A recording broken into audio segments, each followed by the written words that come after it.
You little brat, who are you talking about? My grandson will be a high-ranking official someday. Let go of me, or my son will shoot you. Old Lady Li was dragged forward by Chen Mianmian, furious and shouting insults. After living in the residential compound for years, she had never seen anyone dare treat her like this. If she didn't scare this young troublemaker today, no one else would respect her in the future. If you want to kill me, then I will definitely kill you first. Before I die, I will punish everyone who has bullied my family, especially your mouthy little grandson. I will cut out his tongue and throw it into the cesspit. Chen Mianmian looked fearless, which made Old Lady Li a little scared. This woman seemed a bit unstable. Would she really kill her?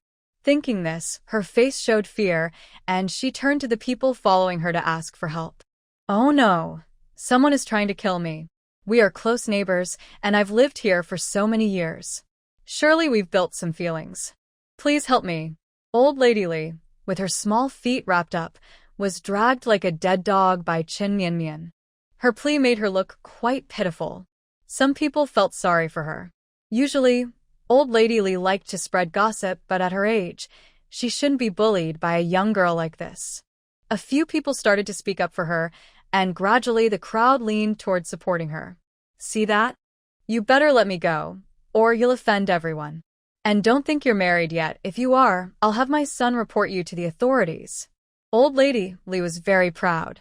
When her tantrums didn't work, she used this trick. The people around would always back her up. It was foolproof. A young girl who hadn't even grown up yet trying to fight her? Forget it, maybe next lifetime. Chen Mianmian sneered at their moral blackmail, her eyes full of mockery. Well, since you all say I should let her go, Chen Mianmian finally released Old Lady Li, but she kept warning, you all better not regret this. Then, Chen Mianmian started to talk trash, repeating gossip she had heard from her dog. This old hag said there's a family where the wife wears red clothes every day, walks around shaking her hips, and looks like a flirt. Probably none of her children are her husband's.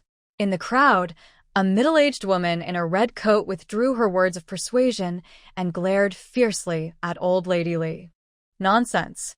I didn't say anything. Old Lady Li looked panicked, clearly caught in a lie. Chen Mianmian sneered coldly, but kept going. Despite Li Laotai spreading rumors and causing trouble, she was the one who took the neighbors' eggs and falsely claimed they came from the backyard, which led to a fight between the two families. They haven't spoken in 3 years. She also encouraged her daughter-in-law to set rules, which caused her to have a miscarriage when she was just pregnant after moving in. There has been no news since then. She enjoys listening to others' intimate moments. She knows how long men stay with their wives. When she can't sleep at night, she wanders around, eavesdropping at neighbors' walls. Oh, by the way, there was a big food poisoning incident before. You remember, when everyone was vomiting and having diarrhea? It was her who threw poisonous herbs into the public water well. The reason? It seems she was upset because she wasn't allowed to choose first when distributing benefits. Although Li Laotai's actions seem only to dogs, the dogs can recognize the smell and effects of those herbs. It's like justice catching up, nothing escapes. Who would have thought that the reason no one found out years ago was actually seen by the dogs and then revealed by Chen Mianmian? When Chen Mianmian told everyone about these past events, Li Laotai was so shocked she forgot to deny it. Some things she even forgot herself. She never expected that this girl knew everything.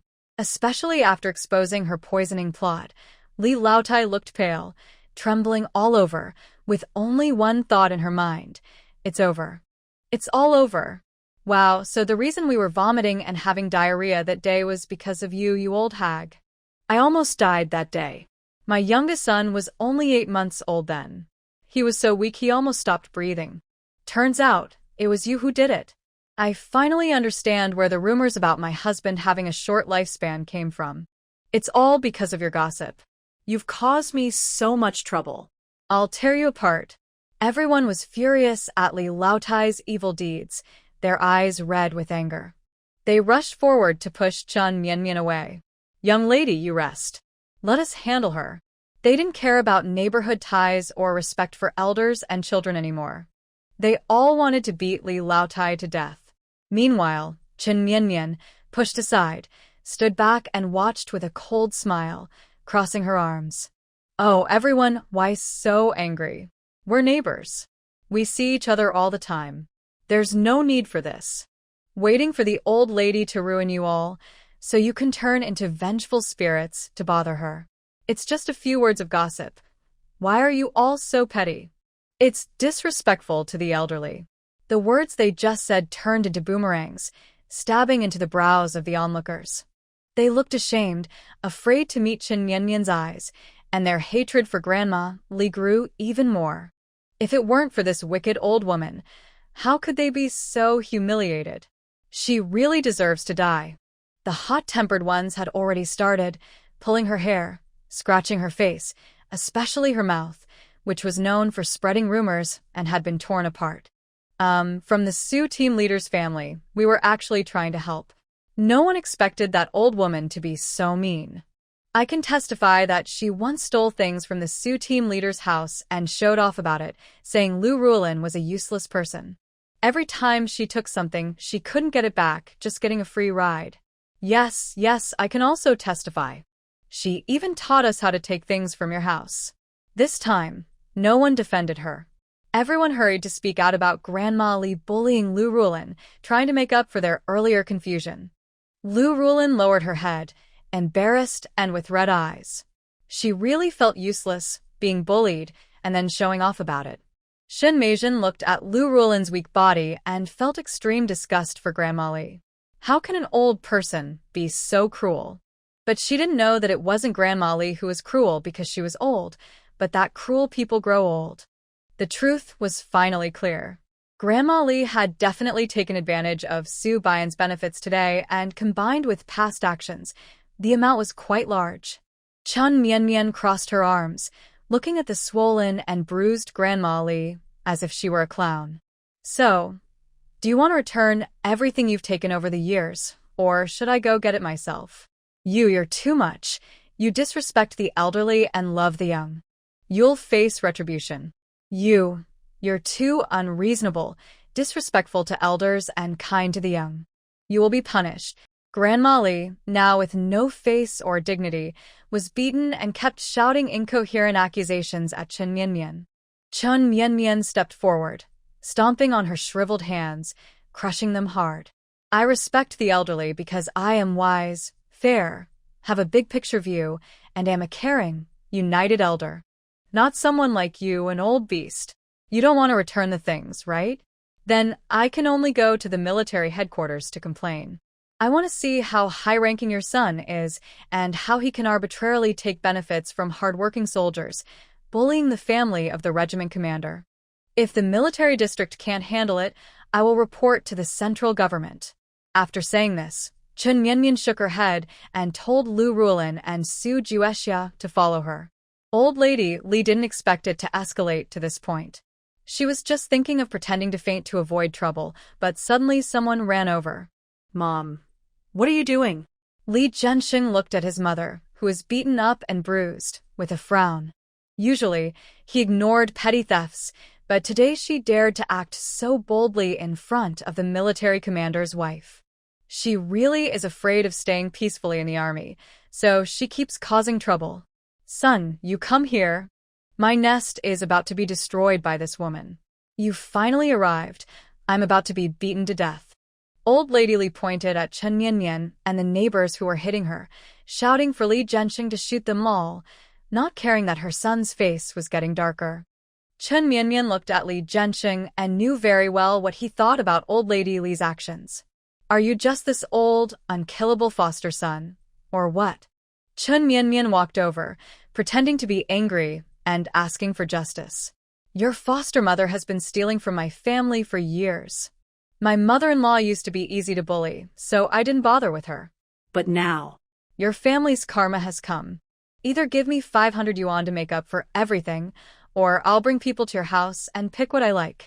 Otherwise, we'll go to the police station and talk about this old woman's poisoning problem. Li Zhenxing was raised by Old Lady Li with great effort. They relied on each other, and after suffering hardships, They finally had some happiness. That's why the people in the family compound were so tolerant of her. But now, this old lady insists on causing trouble, and everyone has lost patience. They're watching to see what Li Jianxing will do. Young lady, I admit my mother took your things, but 500 yuan is too much, right? We all live in the same family compound. No need to be so demanding. Li Jianxing frowned, feeling Chen Mianmian was being too unreasonable, trying to guilt-trip her. If it had been before, maybe it would work, but now Chen Mianmian is not someone to be easily bullied. She suddenly jumped up, pointing fiercely at Li Jianxing's forehead. What do you mean by being so greedy? Why didn't you stop your mom when she was stealing from our family? All the good stuff is now in your mouth like candy. Who do you think you are to complain? I think you're just deliberately letting your mom bully my mother-in-law so that Su Bian won't focus on her mission. If something bad happens, you'll just accept it, right? You're a spy, a traitor, a worm inside our army. I'm going to report you to the central authorities. Voice breaking, Li Jianxing had never seen Chen Mianmian so wild, jumping around like a monkey. She cursed loudly and was quite forceful with her hands. If he hadn't stepped back twice, she might have knocked his head off. Nonsense. Who's a spy? You need proof to accuse someone. Are you crazy? Stop talking. Chen Mianmian withdrew her hand, put her hands on her hips, and boldly declared she wasn't afraid of anything. Yes, I am crazy. So what? When I go crazy, I even hit myself. You better give me an explanation right now, or I'll go to your house and cause trouble. Our family is having a hard time. No one should think they can get away with anything. Li Jianxing looked at her fierce expression, took a step back, afraid she might really come at him. He also looked at his stepmother with some blame. He had already warned her a few days ago. Su Bian was on leave, so she should relax and not keep bothering about her stuff. But right after he told her that, she went again. Not only did she offend Su Bian, but now she's also causing trouble with this disaster. Now, with his pride and dignity gone, Li Jianxing could only apologize with a dark face. He took out all the money in his pocket, just over 50 yuan. Can I save up enough to give you this money in a few days? No, I want it today. You have 2 hours to gather the money. If you don't, I'll take people to move your things. You probably heard about the military officer Su Shizhong's family yesterday. They sold everything to gather a bride price for his son. That's right, the bride is me. Chen Mianmian smiled sweetly, but Li Jianxing swallowed hard and felt a chill run down his spine. Last night, he had mocked Su Chunqing as a useless fool.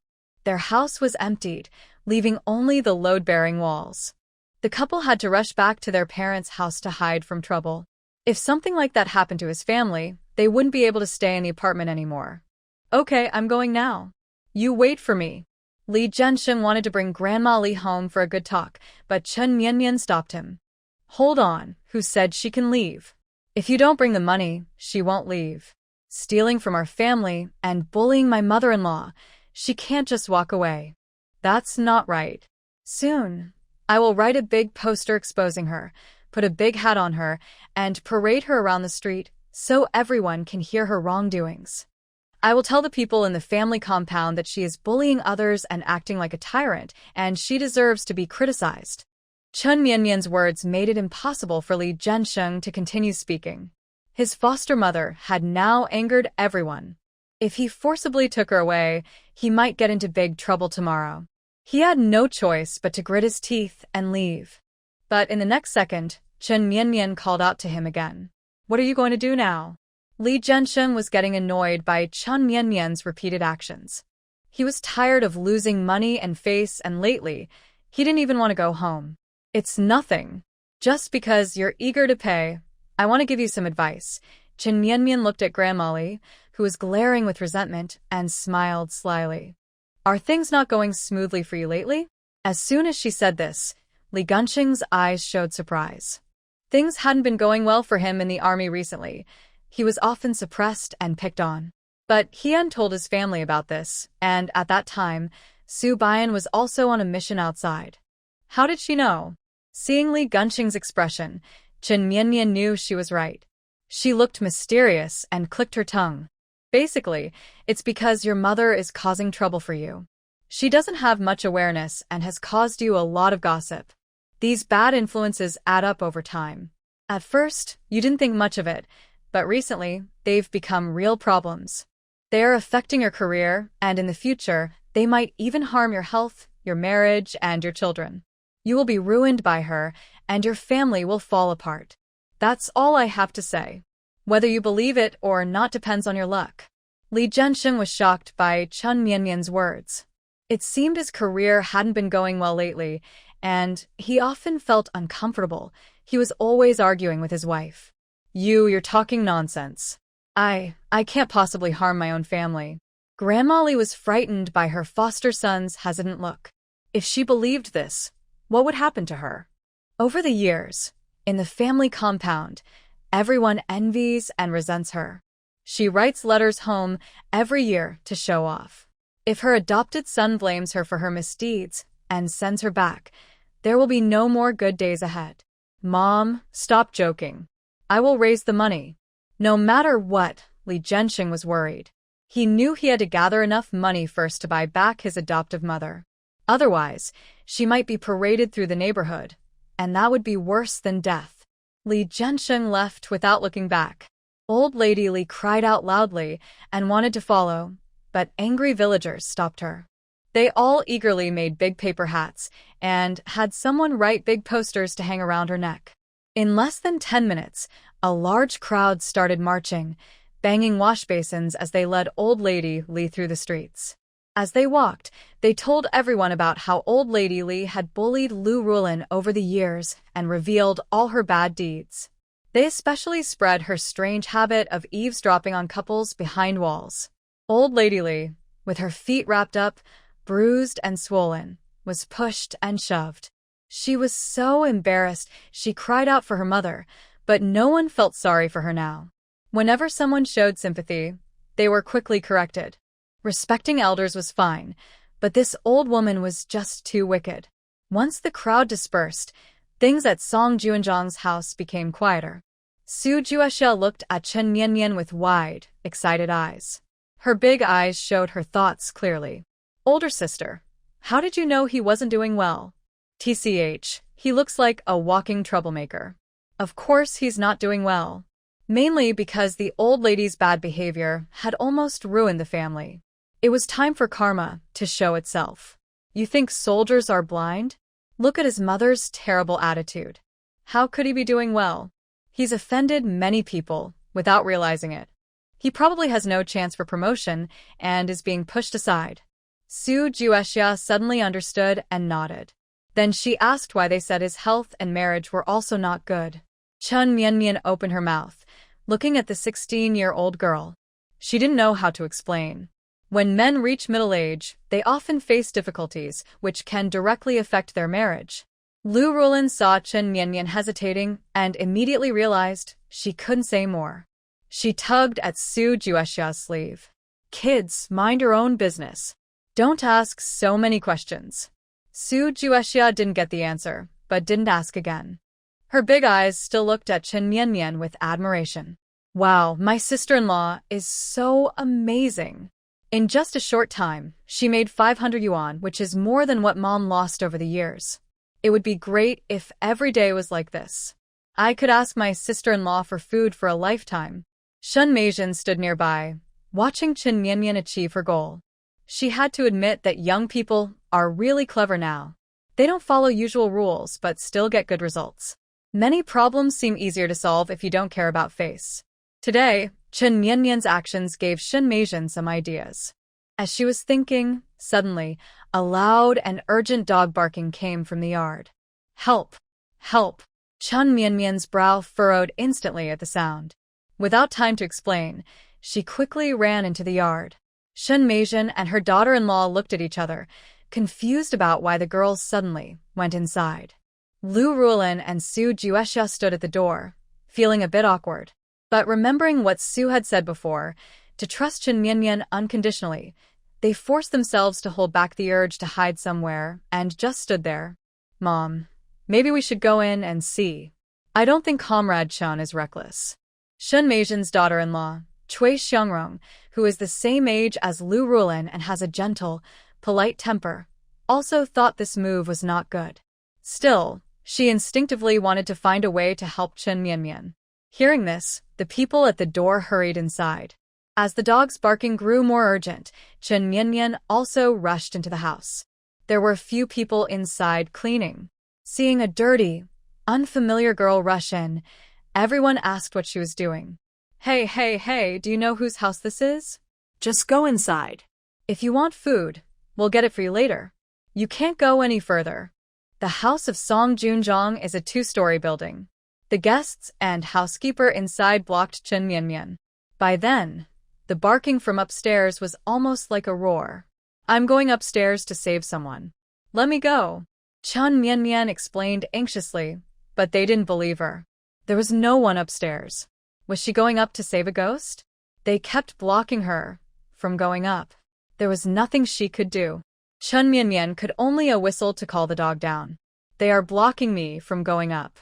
I told this news to Guzi.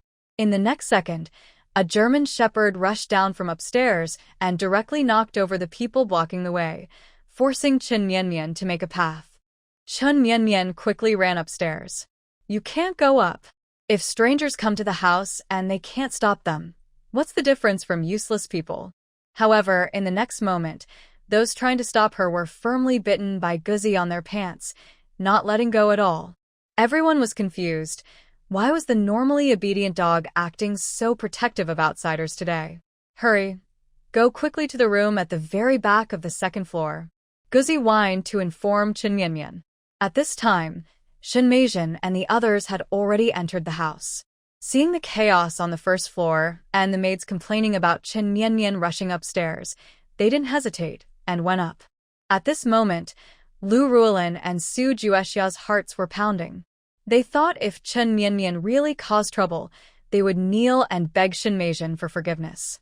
If that didn't work, they would take out all the family's money to compensate. They cherished this good family so much and absolutely couldn't let her be wronged. Thinking this, everyone had already reached the 2nd floor. They turned around and saw Chen Mianmian frantically kicking the door of the innermost room. Isn't that the storage room? What is Comrade Chen doing? Cui Xiangrong also frowned. That room was empty except for some miscellaneous items. Why was this girl knocking on the door so nervously? Just then, the door finally burst open as Chen Mianmian kicked it. She rushed inside and saw a chubby little boy with a purple-red face clutching his neck in pain. Kid, can you hear me? Chen Mianmian patted the child's face. The child pointed to his throat. Are you choking? The little boy was dazed, but his survival instinct made him nod. Chen Mianmian hugged the child from behind and used the Heimlich maneuver with her fists, pressing repeatedly on the blockage in his throat. When everyone ran over, they saw Chen Mianmian rescuing the child. Seeing the child in her arms, Cui Xiangrong covered her mouth and let out a sharp cry. Xiao Jun is at home? Wasn't he at kindergarten? Stop hesitating and call a car to take the child to the hospital quickly. Shen Meizhen saw her great-grandson's face and knew something was wrong. Although she was feeling faint and blacking out, she forced herself to stay calm and asked her daughter-in-law to make the call. Usually, they don't easily use the army's vehicles, but now, for the sake of the child, she was willing to risk it. When Cui Xiangrong heard her mother-in-law's words, she quickly wiped her tears and ran downstairs. Xiao Jun is the only child of the eldest son's family. If something serious happened, how could everyone live? But just a few steps later, she heard the child's loud crying. She turned back and saw Chen Mianmian sitting on the ground, gasping heavily, and Song Qiangjuan spitting out a rolled-up snack. Wow, Xiao Jun, you naughty kid. I told you not to eat those things, but you secretly hid and ate them. You scared Grandma to death. If something happens to you, Grandma won't want to live anymore. At this moment, Cui Xiangrong ignored everything else. She hugged the crying child and also cried heartbrokenly. Fear and panic overwhelmed her, and she felt her body go weak. Chen Mianmian looked at the child breathing heavily and crying loudly. She finally relaxed. But the next second, her hand was tightly grasped, and she looked into Lu Ruolin's worried eyes. Mianmian, are you okay? Did you get hurt? Let me check. Lu Rulin thought about how Chen Mianyan had just been banging on the door wildly. She quickly examined her carefully. Sure enough, she saw a small cut on her calf and her wrist was red and swollen from being pulled. Feeling distressed, she kept saying, "Oh, ouch," while holding Chen Mianyan's red wrist. She gently blew on the wound like soothing a child and kept murmuring, "It doesn't hurt anymore. It doesn't hurt anymore." Chen Mianyan stared blankly at Lu Rulin soothing her, not knowing why her throat felt tight and her chest was heavy. In her past life, she was neglected and left to fend for herself by her parents. In this life, she was also unloved by her parents, never feeling such care. After starting work, she became strong and independent. Even when hurt, she pretended not to care. But now, seeing such a small wound that could heal in a couple of days being treated with so much tenderness and care, Chen Mianyan felt like crying.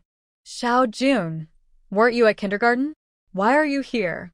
Just as Chen Mianyan was unsure how to respond to this caring scene, Shen Meizhen finally recovered from her shock. She looked angrily at her mischievous great-grandson. Song Qiangjuan, hearing his great-grandmother's scolding, remembered the fear of almost choking earlier. He didn't dare to argue and stammered, giving a vague explanation. It turned out that Song Qiangjuan's mother thought the child was too fat and was being teased. She decided to make him cut back on snacks and such. This child has never experienced such hardship before. Being deprived of fun for 2 days was too much for him. While his parents were at work, he secretly sneaked out through the dog hole at the kindergarten and ran to his great-grandmother's house. No one expected the child to come on his own. He was sneaky and hidden, eventually hiding on the second floor, where he took out a box of sticky rice rolls he had brought from home in the morning.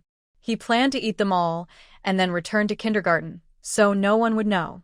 But when he reached the last piece, he accidentally swallowed it whole and almost choked to death. "You're so greedy, you little brat. If it weren't for Comrade Chen, you might have choked to death." Cui Xiangrong usually cares a lot about his grandson, but this time he was furious. He quickly called his son and daughter-in-law, telling them to come and take the child home for a good lesson. Meanwhile, as the daughter-in-law was scolding her grandson, Shen Meizhen gratefully took Chen Mianyan's hand. "Young girl, thank you so much this time. If it weren't for you, Xiao Jun might have been in serious danger." Shen Meizhen isn't the medical worker, but she knew that her great-grandson had almost suffocated. The longer the lack of oxygen, the more likely he would have lasting health issues, even if he survived. They took the child to the hospital, but if Chen Mianyan hadn't noticed, by the time they found him, Xiao Jun might have been beyond help. Hee, Grandma, you don't need to thank me. If anyone should be thanked, it's you and your dog. Without your kind help, I wouldn't have been able to stay at the door listening for the dog's warning bark. If there hadn't been that bark, I wouldn't have rushed in. It's all your good fortune. You are a virtuous elder, so your descendants will benefit because of you." Chen Mianyan smiled sweetly and obediently, her words touching Shen Meizhen's heart. She thought this child was clever, speaking kindly to people and even joking with ghosts. She believed she wouldn't be ordinary in the future. "No matter what, you are my family's great benefactor. In the future, come visit us often. Grandma will cook delicious food for you." Shen Meizhen is a good cook, but her family rarely gets to enjoy her cooking. She only prepares a few dishes during festivals or when hosting important guests. When Cui Xiangrong heard this, he knew his mother truly liked this child. "Then thank you, Grandma. And thank you for supporting me today. Without you, I wouldn't have been able to act so dramatically." Chen Mianyan knew Shen Meizhen genuinely wanted to help her. Otherwise, she would have driven her away long ago.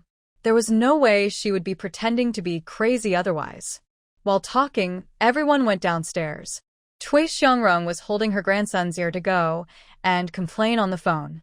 As soon as they reached the bottom, they saw doggies still blocking the nannies, stubbornly preventing them from moving forward, worried they might stop Chen Mianyan from saving someone. "Good dog, come here," Chen Mianyan said, and Doggy turned to look. Seeing that her little owner was safe, the dog happily wagged its tail and went to nuzzle the chubby boy. Song Chungjuan was tickled by the dog's nose, but still had his grandma holding his ear. He wanted to cry, but also wanted to laugh. In the end, he held back and made two pig-like sounds. This naughty kid. As soon as he arrived, he fed Da Huang. Even if there's a bite to eat, he has to split it with her.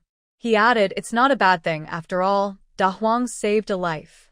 Before, Cui Xiangrong thought her grandson was a bit wasteful with food and often stopped him from feeding the dog. But now she thought differently. From now on, her family should treat the dog better. After all, it had saved a life. Downstairs, everyone was confused. What exactly happened? Who was that crazy girl? Aunt Cui, what's going on? Did we do something wrong? Cui Xiangrong's distant niece, who was working as a helper, saw how well the family treated Chen Mianmian and was worried she might offend them if she intervened. Oh, it's Xiao Jun. He sneaked back from kindergarten to eat some sticky rice cake and almost choked. If it weren't for Mianmian, our family would have had a big problem. From now on, remember this, Miss Mianmian.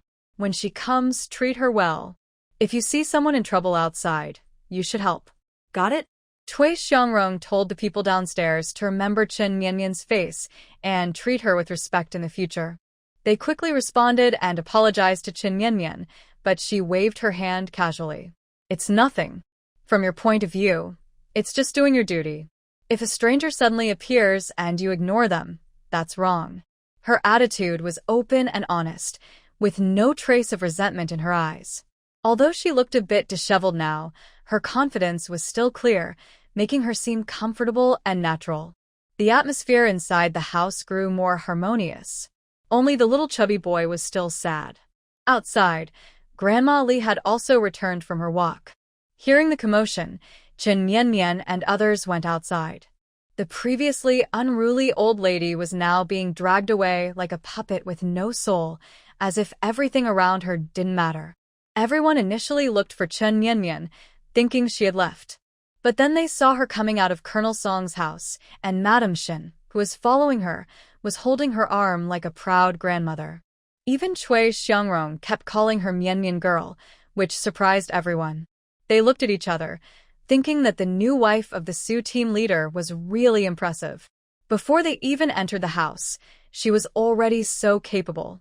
It seemed she had a good relationship with Colonel Song's family, and with Madame Shen backing her up, anyone who wanted to challenge her would have to think carefully. Look, Li Zhensheng is back. Someone shouted, and everyone looked into the distance. Li Zhensheng ran back quickly, sweating all over his face. When he saw Chen Mianmian, he didn't bother to wipe his sweat and pulled out a bunch of money, all different amounts. These are 500 notes. Count them. Chen Mianmian took the sweaty money and started counting carefully. 1, 2. 100, 200. Every time she counted a bill, Madame Li's eyes seemed to spit fire. She was about to scold loudly, but Li Zhensheng covered her mouth. Mother, if you want to push me to the limit, keep causing trouble, Li Zhensheng said coldly, staring at Madame Li. From now on, I won't clean up your mess anymore. Seeing her son's firm attitude, Madame Li instantly became afraid. She had always depended on her son. If he didn't take care of her, how could she survive?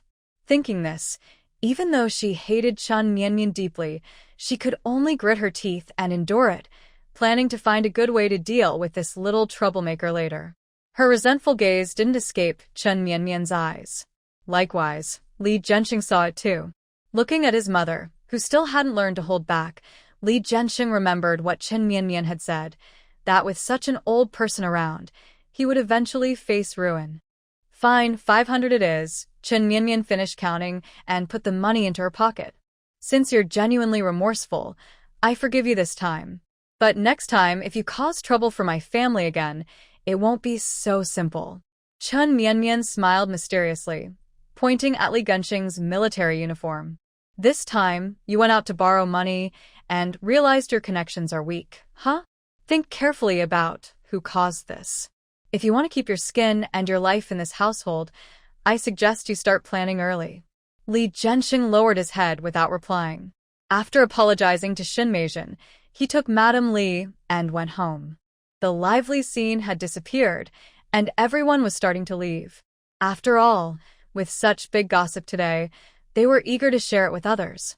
It's clear that the main focus of the gossip was about the woman Su Baiyan was going to marry. That woman is very fierce and tricky. In the future, don't provoke her. Or else, Grandma Li will be an example. Chun Mian wanted to use Grandma Li to make a strong impression in the residential area, showing everyone that her family was powerful. She wanted those who usually bullied Lu Rulan and her daughter to see her strength, so they would think twice before messing with her. Thank you, Grandma, for your help today. When I marry Baiyan, I'll bring you some wedding candies. After bothering them at the door for a long time, Chun Mian said goodbye and left. Shin Meijin watched her figure for a while before turning back to the yard. This girl is really interesting. I used to think the residential area was quite quiet, but today I realize it's actually so lively. Exactly. That girl can put on a big show all by herself. Now I keep hearing her curse in my ears. Cui Xiangrong also agreed with her mother, and the two continued talking about Chen Mian until others returned in the evening. Song Junzhong and his sons listened to Shin Meijin talk about how Chen Mian came to find support and also saved Xiao Jun. They were all stunned, one after another. That girl is so capable. I thought Dad was exaggerating before, but today Mom said the same. I'm starting to get curious. Cui Xiangrong's husband, Song Zhenhua, sighed in amazement, while Song Chulu smiled with approval. That girl, I didn't see wrong. She's someone who can achieve great things. Zhenhua, about what I told you before, you should start working on it. If someone asks, I'll cover for you. Dad, are you really going to set up a military dog base? Other military districts have shut theirs down. If we push too hard, I'm worried. Song Zhenhua frowned as he listened to Song Chulu. Every military district used to have a military dog base, which required a lot of personnel and money and needed special trainers. A few years ago, during the famine, all the bases were shut down. Now, Song Chulu wants to restart it, and Song Zhenhua is worried that his father might be targeted. What are you afraid of? I've found a good person for you, Song Chulu said with a smile. I've brought Chen Mian over for you. She's tough, strong in fighting, and knows how to communicate with animals. Previously, Su Baiyan helped with that task. I had a feeling that child was a gift from heaven, a good helper for me. Over there, Song Chuli planned several big plans for Chen Mian, hoping one would trap this greedy little girl. And even if Chen Mian doesn't fall for it, there's also Su Baiyan. Her husband is in her hands, so she doesn't worry about that girl being disobedient. Back to the timeline of Chen Mian's departure, the three of them happily head home. On the way, Su Juexia holds her hand, full of pride and admiration. Hey, why is there a basket of eggs at the door? Lu Rulin was about to unlock the door when she saw a small basket hanging at the entrance, filled with eggs. The three looked around but saw no one. Could this be a gift from someone celebrating our housewarming? Such a big gesture? Nowadays, friends and family often give practical gifts for happy occasions. Eggs are popular because they help nourish the body. But a whole basket would take a long time to use up. There's so many. Should we accept them? Lu Rulin hesitated, never having received so many gifts before. There's no reason we can't take them. We'll ask Baiyan later. If no one is trying to bribe him, then maybe it's a shy, kind-hearted neighbor giving a housewarming gift. Even if they gave the wrong gift, we can return it and apologize. Chen Mian accepted it quickly. She carried the basket inside, and the three of them counted 500 yuan again. Money is a funny thing. It's better to take. Cough, cough, the kindness of others. Mom, next time someone bullies you, tell me. I'll go with you to ask for money. Lu Rulin looked at her daughter-in-law, who was supporting her, and nodded repeatedly, feeling touched. She didn't have much, but her son and daughter were good, and now her daughter-in-law was so capable. She believed better days were coming. Thinking of Chen Mian's injuries, she quickly tidied up and went to cook. She wanted to make her daughter-in-law healthy and plump. When Su Baiyan returned from the army carrying a bunch of things, she smelled the rich aroma of eggs and food in the yard. Mom, brother is back. Dinner is ready. Su Juexia ran out from the east room happily and hurried to the kitchen to set the table. Today is getting warmer, and everyone likes to eat in the yard. It feels comfortable and bright. When the 4 big bowls of noodles were served, Chen Mian was stunned. Su Bian and Su Juexia each had 1 bowl, but her bowl had 6 eggs and plenty of noodles, more than Su Bian's. Wow, this is too much. Chen Mian ate a lot, but this was enough for 2 adults. It's not too much. You're too thin, so you need to eat well. In the future, you won't have to do anything at home. Mom will make sure you grow up healthy and beautiful. Lu Rulin was worried Chen Mian wouldn't have enough to eat. Today, her daughter-in-law helped her vent her anger and made the neighbors respect her. She felt happy and wanted to treat her daughter-in-law even better. Mom, I too. Su Juexia tugged at Lu Rulin's sleeve. She turned and looked kindly at her daughter, nodding repeatedly. Yes, I have you. How could I forget? With your sister-in-law, our family won't be bullied anymore. Mom will also make sure you gain some weight. It used to be my fault, and I made you suffer too. Her daughter wasn't stuttered when she was young, but after being bullied badly and suffering at her in-law's house, she became timid and insecure over time. Since Chen Mian arrived, her daughter seemed more lively. No, it's not Mom's fault. Mom, it's not easy either. Su Juexia shook her head. She, as a daughter, had seen her mother suffer and had tried her best to protect her and her brother. As they talked, their eyes started to tear up. Chen Mian quickly stepped in front of them. Hurry up and eat, or the noodles will get cold. While speaking, Chen Mian helped Lu Rulin put a fried egg into her bowl and told her not to keep herself sad anymore. The family had money now, and they could afford to eat well. During the meal, Chen Mian kept the atmosphere lively and ate happily. By the end, she was full and holding her stomach, looking as if she was 4 months pregnant. Su Bian smiled and shook her head, finishing what was left on her plate. On the way back to the guest house, Chen Mian recounted everything that happened today. Seeing Su Bian frown, she tentatively asked, "Do you think I caused trouble and made you lose face? Do you really think I am embarrassing? Many people say I have mental issues." Chen Mian listened to Su Bian's words and felt happy, but she still wanted to tease him. Su Bian stood straight and looked at Chen Mian very seriously. It doesn't matter what others think, but Su Bian values Chen Mian's bravery, independence, and her way of doing things differently. At first, he thought Su Bian was a dull, straightforward man, but he didn't expect him to be good at praising others. "If you keep praising me, I might float away," Chen Mian said happily, unable to hide her smile. She shyly lowered her head. "I also think your mom and sister are good people. They shouldn't be bullied." Actually, Chen Mian's biggest charm is her kindness, honesty, and her ability to tell good from bad. Her heart is pure and clear. As long as someone treats her well, they will feel warm like sunshine, making others want to get close. Su Bian suppressed his pounding heart and took out a passbook and a small box from his pocket. The passbook was something he promised Chen Mian before. When he opened the small box, there was a gold ring inside. "This is a trophy I got earlier. The leader gave it to me. I want her to wear it for my mom. She's afraid of being robbed, so she asked me to keep it for my future wife. Now I give it to you. I will also let you wear gold earrings, necklaces, and bracelets in the future." Chen Mian stared at the ring with wide eyes. It looked like a flashy style from a wealthy family, almost as thick as a finger. Some might think it's a nut or something. Hee, I like it very much. Thank you. Chen Mian took the passbook and ring. "You've got your marriage approval, right? If everything's okay, let's get the certificate soon. Staying at the guest house is inconvenient and wastes resources. It's better to do it early." Chen Mian brought up the marriage registration herself. Su Bian's face lit up, and he quickly nodded, worried she might change her mind. "Next time I have leave, we'll go get the marriage certificate. These days you can go with my mom to buy some red cloth and make clothes. Whatever you like, just tell me. If it's not enough, I'll ask the army for help."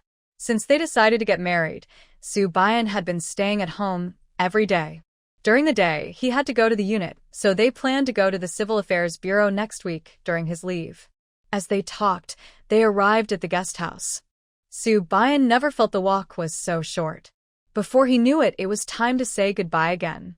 Chun Mian waved at him, then turned to go upstairs, thinking about asking the Song family tomorrow when her bonus and bicycle would be given out. She was also waiting to see the jokes involving Fong Yue and Xue Jiren. The next morning, Chen Mianmian still saw Su Baiyan at the usual spot. It seemed no matter how long she stayed awake, she could always see him. The leader said your bonus and bicycle are ready, and you can pick them up today. Also, Fong Yue's case has been investigated, and he did break the law. He will be punished. Su Baiyan knew Chen Mianmian was worried about this. As soon as he finished speaking, her sleepy eyes immediately widened. Now you're talking about this, I'm not sleepy anymore. Come on, take me to see Fong Yue's miserable situation, so I can have a good laugh. This morning, Commander Song specially asked the guard to come and tell Su Baiyan to bring Chen Mianmian for breakfast before heading to the army. Usually, Su Baiyan would arrive early even if he could be a little late, but with Chen Mianmian, he didn't want her to go hungry with him. During breakfast, Su Juexia shared a big event from this morning. Li Zhensheng had sent Grandma Li away. According to the An outside this morning, the Li family had been crying non-stop since last night. Grandma Li seemed reluctant to leave, but Li Zhensheng had pulled her away before dawn. Not only that, after returning, Li Zhensheng went door to door apologizing while carrying things. Since Grandma Li had previously poisoned the water well, if people started to investigate, she would have to be taken away for questioning. Now that he admitted it openly and apologized sincerely, the neighbors couldn't say much. Most importantly, the troublemaking old lady had left, making the air fresher and everyone's mood better. Complaints became less important. Moreover, after this incident, the team saw Li Gensheng's change in attitude. He no longer protected his mother's bad behavior, and work went smoothly without anyone giving him a hard time. But because of his mother's actions, he wouldn't be promoted for a few years. Just this realization made Li Gensheng very happy and more convinced that Chen Mianmian had some mysterious power. He warned his family not to provoke her anymore. Anyone who dared to make her angry, he would kick out of the house and go deal with the trouble himself. Of course, these are just later stories. After hearing about Li Laotai's outcome, Chen Mianmian felt very happy, almost like eating an extra big bun without daring to burp, afraid that a burp might make her. The two entered the military district. The guard was still Zhang Weigua, who had been betrayed by his friend. He couldn't move around freely, but watched Chen Mianmian smile with her eyes. Her face, tanned from outdoor training, paired with her white teeth, looked simple and honest, giving a funny and kind impression. Chen Mianmian waved to him and followed Su Baiyan into the military district. Along the way, not only passing soldiers looked over at her, but even passing dogs came over to say hello. It seemed that wherever she was, it was always lively. When they reached the commander's office, Su Baiyan knocked on the door to report. Commander Song Chulu looked up, showing no particular expression, but when he turned his head and saw Chen Mianmian nearby, he immediately smiled kindly. Comrade Mianmian has arrived. Come in and sit. I heard about your heroic deeds last night. If it weren't for you, my little soldier would have been in danger. Everyone was still worried about the little great-grandchild's situation, but if Chen Mianmian hadn't come, the child might not have survived. They initially planned to go thank her last night, but later decided it would be better to wait until the little soldier's parents were on leave and personally brought gifts, showing they valued her. Especially since Chen Mianmian hadn't married Su Baiyan yet, rushing over might have affected their relationship. You're welcome. I said yesterday it was Grandma Shen's blessing, and little soldier's life was not meant to end, Chen Mianmian said modestly, smiling as she sat on the sofa. Commander Song Chulu, seeing her bored, even took out some candies from his pocket to tease little soldier, letting her enjoy the sweet taste. Su Baiyan stood aside, watching Commander Song, usually so serious, treat his wife so differently. He felt something was unusual. Sure enough, later Commander Song asked Chen Mianmian if she had a special way of training dogs, because the stray dogs in the military district listened to her so well. She didn't study other things, but when it came to animal training, she could talk about it for 3 days and nights. So she explained everything from the dogs' personalities and breeds, their intelligence, how to train them systematically, how to choose good breeds, and even how to breed strong offspring. She talked for 2 hours straight.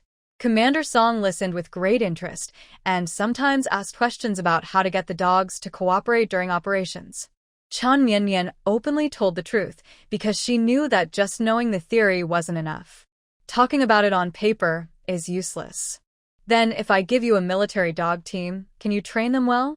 Suddenly, Song Chiuli asked this question, and Su Bian immediately looked upset. The military commander had always been concerned about the military dog base, and now he was thinking about Mianmian. All the military dog teams in the many military districts across the country were gone. If the commander wanted Mianmian to lead, the pressure would be huge. Before he could speak, Chen Mianmian looked at him cautiously. Comrade Commander, you're a high-ranking official. You can't just promise me rewards or a bicycle to keep me quiet. Training military dogs costs a lot, and it takes several years to do it properly. It's not something that can be done quickly or cheaply. This old man was trying to trap her with words, and her face was about to collapse from his calculations. Haha, little girl, I, Song Chiuli, always keep my promises. I won't let you lose out. Song Chiuli laughed happily at how protective and greedy Mianmian seemed. He took out a stack of 10 yuan bills from his drawer and handed it to her. Chen Mianmian's eyes immediately turned into money symbols. She happily took the money with both hands and started counting. 10 more. 1 north, 2 north. Finally, she counted perfectly and happily put the money into her pocket, still modestly talking. Oh, I'm not in a rush. Commander, you really care about us common folks. Maybe you're destined to be a big official with a different kind of awareness. You little girl, always good at flattery. My wife praised you all last night. We've been together for most of our lives, and she's praised me less than she praised you. The bicycle was parked downstairs for Chen Mianmian. It couldn't be sent to Su Bian's house because it was her dowry. Thinking of this, Song Chiuli asked when they would register their marriage and hold a wedding. Both said they would go during their leave. As for the wedding, they would just wear festive clothes and share some candies. They were good children of poor farmers, so they wouldn't waste money or make a fuss.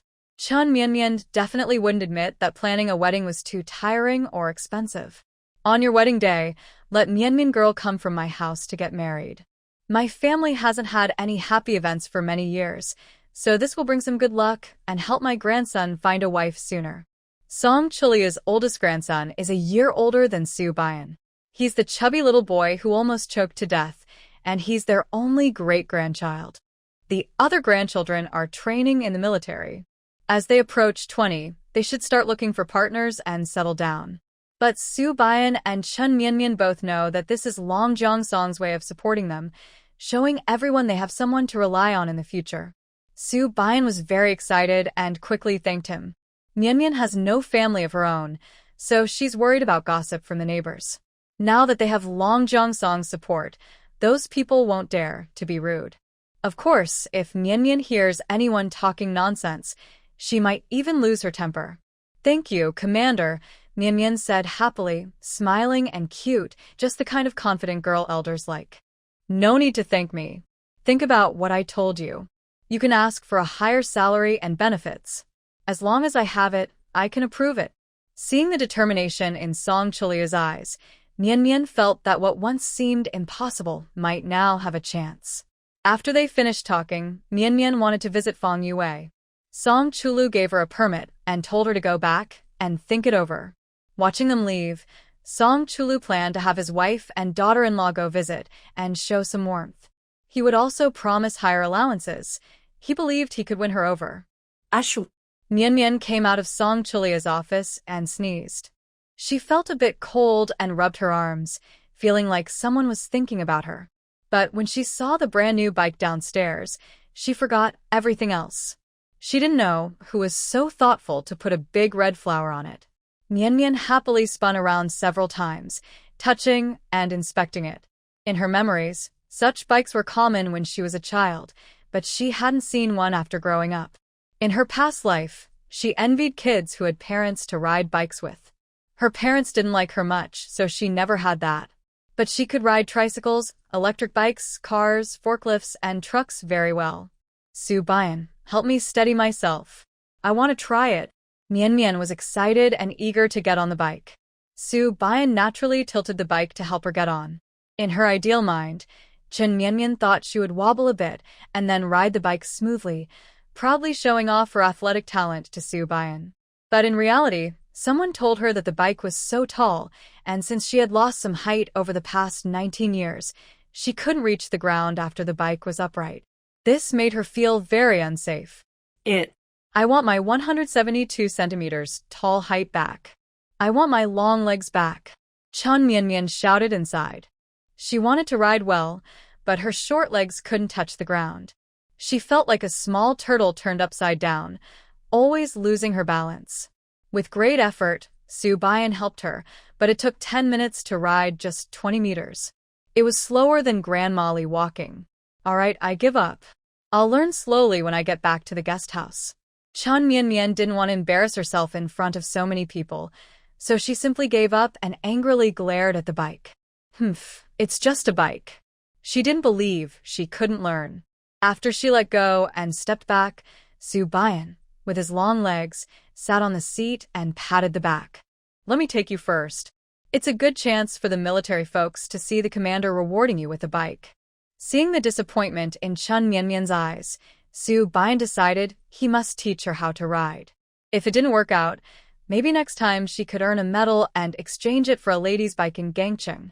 While thinking, Chen Mian Mian sat on the back seat, holding onto his uniform, and loudly shouted, "Let's go."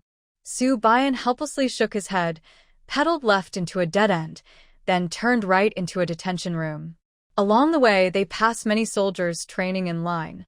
As Chen Mian Mian expected, they looked at her bike with a big red flower, and then at the girl behind Su Bian, their eyes wide with curiosity. Recently, everyone knew that Fang Yue, the fiancé of the steel factory's daughter, had caused trouble in the army and was then taken away by Commander Su. No wonder. Usually, Commander Su is serious and always working hard to climb up. But when he sees a pretty girl, he's so quick to make a move. It's only been a few days, and he already applied for marriage. Yeah, that's why he's a company commander. His determination and brains are impressive. I really hate that I react so slowly. Looking at the lively, beautiful Chen Mian Mian sitting behind, some soldiers felt a bit regretful. They also wanted to date this talented woman. Chen Mian Mian didn't know what these soldiers were thinking. If she did, she would just say, "Don't fall for me. I'm just a legend." Upon arriving at the quarantine room, Chen Mian Mian just got out of the car and saw a furious figure rushing ahead. The soldier guarding the door quickly reached out to stop her. "Comrade Xue, you can't visit without a permit. Let me in to see Yue." Xue Jiren shouted angrily, trying to force her way in. She was stopped by two people who looked like wooden stakes, and she pouted, throwing a tantrum like a spoiled girl. "How dare you block me? Do you believe I'll tell my dad and Grandpa Chu to kick you out of the army?" "Comrade Xue, we're following orders. You need a permit to go in." The soldiers remained firm, even as Xue Jiren hit and punched them and tried to scratch their faces. Seeing this, Chen Mian Mian snorted coldly, rolled up her sleeves, and stepped forward. She grabbed Xue Jiren's hair and pulled her away. Which mental hospital door wasn't closed properly, and you ran out. Open your eyes and see where you are. Do you think this is your home? How dare you hit and curse soldiers? Are you afraid your dad is being investigated too thoroughly? Want to add more charges? Just go all the way, right? Last time, after mimicking a dog around the military district, Xue Yongshen was taken for questioning. The factory took this opportunity to down on bad behavior, and he became the example. The investigation showed that during his tenure, he illegally transferred positions 3 times, encouraged excessive eating and drinking, was publicly reprimanded, and received a warning. As for the recent incident where someone hired A to hurt Chen Mianmian, Xue Yongxing truly didn't know. It was all planned by Xue Jiren and Fang Yue. As a father, he was held responsible for lax supervision and was ordered to stay home and reflect for a month. If such bad behavior happened again, He would be assigned to work in the factory, and he wouldn't be able to be the division commander of the militia. Shui Yongxing originally thought staying at home was better, to avoid losing face outside. But his daughter kept causing trouble and embarrassing him again. Chen Mianmian, you wicked girl. It's you, all your fault. You ruined Yue for me. Boo-hoo, if you hadn't blocked my way, I would have married him long ago. Seeing Chen Mianmian, Shui Jiren wished she could tear her apart. She struggled but couldn't break free, so she could only curse loudly. However, during her actions, she subtly protected her belly. Chen Mianmian, being sharp, immediately caught her wrist. Smooth and flowing like rolling beads. That's a slippery pulse. Shui Jiren, you and Fang Yue's illegitimate child have really done it? You dared to wear such a big green hat on me. Watch me beat the out of you, you ugly third wheel. Deadbeat. Chen Mianmian grabbed Shui Jiren's arm and pushed her to the ground, then started slapping her face from side to side. No wonder the investigation into the was clear. Shui Jiren was hiding a love child.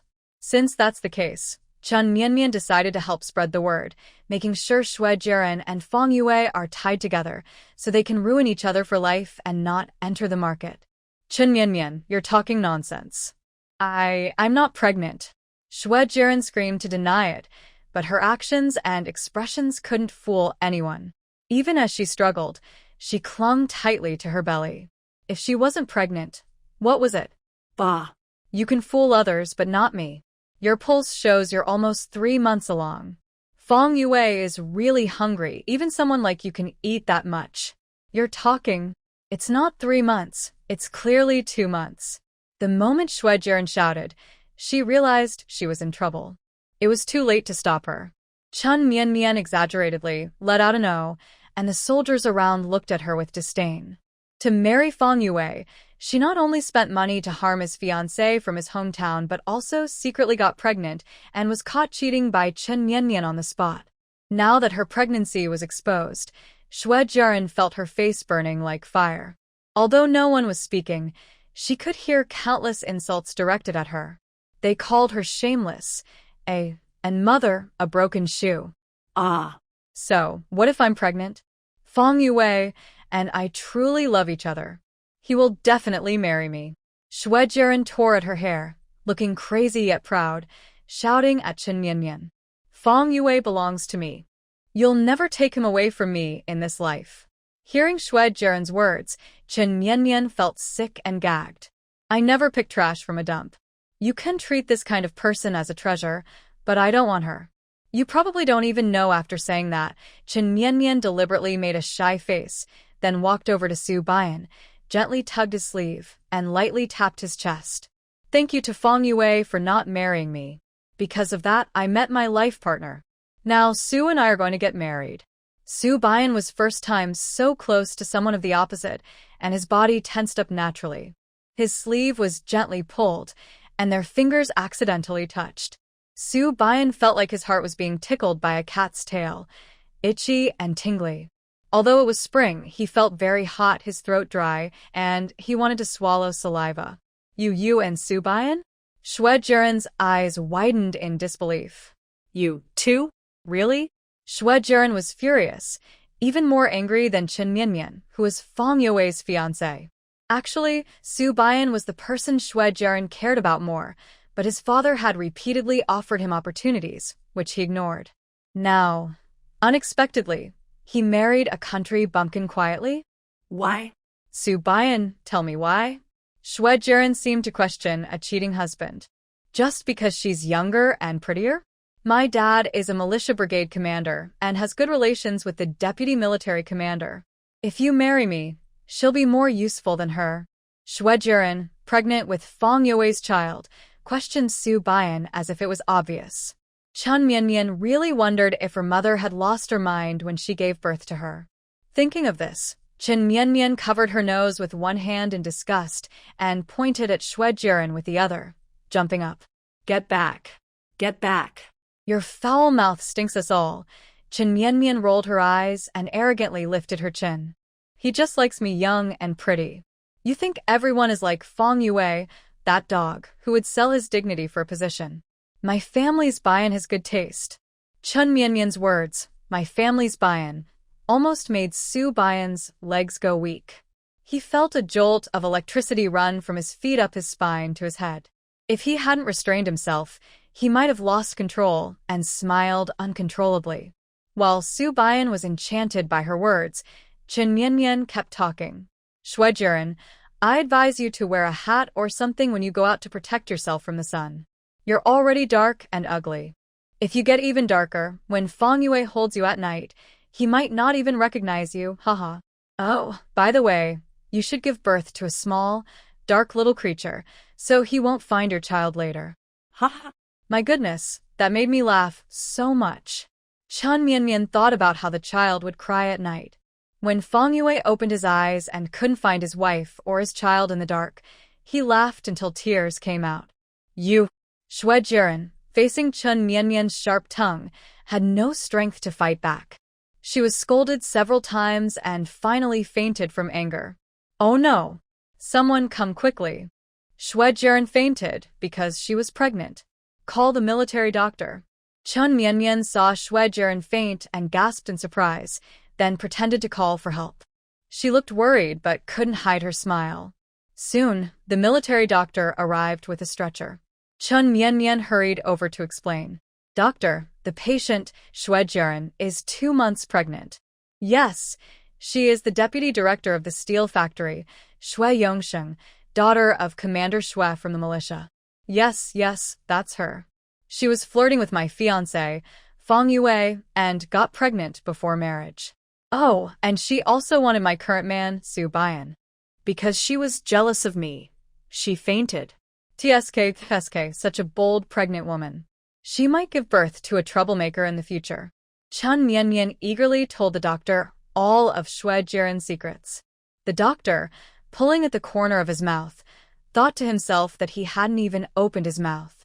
This young girl was talking nonstop, making it quite lively. That's all the information. Take her to the hospital, so she doesn't wake up later. After Chun Mianmian was satisfied, she let the stretcher go and left. Watching Shuejiren disappear, Chun Mianmian smirked mischievously. She glanced at the nearby dog and beckoned them over, whispering a few words. When the dogs ran away, Chun Mianmian started counting silently. When the number reached 1, she heard frantic barking, and at the same time, Shuejiren's screams echoed. It turned out that Shuejiren only fainted for a moment. She woke up in less than a minute, but hearing Chun Mianmian exposing her secrets, she couldn't argue or fight back. She could only grit her teeth and endure. She planned to find a chance to get back at her later. But her acting was so poor. Who faints and then bites their teeth with such a loud squeak? So Chun Mianmian let the dogs scare her a bit. Anyway, on a rainy day, hitting a child was just wasting time. After dealing with Shuejiren, Chun Mianmian felt refreshed and took out the proof of her successful entry into the isolation room. When she opened the door, she saw Feng Yue, looking haggard and unshaven. The man who once thought of himself as a savior now appeared to Chun Mianmian as weak and shameless. He looked like a toad, irritating and unpleasant, not biting but bothering others. Chun Mianmian? It's you? Since being taken to the isolation room, Feng Yue had been either being interrogated or on his way to be interrogated. At first, he tried to resist, but the interrogation methods in the army were just as tough as those in the police station. Feng Yue was not very strong-willed, so he quickly broke down. Now, under physical and mental torment, he looked dazed and spoke in a hoarse voice, which made Chun Mianmian feel a little better. So, who do you think it is? Chun Mianmian sneered. Shui Yongsheng is suspended at home for self-reflection. Your ugly wife just found out she's pregnant, and I fainted and had to be taken to the hospital. TSK. Feng Yue, I have to say, you really eat everything. With someone like you, how could you even kiss? If I kissed you, I'd probably for 3 days. Chun Mianmian's words made Feng Yue's already fragile nerves even more unstable. He roared like a beast, ready to rush over. But before he could reach her, Su Bayan stepped in front of Chun Mianmian and kicked him away. Chun Mianmian watched as Feng Yue's body arced perfectly through the air and then landed with a thud. She nodded approvingly at Su Bian. Chun Mian, don't think that just because someone is backing you up, you can do whatever you want. Fang Yue was almost knocked over by the kick, but he still tried to belittle Chun Mian. They only pretend to protect you because they feel sorry for you. Humph, you're just a girl from a small village with nothing. Who else would marry you besides me? I was planning to marry Jiaren, bring you back to the village, and take care of you. Why didn't you listen? Why did you ruin everything? Hearing this, Chun Mian knew Fang Yue hadn't realized his mistake. She quickly stopped Su Bian from attacking and rolled up her sleeves, pulling out a small shovel from her waist and rushing forward. You good for nothing. You want to ruin me for your own selfish desires and blame me? If I don't give you a good beating today, I'll be surnamed Chun too.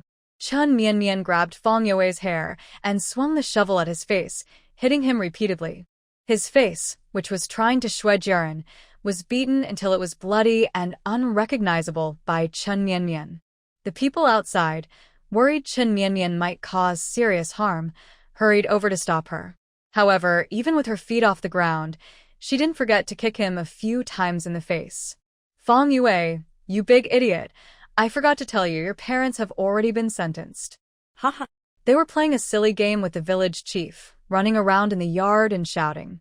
It was so funny. Oh, and from now on, you and the village chief are relatives. You should call him stepdad or stepmom. Haha. He slept with your parents. Everyone in the village saw it. Even though Chun Mian couldn't use her hands anymore, she kept insulting Fang Yue. Seeing his body tremble uncontrollably, she felt a sense of revenge. Chun Mian, you're talking nonsense. Fang Yue knew that once Chun Mian came over, the truth would come out, and his parents would be taken away for investigation. He didn't expect they would be sentenced so quickly. And they had actually been involved with the village chief.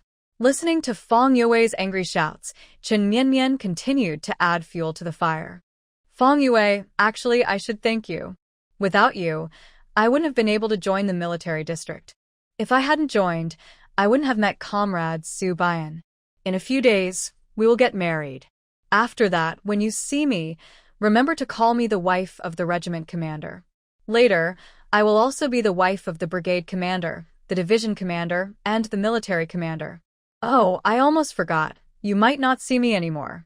You'll have to go to prison first. Haha. When you get out, hold your ugly wife and black-haired child, and live your life, haha. Fang Yue's actions were already a crime. The steel factory's investigation decided to dismiss him and return him to his hometown registration and record it in his file. His future was ruined forever. Moreover, on the day he left the military detention room, he was handed over to the police for further investigation and would be sentenced together with his parents. Today, Song Chulu told Chun Mian all this, so she wanted to be the first to share this good news with Fang Yue. Hearing Chun Mian's words, Fang Yue collapsed to the ground, eyes full of despair. He should have had a bright future. He had worked so hard, so why had it all turned out like this? Chun Mian, you are the reason I am like this. If it weren't for you, I wouldn't be in this situation. Why didn't you listen? Why did you come here? My whole life is ruined because of you. Fang Yue still blames everything on Chun Mian even now. If this stubborn girl had just behaved and married anyone else, he wouldn't be like this. But before Fang Yue could finish, Su Bian rushed over. Take Comrade Chun outside. Su Bian's tone was cold and fierce. His face looked very fierce and intimidating, unlike anything Chun Mian had seen before. Hearing his words, the soldier at the door quickly pulled Chun Mian away. Through the last view she had before the door closed, Chun Mian saw Su Bian pull out a belt from his waist. Then the door shut tightly, and she heard Fang Yue's screams coming from inside. That sound was much worse than when Chun Mian had hit him earlier. His cries twisted and wavered, showing that Su Bian's methods were very strong. Aren't you afraid someone might get hurt? Chun Mian felt it was unfair. She hadn't finished her punishment before being pulled away.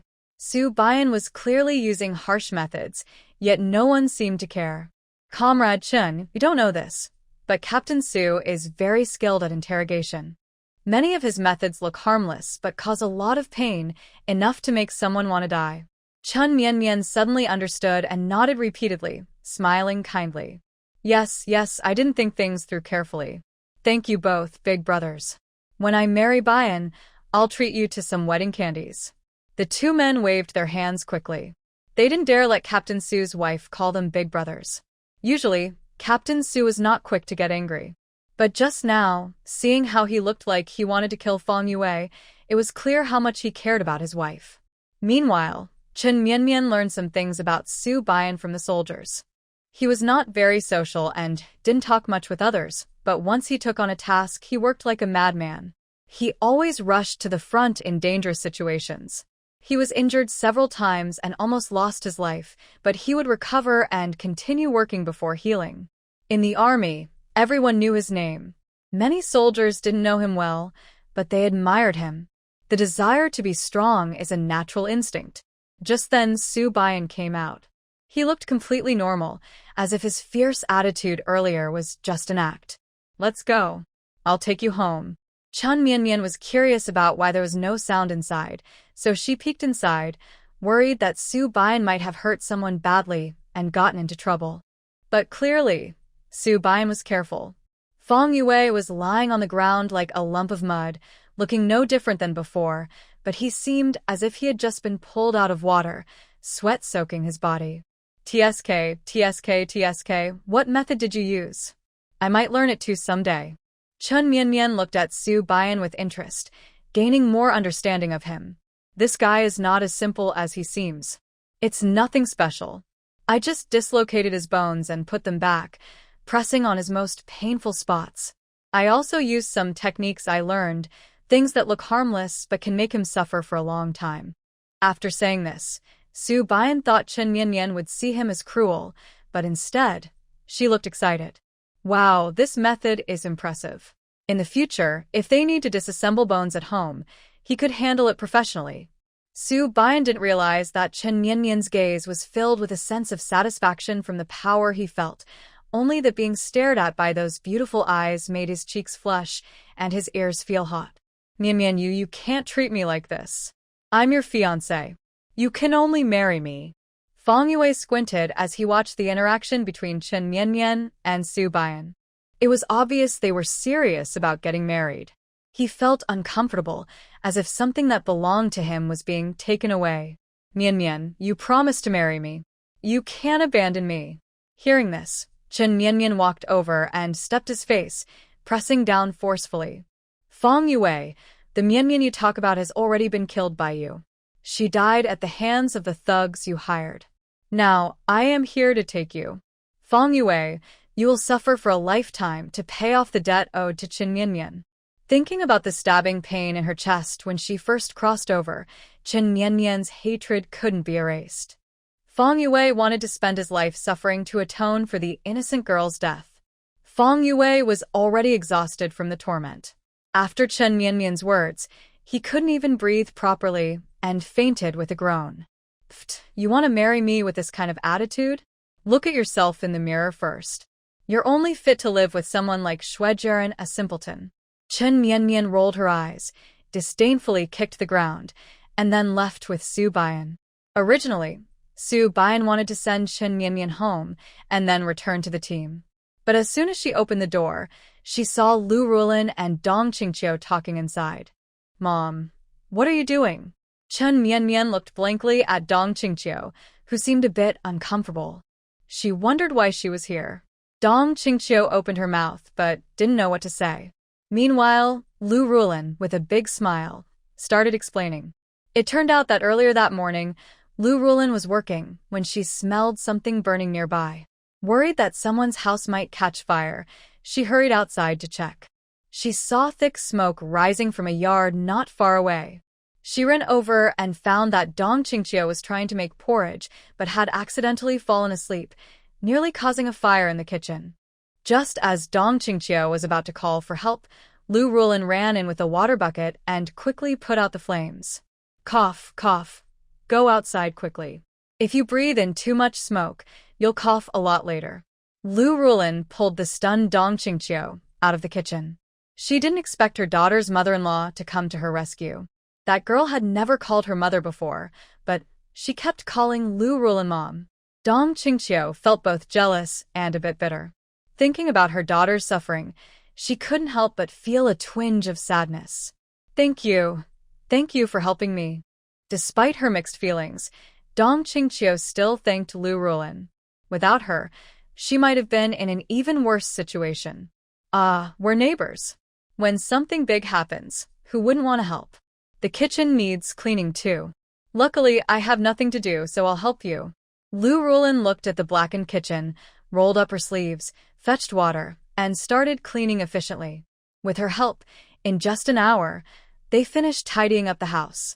After finishing, Lu Rulan was about to leave. Dong Qingqiu, worried about her daughter, hesitated and finally asked, did you and Mian Mian, are you mother and daughter? Oh, so the eggs were from you? Mian Mian was right.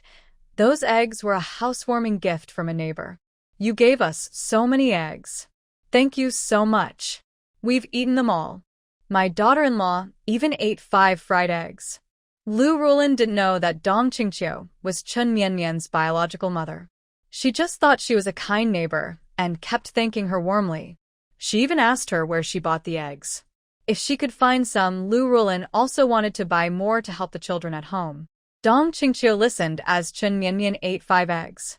She felt a bit happy and talked with Lu Rulan for a while. She kept hearing things falling inside the house, so she hurried in. After tidying up the messy room, she frowned slightly, holding her stomach, which was aching from hunger. Since her stepson was injured and disabled, the atmosphere at home had become tense. Now, the aunt who helped with cooking was taking care of her daughter-in-law during her confinement, and there was no one else to help. She was busy all day and felt overwhelmed, thinking about the ungrateful little one who didn't recognize her made Dong Qingqiu even angrier. Just then, she heard a knocking at the door. She frowned and went out, about to scold when she saw Lu Rulan's gentle face holding a small basket of egg pancakes and a bowl of millet porridge. Girl, I heard you didn't have breakfast earlier. I just finished making this. Eat it while it's hot. Your lips look pale. Are you feeling unwell? Dong Qingqiu stared blankly at the fragrant pancakes and porridge. She didn't expect Lu Rulan to cook for her. Her pride made her hesitate to eat someone else's food, but Lu Rulan simply handed her the food and left. She wanted to return it, but thinking of her stepson who hadn't eaten anything either and that everyone had been eating only her cooking these days, she hesitated. In the end, she turned around and took the food back to her room. Lu Rulan's cooking skills were excellent. She used many eggs, and the egg pancakes were soft and salty, paired with sweet and sticky millet porridge. It was the best meal Dong Qingqiu and her daughter had had recently. Before they knew it, they finished everything. Dong Qingqiu didn't expect she could eat so much.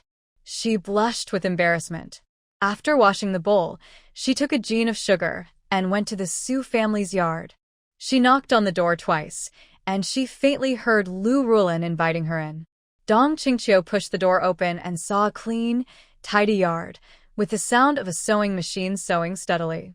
Following the sound, she saw Lu Rulan caught in a tangle of thread from the sewing machine, unable to come out. Seeing Dong Qingqiu come in, she looked a bit shy and explained that she wanted to make clothes with the sewing machine but didn't know how. Her daughter-in-law told her to practice.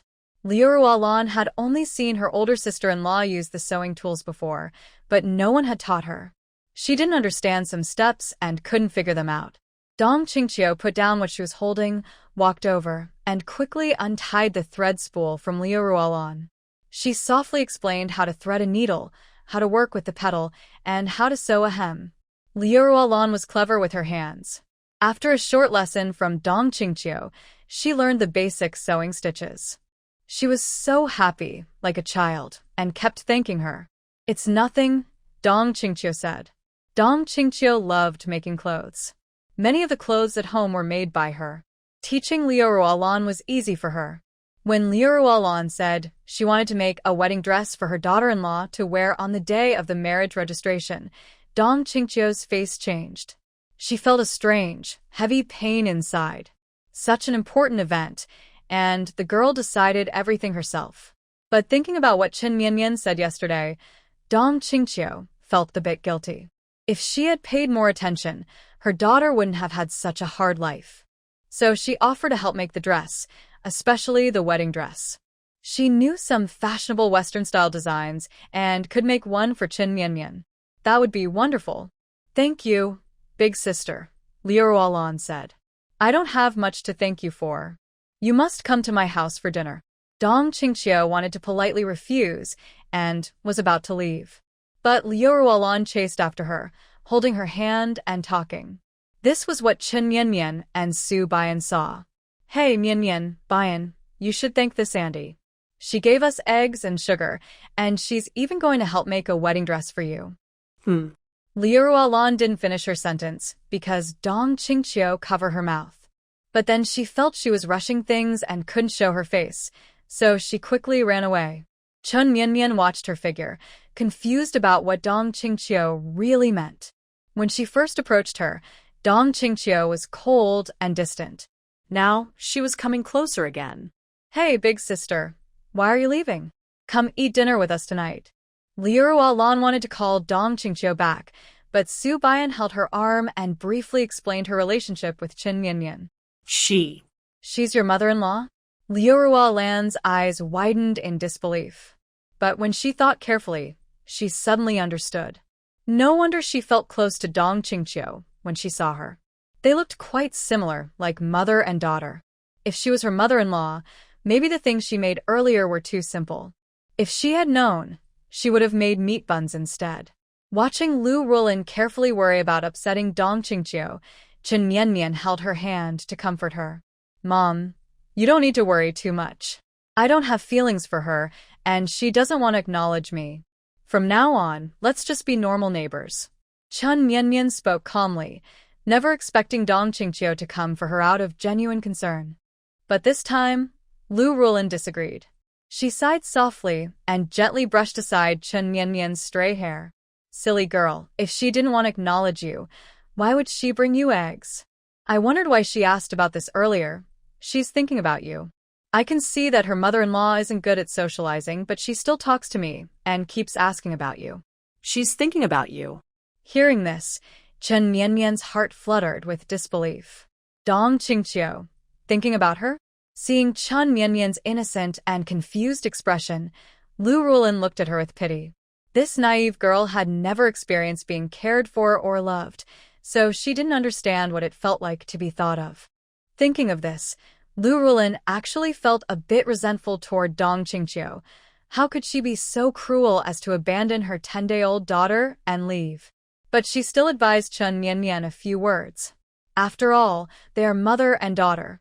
If Dong Qingqiu truly cared about Chen Mianmian, she might as well let go of her prejudices and try to get along. Even if they didn't become close at first, at least there would be a chance to understand each other.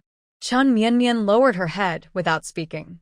She could handle other things confidently, but blood ties and family feelings were different. She used the body of the original girl, knowing how much that child longed to be loved by her mother. But the original girl was gone. Chen Mianmian didn't know whether she should resent Dong Qingqiu's coldness or long for maternal love like the original girl. Feeling restless, she scratched her head, but Su Bian grabbed her hand. He blushed but looked determined. Just follow your heart and go with the flow. No matter what, this will always be your home, and we will always be your family. Hearing Su Bian's words, Chen Mianmian's inner frustration instantly disappeared. Yes, there's no need to worry about those vague feelings now. The alliance between her and Su Bian was as firm as steel. Just as she was about to smile and praise Su Bian, she suddenly heard Dong Qingqiu scream painfully. Quick! Someone help! Save my son! Hope given by Chen Mianmian when they heard the shouting, Chen Mianmian and Su Bian exchanged a quick look and hurried over. Following Dong Qingqiu's frantic and desperate cries, they finally reached a dimly lit room. As soon as they entered, they were hit by a heavy, suffocating atmosphere mixed with the smell of disinfectant. Dong Qingqiu was holding a young man they had seen before, sitting collapsed on the floor.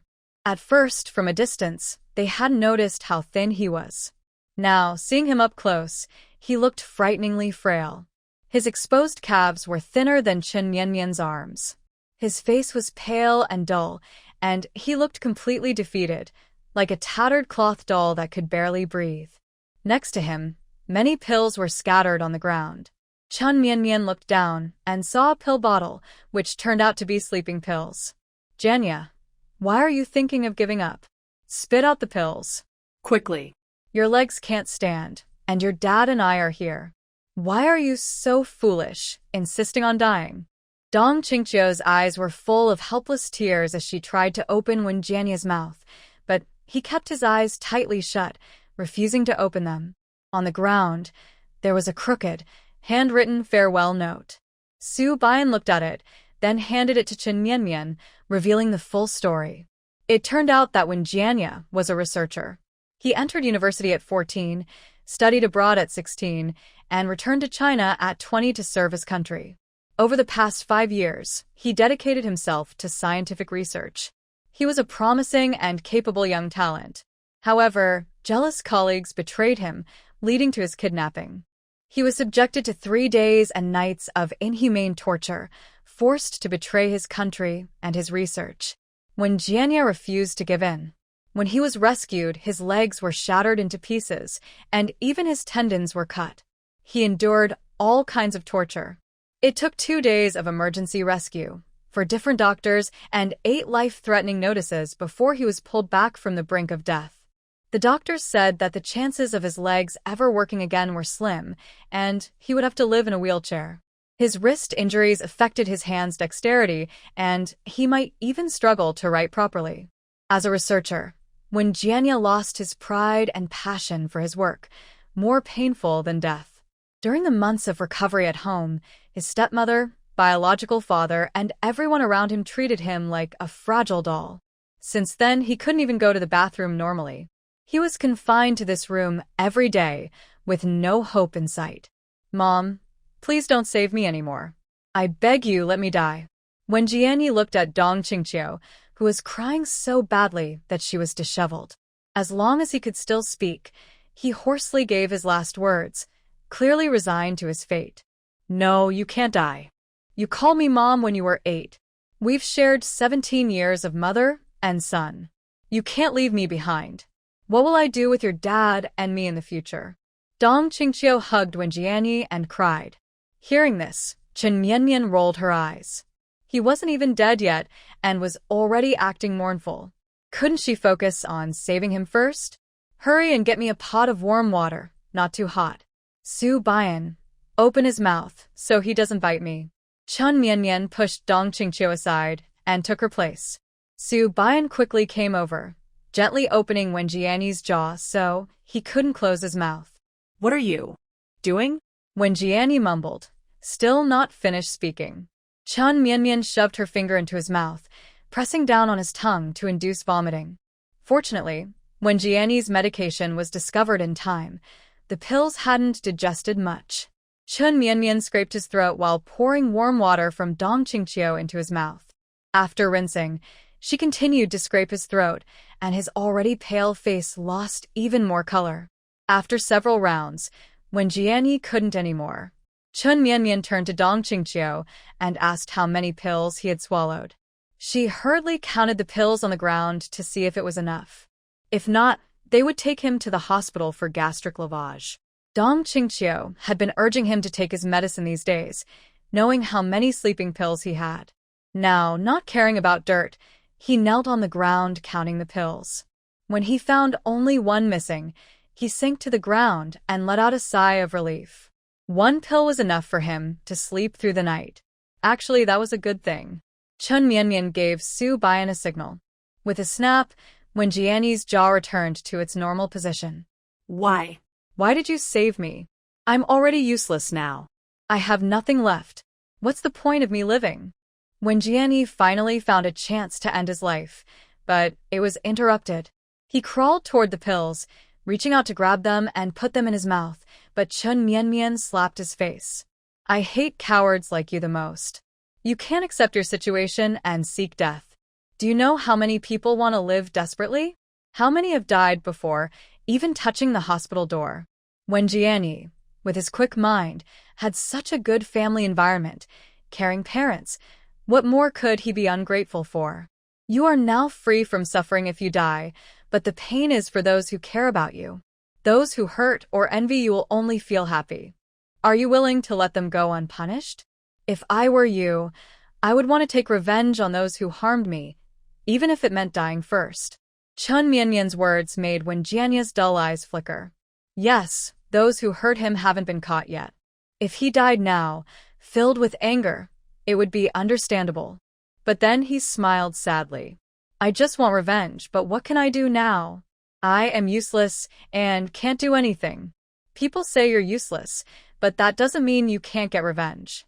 You still have your mind and your voice. As long as you're alive, there are endless possibilities. The doctor here can't treat you, but that doesn't mean others can't. A broken bone isn't the end of the world. As long as it's not shattered into pieces and your joints are okay, there's still hope to stand up again. But if you give up now, everything is lost. Chun Mianyan's words surprised Wenjianya and Dong Qingqiu. No one had said before that his leg could recover. If it's true, that would be wonderful. Are you serious? My leg really can heal? Wenjianya looked at Chun Mianyan as if she was his only hope. He trembled and weakly tugged at her pants, wanting to hear a positive answer. I know some treatments for broken bones. Given your contribution to the country, we can invite top orthopedic experts from all over to examine you. We can discuss together and find a way for you to stand again. Your hands are not useless either. As long as your nerves and ligaments are okay, with some rehab, you could even hold chopsticks or write again. Hearing this, Wenjianya trembled with excitement. If he could stand and hold a pen, he could still contribute to the country and fulfill his dream. At this moment, not only Wenjianya was excited, but Su Baiyan was also very happy. Wenjianya's value to the country is huge. If he can continue his research, Chun Mianyan would be a great hero. Did you learn medical skills? How do you know how to set bones? Su Baiyan asked softly. Chun Mianyan leaned close to his ear, her eyes shining, and explained. I used to perform bone-setting surgeries on many animals. Human bones and animal bones are quite similar, so it's no problem.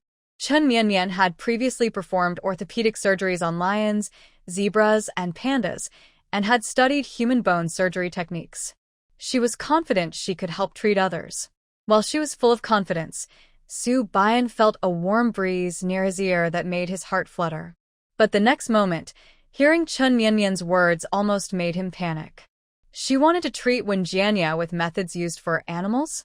Su Baiyan looked at Chun Mianyan's confident face, and then at Wenjianya's hopeful eyes, and suddenly felt speechless and overwhelmed. With the hope of being able to stand again, Wenjianya finally gave up his thoughts of giving up. Unknowingly, the effect of the sleeping pills took hold, and he started to doze off. Chun Mianyan asked Su Baiyan to help her change Wenjianya's clothes, then she pulled Dong Qingqiu out. At the door, she tried to pull her hand back, but was held tightly. Wu Mianyan, can you really help Jianya stand up? He's a really good kid. If he can stand, our family will thank you. Hearing Dong Qingqiu's words, Chun Mianyan thought of her mother bringing her younger brother, whom she barely knew, to ask her for a job. She said the same thing. Although her tone was gentle, her words implied she was the one being excluded. Slowly, she withdrew her hand, looking at Dong Qingqiu with calm eyes. Saving a life is more important than building a 7-story pagoda. I will do my best, but since we don't know each other well, there's no need for your family to thank me. After speaking, Chun Mianyan turned to wait for Su Baiyan outside, ignoring Dong Qingqiu. Dong Qingqiu realized she had said the wrong thing and bit her lip, unsure how to fix it. Growing up, only during her time in Hishang village and the accidental birth of Chun Mianyan had she felt cared for. The rest of the time, she was always pampered by others, never having to comfort anyone herself. Since her daughter appeared just a few days ago, she still hadn't fully adapted. While she was debating whether to apologize, Su Baiyan came out. He not only helped Wenjianya change clothes but also tidied up the room. Seeing the tense atmosphere between the two women, he didn't say much, just greeted them, and went home with Chun Mianyan. He had work in the army and planned to leave first, returning later in the evening. Lu Rulin saw that Chen Nian looked upset but said nothing, instead working hard to prepare delicious food for her daughter-in-law. She even thought about how she usually fed the dog, doing a little more each day. This made Chen Nian very happy. Just now, her bad mood from Dong Qingqiu disappeared instantly as she looked at Lu Rulin smiling brightly. In the following days, Chen Nian and Lu Rulin went together to buy wedding candies, red paper, and firecrackers. They also exchanged a lot of grain with villagers, carrying sack after sack back home. Their actions were not hidden. Everyone in the family courtyard saw the good things being moved into their house. Naturally, the news spread to some curious people. Chen Nian often played with the dogs and talked to herself, but everyone was used to it. After all, she had shown her skills in training animals before, so they knew she was good at it. During this time, Dong Qingqiu wanted to talk to Chen Nian, but she saw her and quickly avoided. Although she was a stranger, she had only met a few times. She felt uneasy for some reason. Thinking about her feelings for her stepson and her own eyes, Chen Nian felt uncomfortable. She knew she had also carried her past resentment towards her mother into her feelings for Dong Qingqiu, but it didn't matter much. Unknowingly, it was the day Su Baiyan was on leave. Early that morning, he arrived dressed in a brand new military uniform. Chen Nian also knew they would go to take wedding photos and get their marriage certificate today. Last night, she received the red dress Lu Rulin had hurriedly finished for her. She styled her hair into a half-up princess style, making her face look more delicate and small. Plus, after eating well these days, her skin was whiter than before, and her cheeks had some flesh. She no longer looked like a sad frog. Looking at her cheerful, beautiful reflection in the mirror, Chen Nian smiled happily. Xiao Mian, watch me create a life that others will envy. She gently touched her reflection, her eyes shining like stars, smiling brightly and happily. Then she jumped down the stairs. Su Baiyan heard the noise and looked up. He saw Chen Nian running toward him like a flame. She had never worn such bright colors before, but they didn't look out of place or gaudy. Instead, they made her features look even more lively. Her heart beat irregularly.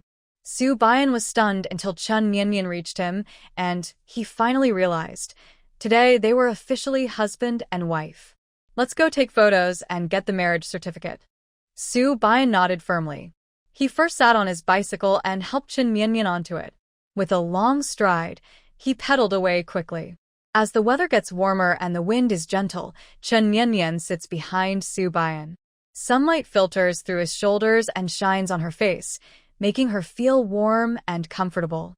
She isn't sure if it's just her imagination, but she feels that today Su Baiyan is riding very fast. Usually the trip takes 20 minutes, but today it only takes 12. When the car stops in front of the photo studio, Chen Nian is still surprised. Next, they take wedding photos and get their marriage certificate. The staff at the studio keep asking them to get closer, smile more. Su Baiyan isn't used to it and struggles, even turning his ears red from trying. Chen Nian, on the other hand, smiles very sweetly. The older man at the studio praises her for her beautiful smile. Normally, the photos would take a week to be ready, but Su Baiyan is eager. He spends an extra 2 yuan to rush the process. When the photos are ready, they go to pick up the marriage certificate. Su Baiyan looks at the paper with both their names written side by side, and at the photo of the happy couple sitting together. He smiles. Even the small mole at the corner of his eye looks brighter. Is it really necessary? You've been looking at it for half an hour. Chen Nian finds it funny. Since they got the marriage certificate and photos, Su Baiyan has been staring at them like a fool for a long time. It's necessary. You look really good in the photos. Su Baiyan feels very happy. He can look at the marriage certificate forever without getting tired. While Chen Nian isn't paying attention, he secretly pokes her face with his finger, satisfying his usual wish to poke her, but never dare to. Chen Nian is happy to be praised and also admires her beautiful photos. When Su Baiyan has looked enough and carefully puts away the certificate and photos, they head back to the guest house. For the first time, Su Baiyan walks openly into Chen Nian's room, carrying 2 big bags down the stairs. After checking out, he takes her to the Song family courtyard. Tomorrow, he will bring her home again, so her family can see her. This way, their marriage is officially recognized on the surface. The Song family is very happy about Chen Mianmian's arrival. They even prepare a room for her, which she can stay in whenever she visits. Song Chulu even pulls his eldest son, Song Zhenhua, to ask about training military dogs. Chen Mianmian sees that he seems serious, so she patiently explains. As they talk, it gets past 9 o'clock. If Shin Meizhen hadn't pulled Chen Mianmian to go to bed, worried they might be too tired for the wedding tomorrow, they could have talked all night. Regarding marriage, Chen Mianmian didn't have strong feelings. After all, she was already very familiar with the Su family. She lay on the bed, counted her little goldfish as usual, and then happily fell asleep. The next morning, Shen Meizhen personally combed Chen Mianmian's hair and did her makeup. Everyone in the Song family who wasn't working that day greeted her with good wishes. Especially Song Qiangjuan, the chubby little boy, who eagerly came over to watch the fun. When Su Baiyan arrived with a team of bicycles decorated with big red flowers, Chen Mianmian watched a handsome man full of energy and gentle affection walk toward her. Her heart started beating faster and uncontrollably. Oh wow, look at this little appearance. So handsome. Chen Mianmian stood happily inside the Song house, watching Su Baiyan in his disciplined military uniform walk over. She felt her mouth dry and her eyes fixated on his slim waist, which was tied with a belt. That tiny waist looked so strong and capable. In her previous life, she worked herself to exhaustion for 28 years and never got close to a man. If Su Baiyan suits her heart, then sleeping with him wouldn't be a loss. In 3 years, if she felt good, she could renew the relationship. If not, she could try a different young man. After all, she was young this lifetime, and the outside world was so beautiful. The more Chen Mianmian thought about it, the happier she became. Her eyes sparkled as she looked at Su Baiyan, making those around her tease her kindly. Mianmian, I'm here to marry you. Su Baiyan was blushing from her intense gaze. His handsome face showed a rare hint of shyness. What are you saying? We can't hear you. The neighbors around cheered him on, asking him to say it again. Chen Mianmian also smiled and waited for his words. Seeing this, Su Baiyan stood at attention and loudly declared, Comrade Chen Mianmian, Su Baiyan is here to marry you. Okay, let's go home. Chen Mianmian cheerfully agreed. Just as she was about to lift her foot, Su Baiyan picked her up, startling her into holding onto his neck. The bride can't touch the ground when she leaves the house. The groom has to carry her out. Amid the cheers, Chen Mianmian was carried onto a bicycle by Su Baiyan. He led the way, riding around the residential area. Behind him, 10 other bicycles followed, carrying her 2 large bundles and the dowry prepared by the Song family. There were 2 new double quilts, 2 brand new double happiness wash basins, 2 thermos flasks, 2 towels, and 2 fashionable outfits. This was Song Chulu's way of showing everyone that Su Baiyan and Chen Mianmian had his support. At the same time, he was also trying to win Chen Mianmian over. This girl was very determined. Without good conditions, she wouldn't agree to take over the military dog team. From her look, it seemed she was very cautious. If she had just a few less worries, she might be taller than 1.8 meters. As a military leader, they couldn't go directly, so they let the younger generation handle the celebrations. Su Baiyan was happily married, looking much gentler than usual.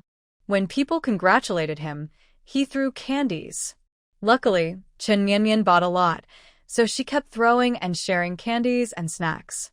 After walking around the courtyard, everyone saw Chen Mianmian openly marry into Su Baiyan's family, then they returned to the house. The courtyard was decorated anew, with happy characters everywhere.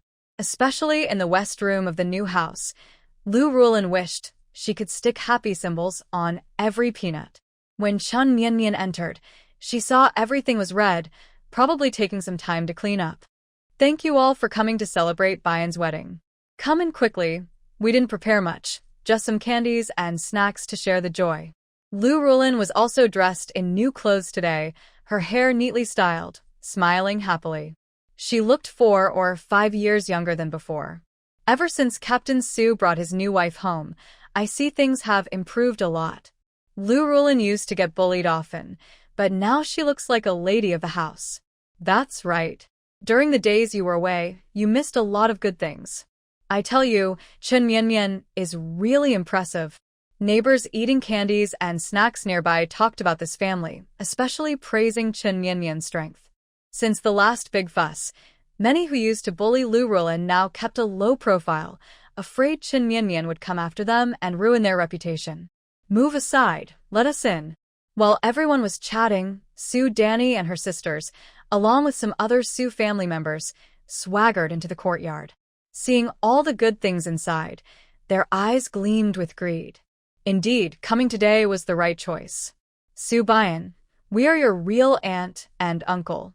Why didn't you tell us when you got married? You unfilial child, aren't you afraid of heaven punishing you? Su Danny pushed away Lu Rulin, who was trying to stop her, and glared at Su Bian and Chen Mianmian. She didn't believe that with so many people present, they would dare to use filial piety to pressure others and then make a move. Chen Mianmian originally thought her good day had come.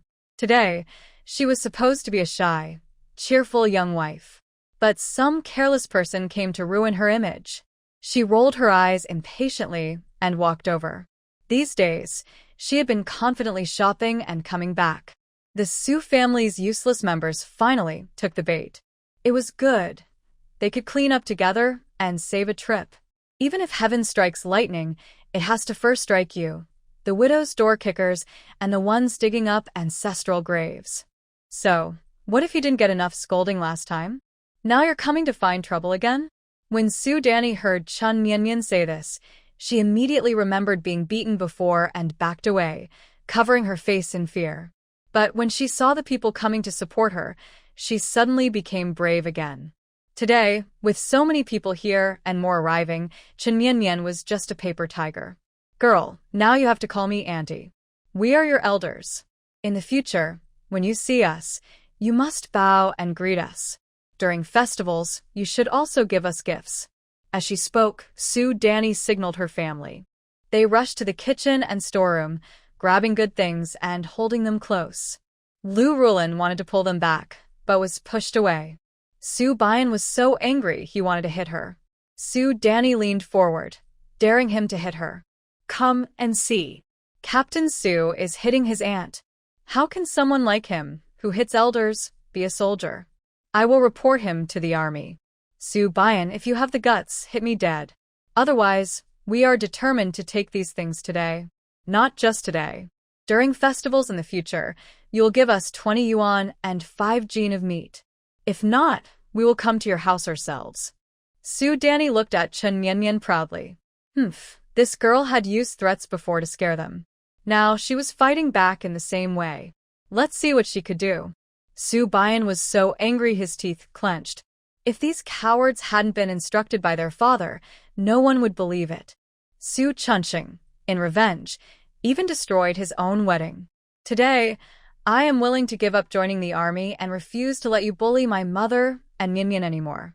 Previously, Su Bian endured silently, but it only made things worse. So now, I might as well hurt them badly enough that they can't bother anyone else. Just as Su Bian raised her hand to break Aunt Su Danny's arm, Chen Mianmian rushed forward, kicked Aunt Su Air away, rescued Lu Rulin, and slapped Su Sanni on the face. She took back the quilt she was holding. The uncles and older men didn't need to be involved. The soldiers who came to attend the wedding held them back. Today I will see who dares to touch my family's things. I will cut off their paws. Chen Mianmian's face was dark, her eyes cold with a chilling look. When she glared at the 3 sisters of the Su family, they instantly felt a cold shiver, recalling the painful experience of being forced to recite slogans before. Chen Mianmian, you little troublemaker. You married into our Su family and dared to hit an elder. Aren't you afraid I will report you for disobedience to the police? Hearing Aunt Su Danny shouting, Chen Mianmian snorted coldly, grabbed her hair, and slapped her twice. If you make me angry, I dare to hit even my father. You, a little girl, should go ask around in Hishang village. Anyone who crosses me, Chen Mianmian, has ended up in the police station. Today, since you came, I won't let you leave empty-handed. I might as well let you see what the police station cells look like. After speaking, Chen Mianmian asked someone nearby to call the police. You called the police? We are relatives. What can they do to us? Moreover, this is what you should respect. We took it, what's wrong with that? Aunt Sue Danny covered her face and decided to cause trouble. As Chunqing said, everything they could take today was given to them. All of these are new. Not only can we use them ourselves, but selling them could bring in dozens of yuan. Sure. Chen Mianmian pressed her hand against Aunt Sue Danny's thick lips. Your stupidity is bothering me. I'm telling you, stealing is stealing. Everyone around saw you start grabbing things as soon as you came in. Chen Mianmian's eyes held a smile, her lips curling into a sweet smile. She looked harmless, like a gentle young wife. But the more she acted this way, the more it sent chills down people's spines. Sue Danny bit her lip as she thought about Su Chunqing's words. Even if she went in, her brother was a militia commander with a good reputation, and he wouldn't be easily released. Thinking this, she felt calmer and straightened her neck, stubbornly standing firm against Chen Mianmian. Do you think the Public Security Bureau is your family's business? Just say you're arresting me, and I'll call you ancestors. When she said this, Chen Mianmian was no longer sleepy. She had been a daughter to someone, a granddaughter, and a leader, but she had never been an ancestor. This new experience was too interesting to miss. Look, they're saying it themselves. Everyone, testify, so she can't deny it later. People around covered their mouths to laugh, but didn't believe Chen Mianmian could win the case. First, they were relatives. Second, they were just taking some things, and the amounts weren't large. Finally, with Su Chunqing's status, it would probably all be forgotten after some arguing. Mianmian, today is your big day. Don't make things too tense. Anyway, they didn't take anything. Lu Ruolin tugged at Chen Mianmian's sleeve, feeling the whispers around her. Her timid side took over again. No way. Chen Mianmian firmly refused. Why should they come to cause trouble?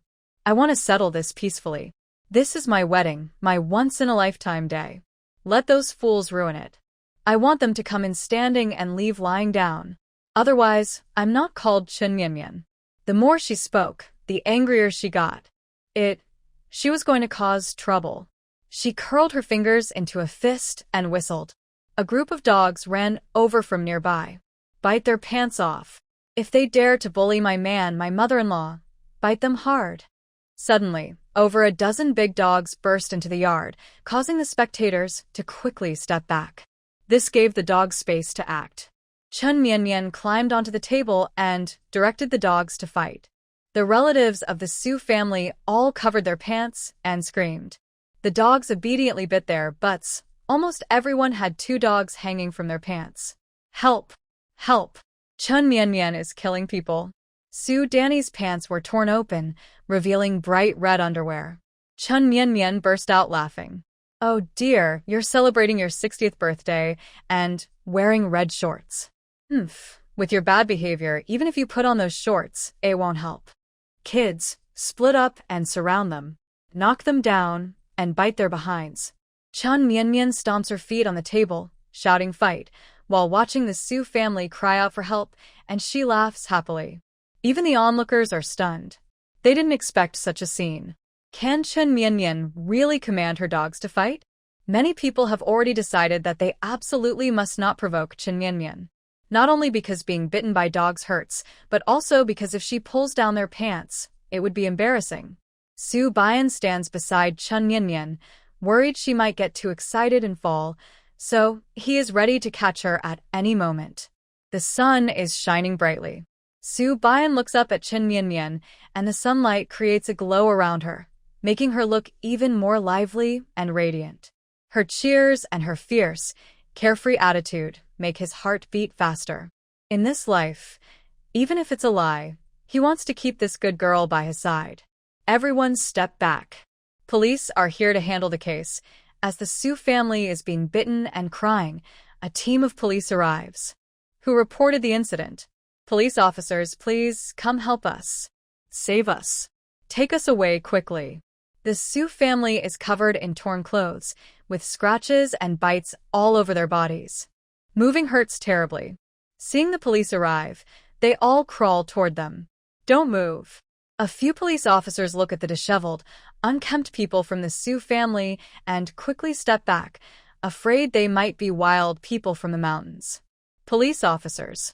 When Su Danny sees the police coming, she wants to cause trouble and blame Chen Yanyan.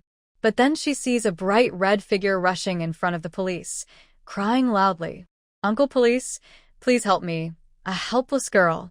Today, I was eating hot pot and singing with my man, and suddenly these people said I was an elder and stole my dowry. Boo-hoo. The big gold bracelet, gold necklace, and a pair of gold rings my man gave me are all gone. He spent over 1,000 on them for me.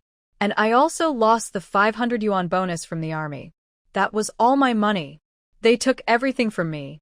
How can I live now?" Chen Mianmian spoke while crying, gesturing with her hands, and the size of her gold bracelet was almost as big as a tire. Everyone around gasped in shock. No wonder this girl wanted to report the case. Her gold jewelry was worth over 1,000 yuan. No, police officers, we didn't steal her bracelet. We only took some bedding and fabric. That's why it's over 1,000 yuan? Su Danny felt very wronged. She hadn't even seen such a big gold bracelet before. But the next second, Chen Mianmian went to a bundle of blankets, rummaged through it, and took out a ring box. She opened it, revealing the same ring that Su Bian had given her last time. "Who says you didn't steal? These are clearly items taken from your hands. Everyone saw it. What's there to deny?" The Su family members stared wide-eyed, looking at Chen Mianmian as if they saw a ghost. "Are you crazy? Who hides gold in blankets? Mind your own business about where I hide things. You just stole my stuff." Chen Mianmian rolled her eyes. Then, facing the police, she looked pitiful again. "Police officers, I'm just a helpless girl. Is there anything wrong with hiding my valuables somewhere safe?" It was clearly them who took it during the chaos. Now they want to deny it. Boo-hoo, everyone saw it. "Please, you have to help me." Chen Mianmian covered her face, her shoulders trembling. The police felt a bit heartbroken watching her. Adding to the chaos, the people around kept talking about Chen Mianmian's background. The police grew angrier. These people came to cause trouble at her wedding and even stole her money. The Su family sensed the police's changing attitude and finally realized something was wrong. Chen Mianmian claimed they had sent her here, but now it seemed she was accusing them falsely. "No, police officers, don't listen to Chen Mianmian's nonsense. We didn't take those things. She even told her dog to bite us. She's the one who should be arrested." Su Danny was about to point out the dog in the yard, but she turned around and saw no dog in sight. It turned out that when the police arrived, Chen Mianmian had already let the dogs escape from the backyard. She thought that as long as she said the dogs bit them, it wouldn't be her fault, and no one could find evidence.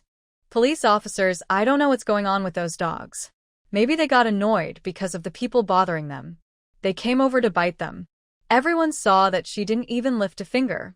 It was obvious she was trying to cheat and extort money. Since the initial scuffle, Chen Mianmian hasn't moved at all. The injuries on their bodies were caused by the dogs, and she has nothing to do with it. Take them back to the station." Because the case involved a large amount of money, the police decided to bring them in for questioning. When the Su family saw the shiny handcuffs, they realized things had gotten serious. They hurriedly claimed innocence, saying they didn't take Chen Mianmian's money or jewelry. But Chen Mianmian insisted they took it, and she wouldn't believe otherwise. "I'm sorry, sister-in-law, I was wrong. Please don't report us. I'm begging you." Su Danny was handcuffed, and so scared her legs went weak.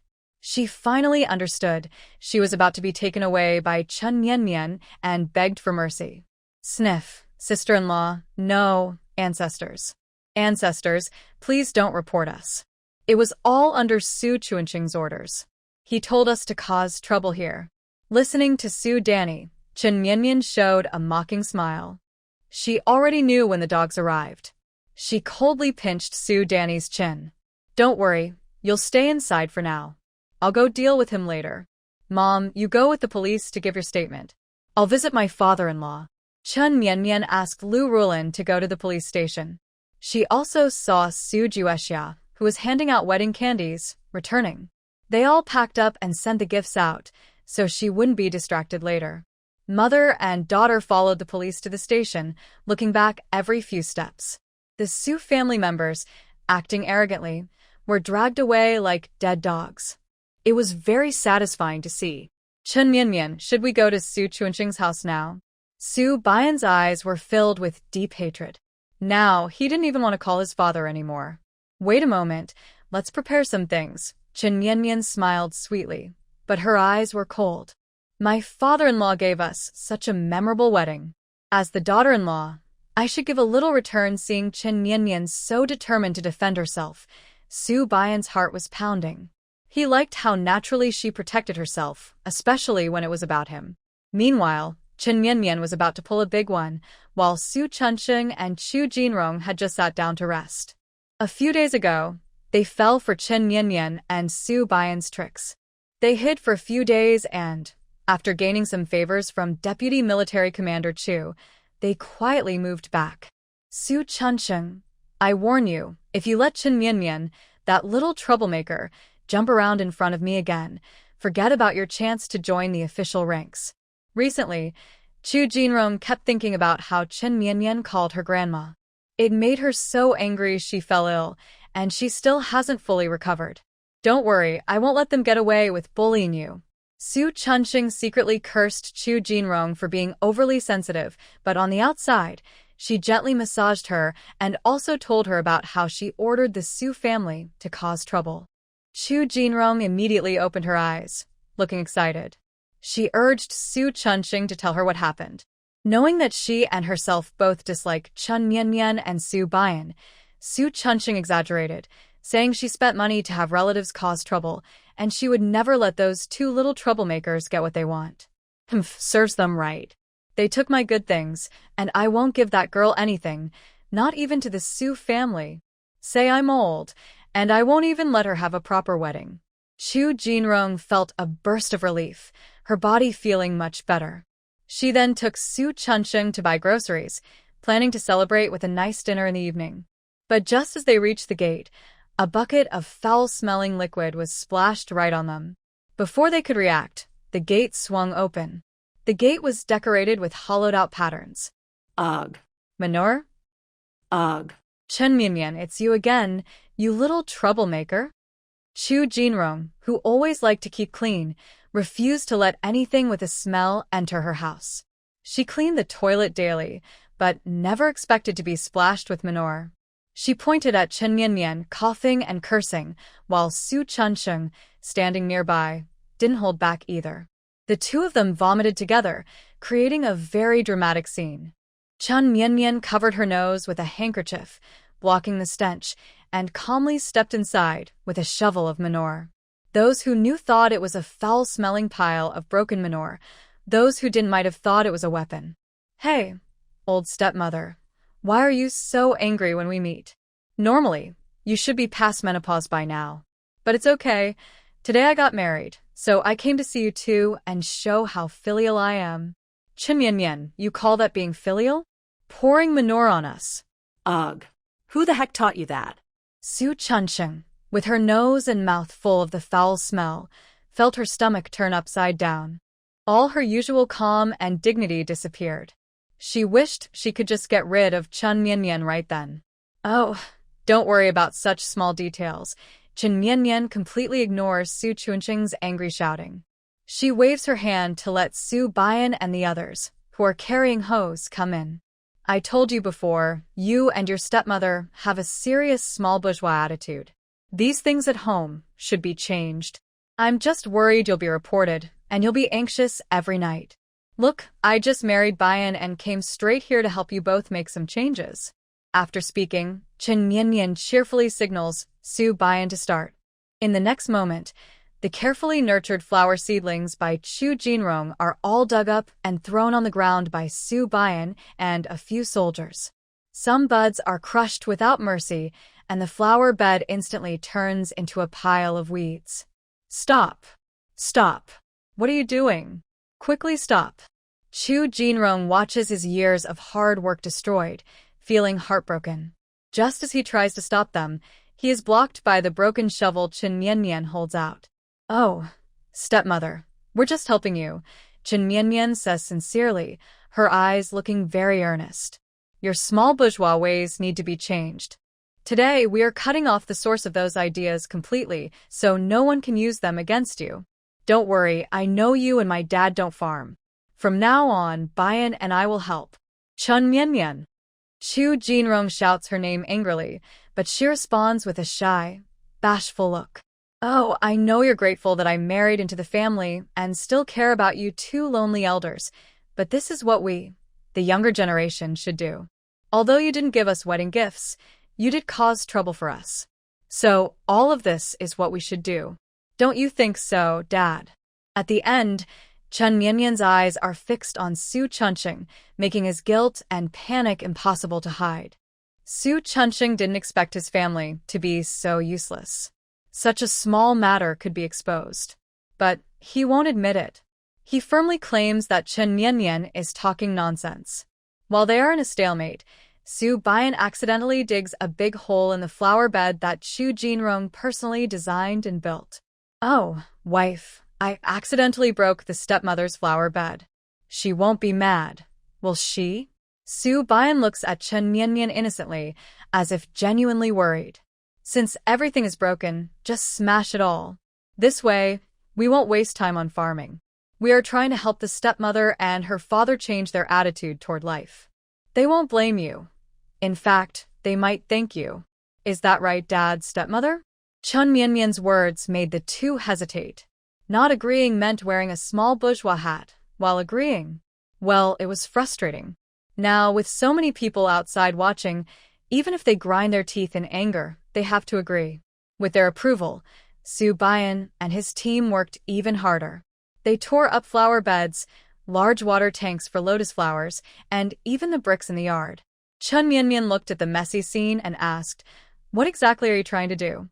Chu Jinrong looked at the chaos with concern, grabbing a broken flower branch and asking angrily, "What am I trying to do?" "That's for you to ask yourselves." Chen Mianmian's smile disappeared, and she glared coldly at Su Chunqing. "My wedding was ruined by the Su family. I think asking for some compensation isn't too much, right? Oh, and I forgot to tell you too. My eldest aunt, second aunt, third aunt, and several uncles and brothers have all taken me to the police station. They are probably being questioned for theft now." "Dat, Yora solter." "You tell me, with such a large amount involved in the theft, do you think they might face the death penalty?" Chen Mianmian's words made Su Chunqing turn pale and ask in shock how they ended up in the police station. Since he asked sincerely, Chen Mianmian kindly answered. She vividly described the tragic situation of the Su family, especially Su Danny's bright red shorts, which she described as quite. Finally, she emphasized the lost 500 yuan, along with a large gold bracelet, a big gold necklace, and big gold earrings. Hearing this, Su Chunqing's face went black again and again. This girl was really making trouble again. "Dad, do you think, with such a large amount involved, they might face the death penalty?" Chen Mianmian blinked her big eyes and leaned close to Su Chunqing. "Hey, you're pretending to be tough and messing up my wedding. I'm someone who remembers grudges. If you don't let me and buy and live a good life, then let's see if your family is tough enough. What exactly do you want?" Su Chunqing trembled with anger. He held back his desire to hurt Chen Mianmian and tried to negotiate with her in a calmer tone. He couldn't imagine what would happen if Chen Mianmian bit the Su family members to steal, and they all ended up in jail. The other Su family members would probably tear him apart. "I'll do whatever I can, but it depends on what Dad decides." Chen Mianmian looked into the house. "I'm not very good at remembering things. If someone gives me 500 yuan and some good stuff, I might forget about those who wronged me." This was very clear. If Su Chunqing paid money and gave gifts, Chen Mianmian would withdraw the case. If not, the Su family would face punishment. Even if the police could prove the money was a lie, that 500 yuan was officially issued by the military district, and it could be traced everywhere. Chen Mianmian insisted she didn't see anything, and the Su family would have to pay. Whether this blame can be removed depends on how Su Chunqing performs. 500? Why don't you go? I'm busy right now, Dad. Why are you in such a hurry? Chun Mian shrugged and scolded. You're getting old. You shouldn't be so impatient. Otherwise, you'll have and if you get paralyzed, we won't be able to take care of you. Chun Mian quickly responded, making Su Chunqing so angry he almost lost his mind. Meanwhile, Su Bian and the others had finished renovating the yard, turning it into neat rows of furrows. It was time for Chun Mian to step in. She rolled up her sleeves and used a broken manure shovel to water the yard thoroughly. Ugh. Stop. Ugh. Chu Jinrong was overwhelmed by the foul smell and started to dry heave. She couldn't stand the stench filling her yard. Stepmom, the most important thing for this land is fertilizing. Farmyard manure is very nourishing. With it, the vegetables will grow faster. You can't just dig up the yard for show. We need to follow the principle of simple living. As the wife of the militia team leader, you should set an example. Chun Mian spoke confidently, throwing a big hat on her head that made her dizzy and unable to argue back. Chun Mian poured a few scoops of fertilizer. Su Bian, feeling distressed for her, took it and did it himself. He spread it evenly, watering everything, walls included. It was estimated that this fertilizing would make the yard smell terrible for 3 days. My yard. Su Chunqing, hurry up and chase them away. Are you trying to make me die of anger? Chu Jinrong couldn't move Chun Mian, so she directed her anger at Su Chunqing. If only he had done his job properly, none of this would have happened. Su Chunqing was pressured by Chun Mian and the Su family, so he didn't dare do anything. The couple stood in the yard like quails, trembling with anger. While Su Bian was fertilizing the fields, Chun Mian started finding fault again. She complained that the wall was too white and looked unfriendly, suggesting it should be covered with a mixture of yellow mud and dry grass. She said the toilet was too luxurious because it was made of bricks and tiles, and it should be replaced with straw.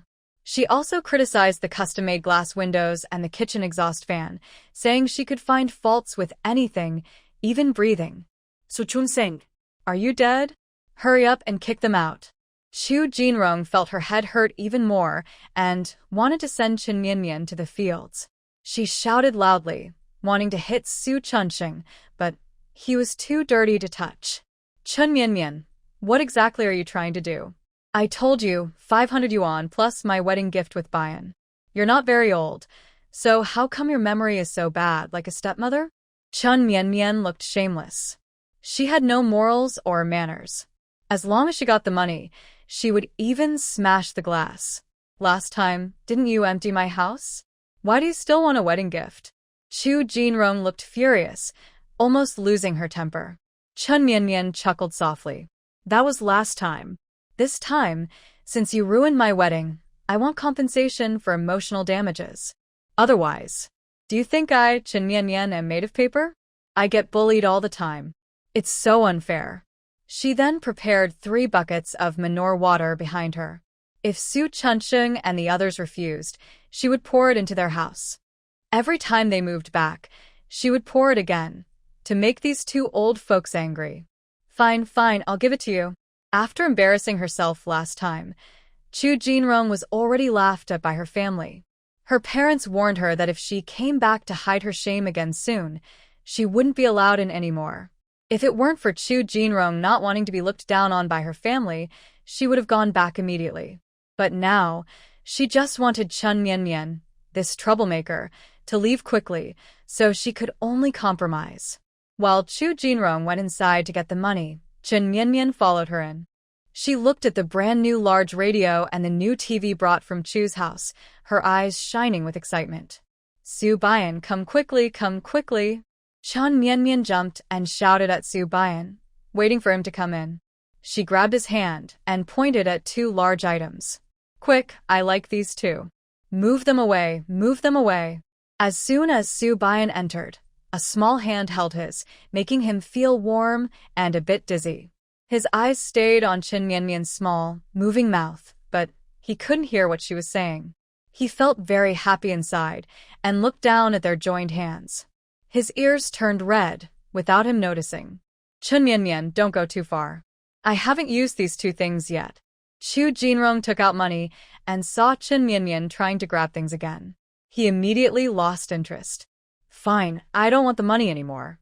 I'll go to the police station to complain. Su Chunsheng brought people to cause trouble at our wedding to get revenge on his son. He even encouraged relatives to steal the bride's dowry. I'll also call TV reporters to interview them and ask if they've ever seen such a disgusting father. Chen Mianmian said she was about to leave. Su Chunsheng quickly stopped her. These stories spread among neighbors. If he didn't admit it, it was fine. But if it reached the TV station, it would be on the news. The Su family wasn't good at keeping secrets. Once they gave their statements to the police, his official position would be gone for good. I give you and Bayan my blessing for your marriage. These two are your wedding gifts, Su Chunsheng said through gritted teeth. Chen Mianmian immediately happily thanked him and casually took down the curtains to wrap the recorder and big TV, asking Su Bayan to carry them away. Su Chunsheng, are you crazy? That was my mom's gift to me. Why are you giving it away? Chu Jinrong looked at Su Chunsheng in disbelief. Over the years, she had used her money to support the Su family and endured their visits. Now he was giving away such valuable things? She couldn't believe it. Su Chunsheng quickly hugged her to comfort her. He had bought these things with savings over several months. But if he lost his position as a militia leader, it would be hard to fix. He also thought that once Su Bayan joined the army, he would find an excuse to delay. He didn't believe Chen Mianmian could get involved in the military district. Hearing this, Chu Jinrong felt a little happier. She reluctantly threw 500 yuan to Chen Mianmian. Ah, thank you, dear dad. Thank you, stepmother, for the wedding gift. I'll go to the police station and say I remembered wrong. The gold and money are found. I promise the Su family will come back whole. After saying this, Chen Mianmian took the money and left with Su Bayan and the soldiers. Spectators saw Chen Mianmian win completely and also made a mess at Su Chunsheng's house, covering their mouths to hide their laughter. That day, Chen Mianmian's fame spread. Everyone knew that Su Bayan had married a fiery wife. Thank you all for your help today. Tonight, Bayan will invite those he has good relations with for a meal. You all are welcome to join. I promise you'll eat well and drink happily. Chen Mianmian held 500 yuan, feeling very happy. Now, Su Chunsheng's gold coins were almost like the top boss. Next time he needs money, he will come to him. Thank you, sister-in-law. The soldiers who helped smiled happily. After working together last time, their family's reputation in the army was very good. This time, for the wedding, they fought off many competitors to get this chance. They really came at the right time. They returned to the yard, where Lu Ruolin and her daughter had also come back. Chen Mianmian handed her the 500 yuan as household money, so there would be meat, vegetables, rice, and flour at home. With money, they had to take good care of the family of four's health. Only then could they continue fighting against their class enemies. Lu Ruolin looked at the money and was so happy her hands trembled. She had never seen so much money before. Her daughter-in-law even gave it to her.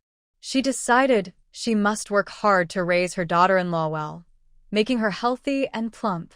Go play, I'll go cook. All the ingredients were prepared in advance.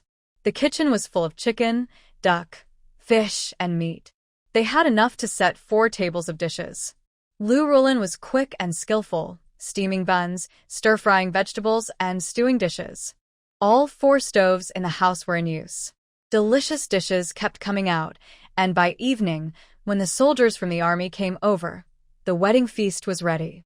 Oh, we arrived just in time.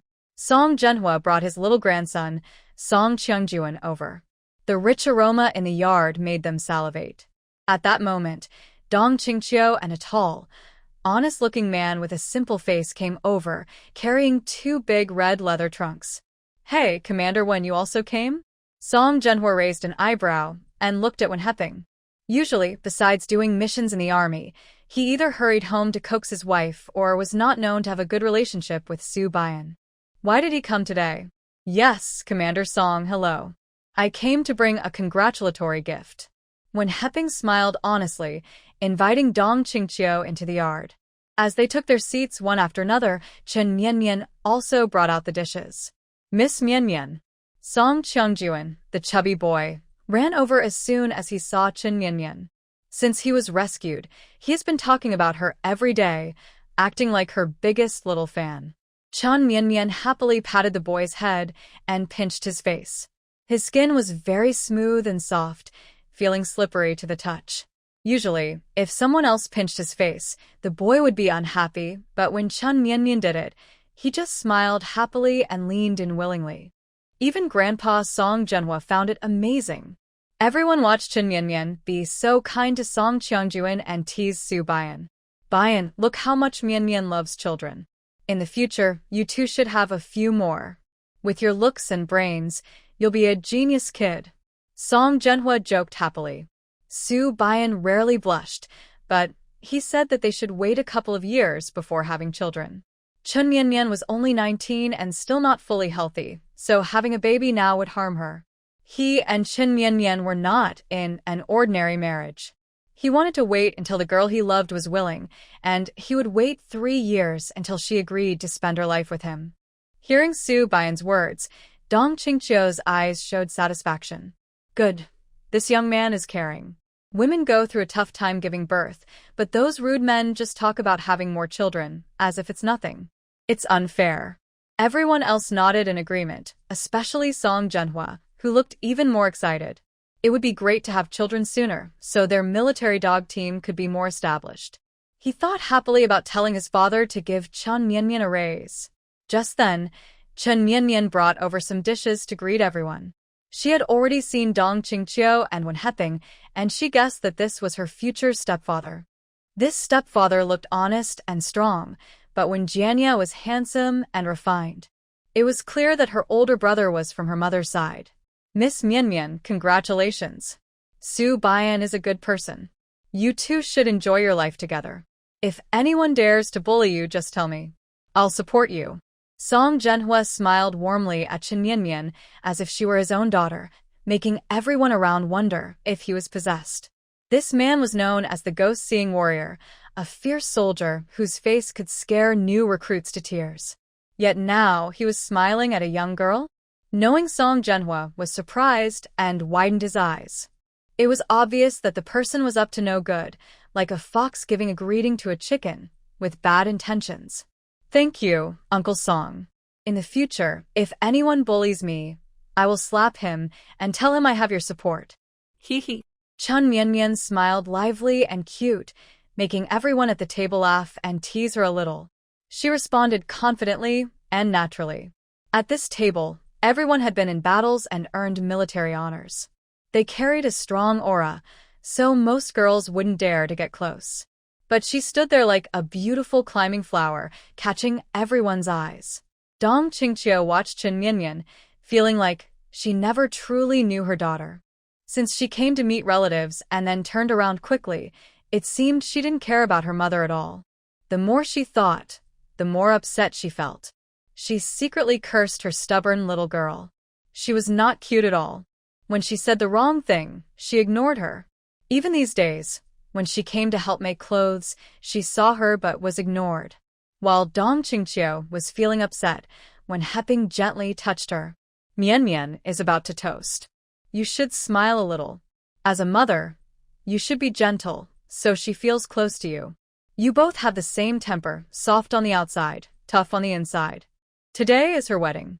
If you keep a stern face, she might ignore you even more. When did I have the same temper as her? She clearly follows my brother's troublemaker, just to annoy me. Dong Qingqiu glared at Wen Heping with a bit of annoyance, then reached out and pinched his soft flesh at the waist. Seeing him grimace in pain, she was satisfied and let go. But for some reason, when she heard Wen Heping say they looked alike, her lips curled up slightly. Yes, she was a mother. She couldn't be petty like the younger generation. This stubborn girl might not be cute, but she was a generous elder. Thank you all for coming to my and Wu Yan's wedding. Today, I prepared some simple wine. I hope you won't mind. Chen Mian, don't speak formalities, but let's get to the point. Everyone attending the wedding was someone with some connection to them, clearly here to support Su Wuyan. They belonged to the same camp. In the future, if there were good things, they would be the first to be considered. Chen Mianmian held a small wine cup, drinking sip by sip. Seeing her confident and straightforward attitude, everyone followed suit and toasted. Before Dong Qingqiu could speak, Wen Heping stood up first. Mianmian, Uncle Wen, thank you so much. If it weren't for you, Jianya would have. From now on, you are my own daughter. If anyone bullies you, just come to the army to find me. I'll break their leg. Wen Heping spoke with a choked voice and red eyes when mentioning Wen Jianya. Not only did Mianmian pull Wen Jianya back from the brink of death, but she also gave him hope to live. In the past few days, Wen Jianya has been cooperating a lot and seems to be in better spirits. Although he still feels down sometimes, he is actively exercising every day according to the hand rehabilitation plan Mianmian wrote for him, showing a clear desire to survive. In the family compound, everyone knew what had happened to Wen Jianya. They sighed and felt sorry for him. Such a good young man. Uncle Wen, you don't need to be polite. Even if he's a stranger, I wouldn't just watch him die. Mianmian smiled politely. She helps people purely out of kindness. Moreover, she no longer wants to naively get involved in others' families or cling to vague notions of family love. Her family, her loved ones, will be chosen by herself in the future. Song Zhenhua looked at Wen Heping with curiosity. What good deed had Mianmian done secretly this time? He quickly tugged at Wen Heping's sleeve and whispered to ask. Wen Heping, wiping his tears, quietly told Song Zhenhua about his son, but he didn't mention Wen Jianya's suicide. Instead, he said that Mianmian might help provide a recovery plan and his son might be able to stand up again. Oh, that's great. If Jianya can stand up, Mianmian will definitely have made a big contribution. I'll recommend her for a third-class merit. Song Zhenhua's eyes lit up, and he looked very excited. His gaze on Mianmian was like he had discovered a treasure. She can train dogs, scold people, has a thick skin, and can treat legs. This girl's future is limitless. She deserves a raise. Definitely a raise. Cough. Today is your wedding. This is a gift for you. Dong Qingqiu looked at her own silly partner chatting with others, forgetting to give her and her daughter a chance to speak, and was secretly gnashing his teeth. But no matter what, at this point, as a mother, she couldn't show weakness. Dong Qingqiu clenched her teeth and finally spoke, handing over 2 suitcases. Mianmian widened her eyes. Usually gifts from others are just eggs or maybe some brown sugar, pretty modest. But she handed over 2 brand new suitcases? Does the brigade leader's family make so much money? This suitcase is usually hard to buy from the supply store. Most people have to fight for it. Many daughters who get married are proud to carry such a suitcase. Chen Mianmian looked at Dong Qingqiu, unsure whether she should accept it. They had said before not to bother her, so she wondered what the situation was now. Su Baiyan saw this and took the suitcase, thanking her. Although Chen Mianmian didn't accept it herself, Dong Qingqiu felt a bit disappointed, but at least she didn't refuse openly, which was good. That little donkey really dares to do such things. Thank you, Madam Wen. Even though they knew they were mother and daughter, it wasn't made public. Su Baiyan didn't want to call someone, so he just discussed it with Wen Heping. He weighed the heavy suitcase, which seemed to be filled with dozens of pounds of bricks. Thank you, Madam Wen. Chen Mianmian followed Su Baiyan's way of addressing her, which made Dong Qingqiu look at her with a resentful expression. She turned to Wen Heping, still chatting, and then angrily pinched his waist. During the meal, everyone was happy except Dong Qingqiu, who was full of resentment. Especially Song Zhenhua, who felt happy just thinking about Chen Mianmian's strong fighting spirit. This little calf is fearless, and letting her go fight those old men must be very fun, haha. They had said before that they were rough and simple, so now they wanted to see someone even rougher. Thinking about how some people would be so angry they'd puff out their cheeks and glare, he felt very pleased. After the meal, Dong Qingqiu and Wen Heping, worried about the children, prepared to leave. Lu Rulin brought over 2 small basins with prepared food. Take these back for the children. I packed them early to send to you. Since you came, I don't need to go myself. Lu Rulin handed over the small basins and took out a bunch of large shrimp crackers and white rabbit candies, giving them to Dong Qingqiu. These were left for you, by Mian Mian. She's someone who keeps everything inside, stubborn but soft-hearted. No matter how busy she is these days, she's been thinking hard about her recovery plan. Sometimes I see her eyes red, saying she didn't sleep all night drawing plans and tools. She's still young, has suffered a lot, and has long forgotten how to act spoiled with adults. If she makes you unhappy sometimes, just be more patient. While speaking, Lu Rulin thought about Chen Mianmian's many scars. Her eyes turned red, and she looked deeply at Dong Qingqiu before turning away. Dong Qingqiu lowered her gaze to the candies in her hand, feeling heavy inside. She wondered if, back then, if she had taken Mian Mian with her, maybe things wouldn't have turned out this way.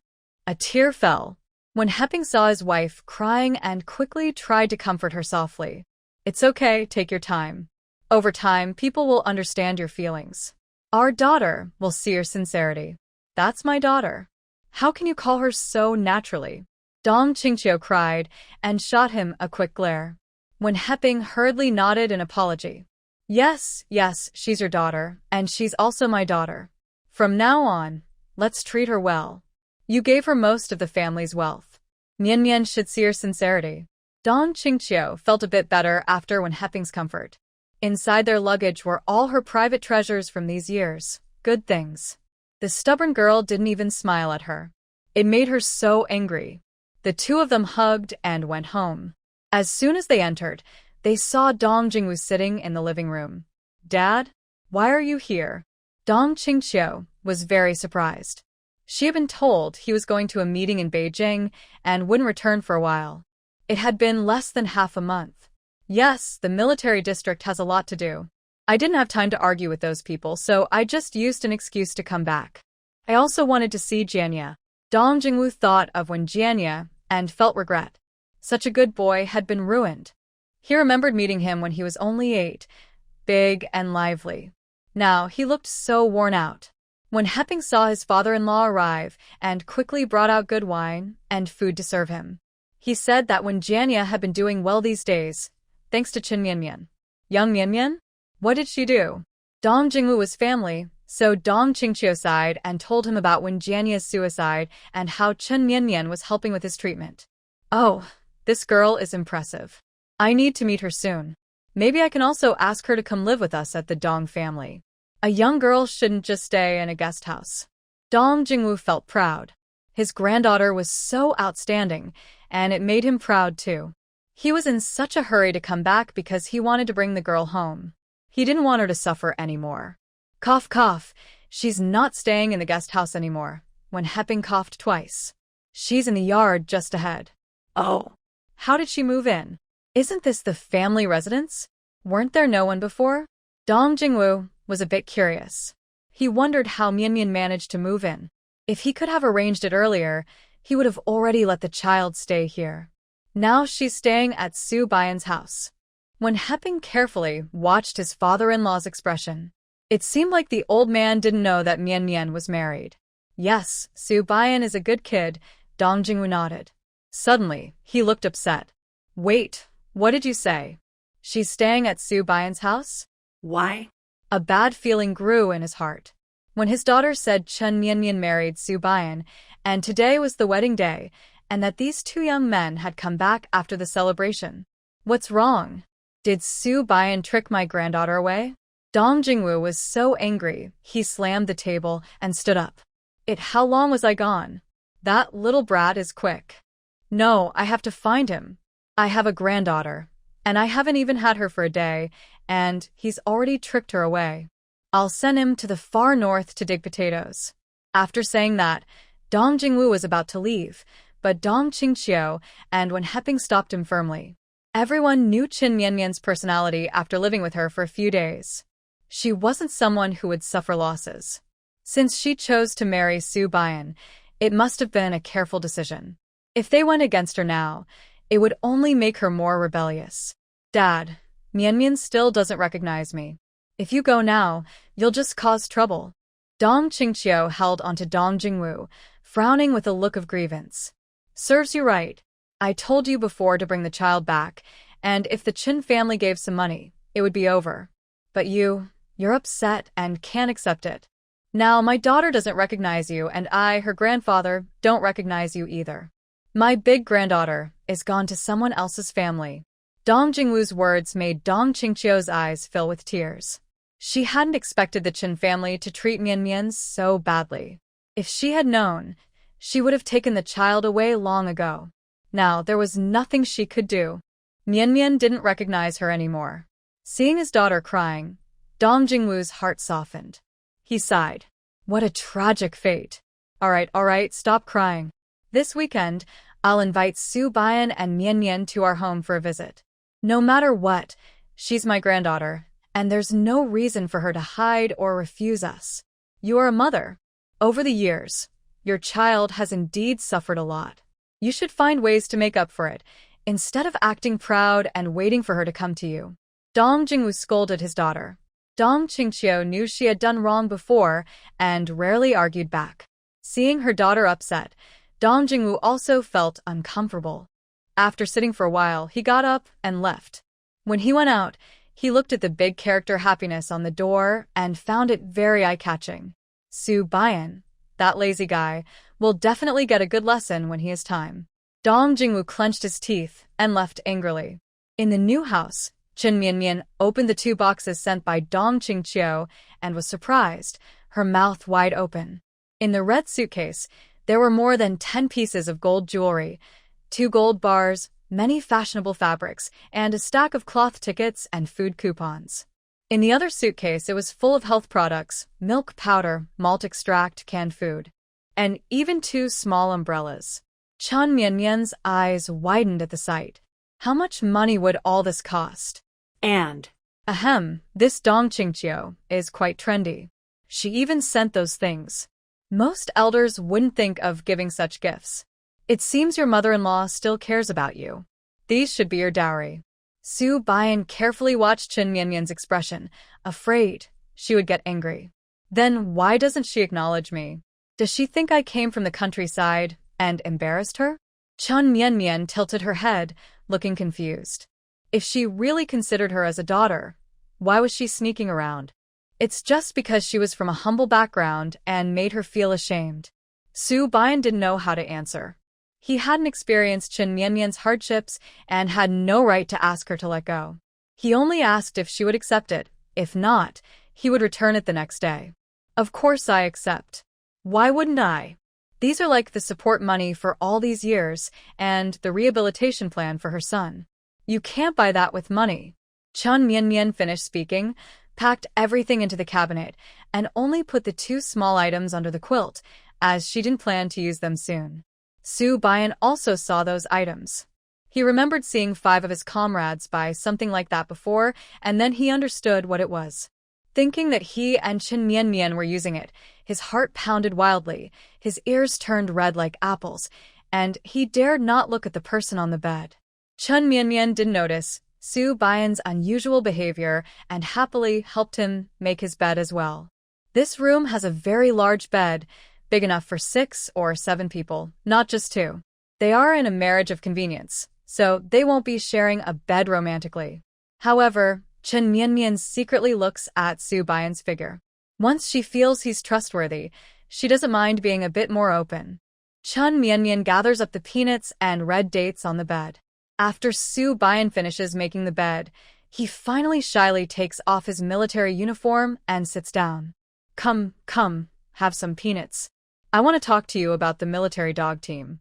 Chin Mian Mian doesn't notice Su Bian's shy, wife-like demeanor. She simply hands him a handful of peanuts and sunflower seeds, munching happily.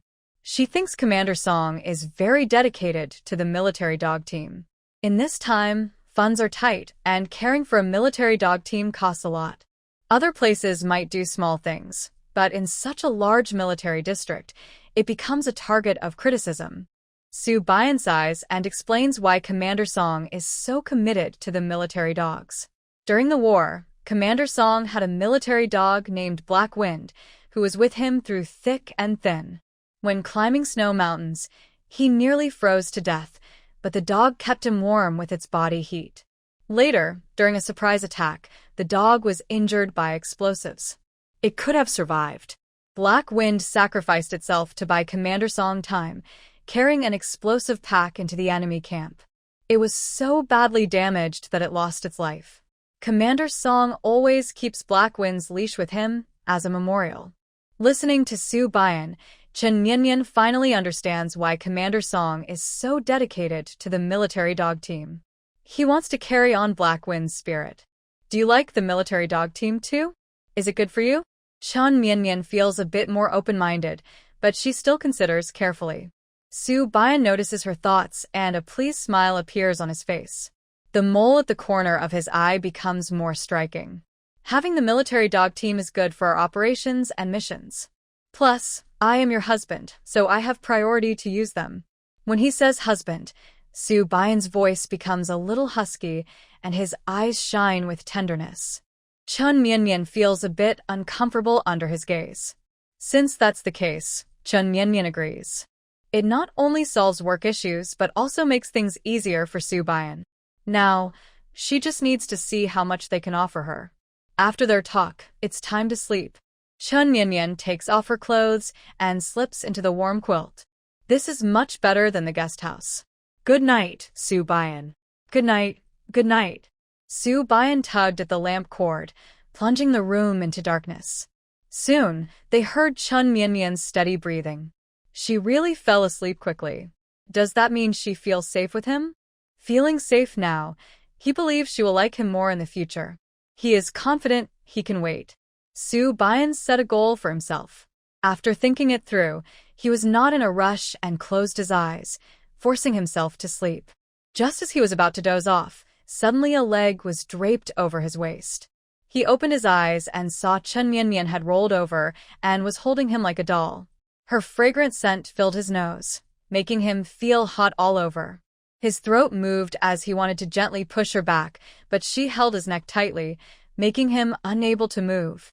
Don't move if you run away. I'll be very sad. Chen Mianmian's whisper made Su Bian feel a sweet warmth in his heart. She liked him so much. The girl he liked was right beside him, but couldn't move. Su Bian endured the most painful torment, caught between reason and desire. He could only close his eyes and silently recite the 3 main rules and 8 points of caution. Meanwhile, Su Bian's body was stiff and he dared not move. Chen Mianmian, in her dream, was chasing a running roasted pig's trotter. No matter how she tried to catch it, it kept escaping. Finally, she used all her strength to hold the pig's trotter tightly. Maharaha, little baby, I told you, you can't escape my grasp. Chen Mianmian laughed wildly, then bit into the pig's trotter she was holding.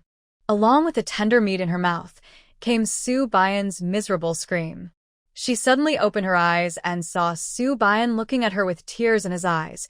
A prominent tooth mark on his face was very clear. Saw thee. I was dreaming about biting a pig's trotter and got too excited, so I bit you. Let me see if you're hurt. Su Bian looked very resentful. He couldn't even touch his wife on their wedding night, and now she had bitten him like a pig's trotter.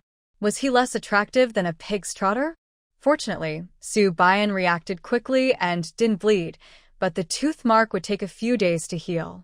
One can imagine how others would react when they saw the mark on his face in the next few days. Chen Mianmian wanted to crawl into a hole right now.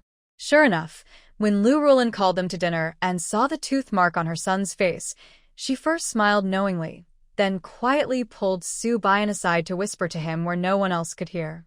Chen Mianmian was still young, so as her husband, he had to be gentle and not too rough, otherwise he might get bitten again.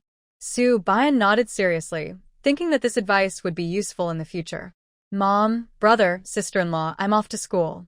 Su Juexia was already in her 3rd year of middle school, and with the entrance exams only a few months away, she needed to get to school early to review. Today, she wore a new outfit made by Lu Rulin, a pink checkered shirt with a matching skirt, paired with the little leather shoes Chen Mianmian had bought for her.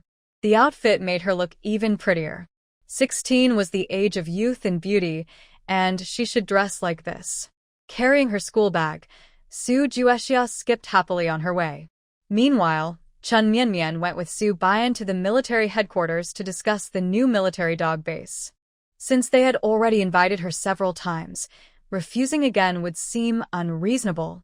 When Song Chulu saw that Chun Mianmian agreed to take charge of the military dog base, he was delighted and promised to approve anything within his power. So, Chun Mianmian requested a training ground, kennels, trainers, and dogs. Each of these needed to be arranged properly, and the funding alone would cost a lot. By the way, Commander, how much is my salary? At this question, which was clearly what Chun Mianmian cared about most, Song Chulu couldn't help but laugh. Since the base is just starting, I'll give you the treatment of a deputy battalion officer, 100 yuan a month. Later, if the dogs achieve great results, I can promote you further. As for your official status, I'll first arrange for you to be enlisted.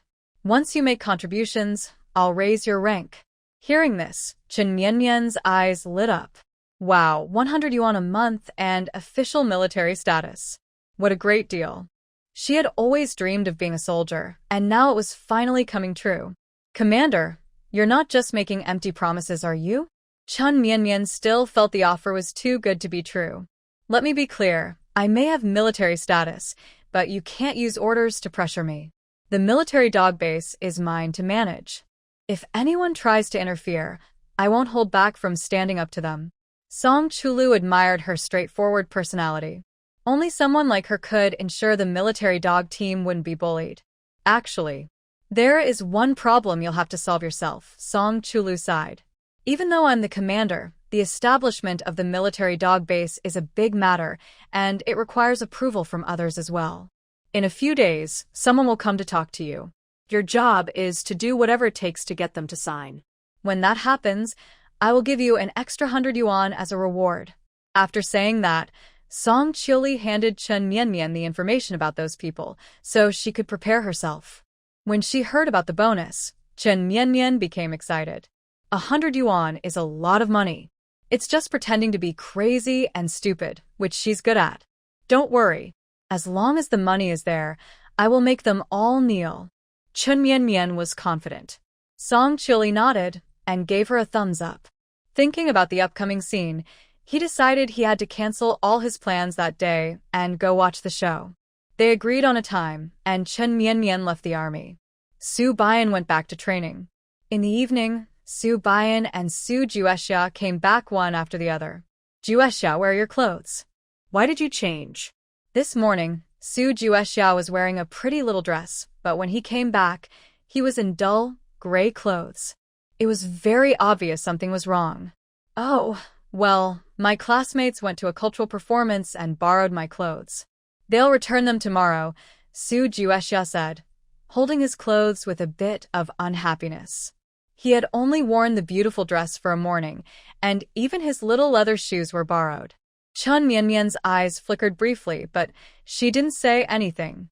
The whole family came to eat dinner, and she also told Lu Rulin and her daughter that she was going to work at the military dog training base. Oh, Mianmian, you're amazing. Not only do you get 100 yuan a month, but you also have military status, Lu Rulin said, looking at her daughter-in-law with envy and pride. This girl is really impressive. Other military wives usually work in supply stores, schools, or as workers. But our child is directly a soldier. Chun Mianmian accepted her mother-in-law and sister-in-law's praise, smiling and nodding happily. In the past few days, she planned to gather the nearby dogs and see if there were any good puppies. The Chinese rural dog is gentle, loyal, strong, adaptable, easy to care for, and most importantly, smart and understanding. They're also very alert, making them good guard dogs. Chun Mianmian wants to select the best among these dogs.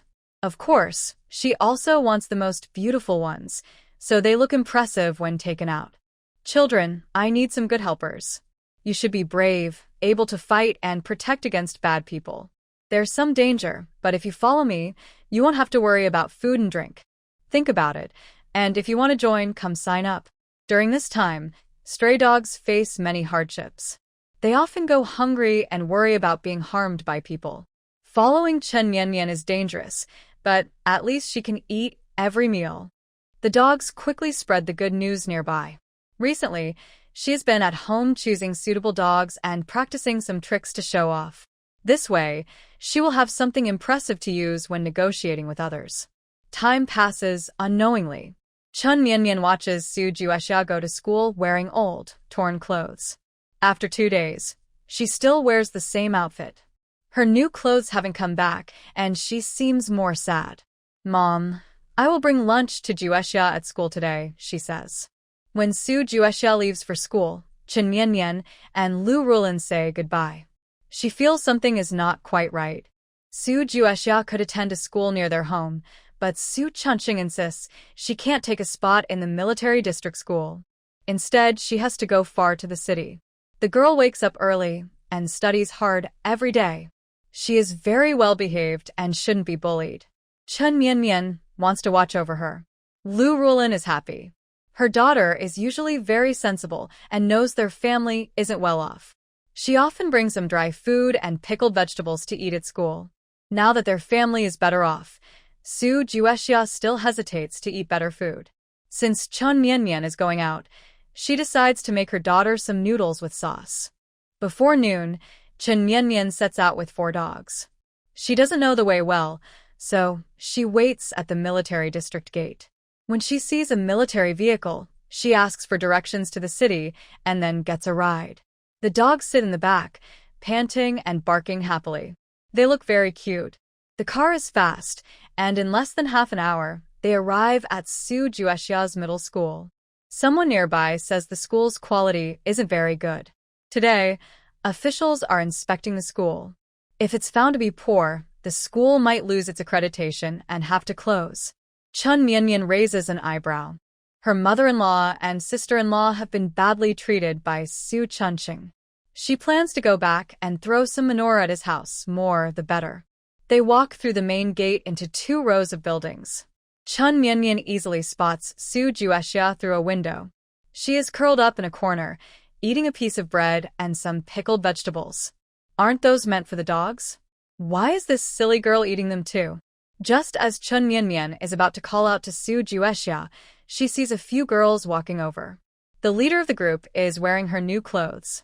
Su Juexia, why do you always nibble on your cornbread? Look at your poor manners. No wonder people might think you're a beggar. Today, a leader is coming to check, and someone like you should just go home to avoid ruining the school's reputation. Zhang Xiaohua, dressed in new clothes, looked proud and stared at Su Juexia's pretty face with jealous anger.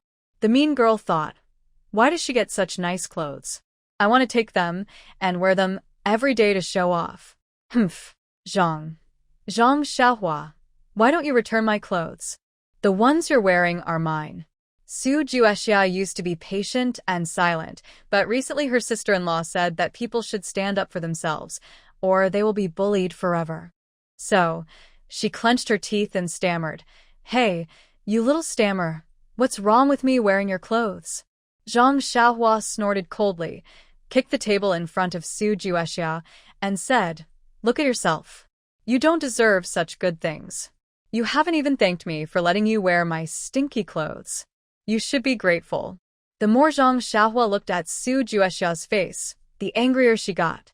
Her eyes flashed with cruelty, and she knocked the cornbread out of her hand, stomping on it several times. You're too much.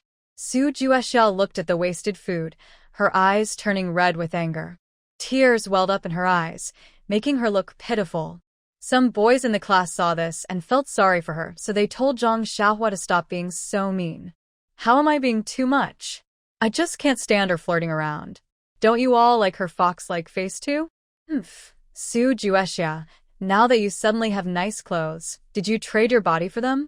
Otherwise, how could you afford such good fabric? Zhang Xiaohua spat out dirty words, maliciously damaging Su Juexia's reputation.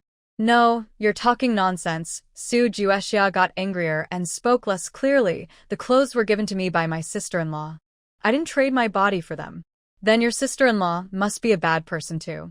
You two are just a pair of troublemakers trying to mend. She then reached out to pull Su Juexia's hair and even shoved the broken cornbread into her mouth. You trash, you only deserve to eat this. Not only will I take your clothes, but I will also tear your face apart. Let's see how you show off then.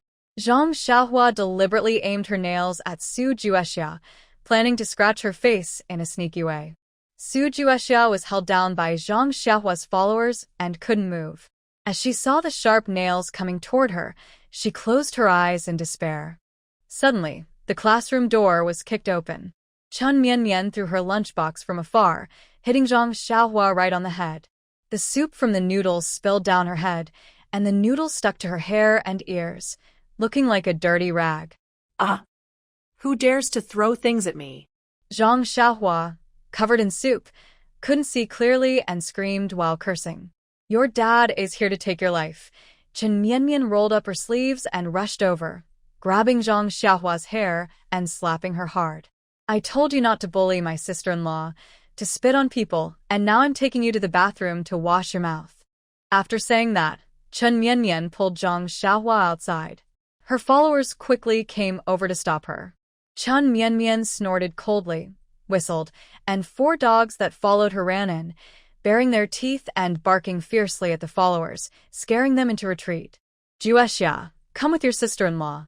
Today, I will show you what it means to beat a drowning dog and what it means when a dog refuses to eat its own feces and forces its head down.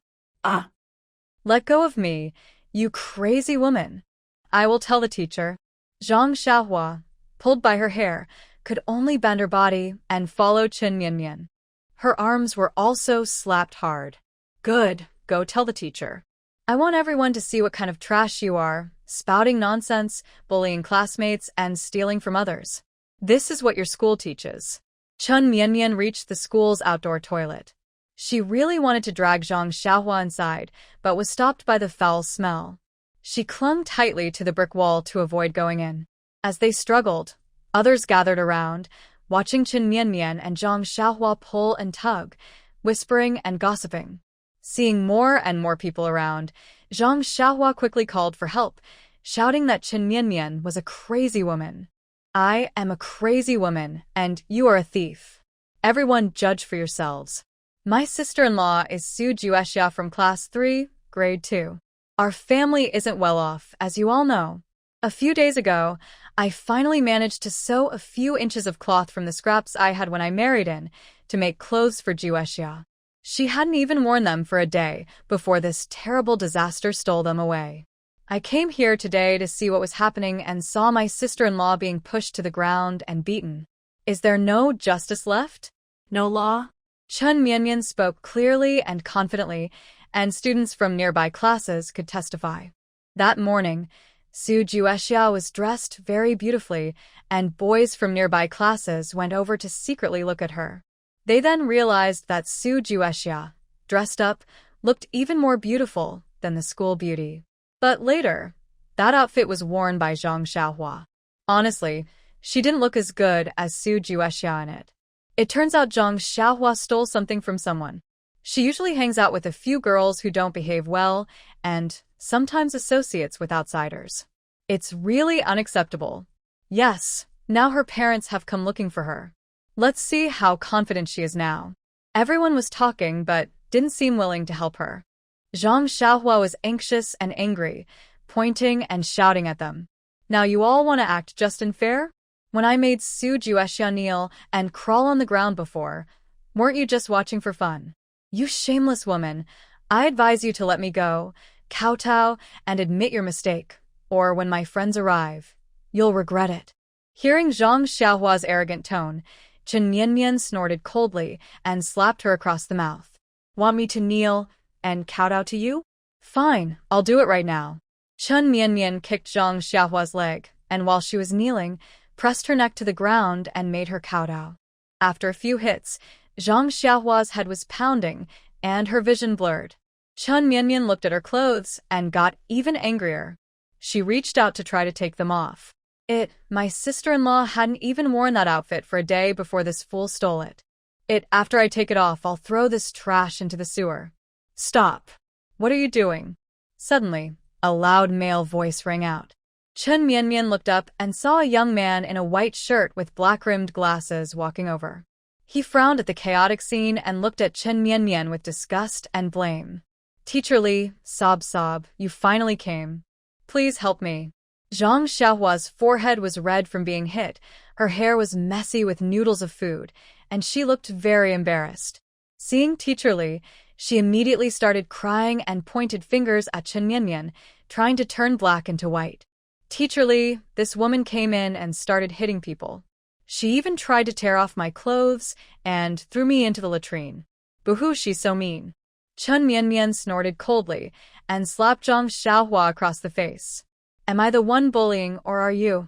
You stole my sister-in-law's clothes, forced her to eat a crushed cornbread, and even scratched her face. I've never seen someone as vicious as you. After speaking, Chen Mianmian asked the students around to testify. Su Juexia also stepped forward, nervously pointing out Zhang Xiaohua. At first, everyone thought that with so many witnesses, Teacher Li would punish Zhang Xiaohua. But instead, he turned to criticize Su Juexia. Just for this small thing, you brought your sister-in-law to the school to cause trouble. Don't you realize how much damage this does to the school? You keep saying Zhang Xiaohua is bullying you. A slap doesn't make a sound on its own. You need to think about your own problems. Maybe you've damaged the harmony among classmates. Hearing Teacher Li's words, Su Juexia's fragile confidence was shattered again. She lowered her head, eyes red, clutching her clothes. Sure enough, she was not a liked child, and the teacher also thought it was her fault. Suddenly, with a loud smack, Su Juexia looked up and saw Chen Mianmian and a small, energetic girl rushing in front of Teacher Li. They grabbed his collar and jumped up, hitting his face. You say a slap can't make a sound? Fine, I want to see if it makes a sound. Tell me, does it make a sound or not? Hurry up and say. Teacher Li, caught off guard, was hit several times by Chen Mianmian, knocking off his glasses. When he finally reacted and was about to fight back in anger, Chen Mianmian stepped back, sat on the ground, and started crying loudly. Someone help. They're hitting people. What kind of broken school is this? Favoritism by teachers, bullying by students. They think I and my sister-in-law are easy to bully. I'm going to the police and the military district to report you. I'll accuse you of bullying a military family member. Hearing this, everyone around stared at Su Juexia in shock. She had never said she was a military family member. Su Juexia blinked innocently. She didn't think her military status would give her special treatment. Students are just here to learn. Plus, her shy and modest personality made her dislike being the center of attention. She never mentioned this before. As graduation approached, no one knew she was from a military family. Meanwhile, Chen Mianmian was very active in using her influence. Do you know who my father-in-law is? He is the commander of a militia group. Do you know who my mother-in-law is? She is the daughter of a deputy military district commander. Rounded up, we are all military family members. Our family came here to study, so we wouldn't take up military education resources. I didn't expect that hiding my identity would lead to such treatment. They risk their lives on the front lines to protect our country, yet they bully military families like this. I will have my father-in-law have you all punished. You, teacher, and that ugly student, you can't escape. Hearing Chen Mianmian's words, Teacher Li looked panicked, and Xiaohua also looked worried. Neither of them expected Su Juexia to have such a background. Seeing their guilty faces, Chen Mianmian gave a signal to the dogs standing nearby. They quickly ran away. These two are definitely not normal. While she sent the dogs to gather information, Chen Mianmian continued to cause trouble. Anyone who bullies my sister, I will report to the authorities. I will complain to the central government. How dare they steal military family members' clothes? Where did they even get such cheap goods? They have a brain, yet they bully others. This isn't good for student unity. I want to ask those leaders, why should we be bullied and still have to unite with bullies? As she spoke, Chen Mianmian got up to find the leaders. Teacher Li was so scared, he quickly stopped her. If she went to complain to the leaders, it would ruin the school's reputation today, and he would be in big trouble. He forced a smile, trying to calm her down. Zhang Xiaohua, go apologize to the sister-in-law. Zhang Xiaohua had been beaten and embarrassed, and now she had to apologize. She was unhappy and reluctant, but before she could speak, Chen Mianmian interrupted her. Just apologize? If I stab her to death, would that be enough to say sorry? She bullied my sister and stole her clothes. I want her to take off this outfit and give us 50 yuan for emotional damages. Otherwise, I will report her. 50? Why don't you just rob her? Zhang Xiaohua was so angry she widened her eyes, thinking Chen Yanyan was dreaming. So what? Did you think about how it felt when you bullied my sister? I was just fighting back. Why are you so angry? Since you are not sincere, I will go find the leader. I believe they would like to see the true relationship between classmates. Chen Yanyan sneered and was about to leave, but Teacher Li grabbed her wrist. If she left, the trouble would be blamed on him. Don't push your luck. Just because you're a military family member doesn't mean you can do whatever you want. Believe me, I can also report you for abusing power and have your so-called militia commander removed from his position. Chen Mianmian looked at the dirty hand on her wrist and frowned, but no one had dared to be so bold in many years. Just as she was about to kick Teacher Li and teach him a lesson, Su Juexia saw her sister-in-law being bullied and, like a little kitten, suddenly got angry and rushed over. Don't bully my sister-in-law. Su Juexia grabbed Teacher Li's arm and bit him. Teacher Li was bitten and grimaced in pain. He was about to reach out and pull Su Juexia's hair to make her let go.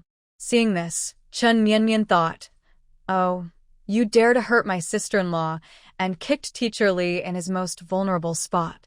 He curled up in pain, and she grabbed his hair and started slapping him. I told you we are military families," rounded to the nearest hole. "My father-in-law is a militia commander." "A commander? How dare you attack us? I'll beat you to death, you." Su Juexia refused to let go and seemed eager to vent all the grievances she had suffered from Teacher Li over the years. Chen Mianmian also fought back with hits, pulls, scratches, and kicks. The two sisters-in-law fought like a dozen people, making Teacher Li scream in pain.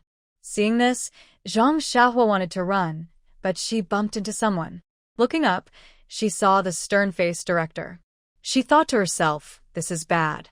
She tried to run, but then saw the even angrier vice principal and principal behind him, followed by the inspecting leaders. "It's all over." Zhang Xiaohua thought this. Her face turned pale, her legs felt weak, and she could hear Teacher Li's wails growing louder. "Stop. What is going on here?" The principal walked over with a grim face, looking at the teachers beaten into a mess, very angry. Others also parted the crowd and stepped in. They saw Chen Mianmian sitting on Teacher Li's back, as if riding a horse, with only 4 words in her mind. What a disgrace. "Principal, help me." Teacher Li's mouth was being pulled by Chen Mianmian, making his speech unclear, and his arm was being bitten by Su Juexia, who even wagged his head like a little dog and refused to let go. When Chen Mianmian heard Teacher Li's plea for help, she looked up and saw a group of well-dressed people. Realizing the leaders had arrived, she immediately started crying. While crying, she also slapped Teacher Li's face. "Sniff, sniff, sniff. Are you leaders? Please help me. We are military family members. How can you let them bully us?" Taking advantage of the silence, Chen Mianmian loudly explained how Su Juexia was bullied, how her clothes were stolen, how she was pushed to the ground and stepped on her bun, and so on. She also recounted how Teacher Li favored the bullies, and with many classmates as witnesses, she doubted the leaders would side with them. "Leaders, please judge fairly. Do you think my little sister-in-law was to blame for being bullied? What does it mean that a single slap can't make noise? Are those robbers and murderers innocent? Today they steal clothes, tomorrow they might steal money, and the day after, they could commit worse crimes." Chen Mianmian pulled Su Juexia, who was still biting her, to show the leaders her disheveled face, messy hair, and face smeared with bun crumbs. Her bright red eyes looked pitiful. The leaders frowned and turned to ask the students nearby if the story was true. All the students testified for Chen Mianmian, saying that Zhang Xiaohua often bullied Su Juexia, making her do homework, clean the classroom, and sometimes throwing her backpack into the trash or splashing dirty water on her. Once, Zhang Xiaohua even cut a large chunk from Su Juexia's hair. Teacher Li said it was just classmates playing around. Hearing the students' reports, Su Juexia lowered her head in embarrassment, feeling very sad. She realized everyone saw her suffering and that Zhang Xiaohua was truly in the wrong. She wasn't the only one at fault. Listening to Su Juexia's story, Chen Mianmian's eyes grew colder with anger. She initially thought a mild punishment would be enough, but now she believed these two bullies deserved a serious lesson. Listen, everyone. If you don't give us justice today, I will go to the military district to seek fairness. The principal glared harshly at Teacher Li, who was lying on the ground looking embarrassed, then forced a kind smile and looked at Chen Mianmian. Little sister-in-law, don't be angry. Since it's the fault of the teacher and the student, our school won't shirk responsibility. So, what do you want to do? Chen Mianmian was glad the principal finally understood her point. She immediately stood up and stepped on Teacher Li's back. Since you're asking, I won't be unreasonable. First, I want her to take off her clothes and apologize to my sister-in-law. Second, she has bullied my sister-in-law for many years, causing her psychological harm, so I want her to pay 100 yuan. Third, this teacher favors students, so I want the school to give a warning and record a serious demerit. 100 yuan? You just said 50 earlier. Zhang Xiaohua's eyes widened in anger. Su Juexia is special, so she should pay more for a few hits. Chen Mianmian was waiting for Zhang Xiaohua to be unreasonable. She turned to look at the principal and the leaders. She started crying again, saying she was a military family member and repeatedly mentioned Su Chuanqing's name, almost exposing his office. The principal thought Chen Mianmian was too difficult to deal with. Seeing the leaders' faces turn worse, he looked seriously at Zhang Xiaohua and told her to follow the instructions quickly for the school's reputation. But I don't have 100 yuan. I'm still a student, sob. Zhang Xiaohua's family valued boys over girls. She started first grade at 12 and now at 20, she was only in the third year of middle school. Her family just wanted her to get a middle school diploma so she could have a better bride price. If she didn't steal from classmates, she wouldn't have a hard life. Seeing her crying, Chen Mianmian looked at the returning dogs with a cold smile. She guessed right. If I had known it would come to this, I wouldn't have started it. Your family isn't well off, but that's no reason to bully others. Now, take off your clothes. Chen Mianmian crossed her arms, insisting that Zhang Xiaohua remove her clothes. Since the weather was warm, she only wore a thin shirt and pants underneath. If she took them off, she'd be very embarrassed. Teacher Li, looking embarrassed, got up and saw Zhang Xiaohua being criticized. He frowned and spoke up for her. She's just a girl. Asking her to take off her clothes is too much. Today, I am not only speaking up for Su Juexia, but also for other children who have been bullied. I want them to know that enduring is not the way to get through it. Wherever there is oppression, there should be resistance. Those evil forces are just paper tigers. As long as you have faith in your heart, you can overcome any difficulty. Chen Mianmian's words were strong and powerful, her eyes firm, as she looked at the classmates around her, giving them strength. The people around were inspired by her presence and clapped loudly in support. At this moment, many of those who had been bullied also stood up. They not only pointed out that Zhang Xiaohua had stolen money from classmates, but also revealed that Teacher Li was protecting her. Every time they tried to report the issue, Teacher Li would first scold them, making them doubt themselves, so they dared not resist anymore. Now, with so many people standing up, everyone finally saw the many bad things Zhang Xiaohua had done. See? She did so many bad things. I just asked her to take off the clothes she stole. Was that wrong? Chen Mianmian looked at Teacher Li with her clear, sharp eyes, cold but piercing, as if she could see through his dirty and shameful thoughts. While he was stunned, a few girls who had been bullied by Zhang Xiaohua rushed over and forced her to take off her clothes. Chen Mianmian held the clothes and looked down at the crying Zhang Xiaohua, demanding her to return the money. I don't have any money, sob. No money? Then ask Teacher Li for it. Isn't he your favorite? As soon as she finished speaking, everyone fell silent. Zhang Xiaohua and Teacher Li looked at Chen Mianmian as if they had seen a ghost. The reason Chen Mianmian caused such a fuss earlier was to buy time. The dogs scattered in all directions, finding other stray dogs to ask about these two people. They were too confident, hiding from people but not from dogs, so their misdeeds were easily uncovered. It turned out that the two had been involved with each other since last year. At first, Teacher Li pretended to tutor Zhang Xiaohua, but he was actually testing her. Seeing that Zhang Xiaohua didn't resist, he gradually started to make moves. After Teacher Li got involved with Zhang Xiaohua, her life improved. Not only did she get protection when bullying classmates, but she also earned some money, which made her very happy. Teacher Li's wife was a traditional woman, not very attractive. Compared to Zhang Xiaohua's youthful energy, over time, they became a fixed couple. These are all things the dogs saw clearly. People may lie, but dogs do not. You're lying. Teacher Li's lips trembled, and her face showed panic she had never felt before. The redness faded from her cheeks, leaving only pale, desperate denial. Yes, it's you who's lying. Because I bullied your sister-in-law, you're spreading rumors. Zhang Xiaohua also trembled. If her affair with Teacher Li were exposed, she wouldn't be able to get married in the future. Since Chen Mianmian dared to say it, she must have solid proof. She walked up to Zhang Xiaohua with a cold smile and grabbed her chin. You all usually meet in the equipment room. Sometimes, you leave clothes there for convenience. Your vest, Teacher Li's shirt, and a small umbrella that hasn't been opened. They're all there. Oh, and I know you might deny it. These things aren't obvious evidence, so they can't be used in court. But sometimes, after you're done, you discuss studies or help with homework. Your notebook and Teacher Li's lesson plan are still there, with your names on them. You can't deny that. As Chen Mianmian spoke, Zhang Xiaohua grew more frightened. How did this woman know all this? She looked at Teacher Li, and both of them saw despair in each other's eyes. It's over. Everything is ruined. Go find someone to investigate. The principal's face turned pale with anger. He clenched his teeth and told someone to go. The school wasn't big, and soon a teacher came back looking upset, holding evidence that matched what Chen Mianmian said.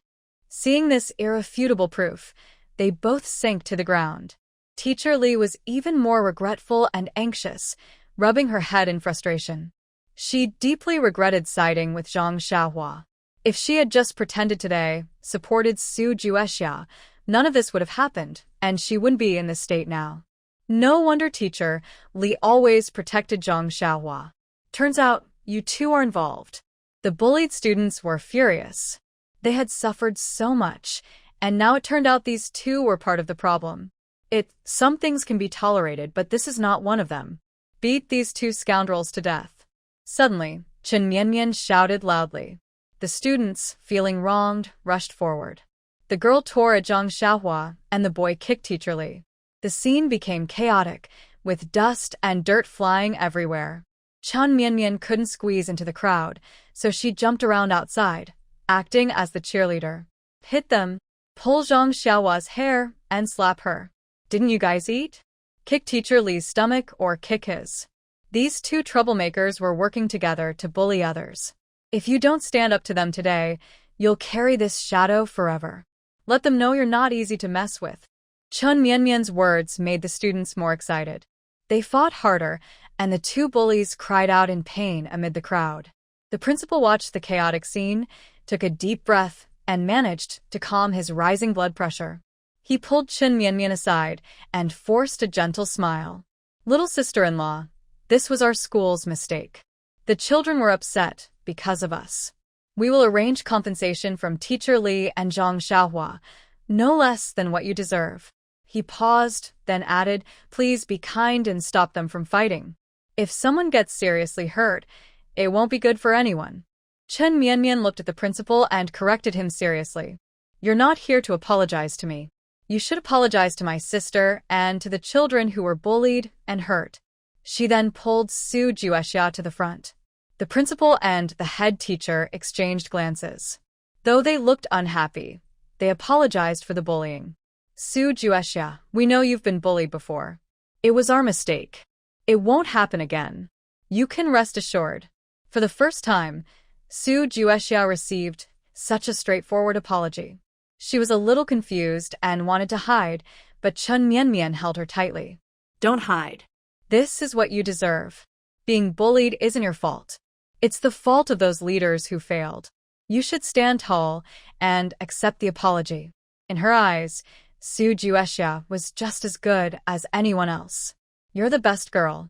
After saying that, Chen Mianmian took the clothes she had taken from Zhang Xiaohua and carefully buttoned them onto Su Juexia. She even used her sleeve to wipe clean the small, dirty leather shoes and put them on Su Juexia. These belonged to her, and she had to get everything back.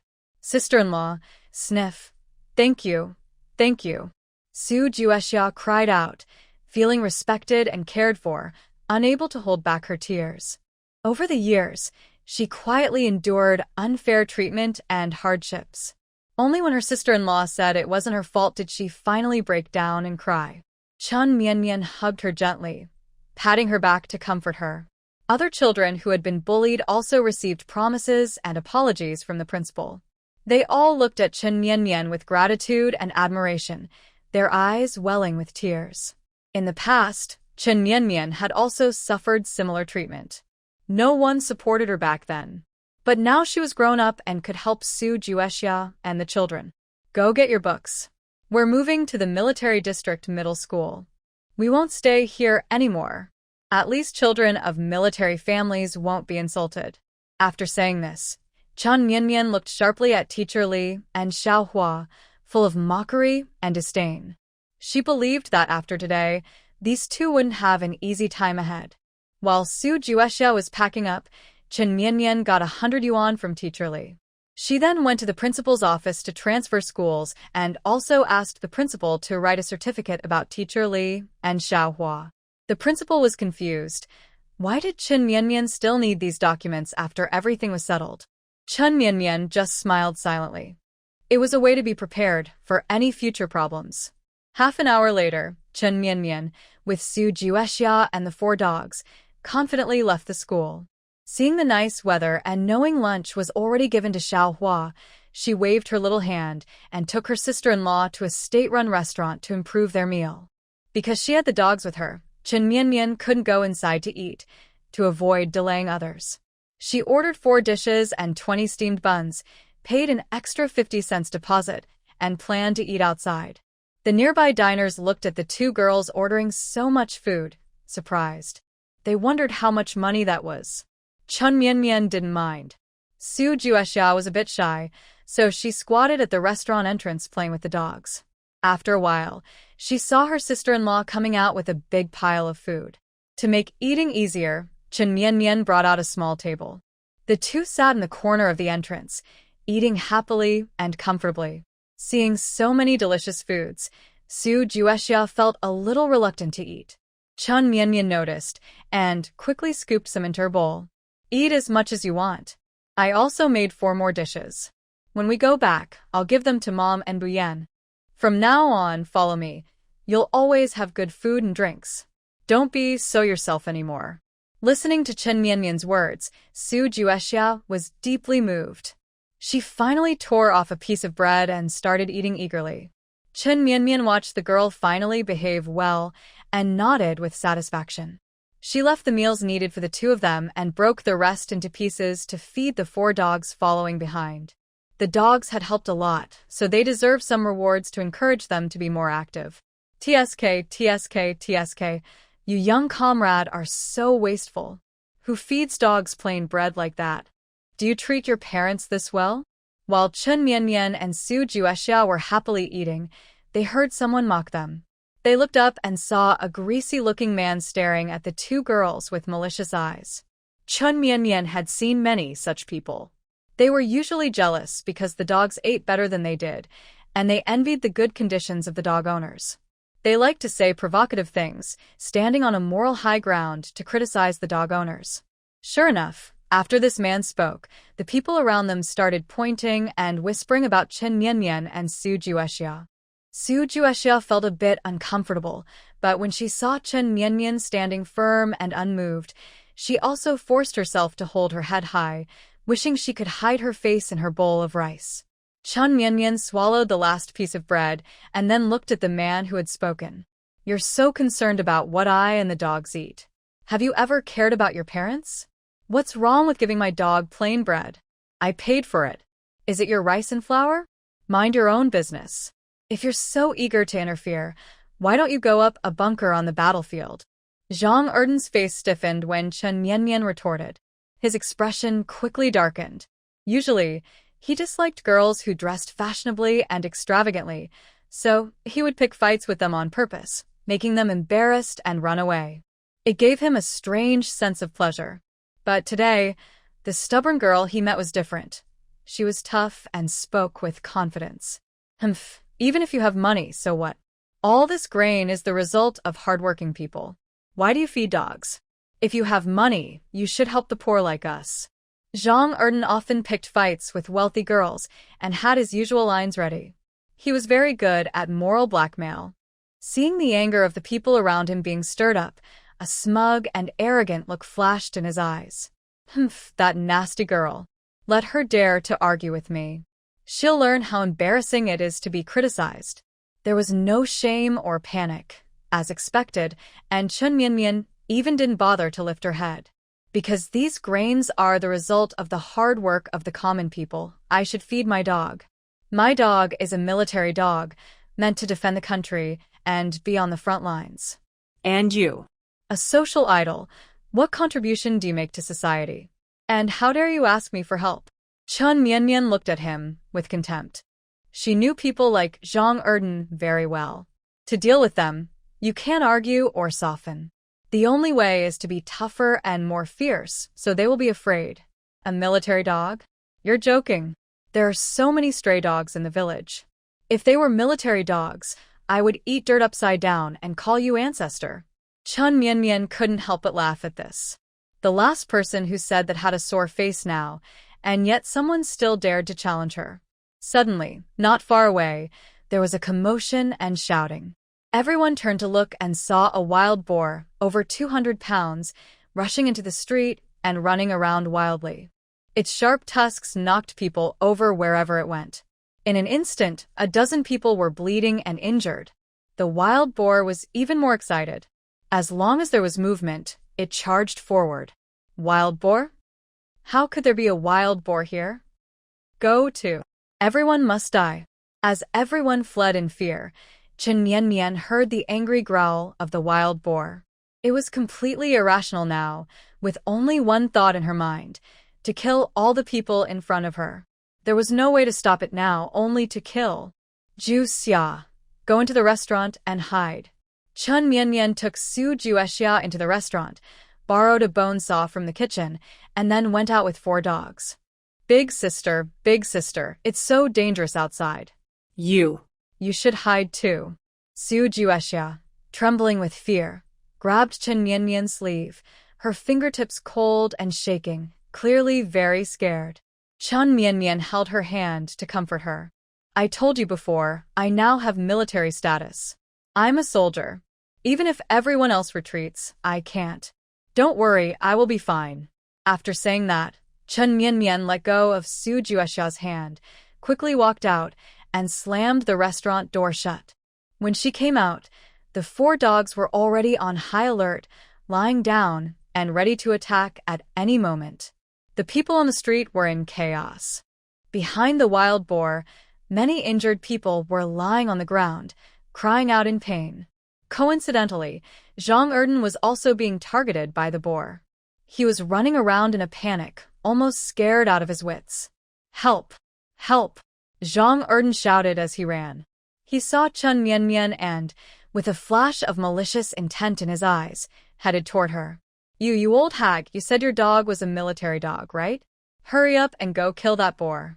He had already led the boar toward her. Seeing that Chen Mianmian didn't try to dodge, he even tried to push her.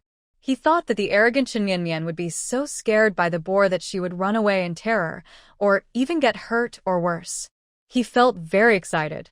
But in the next second, before Zhang Erden's hand could touch Chen Mianmian, everything went white in front of his eyes, and he found himself lying on the ground. Ouch! Ouch! Zhang Erden looked at Chen Mianmian in confusion, not understanding how such a thin girl could knock him down. Chen Mianmian sneered and clapped her hands. In her past life, many people had wanted to hurt her. Without some means of self-defense, she wouldn't have survived. Son, wait until your ancestors finish killing the pig, then I'll deal with you properly. After saying that, Chen Mianmian stepped Zhang Erden's foot, then turned to face the boar. Everione di. Getting closer, Chen Mianmian felt the boar was even more furious. She quickly ordered her dogs to surround it from 4 sides. She herself acted as bait, her energy focused, knees slightly bent, and she extended a finger with a beckoning gesture. Come here. The boar saw Chen Mianmian still calm and unafraid, feeling challenged. It snorted and charged at her. At that moment, 4 dogs rushed forward simultaneously, biting the boar's different parts. Some bit its neck, others its back legs, and some jumped on it, pulling its ears backward. Humph, humph. The boar, in pain, shook its body violently, trying to shake off the dogs. The dogs, weaker than the boar, were thrown off. Despite the pain and the blood dripping from their mouths, they quickly got up and charged again. Meanwhile, Chen Mianmian seized the opportunity, found a weak spot in the boar, and drew her bone knife. She lunged forward and stabbed it into the boar's heart. In an instant, the wild boar howled and struggled wildly. Chen Mianmian was riding on its back, holding tightly around its neck, turning the bone-cleaning knife in her hand. The boar's heart was crushed, and after struggling for over a minute, it finally collapsed with a loud thud. As the boar fell, Chen Mianmian rolled to the side to avoid being crushed. Big sister, are you okay? Does it hurt? The dogs saw the boar was no longer moving and quickly gathered around Chen Mianmian to see how she was. Chen Mianmian was exhausted, but seeing her injured body and her dogs still caring for her made her feel warm inside. With her last bit of strength, she stood up and went to the boar's side, pulling out the bone-cleaning knife and giving it a few more cuts. Hurry up, catch the boar quickly, or something serious might happen. At this moment, a group of men with shovels, hoes, and spades ran over. They were from the nearby meat factory. Yesterday, someone had delivered a wild boar to the factory director, saying it was a holiday gift for the workers. Everyone thought the boar was dead and didn't pay much attention. But today, the boar woke up, broke free from the rope, and ran out of the factory into the street. When the factory discovered this, they were so frightened their hair stood on end. They quickly told the workers to come out with weapons to find the pig. Seeing people lying all over the street, they felt cold all over.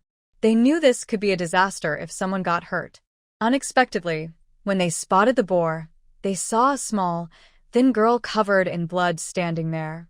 Her eyes were big and bright. Even though she was covered in blood, her face pale, she still radiated a strong presence. Is the pig yours? Chen Mianmian pulled out her bone-cleaning knife and turned to return it to the restaurant. Yes, this pig. Did you kill it? The director of the meat factory swallowed hard, looking at the girl in front of him, feeling a strange sense of fear. Of course I did. You released the pig, causing such a big accident. Do you know how dangerous that was? Chen Mianmian scolded them sternly, her commanding presence not weaker than theirs. Embarrassed, they lowered their heads in shame. At that moment, a click sound came from nearby. Chen Mianmian turned her head and saw a woman with a camera taking pictures of them. She focused especially on Chen Mianmian and her dogs, snapping several photos. Hello, young comrade. I am a reporter from a Life Daily. I just saw your brave act of rescuing the wild boar. May I ask you a few questions? Reporter? Will I be in the newspaper? Chen Mianmian perked up at this and looked at the reporter with wide eyes. Of course. I will submit your story today, and it can be published tomorrow. Your heroic act of saving so many lives will definitely be on the front page. Hearing this, Chen Mianmian immediately smiled, brushed her messy hair, and if she weren't covered in blood, she would look like a peaceful young girl. Oh, helping others is what every good citizen should do. I believe others would also step in to help when they see such things. Chen Mianmian answered the reporter obediently, not only sharing her tragic past but also subtly criticizing Fang Yue, making him famous not only in the military district but also in Chuansong City. When the reporter heard about Chen Mianmian's sad background, he found it very interesting and asked her carefully. Chun Mian was very open and honest, telling everything she knew. She was abandoned in the mountains at a young age and almost eaten by wolves, faced famine in her teens, and was nearly cooked by her grandmother, and her fiancé once tried to kill her to climb higher in status. Everyone was furious listening to her stories. Workers from the meat factory behind them wished they could slap themselves.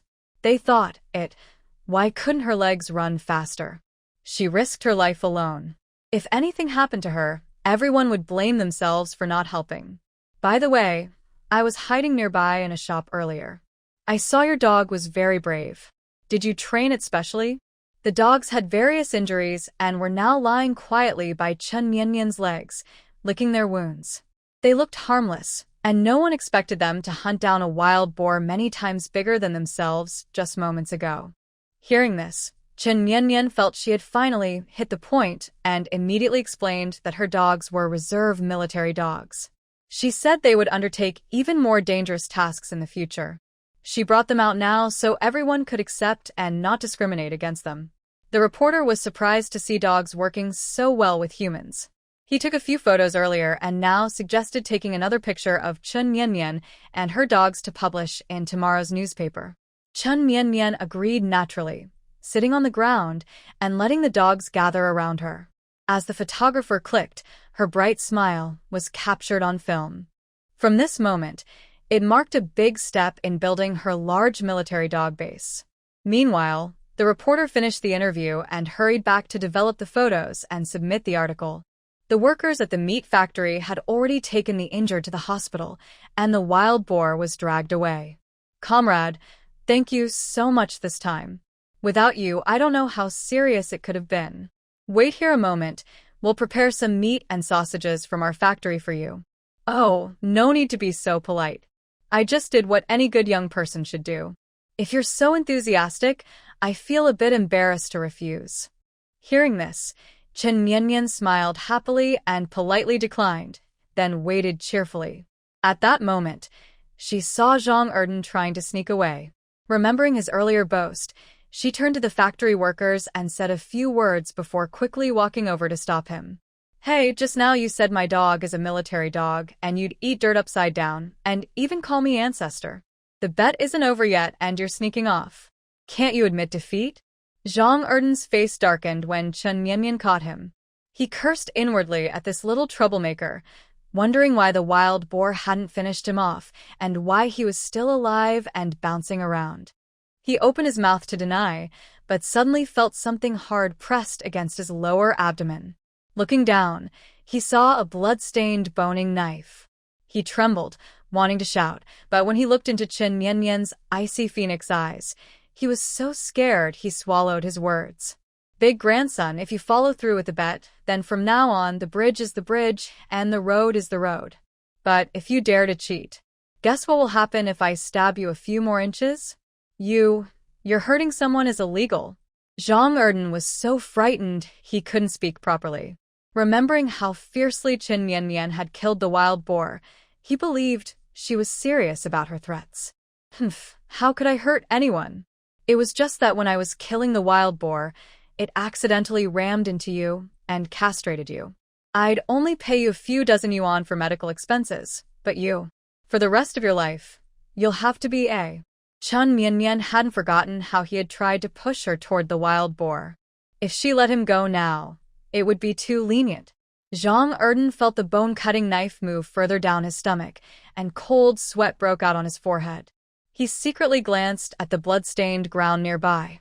If Chun Mian now took advantage of the chaos to castrate him and then claimed it was a wild boar's fault, he really wouldn't have any way to defend himself. Most importantly, if that knife really stabbed down, his life would be over. Thinking this, Zhang Erden could only grit his teeth and open his mouth. Ancestor, I was wrong. Please forgive me. Don't worry. I'm just fulfilling the bet. I will let you go. While speaking, the workers from the meat processing factory, along with 3 or 4 friends, arrived riding bicycles. They carried a whole rack of ribs and about 30 pounds of wild boar meat. The leader was holding a full set of pig offal. Comrade, here are the pig offal you wanted.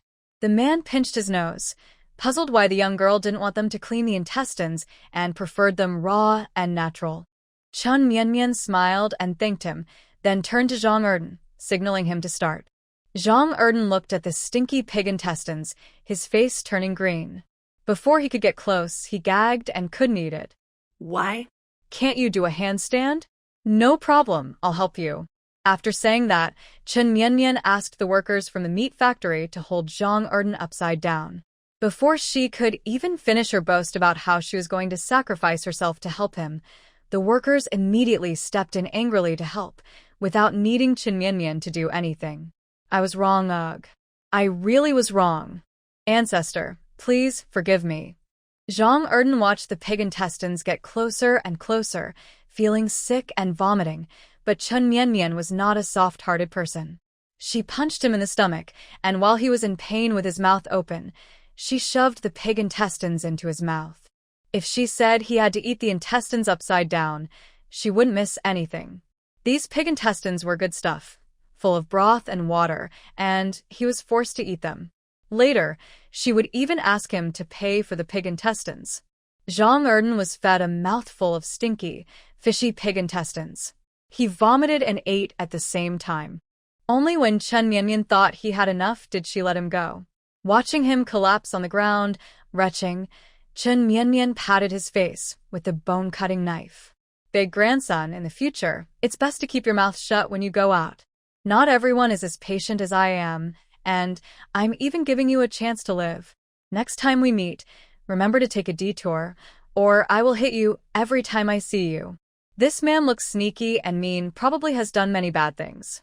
If I can make him afraid to go out, that would be a good thing. Zhang Erden's face is covered in dirt and smells bad, but he doesn't dare bother Chun Mian again. He can only curse in his mind as he runs away in a hurry. After the people leave, Chun Mian cuts off the parts that Zhang Erden touched and keeps the rest to make braised large intestines. Just thinking about it makes her drool. Comrade, there are too many of these things. Let us help you carry them back. The workers from the meat factory pat the dozens of pounds of meat and bones. Seeing Chun Mian's small size, they think carrying it all might tire her out. Hee, that would be very helpful, big brothers. I'll go call my little sister, and we can go back together. This time out, not only did she solve the problem at Su Juexia school, but she also gained a lot of meat. Most importantly, she made her reputation as a military dog trainer, earning some praise and money. Hee. Chun Mian runs to the state-run restaurant and knocks on the door. Only then do they dare to open it. Su Juexia has been waiting at the door. When she sees Chun Mian covered in blood, she cries out in surprise, thinking something has happened to her sister-in-law. Chun Mian comforts her for a while. Later, she learns that she killed a wild pig, and Su Juexia's admiration grows. Her eyes, which look very much like Su's, stare at her, making her feel a little shy. Oh, so you're actually a little hero. Wait a moment, I'll cook a few more dishes for this lady and bring them back as a thank you gift. The chef at the restaurant, hearing about Chun Mian's pig-killing feat, waves his hand and prepares several hearty dishes to take away. Compared to the damage caused by the wild pig, these dishes are just a small token. Oh, I don't know how to accept this. Look, oh dear. Chun Mian keeps refusing, but is happy inside. Being a hero feels great. Next time, she'll do it again. With the meat factory workers riding bicycles, the two quickly sit on the back seats, and the dogs are carried in bamboo baskets. They finally arrive home in the afternoon. Oh my goodness, you two are really military family members. This is my first time visiting a family compound. The man who brought Chun Mian looks around at the family compound, which feels very new. The yards are of different sizes, but all look tidy. The people passing by seem to be in good spirits. Hey, look. Isn't that Su Baiyan's fiery new wife? Why is she covered in blood and being carried home? Did something happen? The neighbors, seeing Chun Mian's proud appearance, became curious and went over to watch. Who is covered in blood? Dong Qingqiu, just back from buying vegetables, heard someone mention Su Baiyan's wife. Isn't that her daughter? Her face turned pale. She hurriedly grabbed the arm of the person in front of her, feeling dizzy and as if her vision was darkening, her feet feeling like they were stepping on cotton. Knowing she was the wife of the cultural and tourism director and also the daughter of Commander Dong, the neighbors didn't dare to ignore her. They repeated what they had seen. When Dong Qingqiu confirmed that Chen Mianmian was covered in blood, her heart almost stopped. She dropped her basket on the ground and rushed to the Su family. Although it was a familiar route, Dong Qingqiu felt it was so long, as if she wanted to grow extra legs to run faster. When she reached the door and saw many people gathered around, pointing and whispering, her heart sank even more. Ignoring the smell of blood in her throat, she pushed through the crowd and ran inside. She saw Chen Mianmian, still covered in blood. At this moment, Chen Mianmian was enjoying praise from the workers at the meat factory. They were praising her as a hero who fought a tiger. Not really. Not that impressive. Chen Mianmian was about to invite the workers to have dinner at her home, when suddenly she was tightly embraced. She instinctively tried to throw the person behind her over her shoulder, but then she heard a heartbreaking cry. Mianmian, my daughter. You can't be hurt. Woo woo woo, someone help my daughter. The sudden hug and crying made Chen Mianmian freeze. She turned her head painfully to look at Dong Qingqiu, confused about why she was crying so hard. Meanwhile, the people watching the scene around her were even more stunned. Wait. Chen Mianmian. Is she Dong Qingqiu's daughter? That means she is Commander Dong's granddaughter? Oh my god, this world is so unbelievable. I thought she was just a village girl, but now she's suddenly a noble lady? Lu Rilin looked at her daughter-in-law's confused expression and smiled helplessly. She knew her mother-in-law had misunderstood. She quickly went over, pulled Dong Qingqiu away, and explained that the blood was from a wild boar, not Chen Mianmian's. Dong Qingqiu sniffled as she reached out to touch Chen Mianmian, carefully checking every corner from top to bottom. Tears fell rapidly down her face. E fine. It's just wild boar blood, she said. Chen Mianmian was a bit overwhelmed by Dong Qingqiu's sudden closeness. It was more comfortable when she was cold and distant. Yes, it's wild boar blood. You don't know how amazing this young comrade is, and her dog is impressive too. Thanks to Dong Qingqiu's antics and the propaganda from the meat factory workers, Chen Mianmian's reputation spread again in the community. On her wedding day, she had her troublesome relatives sent to the police station. Now she could hunt wild boars, and she was the granddaughter of Commander Dong. From now on, she could walk proudly in the community, and everyone would say she was confident and strong. It was about time for the workers from the meat factory to go back. Lu Rilin took some candies from inside the house and handed them out to each of them, thanking them for bringing her daughter and daughter-in-law back. Once everyone left, the onlookers also dispersed. People hurried to share the fresh, hot fruit they had just eaten. I am going home to cook, Dong Qingqiu said calmly. She was about to cry from her own foolishness. Her image in front of her daughter was already bad, and now it was probably worse. Thinking about it, she found a weak excuse and ran back home. The remaining Chen Mianmian and her mother looked at each other awkwardly. Mianmian, you saw it too. Your mom really cares about you. She's probably just too shy, Lu Rilin said. Hearing this, Chen Mianmian felt uncomfortable and touched her nose. She hadn't spent much time with her mother in her past lives and really didn't know what to do. Since she couldn't figure it out, she decided to forget about it and avoid emotional stress. She directly told her mother about transferring Su Juexia to another school. Lu Rilin was hearing about Su Juexia being bullied at school for the first time. Her eyes reddened as she held her daughter's hand, feeling guilty. If she weren't so useless, her daughter wouldn't have had to endure so much silently. All right, let's stop crying. The past is the past. Just make sure Juexia isn't bullied anymore. Mom, I brought back some good things. Let's have a big dinner tonight, Chen Mianmian said happily. The state-run restaurant sent 4 dishes, along with sausages, bones, meat, and pork intestines from the meat factory. Tonight, they would eat heartily, making up for the blood and sweat, and showing that Chen Mianmian was strong and resilient. Li Ruolin wiped her tears, nodded happily, and felt that her daughter-in-law was standing up for her daughter. Not only did she want delicious food, but she even wished she could be cooked herself. When Su Baiyan returned home in the evening, He heard Su Juexia repeat Chen Mianmian's proud story. He was very surprised and quickly went over to Chen Mianmian to look at her carefully. I'm Fine. You don't know I was so brave killing a wild boar. Chen Mianmian looked proud, showing how she had killed the pig, but Su Bian held her hand. I know you're brave, but I also know you're hurt. Su Bian looked at Chen Mianmian's torn palm, feeling a bit worried. He found iodine solution and gauze from the cabinet and sat down with Chen Mianmian to treat her wound. This small injury is nothing. No need to treat it. Chen Mianmian didn't think much of it. She had many injuries since she was young from contact with animals, and she was used to pain. So, her palm was just a small cut, and she didn't pay much attention. Even Li Ruolin and others didn't say anything, and she didn't expect Su Bian to notice.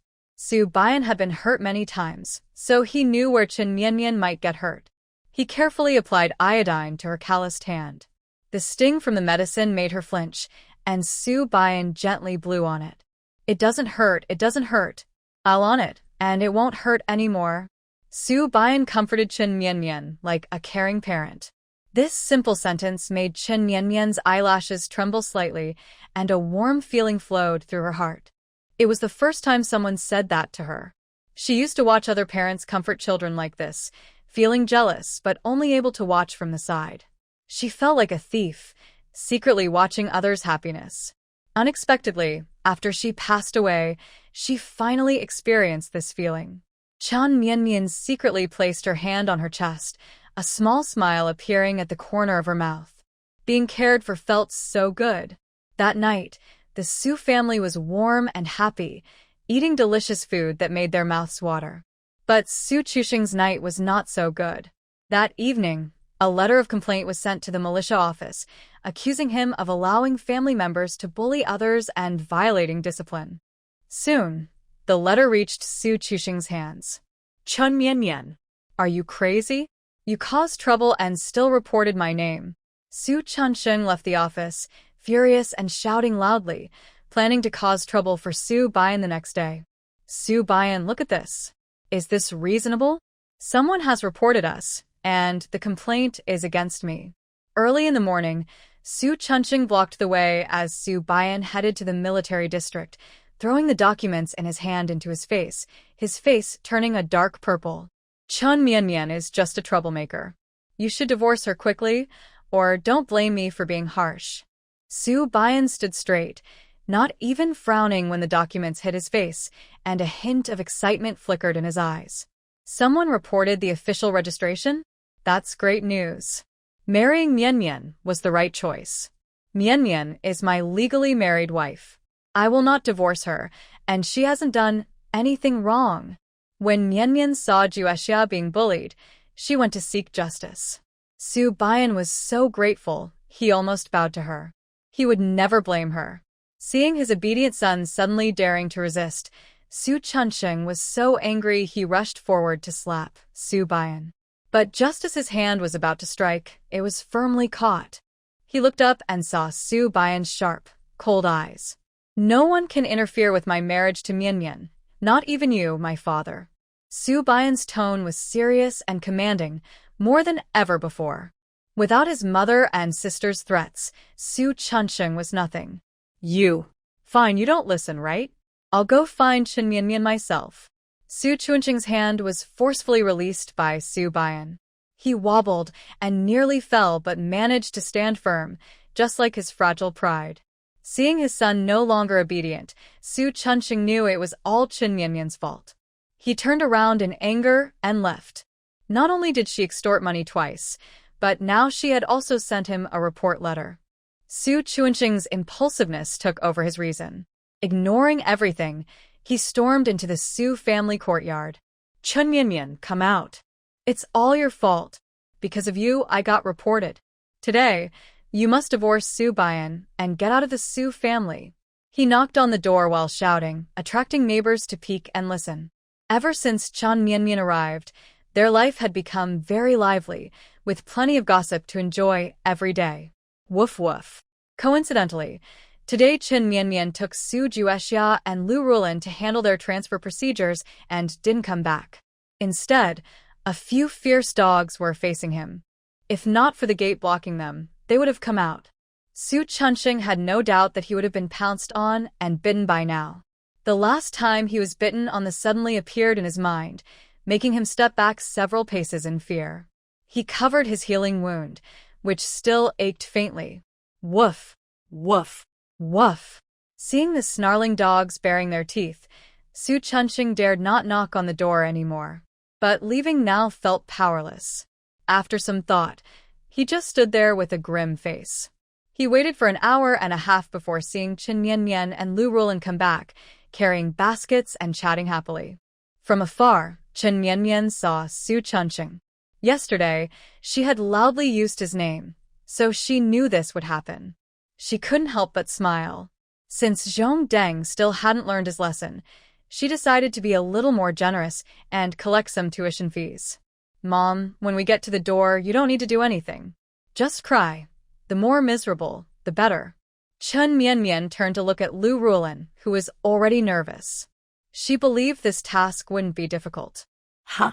Okay, I'll cry right away. Lu Rulin was actually so nervous she couldn't cry, but thinking of her daughter-in-law's words, she pinched her thigh hard. Suddenly, her eyes turned red. Chen Mianmian gave her mother-in-law a thumbs up to praise her, and they both slowly walked over. Chen Mianmian you. While waiting, Su Chunsheng's anger grew. Just as he was about to explode in rage, Chen Mianmian finally returned. He roared, ready to question her. But before he could speak, Chen Mianmian suddenly let out a loud cry. Oh, my dad. Do you know that Juexia was bullied and came to see her on purpose? Boo-hoo. You don't know how pitiful she is. The girl was bullied by many people. To avoid trouble for you and her stepmother, she endured it for 3 whole years. Dad, you have to stand up for Juexia. Su Chunsheng's question was stuck in his throat and couldn't come out. Chen Mianmian beat him to it, making him roll his eyes. This girl actually answered back. Su Juexia was bullied because of her own incompetence. Why are you using my name? Do you know I'm about to get a permanent position? Your behavior is affecting me badly. You, as a daughter-in-law who married into the family, don't understand how to respect the elders at home.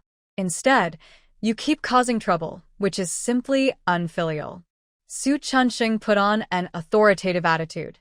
Twice before, Chen Mianmian had accused him with such accusations, so this time he wanted to fight back. But Chen Mianmian was very familiar with Su Chunsheng's moral blackmail tactics and simply ignored them. Dad, you're wrong. I went to deal with those people only to protect your reputation. Chen Mianmian suddenly turned the tables, making Su Chunsheng widen his eyes. Where did this nonsense come from? Juexia wanted a divorce back then, but after returning home, she suddenly couldn't bear to leave her mother. She has her reasons, right? She is, after all, your biological daughter. Although you never cared for her or loved her and never supported her, she still lives under the name of the daughter of Commander Su, right? If she gets bullied, it's like Commander Su is being bullied. That's a slap in your face. As her daughter-in-law, I bravely stood up to a few strong men to defend your honor. It's really not easy for me. After saying this, Chen Mianmian threw herself onto Lu Rulin and cried loudly. Lu Rulin, sensing Chen Mianmian's feelings, also started crying loudly, calling out, my poor daughter-in-law. Su Chunsheng trembled as he pointed at Chen Mianmian, so angry he couldn't even speak. Chen Mianmian cried until she was almost done, then took a few steps forward and grabbed Su Chunsheng's hand tightly. Dad, you came here this time, surely to comfort Juexia and reward me, right? Whether you give me 200 yuan or a big wardrobe, I will keep it well. You still want 200 yuan and a wardrobe? Do I look like a wardrobe to you? You might as well dismantle me and put me in your house. Su Chunsheng felt his blood pressure rising. He was here to cause trouble, not to contribute. That girl has already taken so many things, and now she wants money? Crazy. Chen Mianmian rolled her eyes in disgust, thinking that this middle-aged man was useless. Wasting food and looking at him was annoying. She was better looking than Suzian at home. Dad, that's not how you should say it. You came here with a big crowd, but is it because I defended Juexia and got into trouble, so you're angry? Just as Su Chunsheng was about to nod, he heard a neighbor cheerfully run over from nearby. "Oh wow, Comrade Chun, you're on the newspaper." Yesterday, the news of Chen Yanyan bravely killing a wild boar had made the front page. Her heroic photo with the dogs was clearly visible to everyone, especially to Su Chunxing, who was holding the newspaper and almost popping his eyes out. That girl, how did she become a hero? Chen Mianyan felt the neighbor was very supportive. With this newspaper, she felt even more confident. "Dad, I admit, I was a bit impulsive yesterday. I not only took action but also exposed two shameless people. Your being reported was just bad luck. If you're really angry, just scold me a little." Su Chunxing raised an eyebrow, wondering when Chen Yanyan became so self-aware. She dared to speak back, holding up the newspaper and pointing it at him, especially the big words "pig-killing heroine," reminding him to stay calm. Chen Mianyan was now on a roll. If he really scolded her, it wouldn't just be a report anymore, it might be announced across the whole city. "I always thought, Dad, that you're so kind-hearted. How could you scold me?" Chen Mianyan took advantage and acted cute. "Or how about giving me a little slap?" Su Chunxing's eyes immediately flashed with anger. Chen Mianyan pushed the newspaper toward him again. "I know you don't want to hit me. Hee, don't worry, I'll go find the people who reported me. By this afternoon at the latest, I'll get the report withdrawn." Chen Mianyan thought that if those two didn't cause trouble, she could wait a bit before dealing with them. But now that it was right in front of her, she couldn't be rude and ignore it. Su Chunxing looked at Chen Mianyan suspiciously. Could she be so kind-hearted? Sure enough, the next second, Chen Mianyan raised her eyebrows and showed a greedy, sneaky smile. "I have to go out and make a scene, act a bit dramatic. I should at least get some compensation, right? Actually, I don't mind not going, but if I don't, your chances of getting promoted might be ruined." Su Chunxing was so angry, he clenched his teeth. He had never seen such shamelessness. Chen Mianyan innocently shrugged her shoulders, acting as if she wouldn't give up easily. The two stared at each other for a moment, then finally, Su Chunxing, worried about his future, gave in. She took out all the money in her pocket, totaling only 20 yuan. Chen Mianyan disdainfully refused to take it. "Dad, I'm risking everything for your future. Just 20 yuan? As a delicate girl who can't take care of herself, I should be paid for my emotional effort too. If you want me to help you settle things, you need to pay more." Su Chunxing could hear the grinding of his teeth. It was as if he wanted to slap this stubborn girl and send her away. "How much do you want?" "At least 150. If not, I won't go, and your job might be in trouble. Don't say you don't have money. You'll get your salary tomorrow, and you can borrow from someone. With your status, I believe someone will lend you money." Seeing Chen Mianyan's determined attitude, Su Chunxing knew he had no choice but to borrow the money. For her future, he borrowed enough within an hour. Chen Mianyan counted the 150 yuan, happily kissed it, put it in her pocket, and then, with her obedient dog, got into the car that Su Chunxing had borrowed through connections to go to the city. "Dad, just wait for my good news in the car." Chen Mianyan stuck her head out the window, waving enthusiastically at Su Chunxing as if she was heading to the battlefield. Once Chen Mianyan left, Su Chunxing didn't want to stay there any longer and quickly left. Lu Rulin saw that the annoying person was gone and finally relaxed. She turned around and ran to the newsstand, bought 10 newspapers, planning to take them home as keepsakes. But as soon as she arrived, she saw Dong Qingqiu holding at least 50 newspapers. When she saw Lu Rulin, her face looked a bit awkward, and her eyes flickered. She told her not to tell Chen Mianyan, and then ran away. Lu Rulin looked at the few remaining newspapers at the newsstand, quickly grabbing them all, almost losing even these. Chen Mianyan didn't know about buying newspapers. Instead, she had the car stop at the school gate and swaggered inside. Everyone still remembered what happened yesterday. When Chen Mianyan entered, the director saw her immediately, quickly looked around to make sure no one was bothering her, and then hurried to find the principal. "Principal, something's wrong. Something's wrong. That woman came again yesterday." The principal looked very worried, feeling that Chen Mianyan was more frightening than the leaders of the Education Bureau. Just as they were both frowning in worry, a graceful figure had already entered. Chen Mianmian looked at the two people standing guard and found it a bit funny, and she chuckled softly. She didn't waste much time and asked for the addresses of Teacher Li and Xiao Hua's family. When the principal heard she wasn't here to cause trouble, he quickly relaxed and called a teacher familiar with Teacher Li to write down the address. As for Xiao Hua's address, they asked a classmate and found it out. Chen Mianmian held the address in her hand, left the school, and got into a jeep to leave. The car swayed as it reached Teacher Li's alley. Chen Mianmian got out with her dog, not in a hurry to go inside, but first let her dog explore the area. She leaned against the car door, basking in the sun. After about 10 minutes, she saw her dog happily come back, followed by a few small stray dogs, probably pets from the alley. She crouched down to chat with her dogs for a while. After getting the information she wanted, she confidently walked inside. When she reached the very last house, she started banging on the door loudly.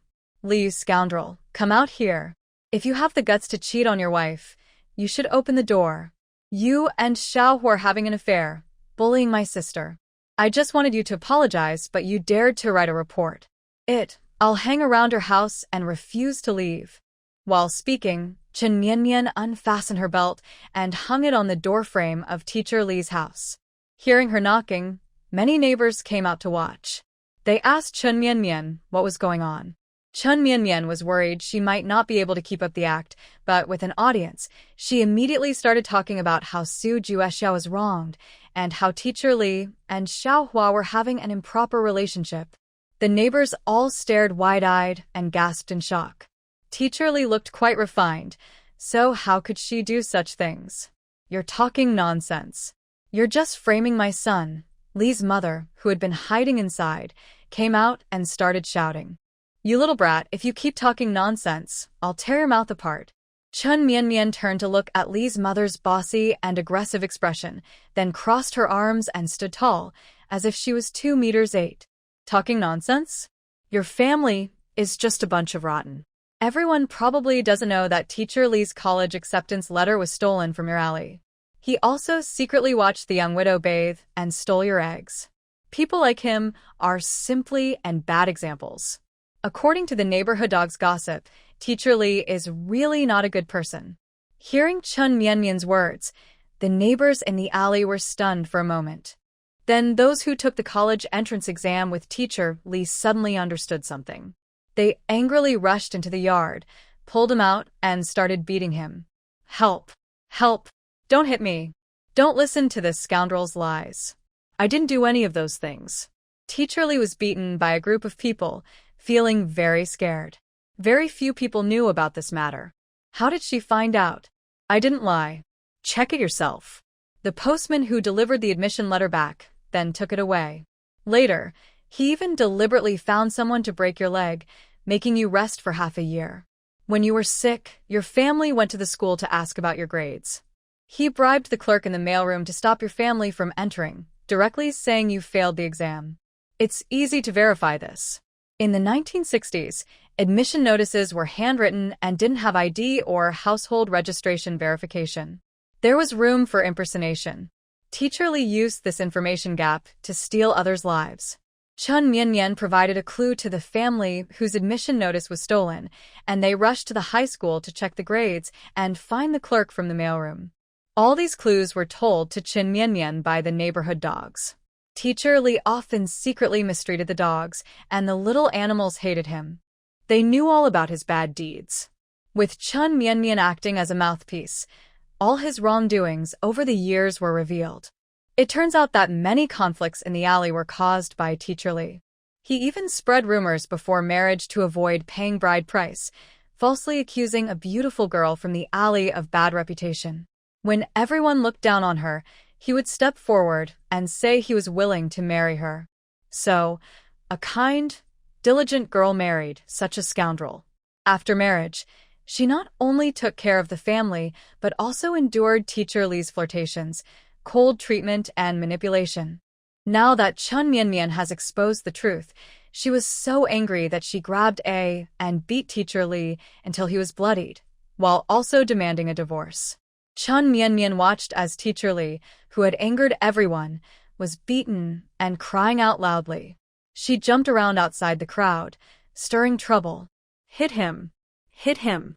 He's a troublemaker in the alley. If we don't scare him today, he'll keep causing problems and messing up your homes. That guy who punched. How could you do that?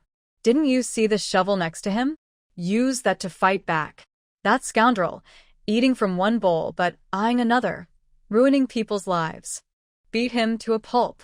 As Chun Mianmian spoke, Teacher Lee was beaten even more fiercely. When the police arrived to mediate, he clung to their legs and cried like a heavy-hearted child. Chun Mianmian followed the angry crowd to the police station and explained that Teacher Lee had maliciously reported others.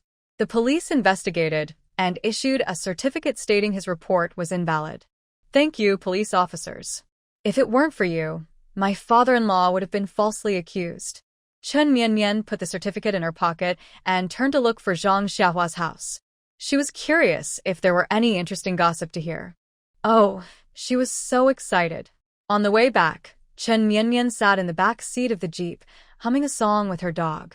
The soldier driving was nervously swallowing saliva. Luckily, she didn't listen to that General Su's words about setting traps for the young girl. With her methods, she might end up being kicked out of the military zone with her pants down. When she got back, she decided to tell her familiar comrades that she must never provoke Commander Su's wife. Chun Mianmian didn't know what the young soldier was thinking. When they reached near Zhang Xiaohua's house, everything was the same as usual. She let her dog go explore the area. She wandered nearby, saw someone resting, and went over to chat. With her sweet and obedient look, she quickly made friends with them. When her dog returned, Chun Mianmian knew everything she needed to know. She strode confidently to Zhang Xiaohua's door and started knocking hard. Zhang Xiaohua, come out. You're flirting with men, bullying classmates, and even writing false reports. You shameless person. Today I will do justice. She knocked loudly, and the neighbors around gathered around, curious and watching. Who is it? Who is it? Early in the morning spraying manure at my door. Look at me. Suddenly, the door of Zhang Xiaohua's house opened from inside. A rough-voiced man was about to threaten Chun Mianmian, but when he saw her face clearly, his eyes widened in surprise, and he swallowed his angry words. Oh, isn't it the brother who ate dirt yesterday? What's the matter? Did you know I was coming and came to greet me? Chun Mianmian recognized the visitor, and also smiled. It was the same grandson who had done the handstand and eaten dirt yesterday. You. Zhang Erden was embarrassed and lost yesterday, but he dared not speak out. He was so angry, he didn't sleep all night. After finally getting some rest, this little girl actually came to his door? The neighbors didn't understand what Chun Mianmian meant by eating dirt brother. She was kind and didn't want anyone to miss out on the juicy gossip. She quickly explained the bet she made with him yesterday, where he lost and had to do a handstand while eating authentic pig intestines. Stop talking, stop talking. When Zhang Erden heard Chun Mianmian mention him eating pig intestines, he knew something was wrong. He wanted to stop her, but was scared off by the dog beside her. Yesterday, the dogs had teamed up to kill a wild boar, so fighting him was like playing. You scoundrel, I already fulfilled the bet. Why are you still bothering me?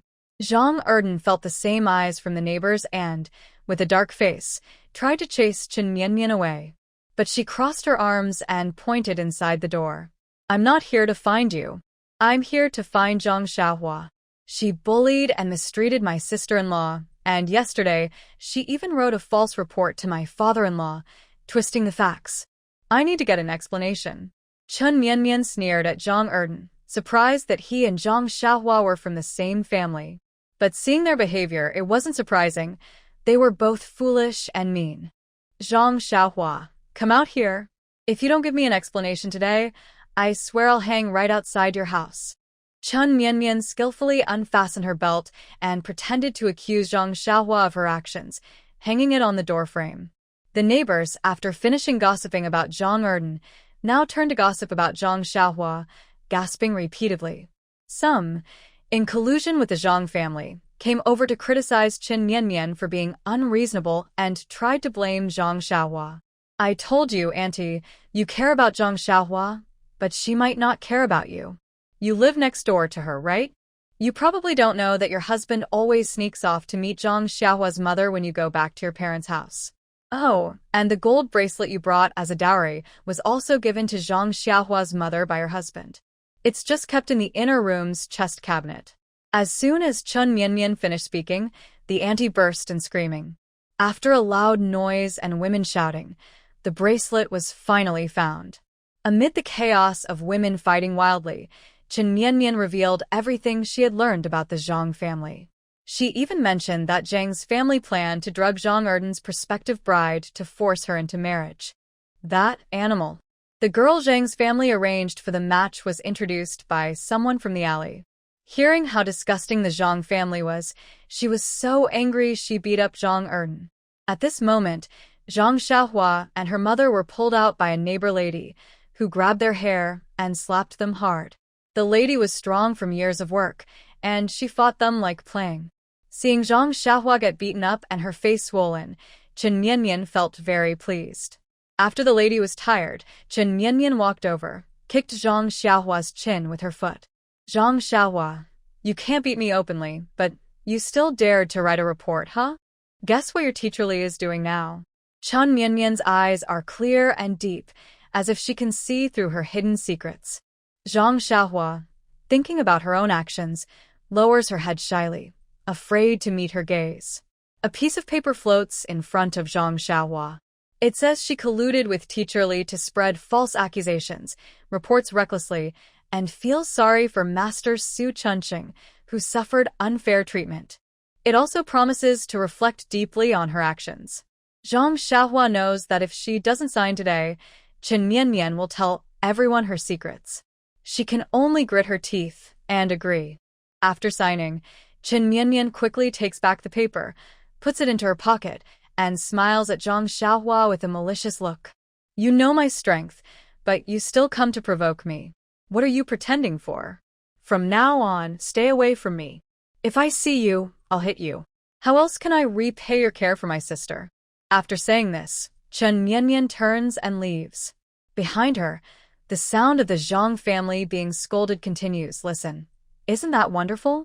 When Chun Mianmian takes the confession back to the family courtyard, it's just lunchtime. Su Juexia watches her happily go to get bowls and chopsticks. The military family middle school is only about 20 minutes away, so Su Juexia can come home for lunch later. At the table, she talks about her new class and teacher. Everyone is friendly and doesn't mock her for stuttering. Sis-in-law, everyone knows you're the pig-killing hero. They keep asking me, you're really amazing. Today, Su Juexia just started her new class, and many classmates gather around to ask if Chun Mianmian is her sister-in-law. After she confirms, they all act very friendly. Yeah, if they ask, just say I get along well with you and sometimes pick you up or drop you off from school. Chun Mianmian smiles knowingly. Having such a strong sister-in-law means the kids don't care, but the parents remind them often. No one wants to be famous in this family courtyard. Su Juexia doesn't understand the deeper meaning in Chun Mianmian's words, but she's very happy to hear she'll be taken to and from school. Sister-in-law is really nice. After Su Juexia finishes eating and leaves for school, Lu Rulin brings out a soft, big white steamed bun and 2 plates of dishes. Mianmian, since you're back, please take these to your mother. She doesn't cook much, and Jianya isn't feeling well. I happen to cook extra. Chun Mianmian looked at the delicious food that hadn't been touched, and then at the warm smile of Liu Rulin. She understood that her mother-in-law wanted to ease the tension between them. Liu Rulin saw that Chun Mianmian didn't speak and thought she might refuse, so she gently encouraged her. Your mother cares a lot about you. Otherwise, she wouldn't have cried so hard yesterday. She's very proud, but she was really scared when she held you and cried. Also, today she saw her buy many newspapers with your photos, and she looked so proud. Hearing Liu Rulin's words, Chun Mianmian felt a little moved. Maybe, just maybe, Dong Qingqiu still cared about her. Plus, she gave so many gifts when they got married. It's okay for her to just deliver a meal now. I'm worried you'll be tired, so I went to deliver it. It's not because I'm soft-hearted. Even though Chun Mianmian was doing this out of kindness, she still took the food, and went outside. Liu Rulin watched her awkwardness and smiled, shaking her head. She said they weren't really mother and daughter, but their stubbornness and softness made them look like copies of each other.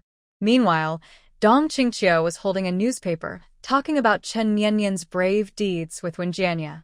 Her pride was hard to hide. Wenjianya had been feeling much better lately. Seeing Chen Mianmian smiling brightly in the newspaper, a gentle smile appeared on his face. Recently, Chen Mianmian had been doing her rehabilitation exercises. Her wrist was much more flexible, and she could control her fingers with more precision. She could even hold chopsticks for a little while. Her steady improvement eased Wenjianya's despair. Thinking about what his mother had been saying about Chen Mianmian causing trouble in the family compound, he found his sister quite interesting. "Mom, in a few days, Grandpa wants to take Mianmian to visit his home. You should come too. I can stay home alone." Thinking about how Grandpa had mentioned Mianmian last time, it was clear he liked her very much. "Come with me. It's been a while since we went out for a walk. Also, your uncles want to see you." Dong Qingqiu wanted to go, but when Jianya was alone at home, and she was worried, he lowered his eyes, not wanting to discuss the topic further. Now that he was just a useless person, he disliked being looked at with pity. Those feelings of sympathy, pity, and cautiousness made him feel as if his chest was being pierced with countless needles, causing intense pain. Dong Qingqiu wanted to persuade him further, but just then, he heard a knock on the door. Seeing that Chen Mianmian had come to deliver food, he smiled and invited her in. "Jianya, Mianmian is here." Dong Qingqiu took the food into Wenjianya's room. Chen Mianmian followed behind, curious about his condition. "Mianmian is here." Wenjianya looked less hopeless than last time, and his eyes showed some light. "Sit down." He then took a small cloth bag from a nearby drawer. "You got married a few days ago, and I couldn't come. Since you're here now, I want to give you a wedding gift. I hope you like it." Chen Mianmian wanted to refuse, since they weren't very close and Dong Qingqiu had already given her a lot. But when Jianya insisted, saying that they were half-siblings and he would feel sad if she didn't accept. "Thank you then," Chen Mianmian said, putting the cloth bag into her pocket. "Your leg needs to be checked by an expert and a clearer x-ray should be taken. You should eat well and take good care of your health." When Jianya listened to her words and nodded firmly. As long as he could stand up again, he would cooperate fully. After chatting for a while, Chen Mianmian prepared to leave. Dong Qingqiu, holding a clean plate, hesitated for a moment before finally gathering courage to invite her to visit her father over the weekend. "I didn't come before, and you didn't think of recognizing me. It's not a good idea to rush things. I think I won't bother you anymore." Chen Mianmian didn't want to go, and Dong Qingqiu's lips moved a couple of times, but she didn't know what to say. Seeing their tense mother-daughter relationship, when Jianya interrupted at the right moment. "I heard that uncles prepared many nice things as gifts for the meeting. Why not take advantage of that? I remember Uncle Tu had a very nice pistol." When she heard about the gun, Chen Mianmian's eyes lit up instantly. "Go ahead, why not recognize your relatives? I just want to feel surrounded by family." The weekend arrived quickly. Liu Rulin knew Chen Mianmian was going to the Dong family to meet relatives, so she prepared gifts and food days in advance. She made sweet red date and brown sugar steamed cakes, as well as many peanut candies that were crispy and delicious. You need to show sincerity when visiting relatives for the first time, especially since they all have military ranks. We can't appear too poor. Now that the family is wealthier, Liu Rulin is more generous with her cooking. Just smelling the food makes Chen Mianmian drool. "Mom, there's too much here. Let's leave half for the family. We can eat some later." As she spoke, she took half of the food and put it back on the plate. Liu Rulin was about to stop her, but was interrupted when Chen Mianmian handed her a piece of peanut candy. Instantly, her mouth was filled with a sweet taste, and her words got stuck. Seeing Chen Mianmian so satisfied, ever since she became the daughter-in-law, life at home has been getting better. Her son comes back whenever he's free, and her daughter smiles more often. Meanwhile, as they finished tidying up, Su Bian returned from the army. He had gone early to the supply and marketing cooperative to buy a lot of things for today's visit to the Dong family. He filled 3 large shopping bags, sweating all over when he returned. Did you bring everything back from the cooperative? Chun Mianmian smiled and also gave him a peanut candy. Looking at the bags, she thought about taking out some items. Since it's my first visit, I should buy some gifts to show I care. Su Bian thought about Chen Mianmian feeding him candy, and his heart felt even sweeter than the peanut candies. His eyes shone with gentle, clear light. While they were talking, Dong Qingqiu pushed Wen Jianye over. Wen Heping still had some work in the army, so he would go later. The couple said goodbye to Lu Rulin and her daughter, then got into a jeep. To be more convenient, Su Bian sat in the front passenger seat, and Wen Jianye sat close to the side. Dong Qingqiu finally got her wish to sit near her daughter.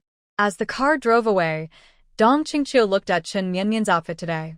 Lu Rulin was wearing a new red and white checker dress, paired with a white shirt.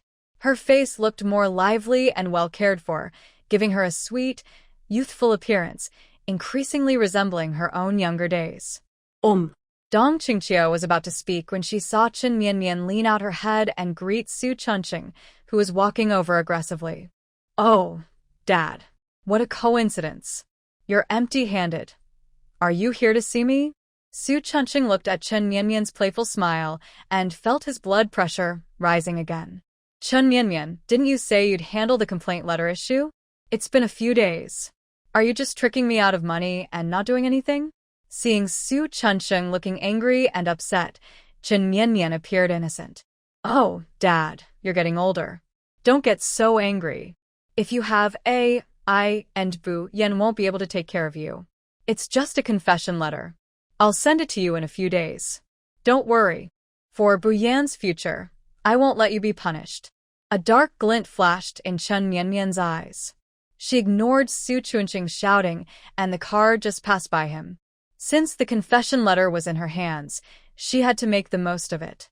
If Su Chunqing wanted to take it back, he would have to do something about it.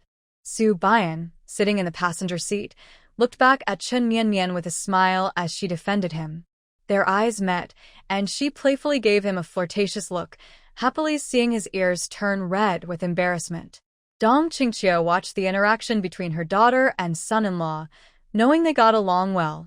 She thought she should talk to the family later to prevent Bu Yan from getting upset. Otherwise, Mianmian might be angry. Chen Mianmian didn't know Dong Qingqiu's plans. After the car left the family compound, she closed her eyes and took a light nap. After about half an hour, the car was blocked by stones on a small road and couldn't move. The driver frowned and got out to check. Just as he bent down to move the stones, he was suddenly shot and fell down. The gunshot woke Chen Mianmian. She opened her eyes and saw the driver shot in the thigh, struggling to run back. Everyone stay back. I'll go help him. Su Bian, a soldier, quickly assessed the situation.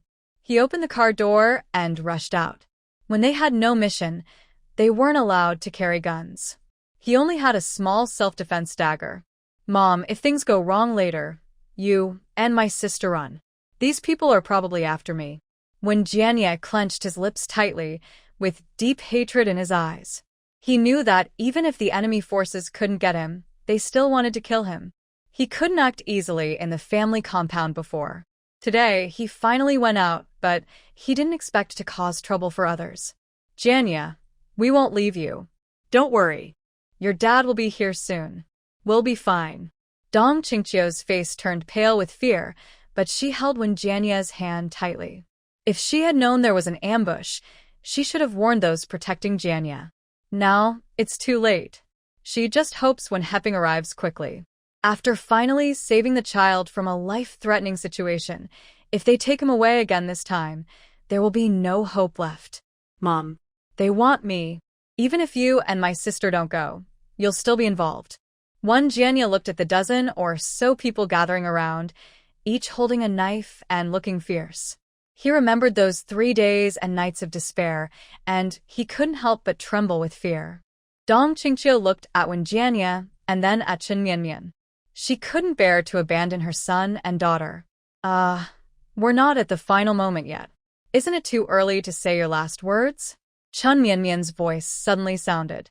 Before Dong Qingqiu and Wen Jianye could react, She climbed into the driver's seat, started the car, pressed the gas pedal, and turned the steering wheel smoothly. In her past life, she was a very good driver. Since coming here, she hadn't driven for a long time. Now, her palms gripped the steering wheel tightly, and her blood seemed to boil with excitement. Ha ha ha. Today, I will show you all the mighty skills of the racing king of Mount Xiao. You two hold on tight. I'm about to take off. As Chun Mianmian's wild laughter echoed, the wheels spun rapidly and the tires scraped the ground, kicking up dust and stones, preventing the villains from getting close. Get out of the way. Move. The villains didn't expect anyone to be driving. Seeing the car rushing toward them recklessly, they were so scared they dodged away. But now it wasn't up to them. Chun Mianmian, looking excited, drove straight at them, making the narrow alley feel like a wild bull charging. Within minutes, 7 or 8 of them were caught under the car. Chun Mianmian pressed down without blinking. These spies and traitors deserve to die. Su Bian, get in the car. Chun Mianmian drew all the enemy's fire, finally shifting the car to the side, opening the door and reaching out her hand to pull Su Bian in. Su Bian was helping the injured. Just as he was about to stand up, he heard gunfire. He quickly threw the person into the car, rolled twice on the ground, and ran into the woods. I'm going up the mountain to deal with the gunmen. You all hurry and leave. The gunmen were hiding in the dark. If they weren't dealt with, Chun Mianmian would be in danger too. Su Bian couldn't let her get hurt. Today was supposed to be a happy day, but you bunch of troublemakers just had to come and cause trouble. Don't blame me for being cold and ruthless. Chun Mianmian saw Su Bian run into the mountains and suddenly felt upset. She curled her fingers and blew a long, sharp whistle, filled with a faint sense of danger. Squeak. Squeak. Not long after she blew the whistle, she heard a swarm of mice squeaking loudly. Ah. So many mice. The person who was about to attack was thinking about how to deal with Chun Mianmian and take Wenjianya away. But when he looked back, he saw large groups of mice running down the hillside. Hundreds or thousands of mice rushed forward, their tiny eyes shining with strange light, making those people feel very nervous. Kids, take care of these people on the mountain. Tomorrow, I'll bring you 100 pounds of grain. Chun Mianmian stuck her head out the window and promised the mice. The next moment, she heard even louder squeaking sounds. Then, without Chun Mianmian needing to do anything, the mice charged at those people. Although a single mouse is small, when thousands or hundreds of mice come together, it's very impressive. In less than 10 minutes, the killers who had been so fierce earlier were now covered with mice. Each of them looked like a walking mountain of mice, crying out in pain as their screams filled the sky. Is it over now?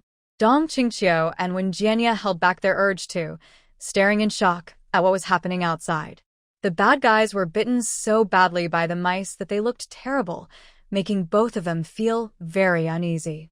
Yes, after dealing with these people, I'm going to the mountain to find Su Bian. You two stay in the car and don't move. Su Bian didn't have a gun. Chun Mianmian was worried he might get hurt. Over the days they knew each other, he had been very kind and got along well with her. She had already considered him one of her own.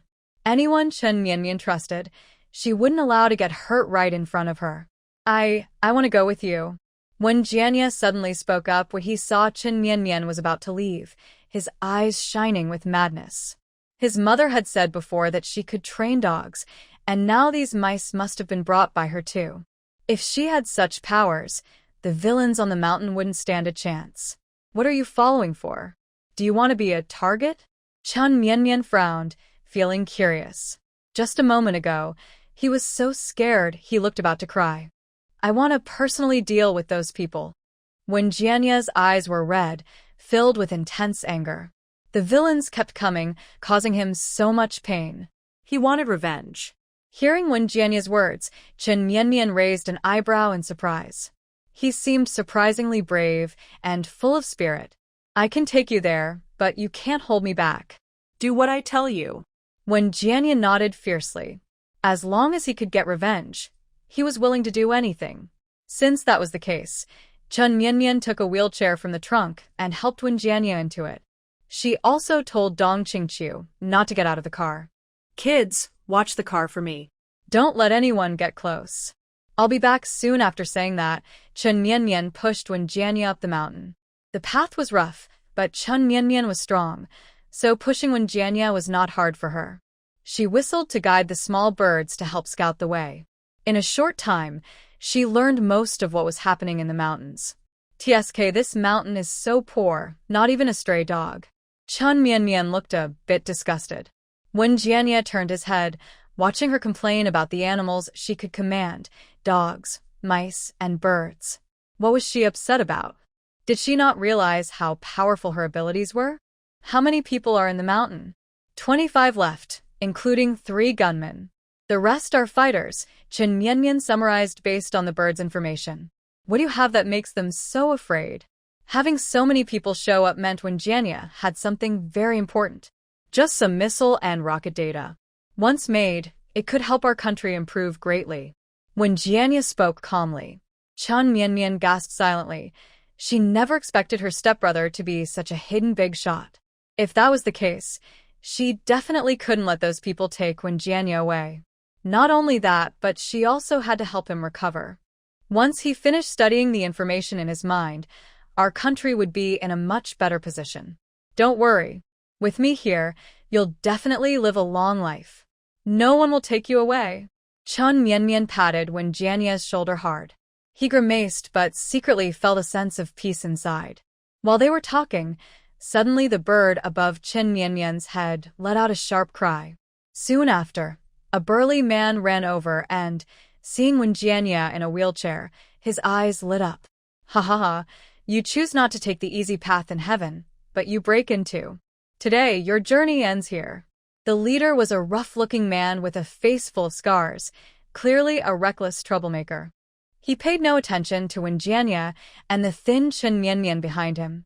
Wen Jianye gripped the wheelchair handles tightly, grinding his teeth and glaring at the man. It was this man who had broken his legs bit by bit. During those 3 dark days and nights, all he heard was this man's arrogant laughter. Chen Mianmian noticed Wen Jianye's unease and asked him. When she heard his explanation, her eyes turned cold, and she looked at him as if he were already dead. Can you handle this? If not, run quickly. Wen Jianye looked around and saw that the animals had disappeared. He regretted insisting on coming and just wanted her to run away. Who said I can't handle it? Women can't say they can't. I can do it, even if I die trying. Chen Mianmian rolled her eyes. It's just these few useless guys. I can deal with them in minutes. You don't even have a dog with you. How do you plan to deal with them? Are you going to fight alone? Wen Jianye looked at Chen Mianmian's claws-like hands with some disbelief. I don't have a dog. Chen Mianmian smiled and snapped her fingers. Suddenly, a pack of wolves appeared behind her. But I have wolves. Howl. As the wolves appeared, the previously arrogant men immediately looked alert, sweating coldly as they stared at the cold, sharp teeth of the wolves. Teach this. You can summon wolves too? Wen Jianye felt like all his surprises in life had been used up today. He finally understood what it felt like to be amazed by someone else. Chen Mianmian shook her head and pretended to be modest. This was just a small part of her many talents. Humans, are you the ones who summoned us? The alpha wolf softly growled, looking at Chen Mianmian with curiosity. The smarter the animals, the harder they are to control, but at the same time, they can communicate well. I called you. There are bad people in this mountain. If we don't get rid of them, the peace here will be broken sooner or later. Our goals are the same. You all help me deal with them, and I will bring you 3 pigs tomorrow. Chen Mianmian's words made the dozen or so wolves excited. 3 pigs would be enough for their pack to have a good meal. In recent years, not only have people had a hard time, but animals have also suffered. 3 pigs are a big temptation. Just these few? There are a few more in the mountains. When the time comes, you cooperate with me, okay? 5 pigs. Chen Mianmian widened her eyes, pointing at the alpha wolf in surprise. This world is so crazy. Wolves can even bargain? Pigs are hard to buy now. She would need to use connections at the military to get them. This wolf, however, just exchanged some words and wanted 2 more pigs. She was about to negotiate for 4 pigs, but the alpha wolf spoke again. I know where they hide things in the mountains. There are many. I'll tell you. Chen Mianmian's eyes lit up instantly. If dozens of people are hiding things, there must be a lot. Oh, what's so special about those things? I just want to trade 5 pigs to make friends with you. Deal. Now, go ahead and bite those people to death. Chen Mianmian and the alpha wolf reached an agreement. In an instant, the dozen or so wolves moved, rushing forward to attack those people. Although the men had weapons, they couldn't match the wolves' teamwork. In less than 10 minutes, they were all lying on the ground, covered in blood. Only the man who was punishing Wenjianya was still alive. Cough, cough, you monster. The man looked at Chen Mianmian with fear in his eyes. He wanted to run, but he was bleeding heavily, with a large piece of flesh torn from his thigh, blood pouring out as he felt life slipping away. Chen Mianmian pushed Wenjianya in front of the man, picked up a machete they had, and shoved it into Wenjianya's hand. Here, take it and get revenge.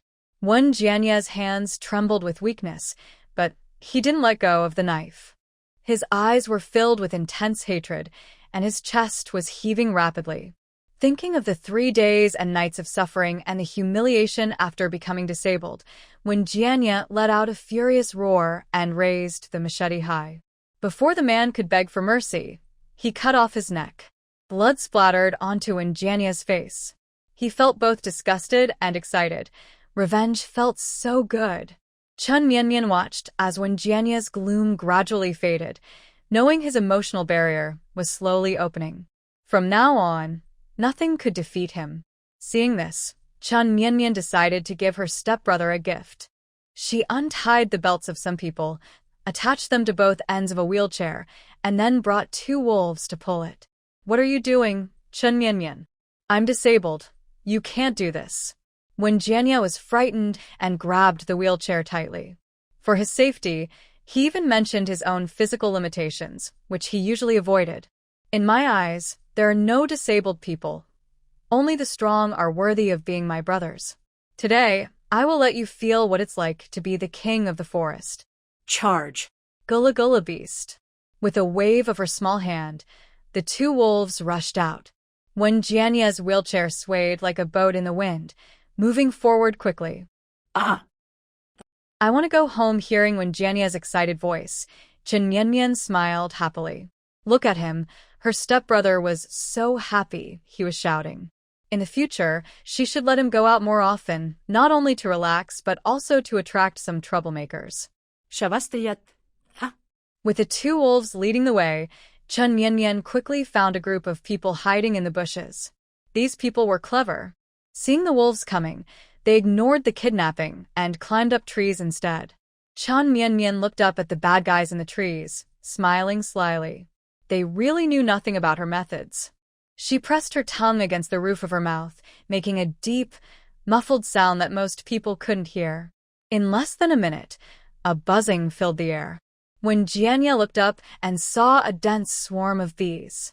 Ah! Ants, ants, so many ants.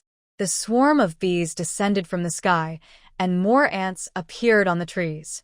They crawled into the people's pants and clothes, biting painfully and itching fiercely.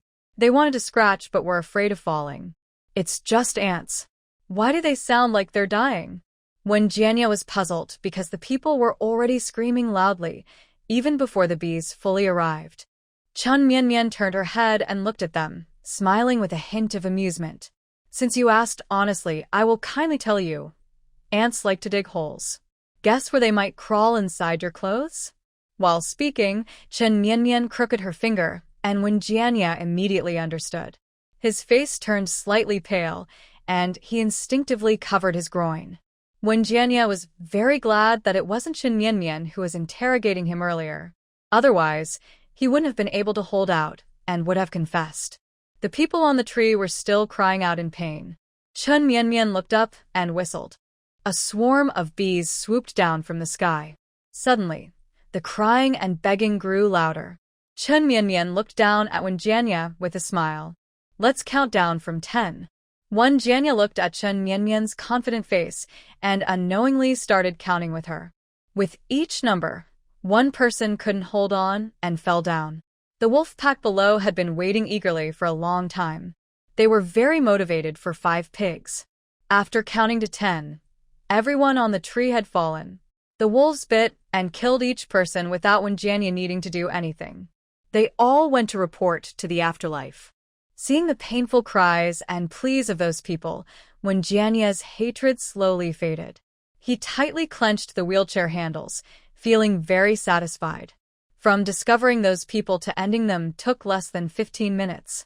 Even after they died, some ants still remained on their bodies. When Wen Jianya left, he accidentally saw the bloodstains on their pants. He immediately got goosebumps all over and only had one thought: never, ever provoke this sister again. Suddenly, sharp gunfire sounded in the forest. Chen Mianmian's face tightened. She looked up at the bird that was scouting for information. There are humans ahead with strange weapons, possibly the person you're looking for. Chen Mianmian quickly ordered the wolves to follow. It seemed Su Bian had already forced the person into shooting. 2 wolves were still pulling Wen Jianya along as they ran wildly. Maybe they got used to it, because Wen Jianya felt scared but also wondered what was going on. Sometimes he even wanted to shout a few times while drifting along. As they swiftly moved through the mountain, gunfire occasionally sounded. Chen Mianmian felt nervous, worried that Su Bian might get hurt. There's a smell of blood ahead. The alpha wolf suddenly twitched its nose, warning Chen Mianmian. She knew the person was nearby and immediately quickened her pace. Finally, guided by the wolf pack and the little birds, Chen Mianmian saw what was happening nearby. Su Bian was fighting 3 enemies alone. Using the trees and bushes for cover, he managed to kill 2 gunmen with a single knife. Now only the last one remained, and he was hesitant to shoot because of the risk. Otherwise, he wouldn't be firing so often. There were also a few thugs around the gunman holding machetes and iron bars. Su Bian's uniform was stained with blood, and his shirt was torn by branches, indicating he was injured. Chen Mianmian crouched in the grass, whispering to the wolf pack. "See that most handsome and strongest person up front? That's my man. Don't hurt him. The others just don't kill them, bite as you like." The wolf pack followed Chen Mianmian's instructions, memorized Su Bian's appearance, then crawled forward on their bellies, ready to attack at the best moment. They aimed to do the most effective thing with the least effort. Su Bian had been tracking across most of the mountain. Seeing the few enemies around, he only wanted to finish the fight quickly. He had a feeling there were more thugs out there.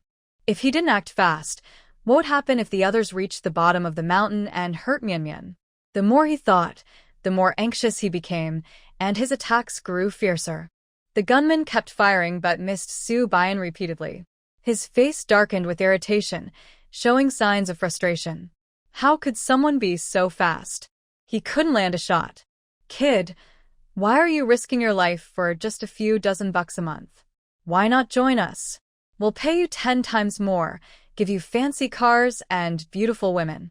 All the benefits you could want. What do you say?" "Huh. Go bother the Grim Reaper with that talk." Su Bian scoffed at these temptations and coldly charged again. At the same time, many wolves appeared around him. His heart tightened. With these people and the wolves, it was even harder for him to retreat. But before he could prepare to face the wolves, they didn't even look at him. They rushed straight toward the thugs. And as the alpha wolf passed by him, Su Bian could even feel its eyes filled with contempt. He stood there, holding his dagger, stunned. The wolves had already surrounded the thugs, trapping them completely. "Big brother, what should we do?" one asked nervously. The thugs, armed and panicked, felt despair. Having a super-skilled soldier on their side was one thing, but now they had also angered the wolf pack. They were truly doomed. What's there to fear? Everyone's so scared like little kids. Our people are nearby. As soon as I give the signal, they can come to us. The gunman frowned and scolded his men, but his hope was shattered by a clear, sharp voice. "Hee, I've already taken out all your helpers." Chen Mianmian pushed Wen Jianya forward and stopped beside Su Bian. "Manian, why did you come?" It's so dangerous. That's exactly why I can't let you face this alone. Chen Mianmian looked up and down at Su Bian. Look at you, you're hurt. Next time, don't go alone. Her eyes showed concern, making Su Bian smile slightly. Being protected felt really good. Watching their interaction, Wen Jian'er felt like he was a bright, shining light bulb, so obvious and out of place. He didn't want to see this sweet scene and even thought about smashing the wheelchair onto their heads. Luckily, Chen Mianmian wasn't distracted by Su Bian's good looks for long. She took out a slingshot from her pocket, grabbed a stone, and shot it at the gunman. In her past life, she often encountered protected animals in the wild. To gather them for inspection, she learned to aim and shoot precisely, better than a sheepdog. Now, although her strength hadn't fully returned, she had practiced her aim over the past few days. When she wanted to hit someone, she aimed for the eyes, never the mouth. The gunman was distracted by a pack of wolves and didn't see Chen Mianmian's move. Suddenly, he felt a sharp pain in his wrist, and his pistol dropped to the ground. At the same time, the wolves started to move. Seeing her gun gone, Su Bian was no longer afraid. He grabbed a dagger and charged into the fight, working with the wolves to attack and bleed the enemies. Chen Mianmian saw the gunman's dog-like behavior and his attempt to grab the gun again. She looked around, found nothing useful, and directly pulled Wen Jianya out of his wheelchair, holding it like a weapon, and rushed over. You. How dare you betray my man? Giving him fancy cars and beautiful women, huh? Just wait, I'll smash you to bits. Wen Jianya was thrown to the ground, stunned for a couple of seconds. Seeing Chen Mianmian smashing people with her wheelchair, he twitched his mouth. Wow, just wow. Chen Mianmian not only didn't treat him like a disabled person but also didn't see herself as one who uses a wheelchair as a weapon. A sharp explosion echoed from the cultural department building, while Chen Mianmian knocked someone unconscious before gracefully lowering her wheelchair. By then, the gunman had been shot so badly he looked like a blood-filled gourd and was completely unconscious. TSK, he's down now. Such a waste of effort. Chen Mianmian rolled her eyes and turned to look at Su Bian, who was just sheathing his sword. His green military uniform was covered in bloodstains, making his lips look even redder and his teeth whiter. If it weren't for his sharp features, you might think he was a gentle, noble young master. The rest of the situation didn't need Chen Mianmian anymore. Su Bian untied the belts of those people, tying them up tightly. Since they had been bloodied and bitten by wolves, they couldn't move much. When the wolf pack saw everything was almost done, they were about to leave but were stopped by Chen Mianmian.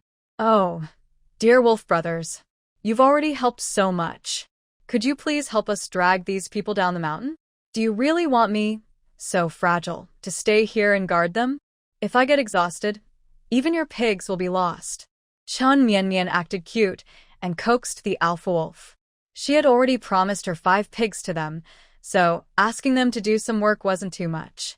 The alpha wolf, with a face full of fur, looked at her with a speechless expression. Humans were so sneaky.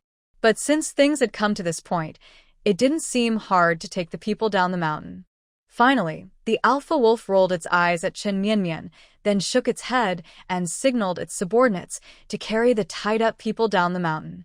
The criminals, whose jaws had been dislocated, could only drool and whimper in pain. Thank you, wolf brothers. You're so kind.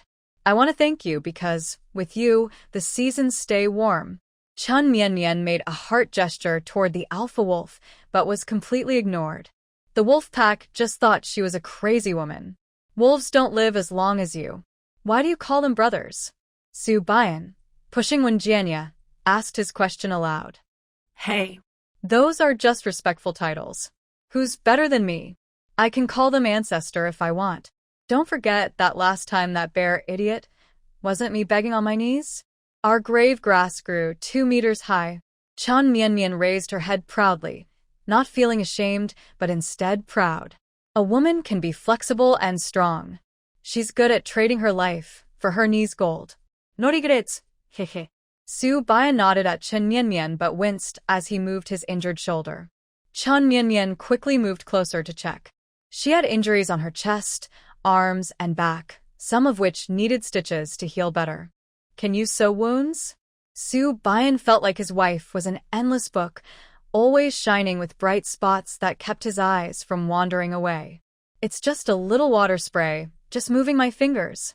Chun Mianmian smiled modestly. In her past life, she treated wild animals, stitching up those with broken bellies or heads from fights. She was very skilled at sewing, and taking care of people was even easier. You're so amazing, Mianmian. Su Bian's eyes sparkled, full of tenderness, when he looked at her. Hearing their conversation, Wen Jianye couldn't help but roll his eyes. Can't they just act like normal people? He wished he could stand up and carry the wheelchair himself. He was really tired of all this dog food talk. The three of them, like a pack of wolves, walked through the mountains. After half an hour, they finally reached the bottom. As soon as they arrived, they saw Wen Heping standing outside the mouse swarm with a group of people, looking very anxious. But they couldn't go in. If anyone stepped into the swarm, the mice would attack en masse.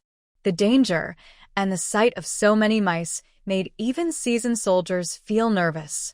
Sweetheart, don't worry. I'll stay here and guard. Don't be afraid. Wen Heping shouted loudly, standing on tiptoe, talking through the mouse swarm to Dong Qingqiu. Dong Qingqiu was on a jeep, looking pale with fear, watching her husband anxiously. Don't go. I'm most afraid of mice. Chun Mianmian came down and saw their situation. If it weren't for the dark mouse swarm in the middle, she'd think they were meeting on the legendary bridge of the cowherd and weaver girl. Wen Jianye closed his eyes even tighter when he saw this. He had just watched his sister's dog food on the mountain, then his parents' dog food coming down the hill. Now he was the only single one left. When he was better, he'd find someone too. Seeing the reinforcements arrive, Chun Mianmian whistled to disperse the mice. Instantly, the dense mice scattered away. Wen Heping blinked and rubbed his eyes hard to make sure he wasn't seeing things. Then he hurried to rush over and save his wife. But in the next second, he saw a group of wolves with bloody spikes rushing out. He was so scared he jumped onto the roof of the car. Wow, there are wolves.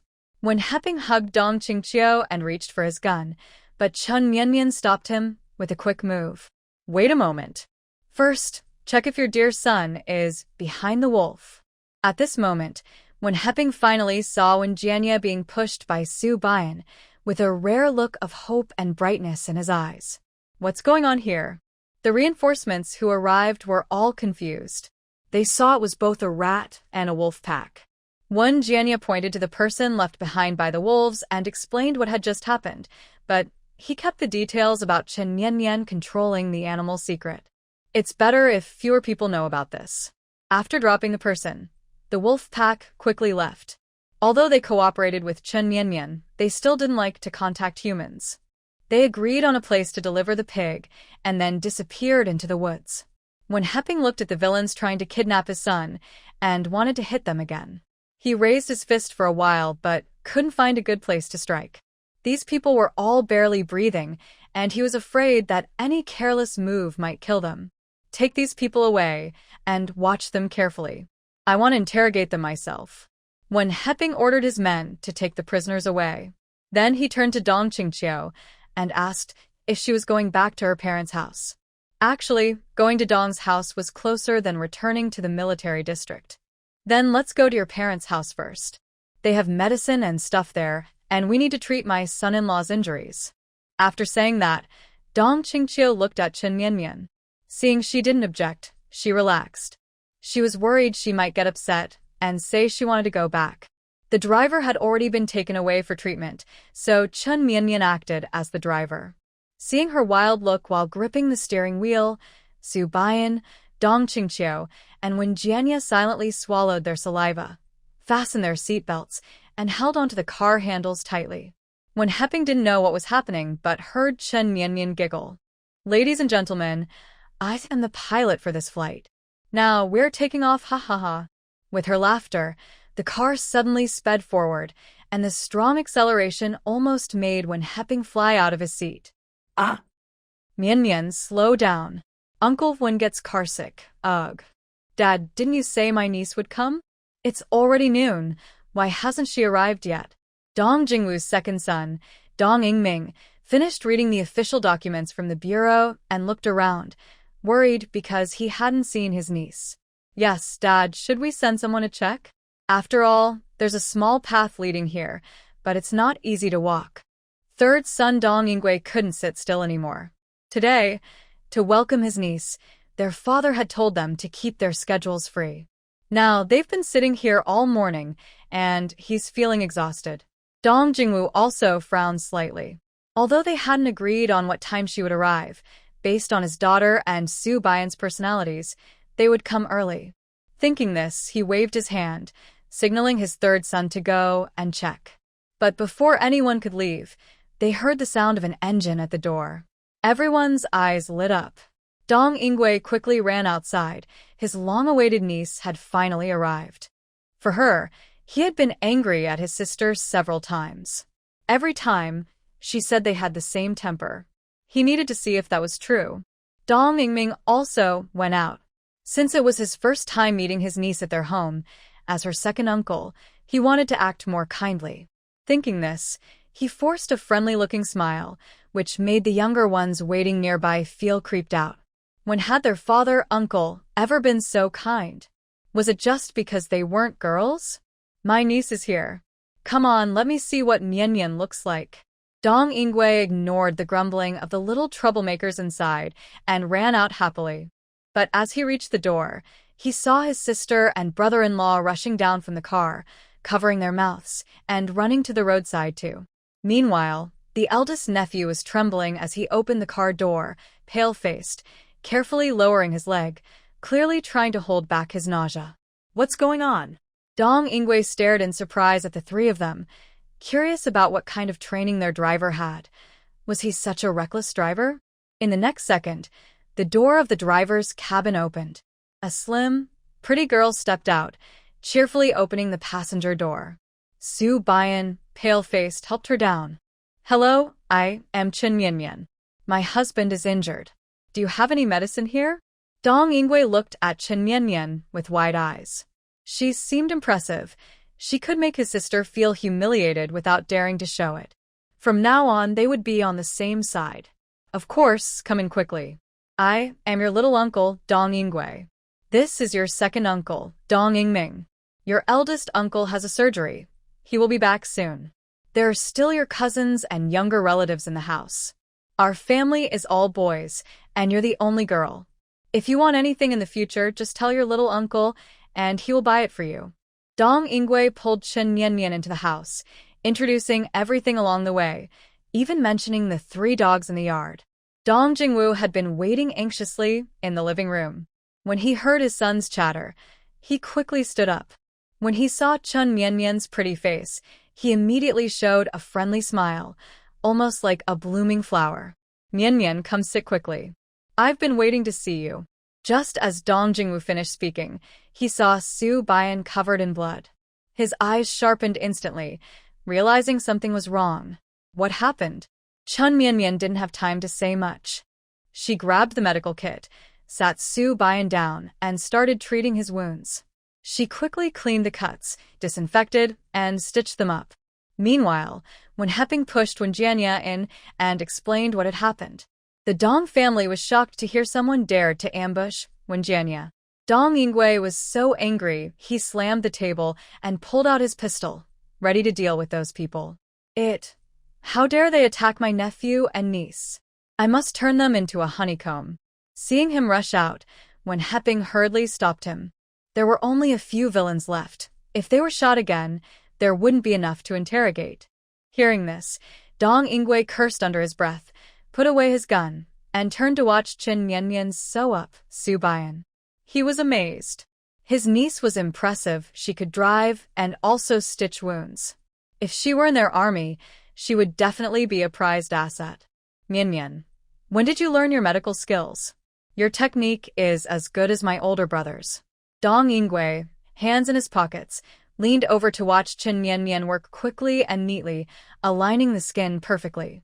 Unlike his own stitched wounds, which looked like a big centipede. I used to sew up dogs a lot, so I got used to it. Chun Mian didn't dare to say she had sown lions, tigers, bears, and giraffes. Su Bian had been holding back his pain with his eyes closed. When he heard Chun Mian talking, his mouth twitched involuntarily. He found it a bit awkward to listen to. But he had to admit, Chun Mian's wound treatment was very skillful. In no time, she finished stitching everything up. Fourth brother, your build is similar to Bian's. Go get a set of clothes for him to change into. Dong Jingwu saw Chun Mian start to pack her things, knowing that her stitches were finished. Although he really wanted to throw Su Bian out, he knew he was her son-in-law, so he just told him to go change clothes. Bian, you should go home and rest. Chun Mian saw that Su Bian's lips were pale and that he was still wrapped in bandages, so she wanted him to go rest. You're visiting your family for the first time. I am your husband, so I should stay with you. Su Bian looked at Chun Mian with a pale face, his eyes full of determination. His eyes were very bright, which made Chun Mian swallow her words and feel a little warm. Cough, cough. Then go change your clothes. We'll sit for a while, and then go home. If it weren't for the gun, Chun Mian wouldn't have come. She needed to get the gun first. When Su Bian heard her agree, he slowly got up to change his clothes. After Su Bian left, only Chun Mian was left. The waiting crowd finally got a good look at her. Dong Jingwu has 3 sons and 1 daughter. His 3 sons have 6 grandsons. His daughter had health problems after childbirth, making it hard for her to get pregnant, so now only Chun Mian remains. Now, seeing the many men in the house, Chun Mian's features resembled the family members, as if playing a matching game. That's great, that's great. Our Dong family finally has a little girl. Yes, after having so many boys, we finally have a soft, fragrant little niece. The 2 uncles looked at Chun Mian with loving eyes. She looked very much like the Dong family, clearly inheriting her sister's good looks. Mian, this is a gift from your Uncle Xiao. I hope you like it. Dong Yingwei took out 200 yuan and 2 large pieces of pink fabric. He had asked a colleague with a daughter for help choosing the color. Chun Mian looked at the Barbie pink fabric and made a face. This color, on fair skin, makes her look even fairer. On dark skin, it makes her look darker. If not worn well, it just looks like a country girl. It's clearly a straight man's taste. Thank you, Uncle. Since he gave her so many nice things, Chun Mian showed her respect with a sweet and obedient look, which made Dong Yingwei's heart melt. What a beautiful and gentle child. Her sister said she looked like herself, which was probably a compliment to him. Come, Mian. This is a gift from your second uncle. Dong Yingming was not willing to be outdone. He quickly took out a box and 220 yuan. Inside the box was the 6-shooter pistol that Wen Jianya had mentioned. It was a trophy he had seized during his previous anti-spy activities. His family's kids all wanted the gun, but Dong Yingming was reluctant to give it up. Today, his niece came over, and after experiencing an assassination attempt, he decided she should have the gun for self-defense. Thank you, second uncle. I like it very much. Chun Mian saw the gun and immediately smiled brightly. Her voice was sweet and clear when she called him second uncle. Dong Yingming's lips almost curled into a big smile. He also looked proudly at Dong Yingwei, thinking, see, second uncle is better than third uncle. Dong Yingwei saw his younger brother acting so proud and rolled his eyes. This clever guy had originally planned to give only 200 yuan, but at the last moment, he added 20 more.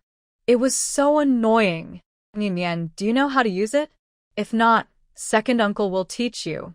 Before Chun Mian could answer, she heard a sarcastic voice nearby. She's just a girl from the countryside. How can she shoot? If she accidentally fires and hurts herself, it's not good. I think she only came because she saw our Dong family has power and wanted to cling to us. Otherwise, why didn't she come before? Chun Mian looked toward the voice. A boy about 15 or 16 years old was glaring at her with hostility, full of envy and jealousy. His eyes were fixed on the gun in her hand, almost drooling. Just now, after Dong Yingwei's introduction, Chun Mian knew this was her second uncle's son, named Dong Bowen. She had initially thought to get money and things, act obedient and cute, and make everyone happy. but some careless person kept coming closer to her. Since they were being so rude, she couldn't just stand there without responding. That would be impolite. Dong Bowen, apologize to your cousin. Dong Ingming glared at his son, wishing he could pull his ears off. But Dong Bowen held his head high, convinced he was right. He had been polishing that gun for 2 years, and his father hadn't given it to him. Now, a little girl just handed it over casually. He was not happy. Second uncle, don't blame my cousin. She's actually helpless in this situation. Chun Mianmian smiled with a gentle curve on her lips. Those who knew her well would understand that this expression meant someone was about to face trouble. After all, a person who scores 5 points in math is not very smart. He can't control his mouth, and I can understand that. You're talking nonsense. What? How many points? Dong Bowen and Dong Ingming, father and son, spoke at the same time. Their expressions showed one was embarrassed and angry, the other shocked and furious. Dong Bowen is now in 9th grade. If he scores 5 points in math, what's the difference from being a fool? All these years, he's learned nothing. Even a dog's paw stepping on a multiple-choice question would probably do better than 5 points. Chun Mianmian shrugged and pointed outside to the doghouse. His test paper is hidden in the doghouse. Recently, he's been skipping school and hiding his backpack in the firewood pile in the backyard. Oh, and a few days ago, the teacher came to visit, wanting to talk about his studies. He paid 2 yuan to hire a neighbor's grandma to cover for him. When she first came in, Chun Mianmian played with the dogs in the yard. She knows all the family gossip, especially about Dong Bowen. This kid is so stupid that even the family dogs laugh at him. Dong. Bowen, I spent money to send you to school, and you're skipping class, right? Dong Ingming's forehead veins bulged as he glared at Dong Bowen with clenched teeth. He wondered why the teacher hadn't come to complain to the parents recently. He thought maybe this kid had finally woken up and started behaving, but it turned out he was just being mischievous again. Dad. You can't believe only her words. Dong Bowen was shocked when Chen Mianmian revealed everything. His mouth was wide open. No one else in the family knew about these things. How did she find out? Fine. I won't believe her one-sided story. Dong Ingming snorted coldly and told his nephew to go to the doghouse. A few minutes later, Dong Bowen's 5-point test paper and the 3 dogs arrived. They happily snuggled up to Chen Mianmian, asking for affection. Meanwhile, Dong Ingming, holding the 5-point paper, looked furious and blacked out in anger. 5 points? Just 5? Even if it was a 10-point scale, that's still a fail. Where's my knife? I want to open his head and see if he's hiding inside. How else could he get such a terrible score? Dong Ingming angrily searched around for something to use, while Dong Bowen nervously ran away, covering his head. Oh, second uncle, don't be angry. We're family. Why are you threatening with a knife? Chun Mianmian suddenly spoke to stop him, causing Dong Ingming to pause and gasp for breath. He looked at his niece with a hint of apology in his eyes. He had forgotten that when his niece first visited, he, as her uncle, had gotten angry and scared her. That wouldn't be good. Dong Bowen looked at Chen Mianmian with a complicated expression, biting his lip. He had just said she was no good, but she still spoke up for him. She was really kind.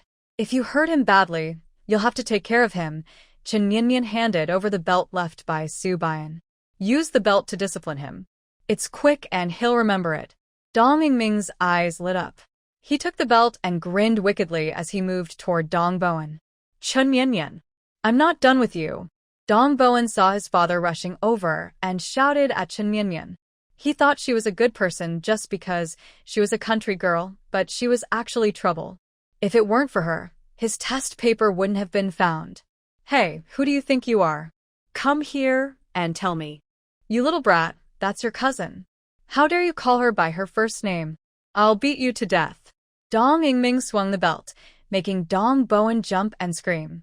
Chun Mianmian stood nearby, saying a few words to calm him down as he passed by. Second uncle, please don't hit my cousin anymore. I really come from the countryside. It's only natural he looks down on me. I was the one trying to impress him. From now on, I won't come anymore. Second uncle, maybe the reason my cousin scored so low is that we, as family, need to reflect on ourselves. Maybe we didn't pay enough attention, didn't check his homework on time, or maybe we let him be too free. With each word Chen Mianmian said, Dong Mingming hit him harder and thought she made a lot of sense. He decided that after school, Dong Bowen must go home to do homework and memorize words. He wasn't allowed to go out to play until he passed math. If he dared to sneak out, he wouldn't get any pocket money this year. Dad, I am your real son. Why are you listening to her? Dong Bowen's back was hit, making a pattern like a 5-in-a-row board. She's just a country girl who probably doesn't even recognize a few characters. She was given this test paper. Did she understand how to write on it? If she scores higher than me, then whatever she says, I will agree. Dong Bowen was so angry, he felt anxious and restless. Plus, he was grounded, and he couldn't help but speak recklessly. Dong Mingming heard the belt strike harder. This brat, he thought, grew up in the countryside and has suffered a lot. He never had a real chance to learn. He even went to hurt her feelings. Dong Bowen, if I don't knock out your teeth today, I'm not your father. Dong Mingming shouted angrily and tried to rush over, but Chen Mianmian stopped him. The original girl was really poor and had never gone to school. She only learned her name in the village's literacy class, but she has a doctorate degree. Back then, she was the top science student in the whole province and was directly admitted to a top university. She knew not just middle school but high school knowledge well. Are you sure you want to make this bet with me? If I score higher than you will follow my orders? Of course. I, Dong Bowen, am a man of my word. If your score is higher, I will listen to you from now on. Dong Bowen held his head high. Actually, he regretted saying bad things about Chen Mianmian's background earlier. But as a man, since it had come to this, he couldn't back down, even if he was beaten. Everyone heard that. He asked for this himself, not me forcing him. Don't let him come back crying and begging later and think I'm bullying him. Chen Mianmian asked everyone to testify. This boy seemed simple-minded and physically strong. Building a military training base would need such strong workers. Just as she was thinking about where to find someone not very smart, Dong Bowen bumped into her. She felt she had to accept the situation. Mian, don't argue with this brat. Later, I'll hang him on a beam and beat him. Dong Mingming worried that Chen Mianmian might act impulsively and get hurt. He was afraid she might blame everyone later if something went wrong. But Chen Mianmian shook her head and took the test paper to look at it.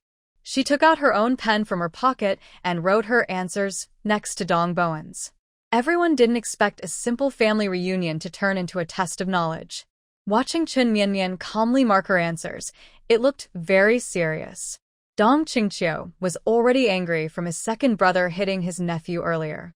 She brought her daughter to reconnect with family and find missing love. However, Bowen, this brat, dared to bully Mian. Just as she was about to step in and fight, she saw her daughter already handling the situation. At this moment, seeing Chen Mian's confident and graceful manner, she couldn't help but lean over to look at her daughter's writing. Chen Mian's handwriting was not as crooked as Dong Qingqiu imagined. Instead, it had a strong style, with neat and decisive cursive strokes, flowing smoothly and very pleasing to the eye. The practice questions from the early 1960s were not very difficult. Chen Mian finished the test in less than half an hour. By now, her surrounding cousins had gathered around her. Earlier, they had thought that if their cousin didn't know the answers, they would secretly tell her a few questions so she wouldn't lose the bet. But before they could speak, Chen Mian had already finished the test. Moreover, she was very fast at solving problems. Some questions they hadn't even figured out, she had already solved. Done. I finished. After finishing, Chen Mian handed the test paper to her best older cousin and then crossed her arms, looking at Dong Bowen with a teasing smile. When Dong Bowen saw how smoothly Chen Mian was writing, he felt something was wrong. Her confident attitude was just like when she was solving questions with the top student in school. Mian, you're amazing. You got a perfect score on this test. The older cousin stared at Chen Mian with wide eyes. He had just looked at the paper and believed he could get all the answers right, but he definitely couldn't do it as fast as his cousin. No way, no way. She Hasn't even gone to school. How could she get all the answers right? Dong Bo-wen was still struggling to believe it, but Chen Mian sneered with a mocking smile. I haven't been to school, but I often listen outside the classroom. The teacher's lessons, I remember after hearing them once. Isn't that annoying? Chen Mian confidently showed off, watching Dong Bo-wen look furious like a groundhog, and continued to tease him. From now on, when you skip class, come work at my house. I'll give you a nickname, Ergo. When you pass math, you can take back your real name. Dong Bo-wen's eyes widened in disbelief. He had made a bet to work as a laborer, but now he had lost his name too? Seeing that Chen Mian didn't seem to be joking, Dong Bo-wen quickly looked at his father, hoping he would refuse. The recent bet was agreed upon by Dong Bo-wen himself. Dong Yingming was thinking about making his niece teach this young man a lesson. He snorted coldly, pretending not to see his son's pleading look. Dong Bo-wen looked at the others. They quickly looked away, at the sky, the ground, the air, anything but him. I don't want to call him Ergo. Dong Bo-wen finally protested weakly. What's wrong with Ergo? He's easy to take care of. Ergo, go pour me a glass of water. Chen Mian crossed her legs and pointed at Dong Bo-wen, telling him to do the chores. He pouted, eyes red, chest rising and falling quickly. After handing over the water, he cried out loud and ran outside, hugging the 3 dogs, crying as if he were a sad water buffalo. Everyone, despite Dong Bo-wen's sniffles and sobs, handed over the gifts they had brought to Chen Mian. Dong Jingwu gave 500 yuan and a pair of dragon and phoenix bracelets. Chen Mian weighed them in her hand. They were solid. In modern terms, they were worth at least tens of thousands. She politely accepted the gifts and also took out the food prepared by Lu Rulin and the various presents bought by Su Bian. Tomorrow, she planned to dig up some items from the mountain to replace what was missing. When Su Bian finished changing his clothes and came out, he saw Chen Mian surrounded by gifts. He smiled slightly, looking very happy. But he could sense that Chen Mian's smile wasn't entirely genuine. This outfit looks great. In the future, I'll make you a few sets of Zhongshan suits, and we can wear them alternately. Chen Mian turned to look at Su Bian, who was dressed in a sharp, handsome Zhongshan suit. Her eyes lit up. A fair, handsome man in that outfit really looked like a gentle, refined young master. If he added a pair of gold-rimmed glasses, he would look even more like a restrained, powerful CEO. Su Bian felt a bit shy under Chen Mian's fiery gaze and blushed as he sat down. Whatever you want me to wear, I'll wear it. His words made Chen Mian's eyes flash with a dark glint. After all, he was the one who said it. She started preparing her shirt and chest chain. When he changed clothes earlier, she had sneakily looked at him. Not only did he have broad shoulders and a narrow waist, but his muscles were also very well defined. If he closed his eyes and jumped while cleaning the glass, he might just fly away. Su Bian didn't know what Chen Mian was thinking, but he felt that after she said that last sentence, her eyes became even more intense, with a hint of slyness. As a seasoned man, he was a little uneasy under her gaze. Before the couple could say much, the meal was ready. Today, to welcome Chen Mian, the dishes were very rich. There were chickens, ducks, fish, pork, beef, lamb, flying creatures, running animals, and swimming water creatures. Nothing was missing. A big table was filled with food, more than what you'd see during the New Year. Mian, come eat. From now on, this is your home. I even prepared a room for you. Whenever you want to come back or stay as long as you like. Dong Jingwu looked at Chen Mian with love. The girl was straightforward, capable, and didn't get taken advantage of. She also had some mysterious skills that made her more outstanding than any of his children.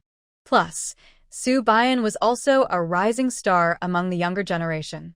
With them in the Dong family, it was like adding wings to a tiger. Chen Mian smiled and nodded, but she didn't really want to stay. She didn't think the Dong family was her home. If they cared so much about family, why didn't they visit the original owner earlier? That poor child never received any love or care before he died. Now she was here, acting as if she cared deeply. After the meal, everyone could see Chen Mianmian's distant and polite attitude, especially towards Dong Jingwu and the uncles. The younger generation was a bit more gentle. They thought it was just because the young people shared common interests. Grandpa, second uncle, third uncle, Bayan got hurt. I need to take him back to rest. I'll come again tomorrow. After finishing the meal, Chen Mianmian sat for a while and then left with Su Bayan. Dong Jingwu asked the guards to drive them away. After all, they had just experienced an attack, and with all those gifts, it was more convenient to have a car. Once they left, Dong Qingqiu couldn't hold back anymore and started crying. That girl called everyone, but didn't call me mom. She still blames me. Dong Jingwu looked at his sad daughter and sighed. He could see the resentment in his granddaughter's eyes. She had been mistreated and bullied by the Qin family for 19 years, and a few words couldn't erase that pain. That girl has some anger in her heart. You need to treat her well in the future. People's hearts are soft, and she will see your sincerity. Listening to his father's advice, Dong Qingqiu nodded with a sob. Finally back home, and with Wen Jianya having survived an assassination attempt, Dong Jingwu decided they should stay here for a few days until everything was investigated. After making arrangements, Dong Jingwu looked at his children and grandchildren and announced his decision. Miss Mianmian has suffered a lot at the Qin family. From now on, no matter who it is, you are not allowed to bully her. Treat her as one of our Dong family members. If I hear anyone mention her background again, don't blame me for interrupting your foolish talk. When Dong Jingwu spoke, he especially looked at Dong Bowen, who shrank back in fear. He had already been whipped painfully with a belt by his father and didn't want to be beaten by his grandfather again. Yes, Dad, Grandpa. Everyone responded in unison. They always listened to Dong Jingwu's words. Especially this niece, cousin, relative, was truly different. She looked smart and capable. Unaware that she had become the Dong family's favorite, Chen Mianmian, after returning home, forcibly made Su Bayan rest and then went to the Song family. Coincidentally, Song Chulu was at home and was quite happy to see Chen Mianmian come over. Grandpa Song, give me 5 pigs and 200 jin of grain.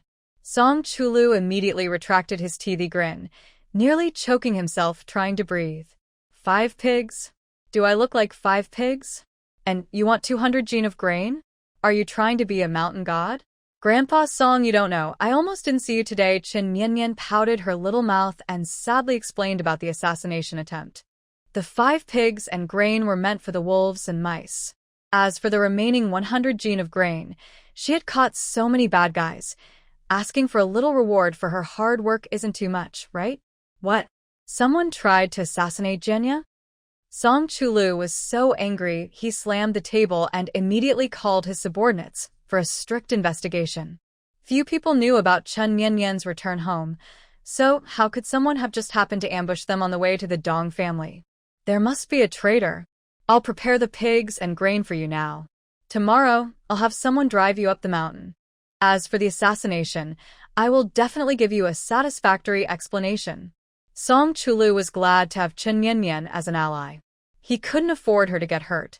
Plus, Wen Jianya's own value made those who dared to act against them look foolish. My daughter, if we don't uproot them completely, all these years will have been wasted. Thank you, Grandpa Song. I knew you were the best.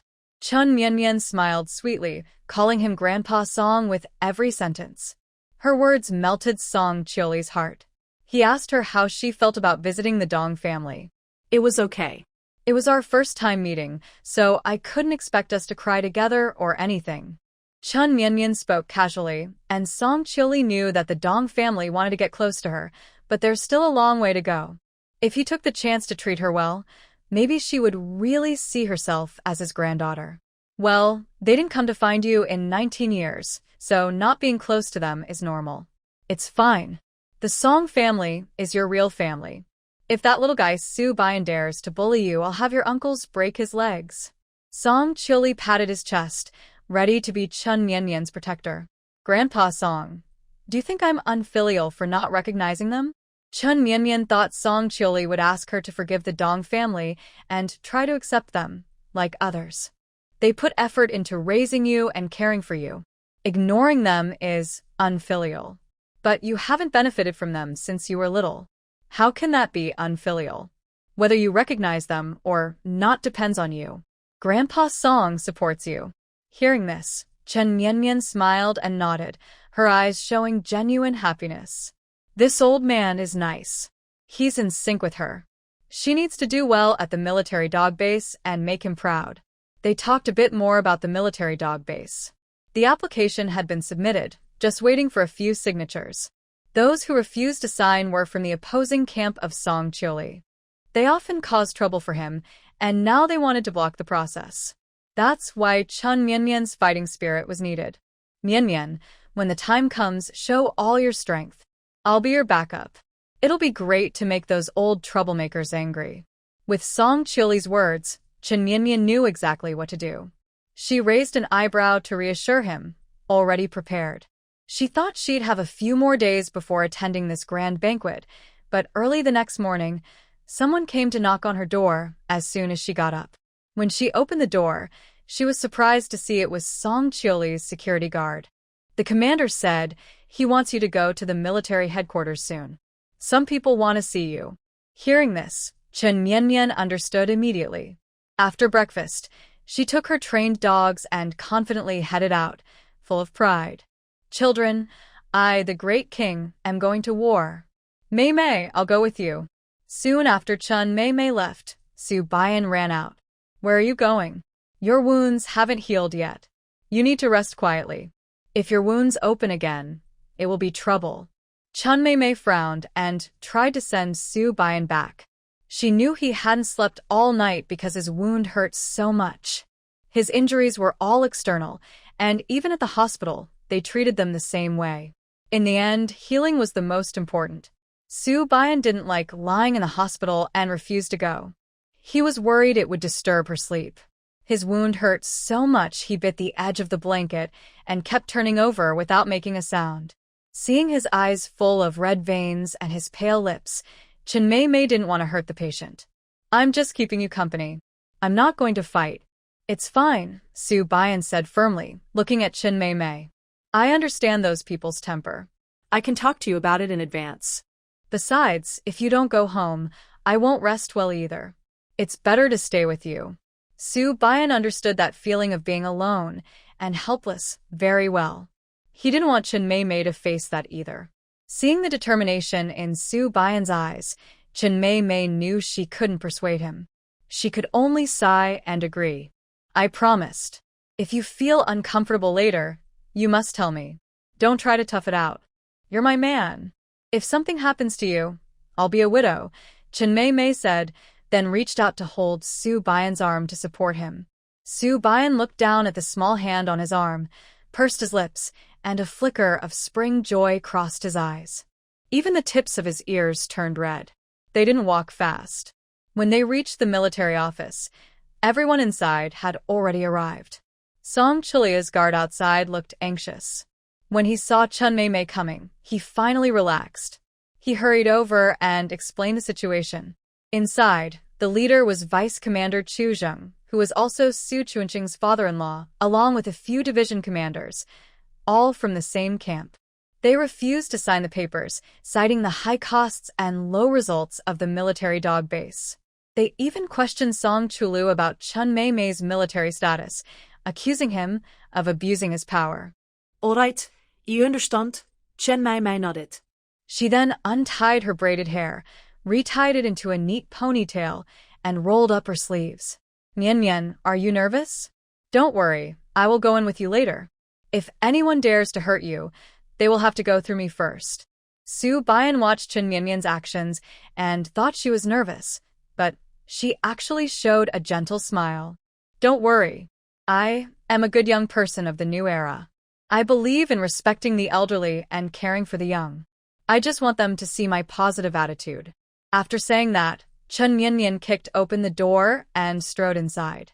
"So, you few old and middle-aged men refuse to give me the paperwork to visit the military dog base, right?" "Come on, tell me why." If you don't tell me, I will train you all like military dogs today. Chun Mianmian shouted loudly as she entered, seeing 5 middle-aged men arguing with Song Chioli, their faces red and necks thick. The shoulder patches on their shoulders indicated they were at least colonels, senior officers, and 2 of them, Su Chunsheng and Shui Yongsheng, were familiar faces. When they saw Chun Mianmian, their eyes flashed with hatred. If it weren't for someone, they might have rushed to choke her. The other 3 looked at Chun Mianmian walking in unsteadily, their brows furrowed tightly, and contempt flickered in their eyes. This girl has played Su Chunsheng and Shui Yongsheng around. Truly useless. Song Chioli, you are really good for nothing now. You even found such a young girl to fill in. Do you think the military district is a trash dump that accepts anyone? Chu Zheng, with silver hair, short stature, and a slim build, looked sharp-eyed. Seeing Chun Mianmian, he remembered his daughter crying and telling him about their home being robbed, which made him dislike this girl even more. Moreover, Shui Yongsheng was someone he had promoted himself. They had treated each other like father and son over the years, and he heard she had suffered losses in her hands. Today, he definitely wouldn't let Song Chioli and this girl get what they want. Bah, what's the big deal? The military district has plenty of useless people like you. What's wrong with me being one more street kid? Chun Mianmian rolled her eyes, casually swung her legs, making herself look rough and unrefined. She also secretly gave Song Chioli a look. Now it was her turn to make her move. Song Chioli watched Chun Mianmian approach, held back a smile, nodded at her, and sat down peacefully, ready to enjoy a good show. Chun Mianmian, you rude girl. We are your elders, and how dare you speak to us like that? Su Chushing stood behind his father-in-law, acting like an elder, trying to show authority in front of everyone. But the next second, Chun Mianmian pulled out a confession letter from her pocket. Su Chunsheng, if you keep bothering me, I will tear up this confession letter. Your application to join the official staff is ruined. Not only that, I will also have those 2 who wrote the complaint letter come to the military district to cause trouble. Forget about this time, next time, and the time after that you won't get in. Although Su Chunsheng had his father-in-law, a vice military commander, backing him, complaint letters are passed through many layers. They can be stopped once, but not every time. Since Chun Mianmian said she could do it, she definitely could. You. It was you who used my name to get reported. Su Chunsheng pointed at Chun Mianmian, surprised that she was using a confession letter to threaten him. What does it matter if I used your name? Besides those 2 seconds of pleasure, have you ever fulfilled your duties as a father? You, who cling to power, abandon your wife and children, are heartless and unfaithful, disloyal and unfilial. I am giving you a chance to save face by making you take the blame. Stop acting so arrogant with me. I will publish your shame in the newspapers. Chun Mianmian cursed Su Chunsheng loudly, leaving no room for others to speak. Su Chunsheng's face turned green with anger. No one had ever dared to expose his faults like this. A flash of murderous intent appeared in his eyes. Just as he was about to go and deal with Chun Mianmian, a tall figure blocked his view. Su Bian, after Chun Mianmian kicked the door open, had been watching the situation inside. Seeing Su Chunsheng's strange expression, he immediately rushed over. The father and son stared at each other from a distance, their eyes full of hatred, not love. Chunsheng, step back. Chu Zheng frowned and told Su Chunsheng to be quiet. Now was not the time for a fight. The girl was clearly trying to stir trouble and disrupt their plans. Su Chunsheng gritted his teeth and glared at Chun Mianmian and Su Bian.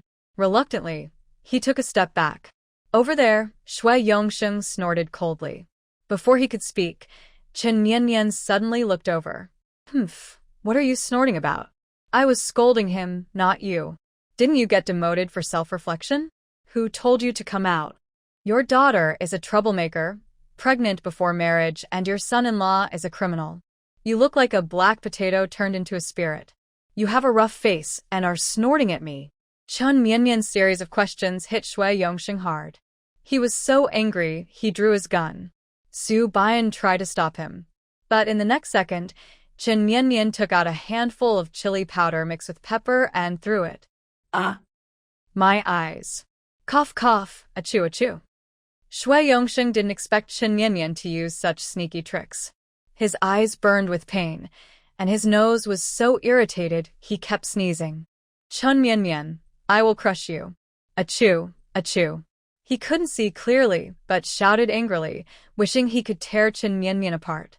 His crazy look gave Chen Yanyan a chance to act. Look, look, everyone. He, a vice factory director and militia commander, is trying to hurt me, a fragile girl who can't take care of herself. If I get hurt, it will be because of this potato spirit.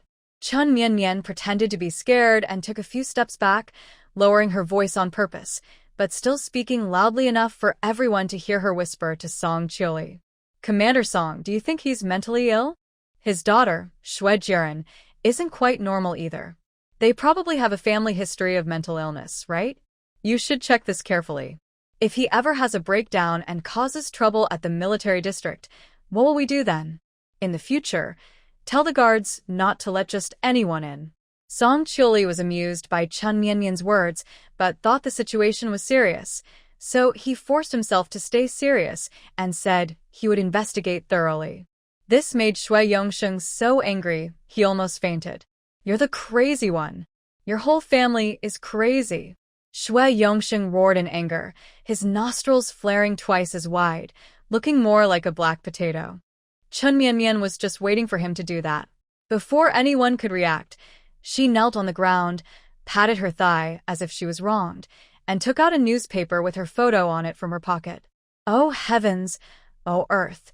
Can any angel sister help me get justice? Shui Yongsheng spoiled his daughter, who stole my fiancé, hired someone to insult my innocence, and now he's trying to smear my mental health. I must be crazy, but it's because you drove me to madness. Wah wah wah. I will write a big report to let everyone know that Shui Yongsheng bullied the brave, pig-herding girl hero. The newspaper was thrown onto Shui Yongsheng's face. He took it down with a dark expression and immediately saw Chen Yanyan's face, which looked like she wanted to punch him. He closed his eyes in despair. Heaven is so unfair.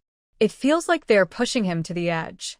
Chu Zheng also took the newspaper and looked at Chen Yanyan. She had indeed reported the military dog incident, and it even praised the heroism of the dogs. His brows furrowed tightly. Little girl, your tricks are pretty good. It's not unfair that they lost you before. Chen Yanyan had leaked the military dog story in advance through this newspaper, which gave them a big advantage. If she still stubbornly refused to sign, and others asked about it, old Song Chu Lu would just shift the blame onto them. Wouldn't that make things worse for them? Chu Zheng squinted at Chen Yanyan, sneering inwardly. No wonder Song Chu Lu suddenly brought up the military dogs again. She found such a helper. Then you're a bit too early to say you're not wrong. Chen Yanyan pretended to wipe tears. As my grandfather-in-law, the first time you meet your granddaughter-in-law, not giving a little gift is a bit rude, isn't it? Su Baiyan resented Su Chunsheng, wishing he had nothing to do with him for the rest of his life. But Chen Yanyan was different. These people all exist in the world. Instead of wasting energy fighting among themselves, she preferred to annoy them. This relationship isn't to be wasted. As long as she can get some benefits, it's worth it. Chu Zheng was amused by Chen Yanyan's shamelessness. Whose child is she? So shameless. Then, according to your words, I am your elder. Shouldn't you give me a little gift? Chen Yanyan opened her innocent big eyes and nodded, pointing at the newspaper. Grandfather-in-law, isn't this enough as a gift? Now I am known throughout the city as the brave pig-herding girl hero. Do you know how many people have never had this honor in their lives? Everyone present, including you. Have you ever been on the newspaper? No, right? Now I am a pure person, a moral person, someone who has stepped away from low-level interests, growing strictly according to the sayings of great leaders, becoming someone beneficial to society. While speaking, Chen Yanyan struck a declaration pose, her eyes firm as if she was eager to join the party. In summary, this gift of mine, though light as a feather, feels as heavy as Mount Tai. Grandpa, are you excited? Are you surprised? Xu Zheng felt his blood pressure rising after Chen Yanyan's words. He wanted to stand up for himself, but she turned the tables on him. Before he could speak, someone behind him angrily pointed at Chen Mianmian and started scolding. You little troublemaker, just because you appeared in the newspaper doesn't mean much. This is something we men fought hard for, not your kind of nonsense. Don't think that throwing a tantrum will make us agree. Someone like you would have been beaten to death in my house long ago. Don't embarrass yourself here. Wang Dashuan, who had been following Chu Zheng, was over 50 now. Chu Zheng became a deputy military commander, and Wang Dashuan was promoted to division commander. But Wang Dashuan was hot-tempered and reckless, with little education. He had disliked Chen Mianmian from the moment she arrived. Now, seeing her dare to be so rude to their commander, he lost his temper. Chu Zheng wanted to stop Wang Dashuan, but it was too late. He sighed, knowing Chen Mianmian had found a weakness.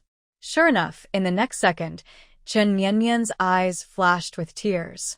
She started crying loudly, rolled over, then got up and ran to the window to climb out. Shui Yongsheng watched her little act and felt it was familiar. By the time he reacted, it was too late. Help! Save me! Deputy Commander Chu is allowing his men to kill me, a brave pig hero. Wah wah, I was in the newspaper. They called me a troublemaker. I don't want to live anymore. Inside the military office building, many office windows suddenly opened. Everyone leaned out to look. Chen Mianmian stood on the balcony outside the window, wiping tears and looking helpless and pitiful. Chen Mianmian, don't lie. When did I say I wanted to kill you? Wang Dashuan didn't expect Chen Mianmian to run outside. Seeing her desperate act, he was so angry he rushed over to grab her, his attitude more like trying to silence her permanently. Which dog just now said that if you belong to my family, I would beat you to death? And you keep calling me a troublemaker. Great people say women can hold up half the sky. What kind of thing are you? How dare you discriminate against me for being a woman? Do you look down on great people too? Chen Mianmian took off her big hat, and not only Wang Dashuan but even Chu Zheng changed his expression.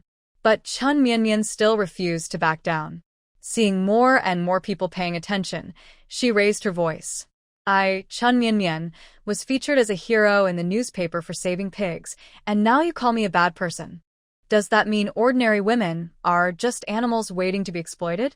I want to ask you, is your mother a man or a woman?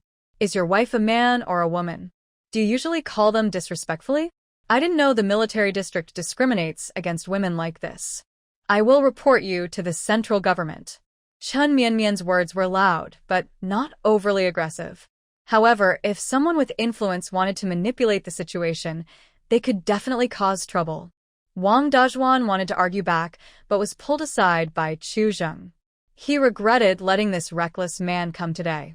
He looked at Chen Mianmian with a grim face, knowing he had to agree even if he didn't want to. Little girl, you're young and a bit too bold.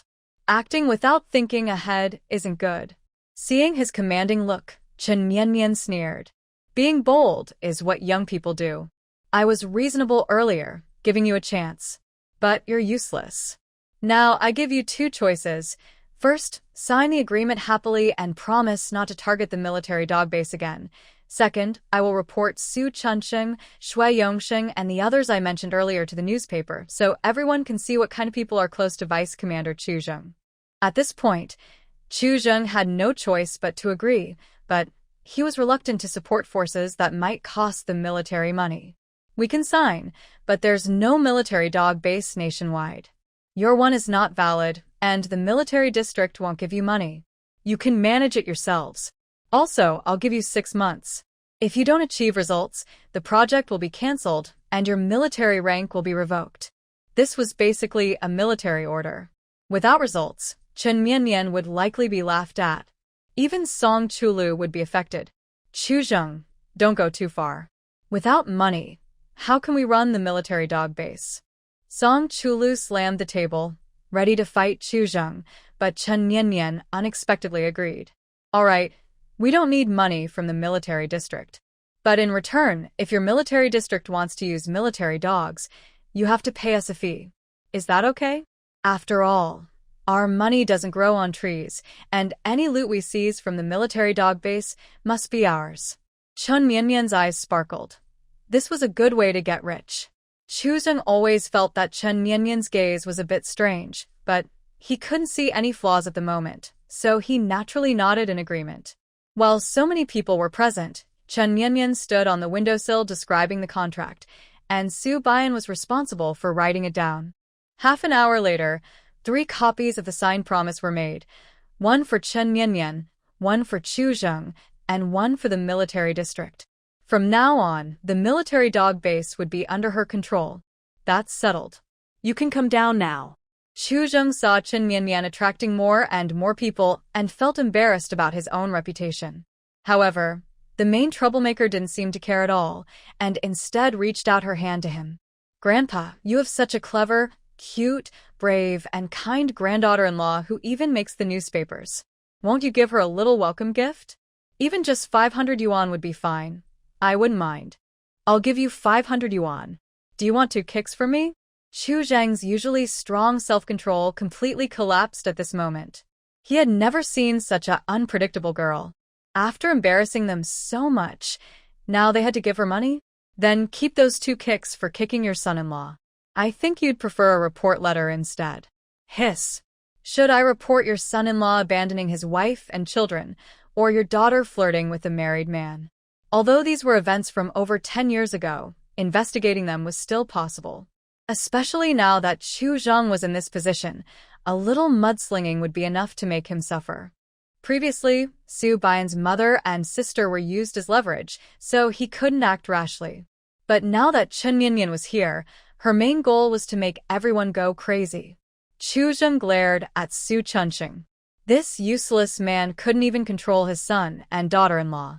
Su Chunqing lowered his head, afraid to meet his father-in-law's intimidating gaze, and cursed Chen Mianyan's ancestors in his mind. Chu Zheng had to accept the 500 yuan. Honestly, considering the harm Su Chunqing had caused to Su Bian and her family over the years, 5,000 yuan would be a small amount. But since it was their first meeting, he couldn't ask for too much right away. There would be plenty of chances to get more later. Chen Mianyan is very confident. She believes her military dog base will be the best and most unique. The army will need her someday. Finally, Chu Zheng asked the guard to drive home and bring back 500 yuan for Chen Mianyan. Only then did she happily climb back. Thank you all for your support. In the future, our military dog base welcomes everyone to visit. Before climbing back, Chen Mianyan specifically greeted the curious crowd. Her proud look was far from the fragile person who had run away at the slightest breeze earlier. After the window was closed, everyone knew there was no more gossip to enjoy, so they all went back to work. But news about Chen Mianyan quickly spread through the military area again. Everyone knew that General Song was eager for the military dog base to start successfully. But no one knew if it could last long. Chen Mianyan didn't care about others' guesses. After she climbed back, she put the money in her pocket and smiled greedily. Thanks to my great-grandfather for the gift.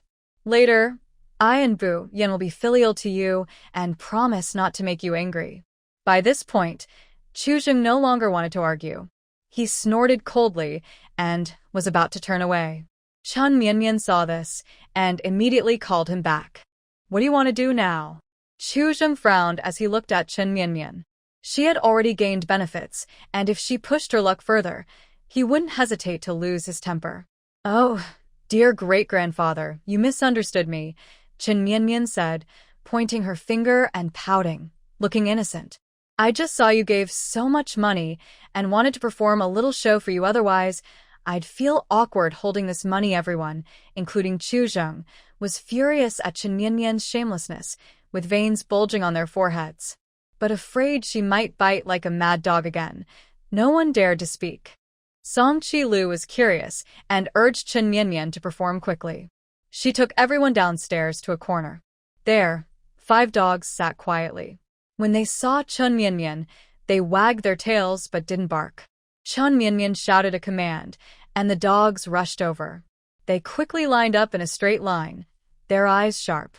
Next, Chen Mianyan had the dogs fetch, bite, crawl forward, pretend to be dead, and bark to warn. In just a few minutes, the dogs worked together perfectly, executing Chen Mianyan's commands smoothly and decisively. They even served as guards. Chun Mian told the dogs to protect Song Chi-lu. When Su Bian approached, the dogs showed their teeth and warned him. They were lying on their upper bodies, ready to suddenly pounce and knock people down.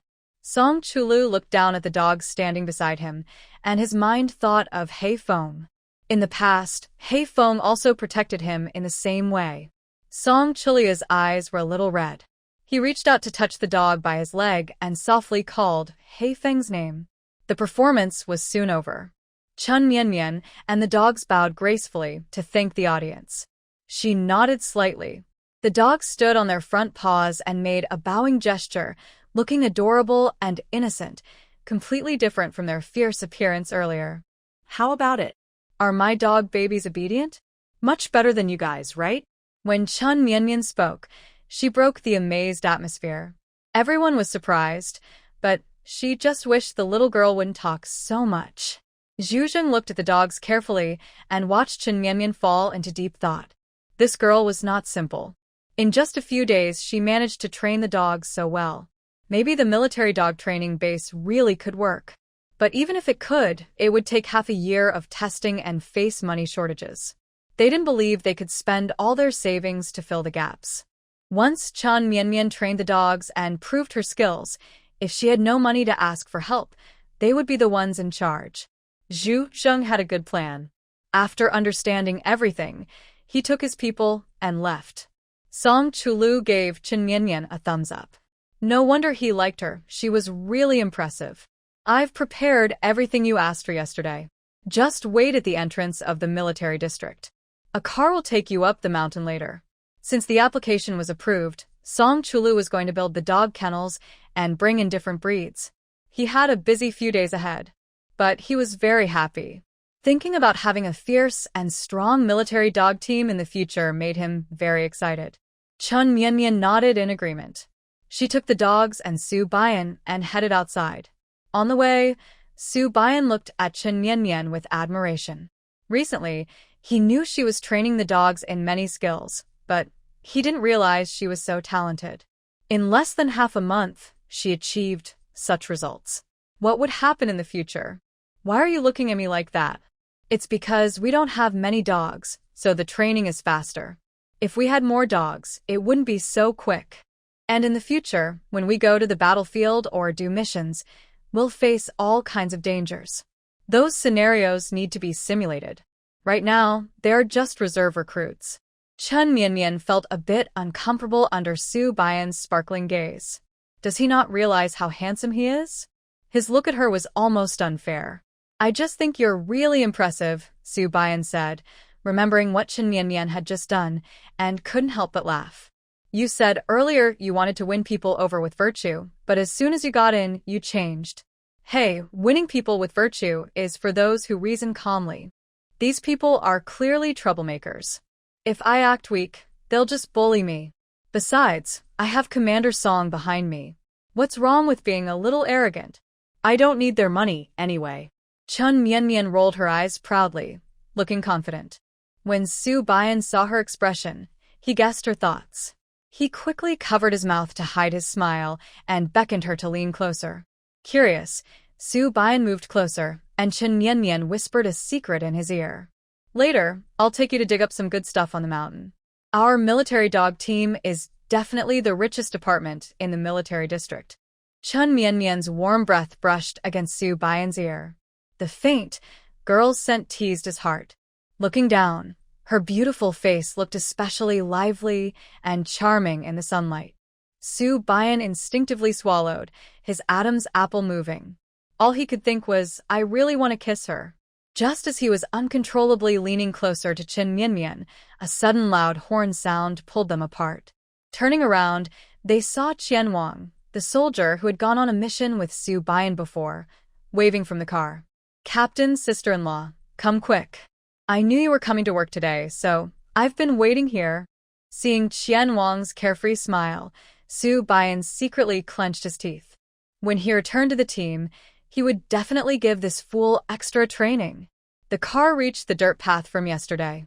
Aside from some dark bloodstains on the ground, there was nothing else left. Chun Mian took out 100 jin of grain and sprinkled it on the ground, then whistled toward the forest. Soon, a swarm of mice gathered quickly. Ah! So many mice. Qianhuang was helping to carry grain when he suddenly saw a large dark mass of mice. He was so frightened that he took several steps back. If Su Baiyan and Chen Mianmian hadn't been there, he might have climbed onto the roof to escape. Although Su Baiyan saw this scene last night, he still felt a shiver down his spine. He was even more glad that Chen Mianmian was his wife.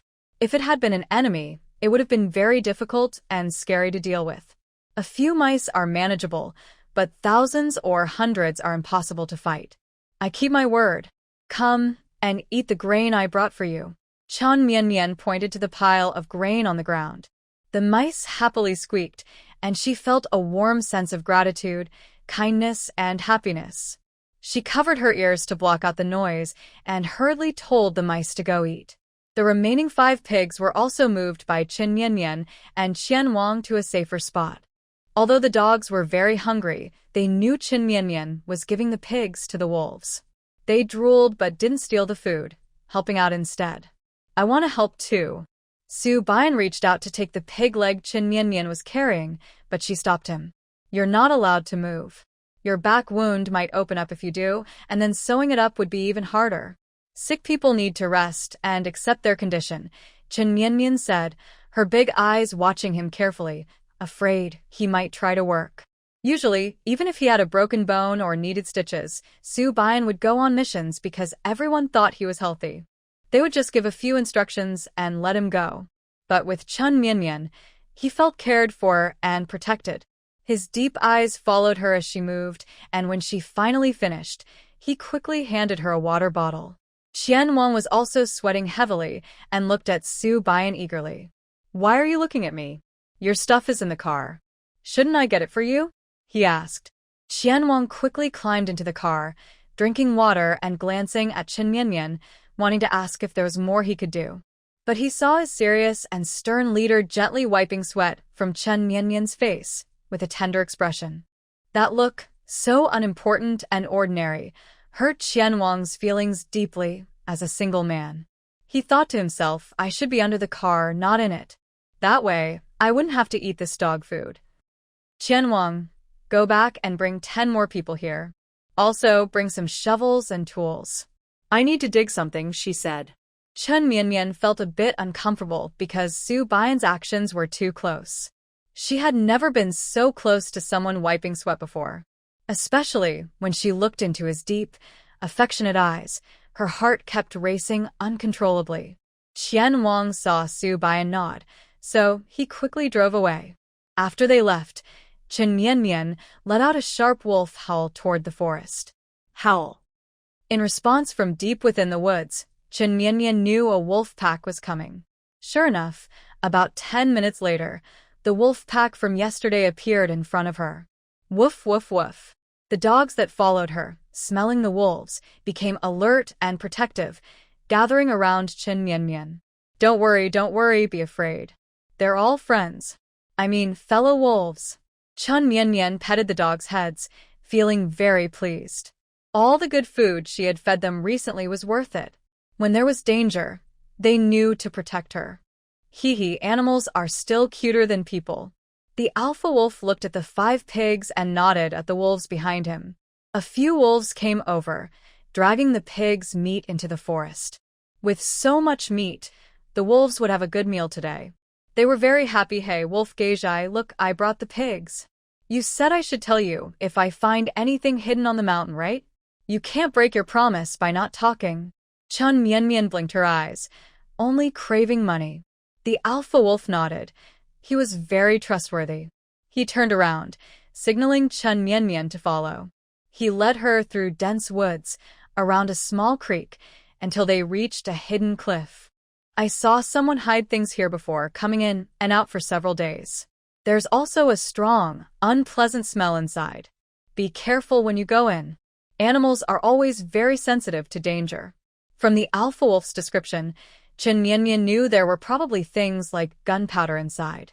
She turned to tell Su Baiyan to be careful later, so they wouldn't miss the good stuff and end up blown into pieces. Thanks, Wolf Geijai. Besides this place, are there any other spots on mountain? Chun Mian was very clever. It was a rare chance to find the mountain natives, so she didn't want to miss exploring everywhere. I only promised to tell you about what those people hid. If you want anything else, that will cost extra. Listening to the alpha wolf, Chun Mian rolled her eyes. Why is this wolf so sneaky? It doesn't lose anything. Since that's the case, let's take these items now, and come back next time when we need money. Seeing how much Chun Mian was distressed about losing, the alpha wolf realized they couldn't get any other benefits today. So, he led the other wolves away to enjoy the pig meat happily. While Chun Mian and Su Bian were figuring out how to break through the cliff wall, Qianwang had already arrived with people, following the marks they left. You're just in time. Quickly move this aside. The cliff was a good hiding spot, especially since the entrance was blocked with stones. In this remote place, almost no one would find it. If it weren't for the wolves seeing it, who would think there was such a place near the military area? Everyone was confused, but instinctively followed Su Bian's orders. The newcomers were young men, rolling up their sleeves and working hard. After an hour, they finally cleared the stones from the entrance, revealing a hidden space. Wow, so many things. Look at all these guns. When everyone saw what was inside, they were all stunned.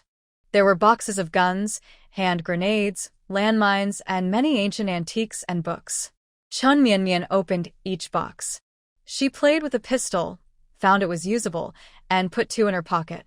Seeing the bullets, she took another 500 rounds. Su Bian stood behind her, opening his mouth but saying nothing. He took off his military uniform and quietly packed the weapons away.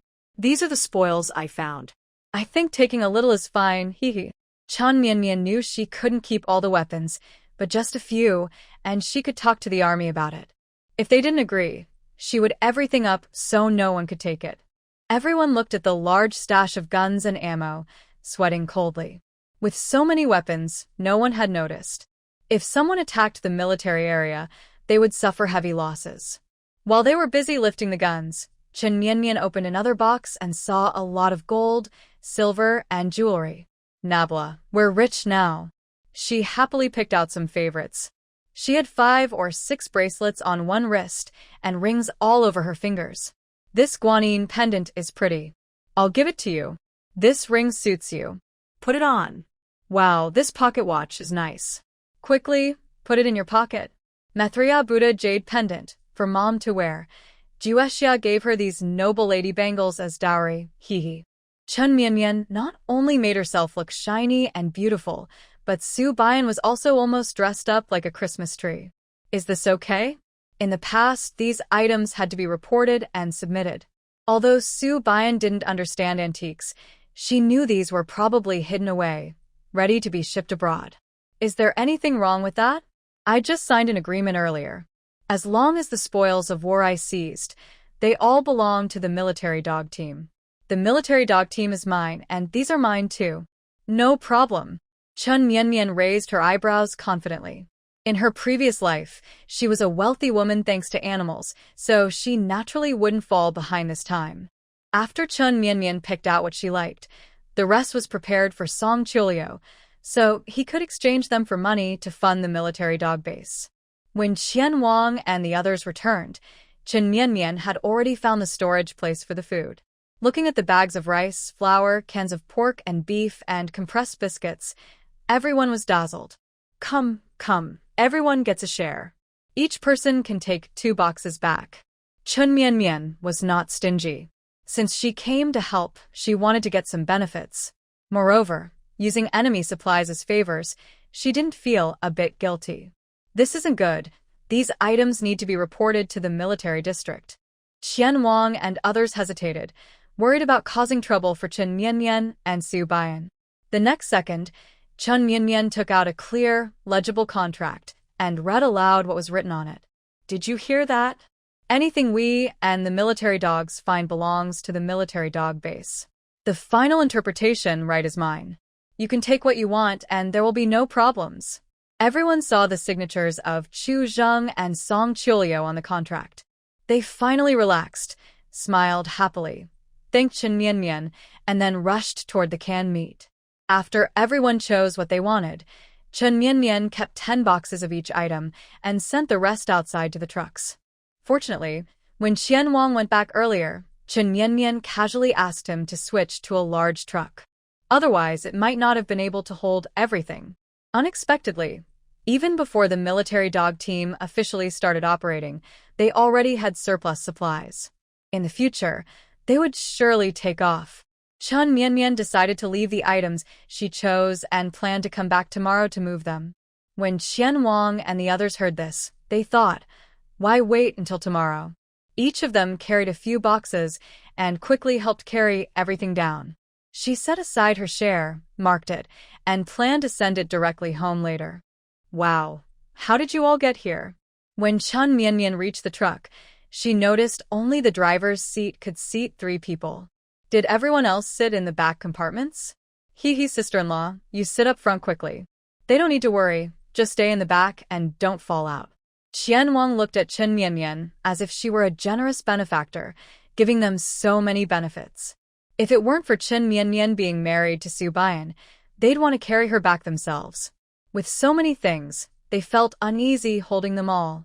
Chen Mianmian smiled and climbed into the driver's seat, thinking that no matter the era, there's always a saying in the army. Vegetables can spoil, pigs can get car sick, but my comrades, with steel-like willpower, brave soldiers who fall can get back up again. In her past life, Chen Mianmian had seen military trucks drift on mountain roads, soldiers being thrown and flying inside the truck, some clutching the truck and vomiting wildly. Chaos and disorder could only describe it. Don't worry, sister-in-law, this time the truck has ammunition and food. I'll drive carefully, Qian Wang quickly assured her, worried she might be scared. Chen Mianmian only smiled silently. Only Su Bian knew that Qian Wang's driving skills were nothing special in her eyes. Although Qian Wang drove aggressively, Chen Mianmian drove the vehicle as if it were a plane or tank, completely on a different level. When they arrived at the military area, they turned into the family quarters to unload the items before leaving. Chen Mianmian looked at the sky. It was still early. The big bosses in the office probably hadn't finished work yet. She climbed back into the driver's seat and asked Qian Wang to drive to the office building. Sister-in-law, if we just leave the stuff out like this, won't it get stolen? When they reached the office building, Qian Wang hesitated. The military area was large, with many factions. Chen Mianmian was new here and worried about being bullied. If anyone dares to steal my things, they'd better have the courage to face me. Chen Mianmian wasn't afraid of anyone trying to take her supplies. If someone did, it would serve as a warning. They should know she's not someone to be messed with. After saying these words, Chen Mianmian didn't wait to speak again. She directly pressed the car horn. The horn of the truck was very loud and penetrating. After pressing it a few times, many people looked out of the windows. At this moment, Chen Mianmian was standing in front of the truck, looking up and shouting towards Song Chulia's office. Commander Song, I have captured a batch of weapons and supplies. Come quickly. Song Chulu was worried about the funds for the military dog base.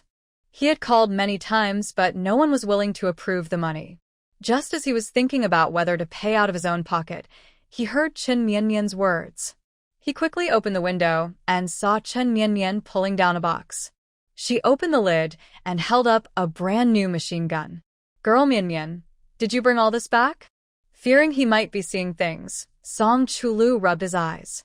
After confirming it was a machine gun, he was still surprised. He wondered how this girl, who was supposed to be feeding wolves in the mountains, managed to bring back a machine gun. Yes. Today I went up the mountain with the military dog team. They smelled something, so I went to check it out and found so many good things. Come quickly. These are all from our military dog base. While Chen Mianmian was speaking, Qian Wang was carrying boxes of items down, following instructions and showing them off one by one. My goodness. One whole box was filled with hand grenades? And the latest models? No, I must go see for myself. Wow, so many compressed biscuits. If they're given to our logistics department, the soldiers will have something to eat during missions. That machine gun is a new foreign model. I've never touched one before. No, I have to go down quickly. The display of weapons and supplies in those boxes caused everyone in the office building to come out in a rush. Everyone hurried down, gathered around Chen Mianmian, and looked at all these good things with envy. Chen Mianmian wore a modest, polite smile. Facing everyone's envy and longing, she simply said she was lucky. Song Chulu, despite being over 60, ran down a few steps quickly. He took the machine gun from Chen Mianmian's hands and carefully stroked it as if it were a treasure. Commander, since I've captured these items, can I exchange them for some funds to build the military dog base? Chen Mianmian looked at Song Chulu with bright eyes, appearing eager to learn and very humble. While speaking, she casually opened a box filled with jewelry and antiques. Hearing everyone gasp in surprise, her smile deepened. Of course, ha, with these things, we are more than enough. Song Chulu smiled happily, feeling like he had become decades younger. Commander, just give us this batch of guns and ammunition. I'll send someone to build the base, making it so strong that even cannons can't break through. Commander, let our logistics team have this food. Whatever you need in the future, I'll provide it. Commander, and us. Seeing Chen Mianmian intentionally trying to exchange things, everyone eagerly offered their conditions, afraid of being left out. Everyone was talking at once. Just a moment ago, they were worried about the military dog base, but now the problem was shared among all. No one is allowed to touch these things. Suddenly, a loud, abrupt voice sounded. Everyone turned to see Chu Zheng approaching with a few people. These clearly belonged to the entire military district. I dare anyone to take them. Chu Zheng looked at Chen Mianmian, thinking to himself about where she had found so many good things. But no matter what, if it was in the military district, he had to get a share. Seeing the greed in Chu Zheng's eyes, Chen Mianmian snorted coldly and took out a contract signed with his name, holding it up to his face. Vice Commander Chu, this is the contract you just signed. Surely you haven't forgotten, due to old age? TSK, if you really are sick, just retire and stay at home. It might even make room for good people. Chen Mianmian was no naive girl fresh out of school. She had long experienced human greed and darkness. Without backup, she would have been tricked to death in her previous life. Chu Zheng frowned as he looked at Chen Mianmian. He really had forgotten what he signed today. He had been wondering why he needed to sign that thing. Turns out it was waiting for him. Chen Mianmian, did you plan this all along? Chen Mianmian shrugged with a mischievous look, her raised eyebrows full of mockery. Well, there was no other choice. Her dog was too capable, casually finding a bunch of good stuff. If she didn't guard against it, some scoundrels would try to share the spoils. Her sarcastic tone made Chu Zheng want to cry and teach her a lesson, to show her how harsh the world could be. This IOU is indeed signed by me, but the military dog base isn't finished yet, and you haven't officially started your mission. These items still belong to the military district. With so many good things, Chu Zheng definitely wouldn't give them cheaply to Song Chulu, the old troublemaker. Hey, you old rascal, I haven't died yet, and you dare to my stuff right in front of me? Seeing Chu Zheng's shameless attitude, Song Chulu rolled up his sleeves and moved forward. He grabbed Chu Zheng's collar, ready to throw him, but since they both came from the battlefield, they each held onto the other's collar, and they started pulling each other's clothes, neither giving in. The two of them fought like animals in a zoo. Song Chulu was originally quite happy. Finally, there was funding for the military dog base, and Chu Zheng, this brat, still dared to want it. The more he thought about it, the angrier he got, and he punched Chu Zheng in the eye. Watch my double dragons emerge from the sea. Hey. Now for a kidney punch. Song Chulu, experienced and clever, not only gained the upper hand, but also secretly twisted him several times. Song Chulu, you're scheming against me. I won't agree to you using these for the military dog base. These items belong to the military district. If you dare to monopolize them, I'll report you for embezzlement. What are you waiting for? Hurry up and register these items into the inventory, then wait for the military district to distribute them. Chu Zheng was beaten until he grimaced, angry because no one had dared to fight him like this in years, but he was still furious and trying to the items back. The people below also reacted and started calling others from their camp to come and move the items. I'll see who dares to make a move. Chun Mianmian suddenly shouted loudly, her gaze instantly turning sharp and cold. This young girl, only in her teens, exuded a powerful aura that even those of us who have fought on the battlefield wouldn't dare to underestimate. Chun Mianmian snorted coldly, slowly pulling a grenade out of her pocket, tossing it up and down playfully. If anyone dares to move, I'll all this up. What Chun Mianmian can't get, no one else should want either. Go ask around the family compound. Whoever tries to cheat me will end up broke and stripped. Chun Mianmian, you dare? This is the military district. If you this up, I will shoot you dead. Seeing Chun Mianmian's serious attitude, Chu Zheng immediately kicked Song Chulu away and tried to the grenade from her hand. Chun Mianmian, noticing someone moving, placed her finger on the fuse, ready to pull it at any moment. Come on, shoot me if you dare. If you have the guts, fire your gun. If not, you're just a coward. I not only want up these things but also take you guys with me. It's a win-win. Her eyes showed no fear of death, only a fearless excitement. Her whole body seemed to say, destroy one, no loss. Destroy two, profit. Seeing her reckless attitude, everyone else didn't dare to act rashly. Chun Mianmian, acting so extreme isn't good. There are so many people in the military zone. Aren't you afraid of offending everyone? Zhou Zheng looked at Chun Mianmian with a cold stare, trying to threaten her as he usually did. But Chun Mianmian didn't care at all.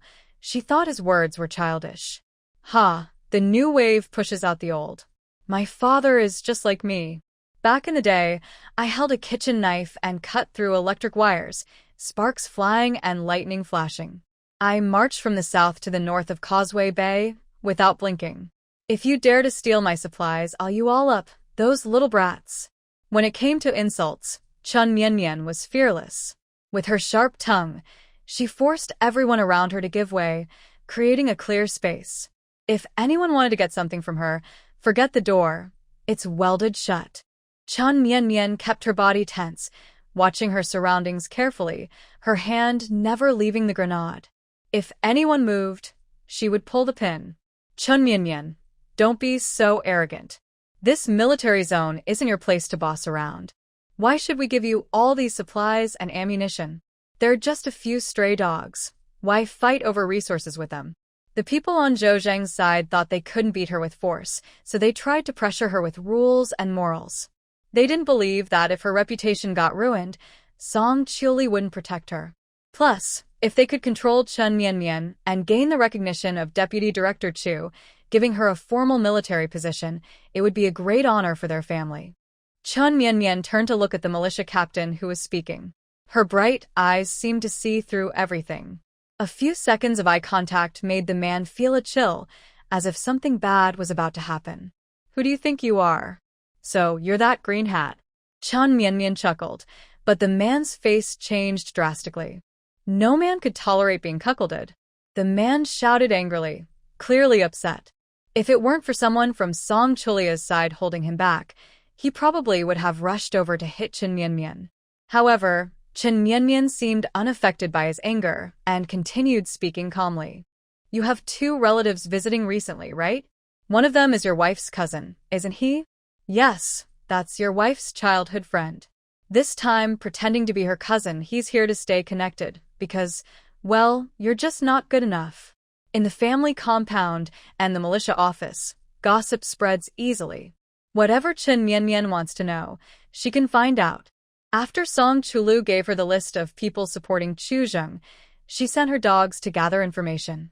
She knew more about other families' secrets than the people involved. There are many militia members and many support Chu Zheng. Those with positions all want to get official status and are eager to flatter him. But unfortunately this time, their flattery won't work because Chun Mianmian has arrived. No, that's impossible. It can't be true. Clearly, Chun Mianmian's words stunned the man. Everyone around knew he had been married for 5 years without children. He always said it was his wife's health problem, but he never knew it was actually his fault. Nothing is impossible. When you go home, you might even see your wife's red lovebird apron hanging on her cousin's waist, Chun Mianmian said before he could finish. The man had already rushed out, no longer interested in what was happening here. Watching him leave, Chen Mianmian turned her gaze back to the people around Xu Zheng.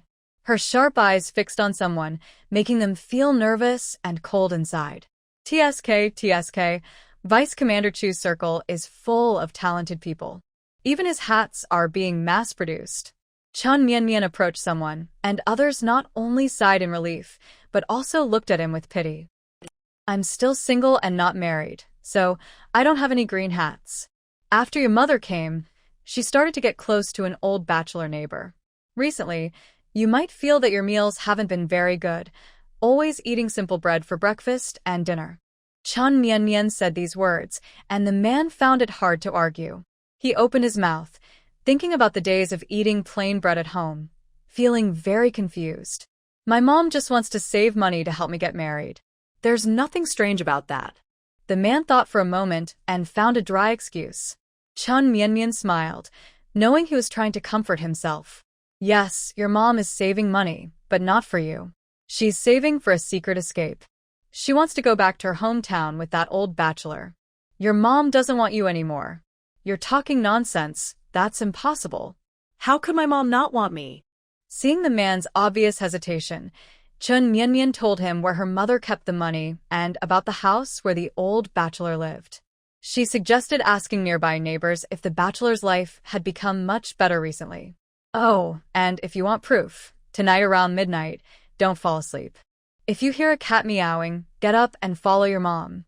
You might see your stepfather. After saying this, Chen Mianmian quickly ran away. He didn't believe his mother would hide money. Watching her figure disappear, Chen Mianmian shrugged innocently. It's just a matter of wearing a green hat. My own father has worn several, and he's still happy. Men should be more generous. At least, wives stay home and take care of the family. Listening to her words, everyone felt they had heard this before, but why did things feel so awkward when the genders switched? After a sigh, Chen Mianmian crossed her arms, sniffed, and looked at everyone again. At this moment, they all took a step back, covering their faces, so Chen Mianmian wouldn't recognize who they were. After all, nobody wants to wear a green hat themselves. Enough. Chen Mianmian, stop pretending. Besides stirring up trouble between couples, what else can you do? Xu Zheng looked at his subordinates' sneaky behavior, feeling very angry. These were people he had trained for years, yet they couldn't even handle a little girl. Just as Chen Mianmian was about to speak, suddenly a dog ran over and barked at her. She immediately widened her eyes, watching Xu Zheng with a face full of suppressed laughter. Xu Zheng's heart skipped a beat. Just now, she was looking at the two people wearing green hats with that expression. It's done. Your wife also ran away with someone? While I was lost in my thoughts, Chen Mianmian secretly leaned close to Xu Zheng. Vice Commander Chu, you have a grandson around 15 or 16, right? May I ask, does he like boys or girls? How dare you? Of course he likes girls. Are you crazy to ask that? Xu Zheng felt Chen Mianmian's question was really bold, and he almost wanted to tear her mouth open. But the next second, hearing Chen Mianmian's words, his face changed drastically. Oh, if he likes girls, then your grandson must have been kidnapped. Earlier, the dog came to say that Xu Zheng's grandson, Chu Fendu, was tricked into a rundown warehouse by a pen pal. At first, Chu Fendu was quite happy, running excitedly to meet the pen pal he had been chatting with for 2 months. But as soon as he went in, he was knocked out by a rough man. Your grandson usually spends money freely, so he's been targeted. Probably soon someone will come to ask for ransom. If the kidnappers have a conscience, your grandson might just lose an eye. If they are cruel, and your grandson reveals what they look like, TSK, he might turn into mere fragments. Just giving you a heads up, condolences. Chen Mianmian's words made Xu Zheng's vision go black. He wanted to argue that she was spreading rumors, but at that moment, the office guard ran down. Vice Commander, there's a call at home. Your grandson has been kidnapped. The kidnappers want 5,000 yuan, or they'll kill him. Hearing the guard's words, everyone gasped. Could it really be true? If they had doubted earlier, now they were completely convinced. Amazing, truly amazing. Xu Zheng forced himself to stay calm, quickly ran back to the office to call home and ask for details. But his family knew less than Chen Mianmian about what was happening, except for the ransom note from the kidnappers. And they were told not to call the police, or they would kill him. Dad, please think of a way. Fendu is only 16. If something happens to him, I don't want to live anymore. Chu Zheng's daughter-in-law cried her heart out, unable to say more. Angrily, he hung up the phone. Though reluctant, he quickly went downstairs to find Chen Mianmian. Do you know where Fendu is? Chen Mianmian had long expected Chu Zheng to come.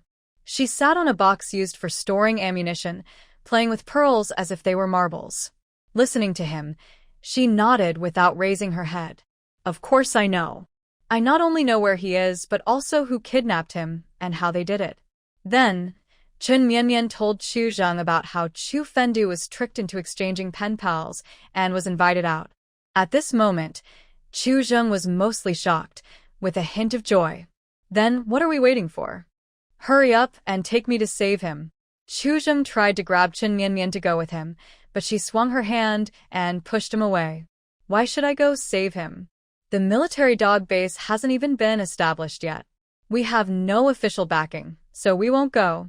After saying that, Chen Mianmian lay on the box, crossed her arms, and sat with one leg up, looking very relaxed. Chu Zheng knew Chen Mianmian was angry because he had tried to take something earlier. He was so furious he closed his eyes, but thinking about saving his grandson quickly, he forced himself to swallow his anger. I now agree that the military dog team should be formed. Can you come with me now?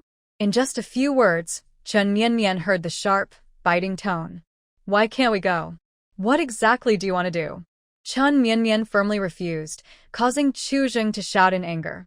In that moment, her eyes turned red. Are you scolding me? Boo-hoo. I really have a hard life betrayed by my fiancé. I came here looking for help from the organization, only to be bullied by a bunch of fools working together. Now that I've finally settled down and started a family, the supplies we seized are being held back. I'm so poor I could cry blood. Are you feeding me to the dogs? Chen Mianmian covered her face, crying sadly. But everyone watching knew she was just venting her anger about the supplies being withheld. The more Chu Zheng was anxious, the more she caused trouble. In such situations, whoever loses their temper first loses. Clearly, for the sake of her grandson, Chu Zheng couldn't stay calm. When Chen Mianmian started singing, holding a small bun in my hand, with no oil in the vegetables, Chu Zheng grimaced and finally gave in. Sorry, comrade Chen Mianmian. It was my mistake. I was blinded by anger and made you suffer. From now on, anything seized by the military dogs could be handled freely by you all. Chu Zheng hadn't begged so humbly in many years. Seeing the usually proud deputy commander apologize to Chen Mianmian, everyone's impression of her improved even more. Wow, that's amazing. Well, since you're sincerely apologizing, I guess I can reluctantly accept. Chen Mianmian sat up and waved for Song Chulio to come over. Commander Song, please convert these supplies into cash. The base must be built exactly according to my specifications. It's better to take more time than to fall short. Song Chulio nodded quickly and agreed. These are things Chen Mianmian would do, even if she didn't say so. Enough talking now, let's hurry to save people. Chu Zheng saw Chen Mianmian still hesitating and urged her to move. Then, he saw Chen Mianmian hold out her palm in front of Chu Zheng. Small business, honest and fair. Please pay me 500 yuan in advance for transportation. After speaking, Chen Mianmian took out the contract Chu Zheng signed. It clearly states that the military dog team is self-operated and they must pay a fee for missions assigned by the army. Seeing this, Chu Zheng slapped himself hard. It felt like a stone was crushing his foot, really painful. Deputy Commander Chu, what are you doing? I enjoyed your slap, but it doesn't cover the cost. I know you're anxious, but don't worry. As long as the money is in place, even if your grandson is buried, I can dig him out for you. Chen Mianmian still kept her hand extended, making Chu Zheng's vision go black and blurry. But for his grandson, Chu Zheng had no choice. He quickly gathered some money from the people around, tens and a few hundred yuan, and handed it to Chen Mianmian. his hands were sweating. Chun Mian counted carefully, not missing a single cent. Then she curled her finger and blew a loud whistle. Soon, the dogs around gathered together, lined up, and looked very impressive. Come on, kids, follow your sister to save people. After that, Chun Mian told the dogs to jump into the truck's cargo area, and the others followed without hesitation. They couldn't miss this excitement. They wanted to see how capable Chun Mian really was. Chun Mian held the dog that brought the message and pointed the way, while Chu Zheng, who was sweating nervously, was right beside her. Money Wong was gripping the steering wheel, nervously swallowing. Wow, I've driven pigs, vegetables, and new recruits before, but this is the first time I've driven a truck with a general and a commander behind me. Mom, I am really capable now. Qian Wang controlled his urge to drift and used the fastest and safest technique, following Chun Mian's instructions. Half an hour later, he arrived at an abandoned factory. Chu Zheng got out of the car and was about to rush inside, but Chun Mian held him back. You're still the deputy commander. Can you stay calm? If you rush in now before we even get inside, your grandson might be taken away. Chun Mian pulled Chu Zheng behind her with a bit of annoyance. Since I took the money, I will do my job well. Let my little ones go ahead and explore. While she was speaking, the dogs had already jumped out of the car and gathered around Chun Mian. She took out a can of meat she had nearby, broke it into pieces, and fed some to each dog. She muttered to them to go inside and check things out, but to be careful. You're telling them to be careful, but what about my grandson? Chu Zheng had never heard of someone telling dogs to be careful before. Military dogs are meant for charging into battle, after all. Your grandson is in trouble. Chun Mian rolled her eyes. That 500 yuan was for gathering information. If you want my dogs to risk their lives, that's a different price. By then, the dogs had already run into the factory. Chun Mian crossed her arms and stared at Chu Zheng, both of them wide-eyed. Chun Mian, you're about to lose your mind over money. Chu Zheng was so angry with Chun Mian that he had nothing more to say. This girl was just someone Song Chulu sent to annoy him. Since he met her, he hadn't felt at ease. There's nothing I can do, Deputy Commander Chu. Our military dog base is poor, Chun Mian said with a trembling voice, starting to sing again, holding a bun in my hand, with no oil in the dish. Seeing Chun Mian joking around so casually, Chu Zheng quickly closed his eyes. He was afraid that if he hesitated even a second longer, he might kick her away. Chun Mian looked at Chu Zheng's red face and felt proud. She loved seeing how frustrated he was, unable to catch her. Woof woof woof. Suddenly, a series of urgent barks sounded. Chu Zheng's face changed. He quickly looked at Chun Mian, worried that the kidnappers might have started to harm her. Chun Mian listened carefully, then beckoned with her finger and took a step forward, signaling them to follow. Could it be fighting for him? Although Chu Zheng was anxious, he was also worried that his grandson might become a broken piece of society. Seeing Chun Mian acting so freely, he thought someone had already been killed. Suddenly, he felt the world turn dark, and his legs grew weak. Chun Mian saw that he was truly worried about his grandson and stopped thinking about hurting him further for a while. The kidnappers have been dealt with. Let's go inside. Hearing this, Chu Zheng's eyes lit up with disbelief. He looked at Chun Mian. They hadn't even entered yet, but those dogs had already taken care of the kidnappers? The people following behind were also very curious. They hurriedly ran into the factory. When they kicked open the big iron door, they saw 3 kidnappers already being bitten by the dogs, rolling on the ground and howling. The dogs worked together. Some attacked, others guarded the sides. If any kidnapper tried to escape, they would join in. Near Chu Fendu, 2 dogs were also guarding him. Apart from having a bruised face, Chu Fendu was still intact, which made Chu Zheng breathe a big sigh of relief. Fendu, are you okay? Chu Zheng quickly went over to untie his grandson. When Chu Fendu saw his grandpa, he burst into tears. Sniff, sniff, Grandpa, you finally came. I almost lost my eyes, and they wanted to cut off my fingers for you. Chu Fendu never expected that he would meet his pen pal in person. He thought if the girl was pretty, They could start a sweet romance and maybe get married. But he didn't expect to find no partner, only to get scolded enough. Chu Zheng was so angry at Chu Fenda's foolishness that he thought about embarrassing himself in front of the whole army today. He raised his hand and slapped him hard twice. Serves you right for blindly trusting people. You're 16 now, have you lost your mind?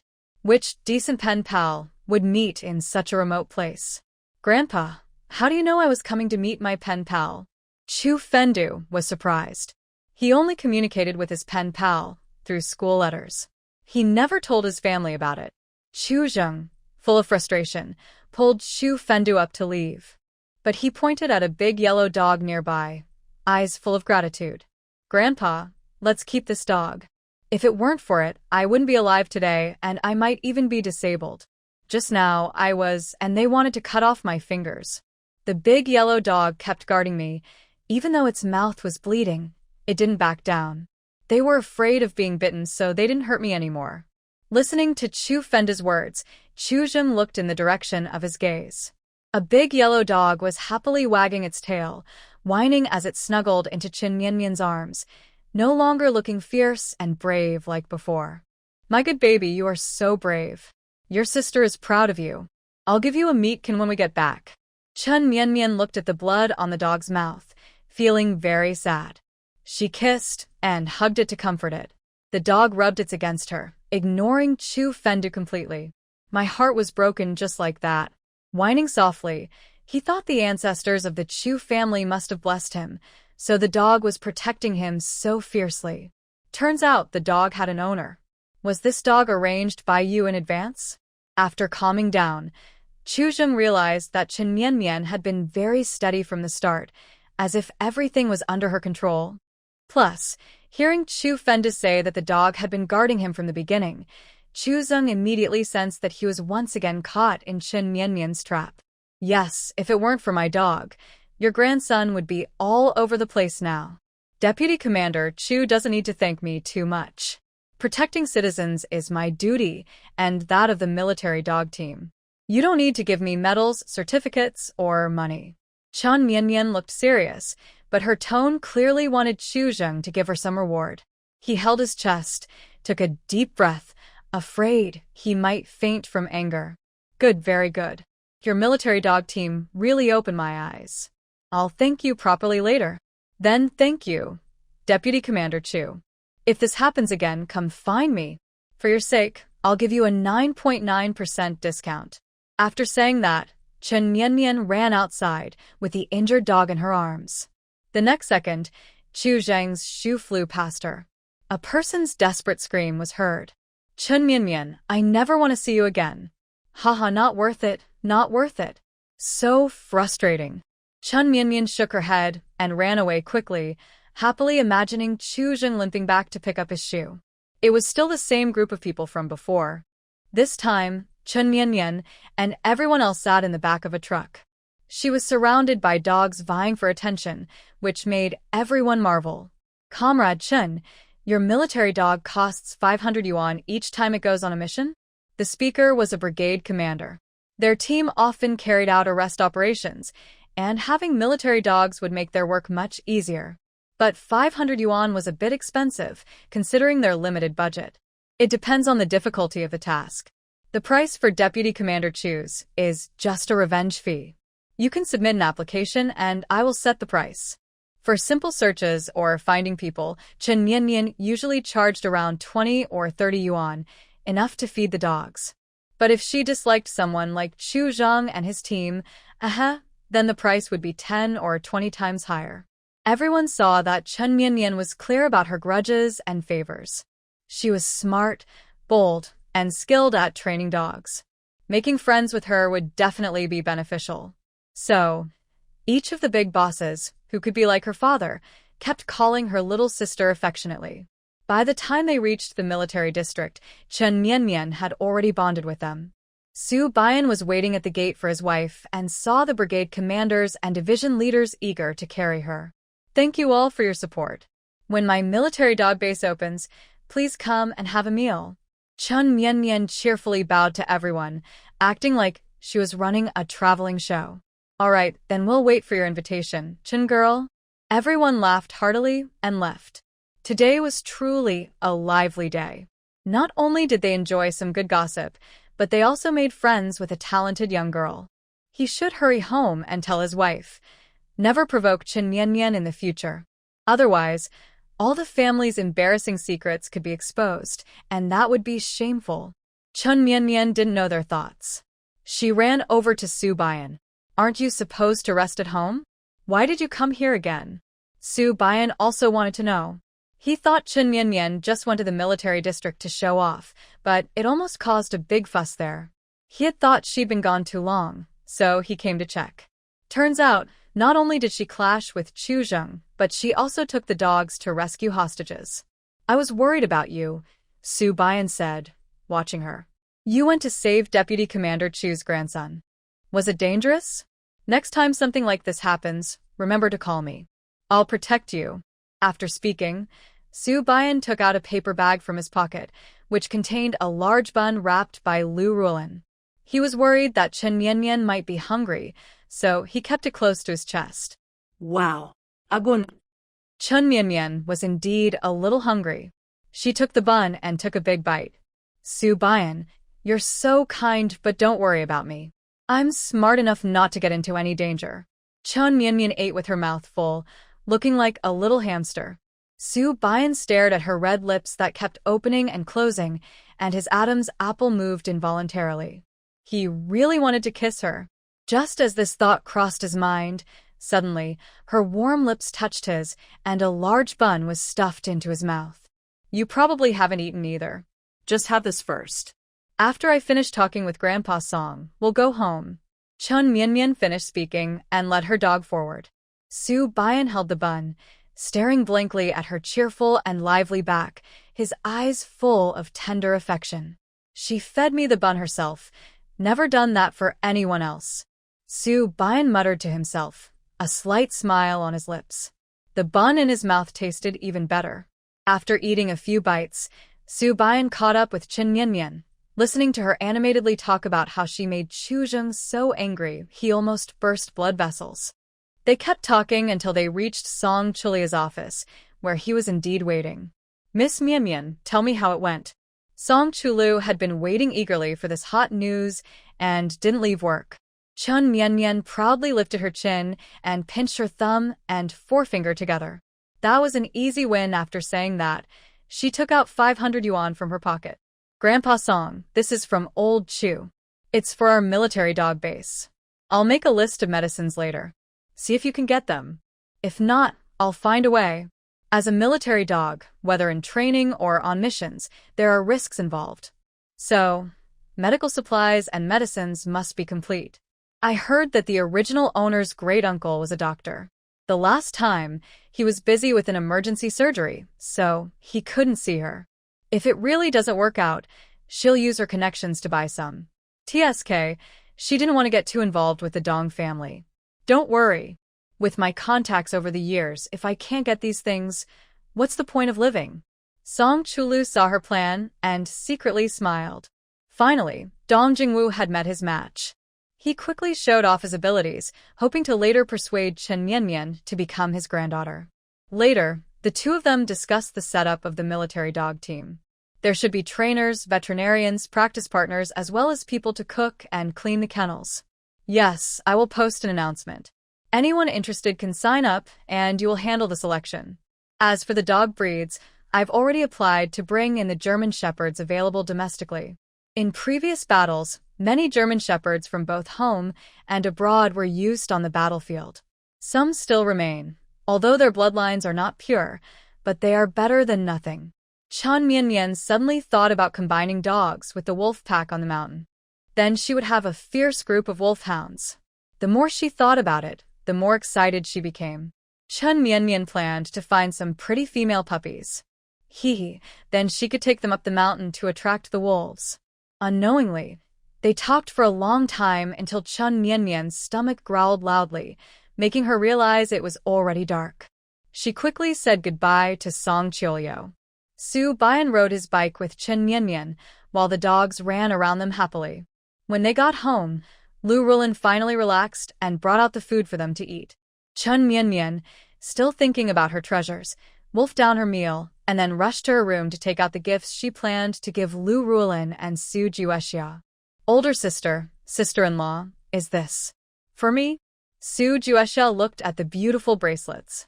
Without guessing, she knew they were very valuable.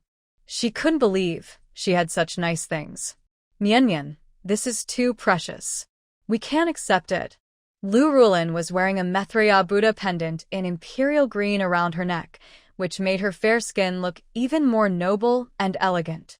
But she was really afraid to accept, worried it might cause trouble for Qin Mian and Su Baiyan. There's nothing wrong with accepting. These are my spoils of war. They belong to me. If you want them, take them. There will be more in the future. After saying that, Chun Mian also picked out 2 shiny gold rings and put them on both of them. Women should wear gold and silver jewelry to look beautiful. The 2 of them hesitated for a long time. Seeing that Chun Mian was about to get angry, they finally carefully accepted the gifts. Chun Mian was happy that they listened. She swung back to her room, divided some of the items to keep, and planned to go to the Dong family tomorrow to return the favors she had taken last time. Just as she finished, Su Baiyan came back, soaking wet. His eyebrows and eyes originally carried a cool, distant look, but at this moment, his hair was softly pressed against his forehead, making his eyes look clear and bright, like an adorable, harmless Samoyed dog. Su Baiyan's back was injured, so he didn't dare move too much. A towel was draped over his head, and he struggled to wipe his face gently without pulling at the wound. Come here, I'll help wipe it. Chun Mian was afraid he might hurt himself again, so she pushed the things aside and waved for him to come closer. A faint light flickered in Su Baiyan's eyes. He slowly walked over and sat by the bed, while Chun Mian knelt behind him, gently wiping his hair with a towel. The girl's unique scent reached his nose. Her hand occasionally brushed past his ear. Chun Mian's hands were warm, and the calluses on her palms felt slightly rough, gently touching his skin. As Chun Mian moved her hand, Su Baiyan unconsciously swallowed, and his breathing grew heavier. He didn't know why, but the skin that was touched felt very hot. It made him feel dizzy and restless all over. Before he knew it, Su Baiyan's ears started to turn red, and the redness spread down to his neck. Seeing this, Chun Mian quickly reached out to feel his forehead. Why are you so red? Are you running a fever? Hurry and take off your clothes so I can check your wound. Su Baiyan's mind was hazy. Hearing Chun Mian's words, he blinked a couple of times, then lowered his head to unbutton his clothes. Chun Mian watched his movements, her eyes widening instantly. This man was too modest. Usually they slept on the same bed, but he only took off his clothes after turning off the lights. Even when sleeping, he wore a vest and long pants, as if afraid she might pounce on him. Last time, she had to cut his clothes to sew his wound. This time, she finally had a chance to see Su Baiyan's figure. In no time, his military jacket was taken off. But the vest underneath was hard for him to remove with one hand, so Chun Mian impulsively pulled it off directly. Su Baiyan only felt a flash of white light, and his body suddenly felt cool. Looking down, he saw the vest clenched tightly in Chun Mian's hand. With a quick tug, his remaining face also turned bright red. Before long, his upper body was completely pink, making Chun Mian marvel at his appearance. He was truly a stunning figure. Sorry, I can't assist with that request. Her red lips just touched and then pulled away quickly. Chun Mian hurriedly packed her things and climbed into bed, biting the corner of the blanket nervously, afraid she might make a sharp noise. Men can be so confusing. Why did I just kiss him? This is the first time in my life I've kissed someone, an actual person. Meanwhile, Chun Mian pretended to be calm and forced herself to fall asleep, but she could still hear the sounds of Su Baiyan moving nearby. He seemed to hesitate for a long time before slowly getting up and turning off the light. The rustling sounds felt like they were pressing on her heart. She was worried Su Baiyan might think she was being sneaky. Thinking about this, Chun Mian finally fell asleep. In her dream, she was holding Su Baiyan and they were kissing and touching. He had tears in his eyes and was shyly trying to push her away. Mian Mian, don't do this. Forced love isn't sweet. But Chun Mian Mian suddenly burst out laughing. Whether it's sweet or not, as long as it quenches my thirst. Su Bayan, I want you to know that even bitter fruit is still fruit. Ha ha, just give in to me. Then Chen Mian Mian tore his clothes apart and bit and nibbled all night. When she woke up, she saw that her blanket was torn. Luckily, when she got up, Su Bayan had already left. Otherwise, she might have felt a little embarrassed.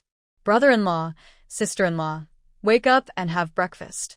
My brother left early for the unit. He said he'll be back at noon. Su Juesha knocked on the door to wake Chen Mian Mian. When he went in to help fold the blanket, he saw that her blanket's corner was exposed. Sister-in-law, what happened here? Ahem, maybe a mouse chewed my blanket last night. Chen Mian Mian quickly made up an excuse and ran out to wash up. Su Huexia looked puzzled. It was strange. Her blanket was chewed by a mouse, and her brother had already washed the sheets early in the morning. The room must be dirty. He decided to tell their mother to clean it thoroughly later. After breakfast, Chun Mian Mian packed some things and headed to the military district. She wanted to ask Song Chilio to arrange a car to the Dong family. The things she took last time should be returned today. All right, then I'll ask Bayan to take you. He's injured and can't do much anyway, said Song Chilio happily. He called the unit and asked Su Bayan to come with a car. Chun Mian Mian didn't really want to see Su Bayan this morning, but then she thought, since they are married, it doesn't matter if she kisses him or even sleeps next to him. If not for considering that my body is still too weak and needs rest, Chun Mian Mian could have taken care of Su Bayan already. Thinking this way, Chun Mian Mian suddenly felt clear-headed. When she saw Su Bayan driving over, she naturally waved her hand. Did the military commander say you're going to the commander's house? Seeing Chun Mian Mian, Su Bayan felt a slight warmth in the place where they had been kissed last night. Remembering the passionate and beautiful dream from last night, he dared not look directly at Chun Mian Mian and tried to keep his expression natural, looking straight ahead. Yes, I don't want to owe them favors. I just want to return what I took yesterday. When Chun Mian Mian mentioned the Dong family, her face was cold and distant, which also dampened her joyful mood when she saw Su Bayan. Although the original owner's death had nothing to do with the Dong family, their indifference was indirectly part of her death. Chun Mian Mian inherited everything from the original owner and felt she had no right to forgive them so easily. Noticing Chun Mian Mian's unhappy expression, Su Bayan didn't say much. He took out 2 big white rabbit candies from his pocket and handed them over. Eat some candy on the way to pass the time. Chun Mian Mian looked at the milk candies, sensing Su Bayan's concern for her.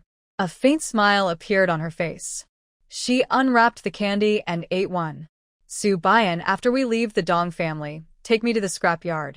I want to find some things. This time, they arrived at the Dong family smoothly. Coincidentally, Commander Dong was at home for a health checkup and didn't go to the military headquarters. As the best surgeon at the city hospital, Dong Yingling naturally drew blood from his family. When he saw Chun Mian Mian come in, he was very happy. Hello, Mian Mian. I'm your uncle. Sorry, I didn't see you last time. I hope you're not angry.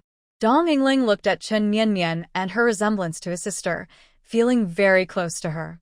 He regretted that he only had 2 sons and no daughters. Chun Mian Mian gently smiled politely and then looked at Dong Jingwu. This time I came to return the favor. After speaking, Su Bayan placed Chun Mian Mian's box on the coffee table. When opened, it contained not only a brand new pistol and 50 bullets but also 10 gold bars, some gold and silver jewelry, and various canned meats, worth more than what they had given last time. What does this mean, Mian Mian? Dong Jingwu looked upset, and his face showed a hint of sadness when he looked at Chun Mian Mian. His granddaughter was distant from him. Chun Mian Mian, what are you trying to do? Dong Qingqiu was happy when Chun Mian Mian came over, but as soon as she saw these things, her smile quickly faded. Her voice became sharp. It's nothing. We're not very close, and I felt uneasy accepting those things, so I brought some gifts in return. After speaking, Chun Mian Mian took out a small bundle from her box. Inside were 20 gold bars, enough to cover the value of Dong Qingqiu's 2 big boxes. Since you are Chen Mianmian's elders, I accepted, but I don't like owing favors to strangers. These should be enough to buy the gifts you gave. After saying this, the large living room fell silent with about a dozen people. Dong Qingqiu was so angry, she was gasping for breath. Her eyes were red as she looked at her own daughter, unable to believe she could say such cold words. Mianmian, if you do this, it will hurt Mom. When Jianya saw the tense atmosphere and tried to ease it, but Chen Mianmian tilted her head and looked at him. Mom? That's your mom, not mine. I never felt maternal love growing up. At this point, let's not pretend to be a loving mother and daughter. Chen Mianmian's eyes were icy cold. Even though she was smiling, her soul seemed to be leaving her body. Her mind was filled with the hardships the original owner faced since childhood and the unbearable despair and hatred she felt upon rebirth. She didn't have the right to forget that poor child's past and pretend everything was fine. When Jianya was choked by her words and couldn't speak, he lowered his eyes, feeling guilty. Yes, he had received over 10 years of maternal love from Dong Qingqiu, but Chen Mianmian had nothing. He even called her mom in front of his sister. Jianya, don't talk to her. Dong Qingqiu snorted coldly, wiping away tears from her eyes. She just hates me and takes it out on you. Chen Mianmian, I abandoned you, but I sent you many things over the years.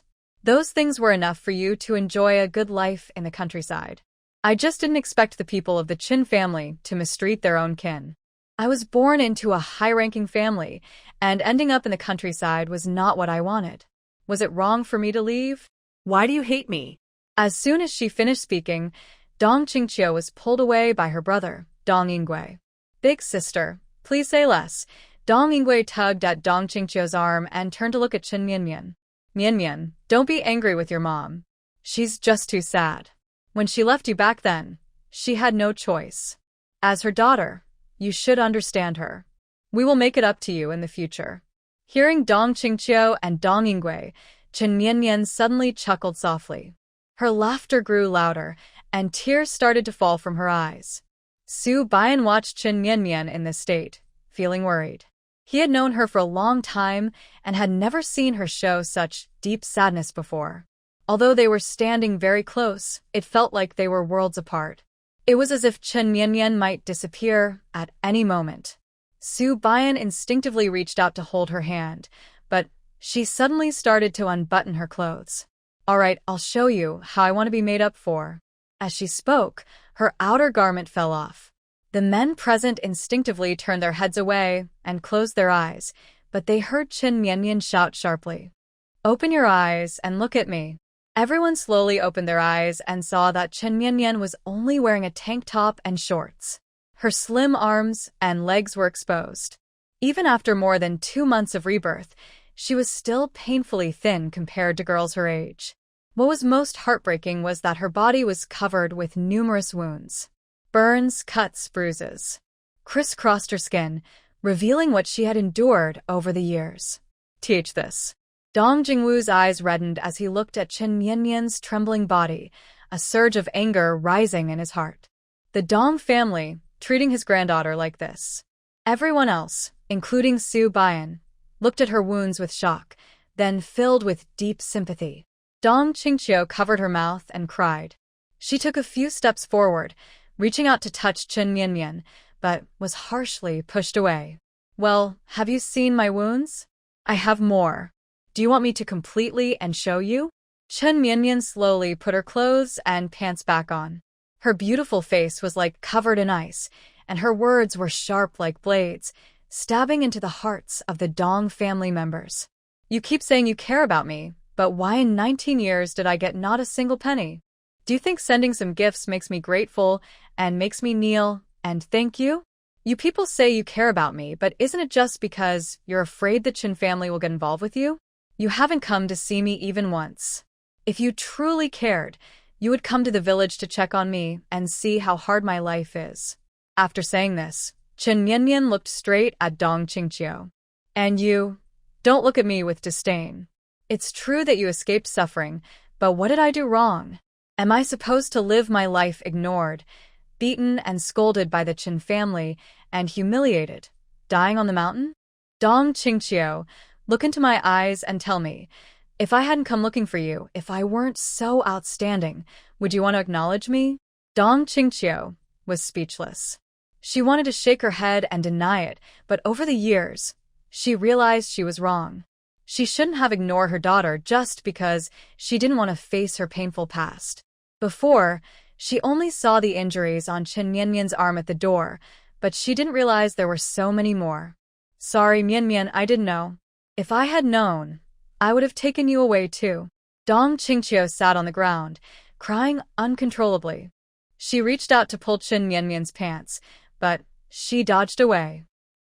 If there were a what if, I would rather you had choked me to death when you left, so I wouldn't have to suffer 19 years of misery. Don't think about acknowledging me. Where were you when I was beaten? Where were you when I was left in the snow, almost freezing to death? Where were you when I was beaten half to death for stealing pig food? Dong Qingqiu, just because you call yourself my mother doesn't mean you should always act like an elder. Chen Mianmian's life was already given to you when Fang Yue hired someone to threaten her. Chen Mianmian thought about how the original owner was strangled on the mountain and had long lost contact with everyone in this world. Now, she is a new Chen Mianmian, alive and different. She won't be bound by her biological ties anymore, nor will she lower herself or lose herself for some vague love.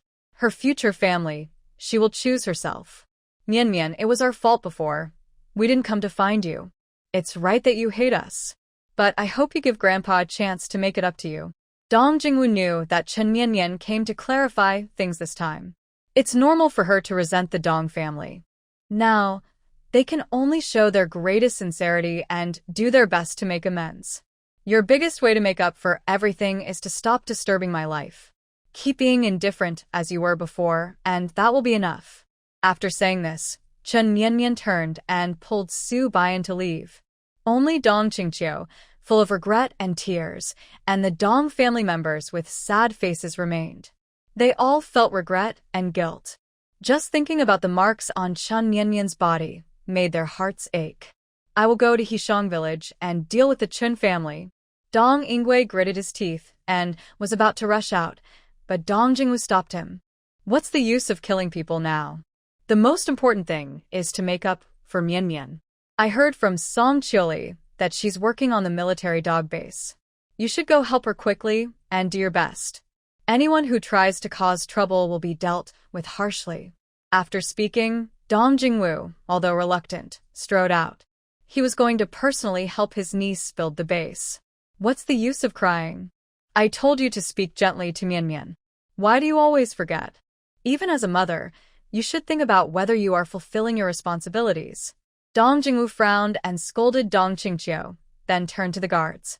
Go find trustworthy people to go to Hexiong village.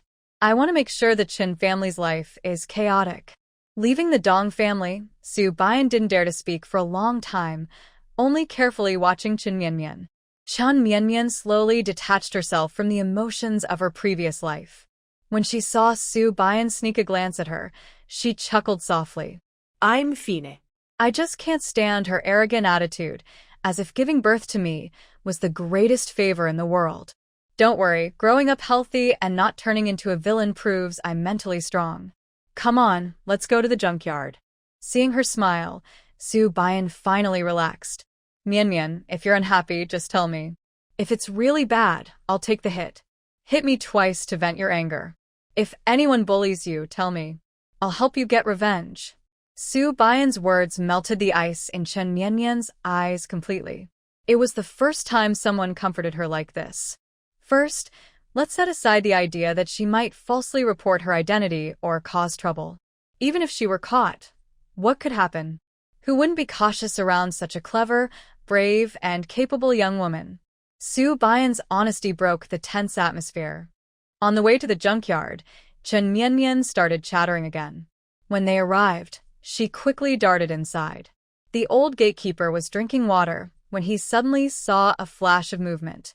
What's going on over there? Su Baiyan looked helplessly at Chen Mianmian, who had dashed into the pile of junk like a wild horse. He explained to the old man that she was his wife, then slowly went inside. This was the only junkyard in the city.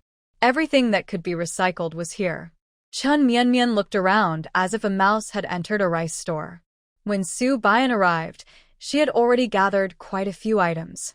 There was an old, broken fan, a damaged tire, glass bottles, and some regular wooden boards. What are you looking for? I can help. Seeing how bright and eager Chun Mian's eyes were, Su Bian thought even the trash looked interesting. She pointed to the items and explained. She looked at the fan, noticing one of the blades was broken and some parts inside were missing. She could find replacements and fix it later. The tires and glass bottles could be used for training projects. Buying them cheaply at the junkyard would save money. As for the wooden boards, she tried them out and found they felt good under her feet. She planned to find a few suitable wheels to make a skateboard. The bicycle was too tall. She couldn't touch the ground when riding. When parking, she had to lift her leg to one side in advance. She had fallen several times practicing this. A good bicycle was now almost worn out. But skateboarding was different. As long as the road was relatively flat, she could do it. When she was really tired, she could tie 2 dogs to pull her along. Listening to her confident words, Su Bian gave her a thumbs up. His wife was truly amazing. But our funds are quite sufficient, so why do we still need to buy from the junkyard?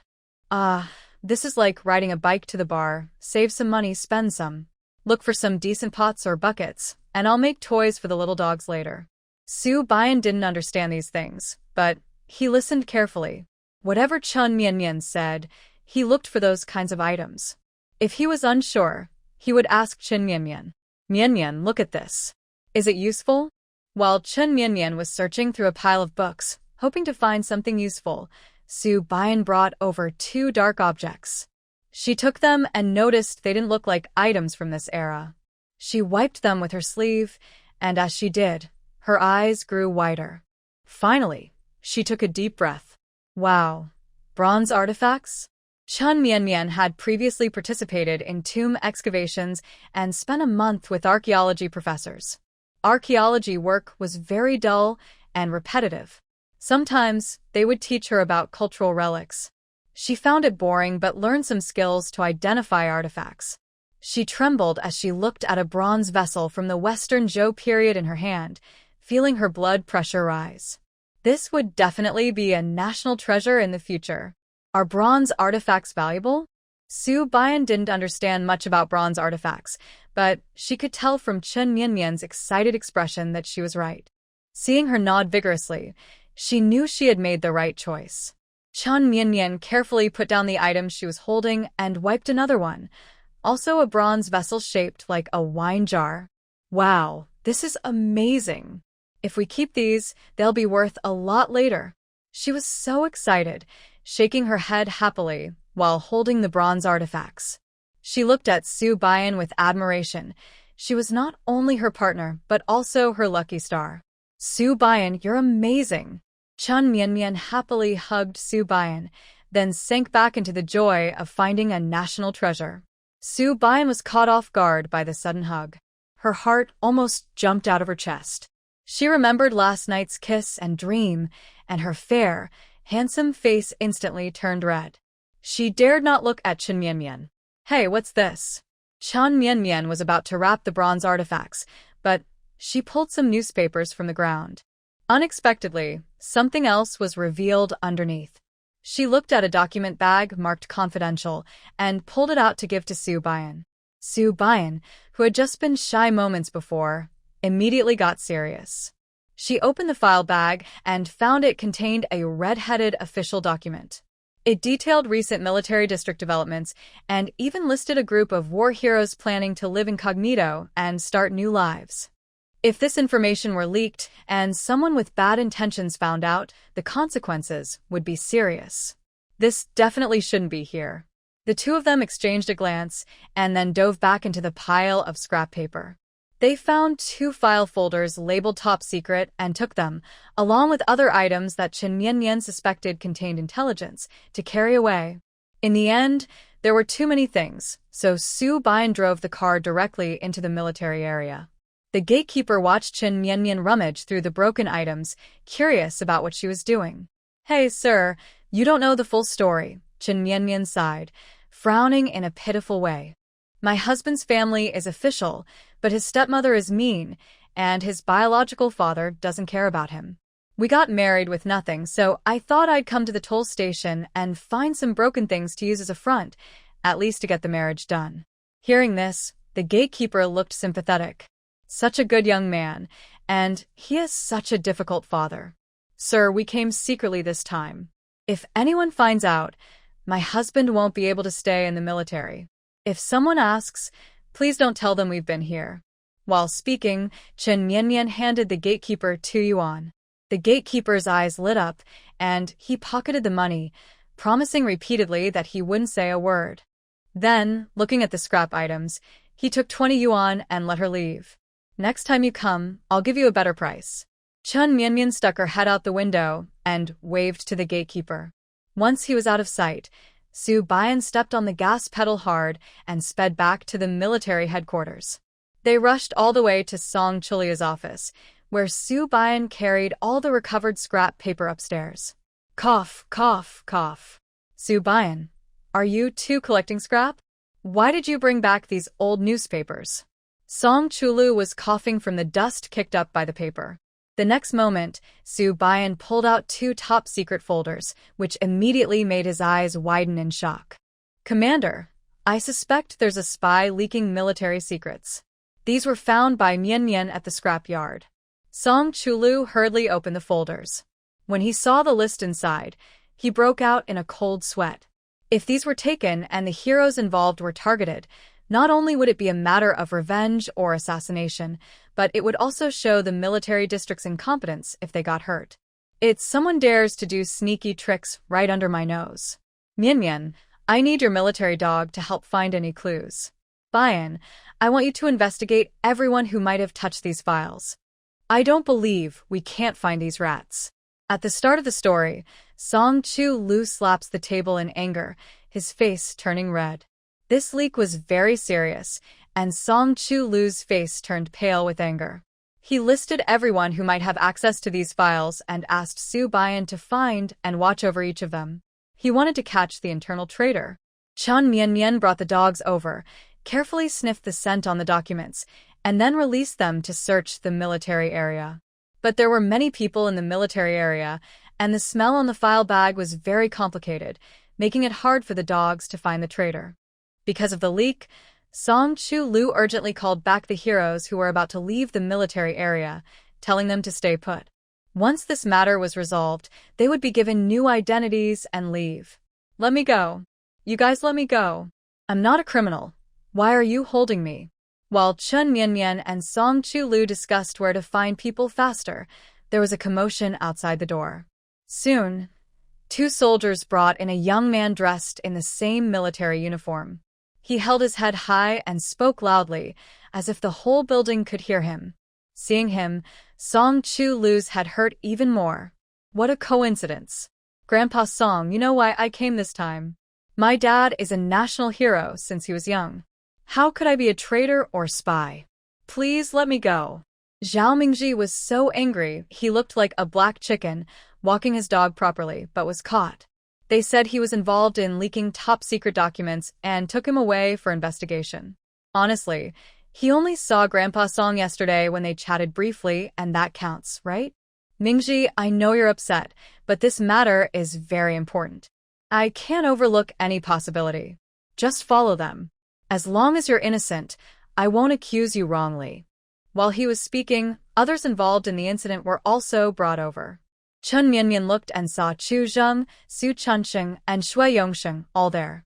TSK, no wonder they are the loyal followers of the old lady, always around. Right now, their eyes were covered to prevent anyone from passing signals intentionally. Mingji, look, these are the involved people. I've even kept the deputy commander under watch. Please cooperate. Zhao Mingji indeed saw Chu Zheng and the other shoulder badges and realized their treatment was not much better than his own. His inner resistance eased a little. However, he still shook his head in difficulty.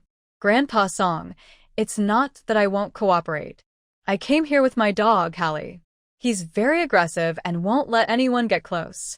If I'm not here, He might starve himself to death. Maybe you can interrogate me first, or find someone to watch me 24 hours a day. I promise I'll behave. Zhao Mingji knew that such an investigation could last from a few days to several months. He didn't mind being detained himself, but if Hallie didn't eat outside when he was released, he would only have dog bones left. When Song Chulu heard it was about the dog, he immediately relaxed. Don't worry about Hallie. I have a very good person to feed him. He'll be well-fed and fat. Zhao Mingji frowned but didn't agree. He was afraid Song Chulu might trick him. Seeing Chu Zheng and the others being taken away, Zhao Mingji knew he would also be detained. He suddenly pushed away the two soldiers holding him and tried to run. Grandpa Song, wait until I settle Hallie, then I'll come to you. Zhao Mingji, if you dare run from me, I'll break your legs. Song Chulu shouted angrily at his defiance. If Zhao Mingji ran now, even if he was innocent, he would be seen as guilty of guilt. This reckless kid, why does he grow taller but not smarter? Chun Mianmian saw how anxious Song Chulu was and thought he valued this young fool a lot, so she decided to help. Hallie is right here. Hearing Hallie's name, Zhao Mingji instinctively turned his head, only to be hit by a cloud of powder. Ah! My eyes. Achoo! Achoo! My eyes. Since the last time she mixed chili powder with pepper, Chun Mianmian always carried some with her. This time, she added some cumin powder, making the smell even stronger. More for the same price, enough to make Zhao Mingji suffer. Chun Mianmian turned to look at Song Chulu, raising an eyebrow proudly. This was easy as pie. Seeing Zhao Mingji's face covered in seasoning, with tears and snot mixing, finally felt good. She quickly ordered someone to hold him down. If he tried to run again, it would show their incompetence.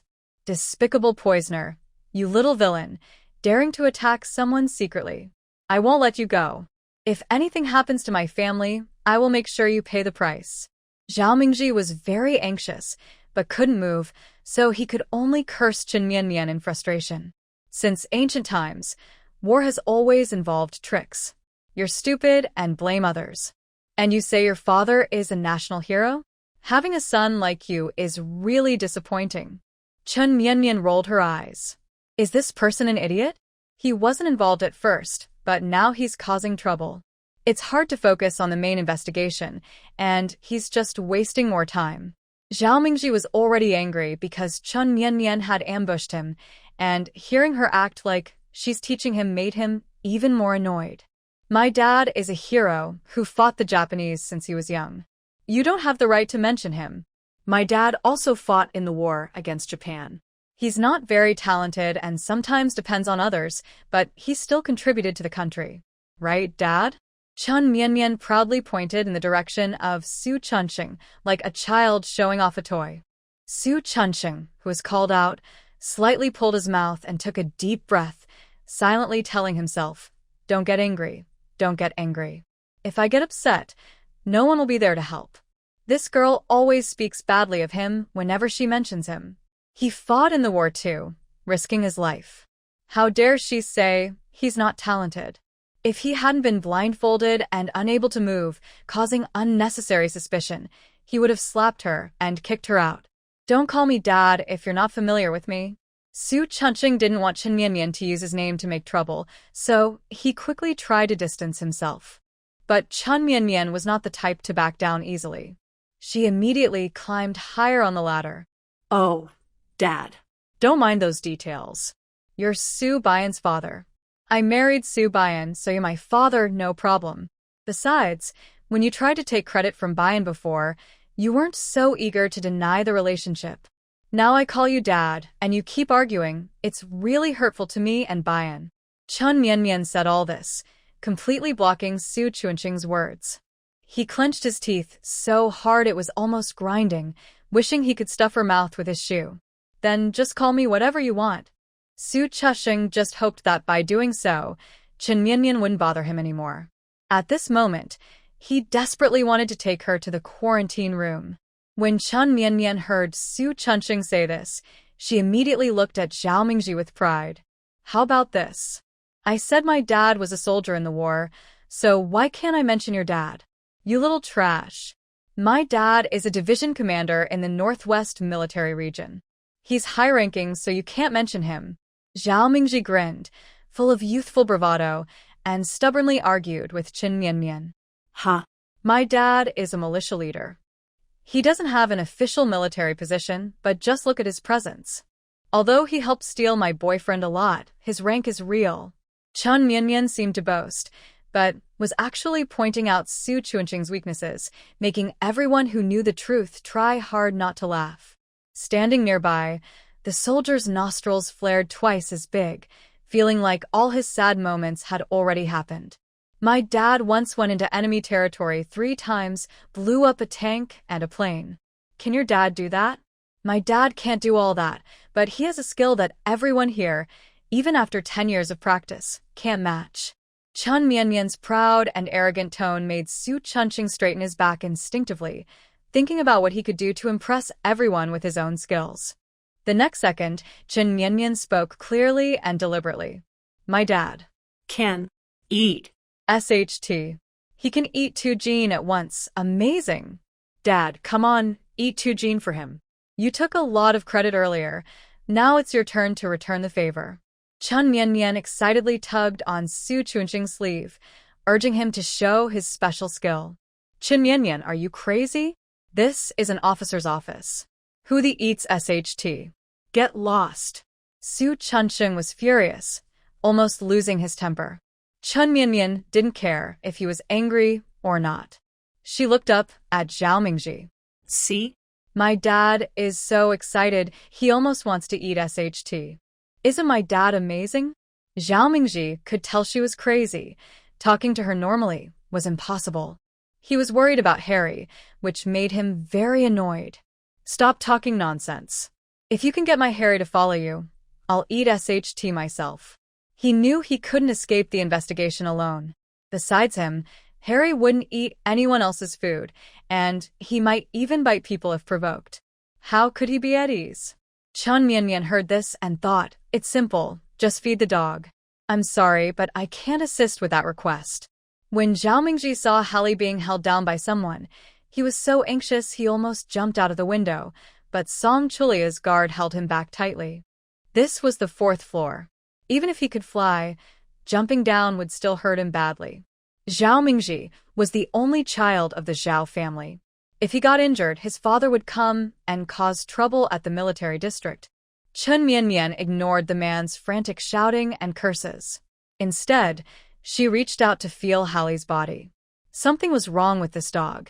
She had seen a similar golden retriever before, which would bite at anyone and even bite off a finger of its owner. Later, she found out that the dog had been abused by the owner's family. They also injected it with needles, making it very painful, which caused it to bite people. Hallie now felt very much like that dog. Chen Mianmian decided to check its appearance first for clues. Let me go. Let me go. I will bite you all to death. Stop, girl. Let go of Hallie. I will beat you to death. Ah. Hallie kept struggling. Zhao Mingji kept shouting and trying to interfere, but it didn't stop Chen Mianmian. Her hands moved quickly and steadily, feeling from the tail to the neck. Suddenly, her finger paused. Chen Mianmian's nails caught on something thin. She looked closely and found it was a fishing line. The fishing line was very thin and tightly wrapped around Hallie's skin, creating a deep indentation. Hallie's fur was thick, shiny, and black, so the thin fishing line was hard to see. If she hadn't met Chen Mianmian today, Hallie might have suffocated from being strangled or been beaten to death for biting out of madness. She took a small dagger from her pocket and carefully cut the fishing line. The moment the line was cut, Chen Mianmian could clearly hear Hallie take a big breath. In the previous second, Hallie's fierce and vicious eyes turned clear and gentle in an instant. So comfortable, I haven't breathed this easily in a long time. Thank you. Human at the moment Hallie could breathe freely. It no longer wanted to attack people or get annoyed. It just collapsed on the ground, enjoying the relief. Wow, this is strange. Just now, this dog was harder to control than a pig, and now it's so gentle. The 2 soldiers holding Hallie were amazed. Hallie stopped struggling, so they let go. It was hard to believe that Chen Mianmian had tamed the dog just by feeling it for a moment. A miracle doctor indeed. Truly a miracle doctor. Faced with the admiring looks from the two soldiers, Chen Mianmian smiled slightly, hiding her achievements and reputation. Zhao Mingji had completely forgotten about the plan to jump off the building and hit Chen Mianmian. Seeing Hallie's gentle and relaxed appearance, he was so shocked he couldn't speak. Could that girl really make Hallie so obedient just by touching him for a while? What about the 2 years he was bitten? What does that count for? I'll loosen your mouth now. Don't bite people anymore, okay? Chen Mianmian gently massaged Hallie, who was so comfortable he kept whimpering. He didn't care that his mouth was tied, even using his head to nudge her pants to show cooperation. After releasing his mouth, Hallie didn't attack, but slowly stood up, shook his head, and affectionately walked over to Chen Mianmian, acting like a cute pet. Thank you for saving my life. Human the black dog was already smart, especially a hunting dog like the 5 black breed, which knew Chen Mianmian had saved him.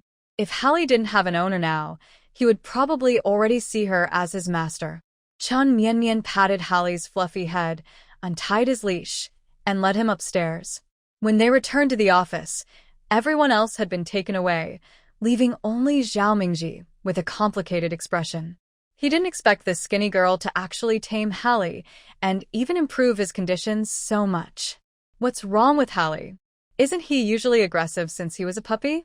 Zhao Mingji saw Chen Mianmian's small movements on Hallie's neck, but didn't see clearly what she was doing. Chen Mianmian took out a piece of fishing line and handed it to Zhao Mingji. The reason your dog is so aggressive is because someone tied a fishing line around his neck. He's almost out of breath. How could he not be irritable? If I were Hallie, you would have been bitten dozens of times already. The fact that he's still with you shows how much he loves you. Fishing line? How could there be a fishing line? Zhao Mingji was stunned for a moment and took the fishing line that had pierced into Hallie's flesh. He vaguely remembered that when he brought Hallie back, his personality was stable and lively. It seemed that about a year ago, Hallie started to become irritable, and later, he kept biting people. Eventually, even he was bitten. Many people advised him to put Hallie down, but he couldn't bear to do it and kept carrying him around. Unexpectedly, all of this was caused by the fishing line. Who is it that wants to harm Harry? Zhao Mingji was confused. Harry was just an adult then, not causing trouble or biting anyone. Who could be so cruel to make him suffer? That person's actions might not be aimed at harming Harry specifically. They could be targeting you or your family. Chen Mianmian shrugged. These weren't her main concerns. She was more interested in watching Zhao Mingji's reactions. So, how about it? Harry is now my best friend. Are you going to eat dirt, or what? This was Chen Mianmian's favorite moment to show off. Seeing those who looked down on her embarrassed and humiliated made her very happy. At first, Chen Mianmian thought Zhao Mingji would deny everything or beg reluctantly, like most people.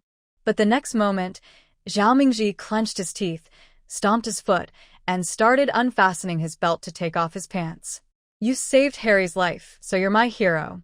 I just insulted you earlier, so I deserve to eat dirt. Please don't tell anyone, Mianmian.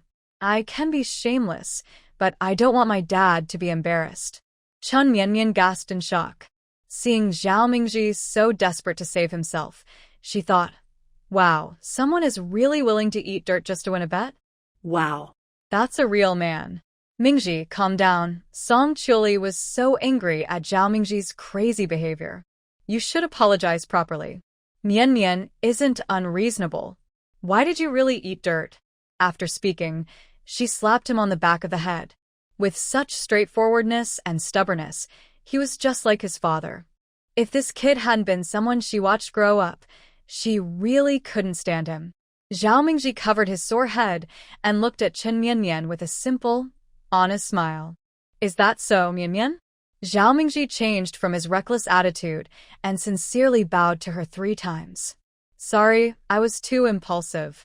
From now on, just say the word, and I'll do anything for you. When he was about to bow a 3rd time, Chen Mianmian quickly stopped him. If he bowed again, she'd be sent away. I accept your apology. I know you're worried about Harry. We've become friends through this.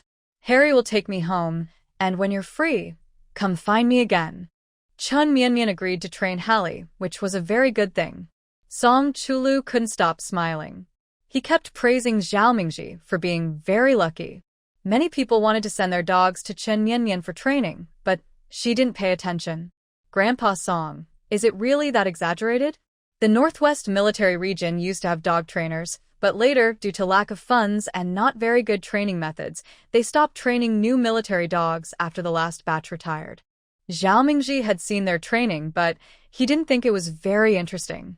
Song Chulu just smiled silently and gave Chen Mianmian a look, telling her to teach Zhao Mingji a lesson. Chen Mianmian crouched down and talked to Hallie for a while, then stood up with a forced smile. Your dad is very strict with his wife. He often sneaks drinks and smokes and gets punished to sit on a bench. Once he drank too much and was afraid to go inside, so he ran to your room and talked to you all night. The next day, he said he was helping you with homework. At first, Zhao Mingji didn't think much of it, but when Chen Mianmian said these things, his eyes widened. Wow, only their family knew about this. Especially his dad. Outside, he looked tough and very macho, but at home, he was obedient like a little mouse. Before Zhao Mingji could finish being surprised, Chen Mianmian kept going. You like the girl next door, but you're afraid to confess, so you secretly admire her. Once, you heard she liked a gentle and refined guy, so you wore a white shirt and used your grandpa's old glasses to meet her. But the glasses were too strong, and you got dizzy and fell into the river. If Hallie hadn't pulled you out, you might be a water ghost now, looking for a replacement. You even know this? Zhao Mingji covered his mouth, his face turning red all the way to his neck. His 10 years of secret love had been exposed. Chen Mianmian shrugged and looked at Hallie. All these stories were told by Hallie. There were many funny things, like him climbing over the wall at midnight to stare at the girl's room, then being pulled down and beaten by her brother. Or him trying to imitate his dad by drinking, but drinking too much and sleeping in the doghouse, then getting scolded by his parents. Bro, I'm telling you, if you want to chase a girl, you need a strategy. You can't just secretly like her. If you don't speak up, you'll only end up being a godfather to your little childhood crush. Chen Mianmian sighed and encouraged him to take action. The seemingly reckless Zhao Mingji, when talking about his favorite girl, became shy as if he couldn't handle it. He suddenly shouted loudly, covered his face, and ran out, pulling along the soldier responsible for watching him. Hallie, how dare you betray me? When I get out, I won't let you go. Zhao Mingji's angry voice grew fainter and fainter. Chen Mianmian laughed uncontrollably, petting Hallie's big head.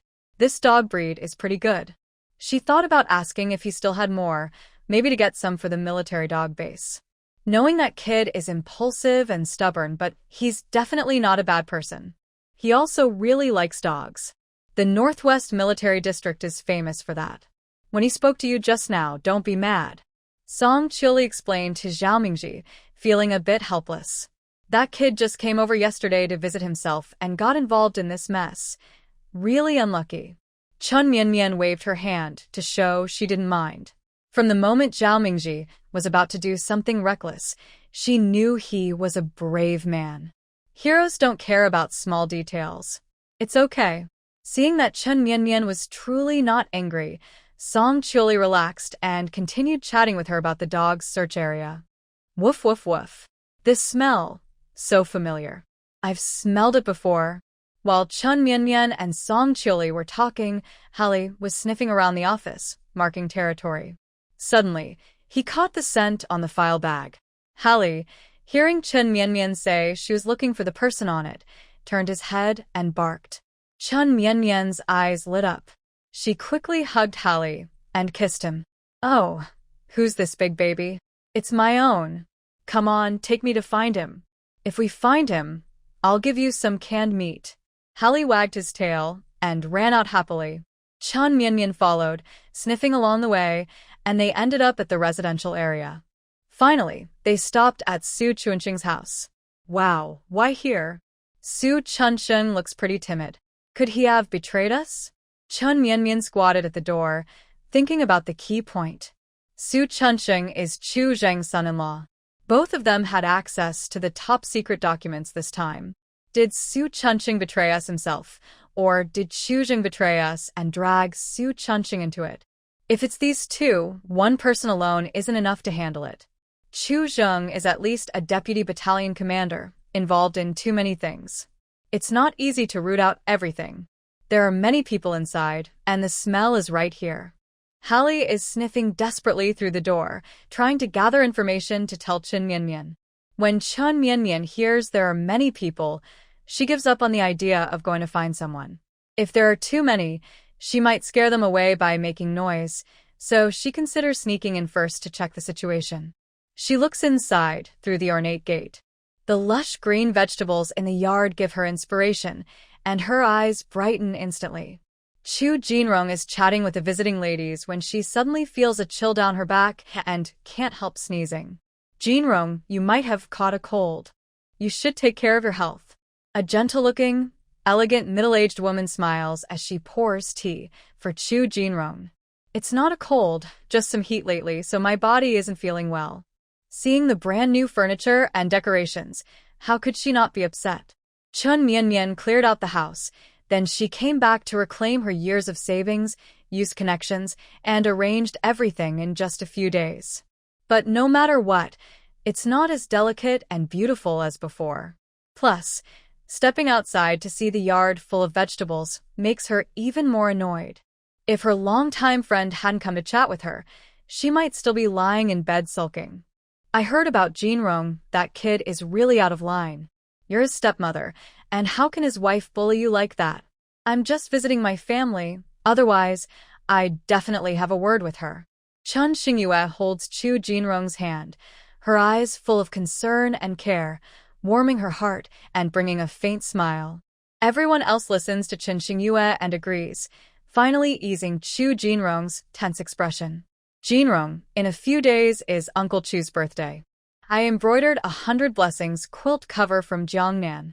I wonder if he'll like it. That's quite a task. Why spend so much? Chu Jinrong's eyes light up, clearly interested. My dad said it's not a big deal, just invite some close comrades in arms. You should come too. I'll introduce you to a few ladies from other military districts. With Chu Jinrong's words, Chen Xingyue smiles more gently and kindly, her every expression carrying the soft beauty of Jiangnan water towns. Just as she's about to say more, suddenly there's a loud, urgent knocking at the door. Mom. My dear mom, your loving daughter-in-law is here to help you fertilize the land. As soon as Chen Mianmian's voice sounded, Chu Jinrong spat the tea she was about to drink onto Chen Xingyue's face. In the next moment, Chu Jinrong quickly stood up, holding something valuable, and rushed upstairs, looking completely different from her sickly appearance just now. Oh no, the bandits are back. Thinking about what had been taken before, Chu Jinrong felt heartbroken. If they took more this time, she wouldn't want to live anymore. The people downstairs looked at each other, confused about what was happening with Chu Jinrong. Outside, Chen Mianmian's voice continued, sounding urgent. Mom, your good daughter-in-law is here. Please open the door. Chen Mianmian raised her voice, knowing she was at her mother-in-law's house. Recently, she had just taken something, and those who didn't know might think she was her real mother. Her tone was overly sweet, like a diabetes test report with many plus signs, more plus signs, sweeter. Mom, if you don't open the door, I will assume you're acting like a little bourgeoisie again, and I will report you to the military district. Chu Jinrong initially wanted to pretend she didn't hear and tell Chen Mianmian to go away. But when she said that, Chu Jinrong hesitated, afraid that this mentally unstable person might really report her. She was capable of anything. Don't come out, I'll be right back. Chu Jinrong left the house with clenched teeth, looking like she was heading to battle. Chen Xingyue's eyes flickered, and she moved to the window to watch what was happening outside. Chen Mianmian, why are you still here? I haven't offended you recently. Seeing Chen Mianmian, Chu Jinrong's head started to hurt. Her dislike for Su Chunqing reached its peak, and she really didn't want to deal with him anymore. Mom, what you're saying is nonsense. As your daughter-in-law, I come to see you sometimes, even when I have nothing to do. She then pointed at the villager carrying manure behind her, smiling sincerely. Earlier, she had gone to find the villager who helped clean the toilet every day, gave him 2 yuan, and asked him to help with weeding and fertilizing the land. The villager was very happy and quickly went home to fetch some manure and water to carry over. I don't need it. You should leave now. Chu Jinrong firmly refused. If she let Chen Mianmian in, it would be like a weasel entering a henhouse. But Chen Mianmian called out to stop her. Mom, I think it's best if you let me in. You already acted a bit like a petty bourgeois before, and I worked hard to correct you. Now you won't let me fertilize the vegetable garden. Are you planning to create a new flower garden and continue living a small bourgeois life? Do you know how many people are starving outside? How can you waste land resources like this? It's almost like a crime. Chu Jinrong's face turned pale with anger at Chen Mianmian. Since she was wearing this big hat, she couldn't refuse her entry. She stared at Chen Mianmian for a while, then finally, with gritted teeth, she let her in. Chen Mianmian, showing her white, neat teeth, immediately asked villagers to tidy up the vegetable patch. She then walked over to Chu Jinrong with a worried look. Mom, I see your forehead is dark and your face is pale. Are you about to faint again? Quickly, I'll take you inside to rest. Stay away from me. I'll be fine. I don't need you to take me inside. Chu Jinrong was afraid Chen Mianmian would rush inside and cause trouble like a ghost in the village. She quickly pulled her into the yard. But Chu Jinrong, who was used to a comfortable life, was no match for Chen Mianmian. She felt her waist tighten, her legs lift, and suddenly she was being carried like a princess. What are you doing? Put me down. Chu Jinrong frowned and struggled, but Chen Mianmian held her tightly and even pinched her buttocks twice. Mom, I advise you not to move. If I loosen my grip and you fall, injuring your tailbone and becoming paralyzed, do you think Su Chunxing will take care of you? Chen Mianmian's tone was cold, making Chu Jinrong afraid to move, worried she might really get hurt. After all, this girl could really do it. Mom, be obedient. I'll reward you with a little red flower later. Chen Mianmian was pleased with Chu Jinrong's obedience and happily carried her into the house. Hallie, who had been following Chen Mianmian, took the opportunity to sneak inside as well. Once inside, Chen Mianmian saw several women visiting in the house. Oh, Mom, I came at a bad time. If I had known you had so many guests, I wouldn't have come. The women in the house could tell from Chen Mianmian's sarcastic tone that she was Chu Jinrong's troublesome daughter-in-law. Seeing Chu Jinrong's furrowed brow, Chen Xingyue smiled and walked over. Jinrong's sister, is this the daughter-in-law you mentioned? She really comes from a small place and doesn't know proper manners. This is a good time now. If it had been before, a daughter-in-law daring to speak so disrespectfully to her mother-in-law would have been punished. Chen Mianmian just put Chu Jinrong on the sofa when she saw Hallie already lying at Chen Xingyue's feet, staring at her intensely. A happy smile appeared on her face. Heaven has a way, but she chose to run into this lively troublemaker. Well, Grandma, I guess you're lucky. In this day and age where daughters-in-law hit their mothers-in-law, you've caught the lucky break. Chen Mianmian sneered mockingly and turned to look at Chu Jinrong. Did she say you didn't? Go make 4 dishes and a soup for me, and also bring me 50 yuan. Otherwise, I will report you for acting fancy and holding tea parties. Your friend is a leftover from old times, trying to mistreat the backbone of our country. Did you just call me Grandma? Chen Xingyue's eyes widened in shock. She couldn't believe someone called her Grandma. No one had ever spoken to her like that before. See, I called you Grandma, and you're still upset? Who's got bad ears at such a young age? Besides what you just said, not even the remnants of the Qing dynasty could say that. Look at how annoyed my mom is with me. But she still dares not do anything to me. Chen Mianmian deliberately provoked Chen Xingyue and threw a flirtatious look at Chu Jinrong, who felt goosebumps all over. Chen Xingyue was choked by Chen Mianmian's words and finally understood why Chu Jinrong looked so displeased whenever her name was mentioned. But she had already spoken big words just now. To get closer to Chu Jinrong, she had to tough it out. You little girl, since you call Sister Jinrong Mom, then she's your junior. How can elders cook for you? That's really going against the heavens. Chen Xingyue used her usual moral blackmail. As long as she stood on the moral high ground, She thought she could make others compromise. Clearly, she underestimated Chen Mianmian's shamelessness. Her thick skin. "Oh, you know who I am? You just want me to cook?" Chen Mianmian rolled her eyes, placed her hands on her hips, and acted like a bossy woman. "I am a famous pig-killing heroine in the city. I'm here to show respect to my mom. You better go find out. Many people want to invite me to eat, but I haven't gone. Furthermore, when I came to my mom's place, she didn't say anything. Why are you just talking so much, outsider? Are you trying to show off your big mouth?" While speaking, Chen Mianmian didn't wait for Chen Xingyue to react. She walked over to her, circled around her, looked her up and down, and made clicking sounds with her tongue.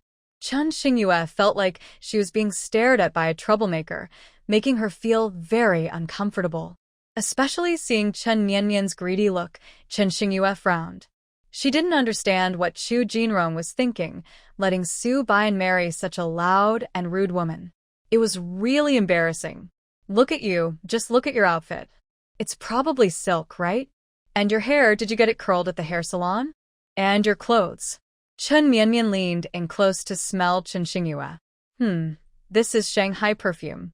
Such a show-off style, typical of a small bourgeoisie. As I thought, those who hang around my mom aren't good people. You don't talk nonsense. I got this from someone else.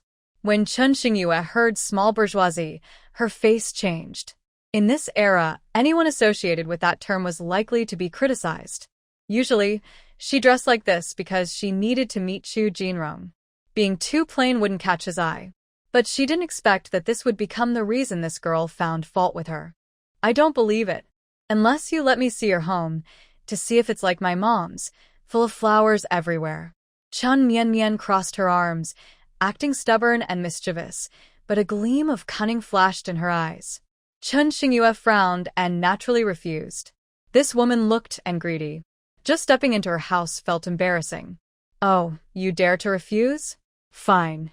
I'll go tell the military district that you're into small bourgeoisie, insulting the heroic pig-killer girl and the new society's half of the sky."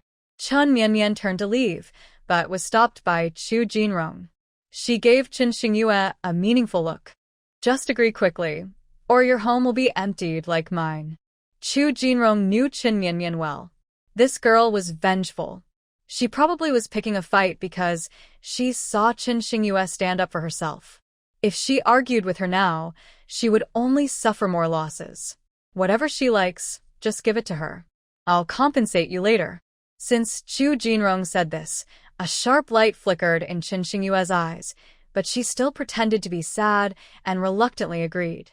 "Jinrong's sister, how can you be responsible for this?"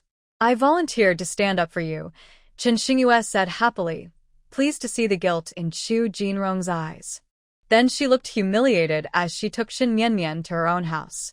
Their homes are not far apart, just a few minutes' walk. In Chen Xingyue's yard, there are some flowers but not many. There are more neat vegetable patches which look quite nice. "See? My home isn't some small bourgeois place. You, little girl, need to watch your words next time. Otherwise, I might report you to the military district," Chen Xingyue said with a gloomy face, watching Chen Mianmian look around and touch things.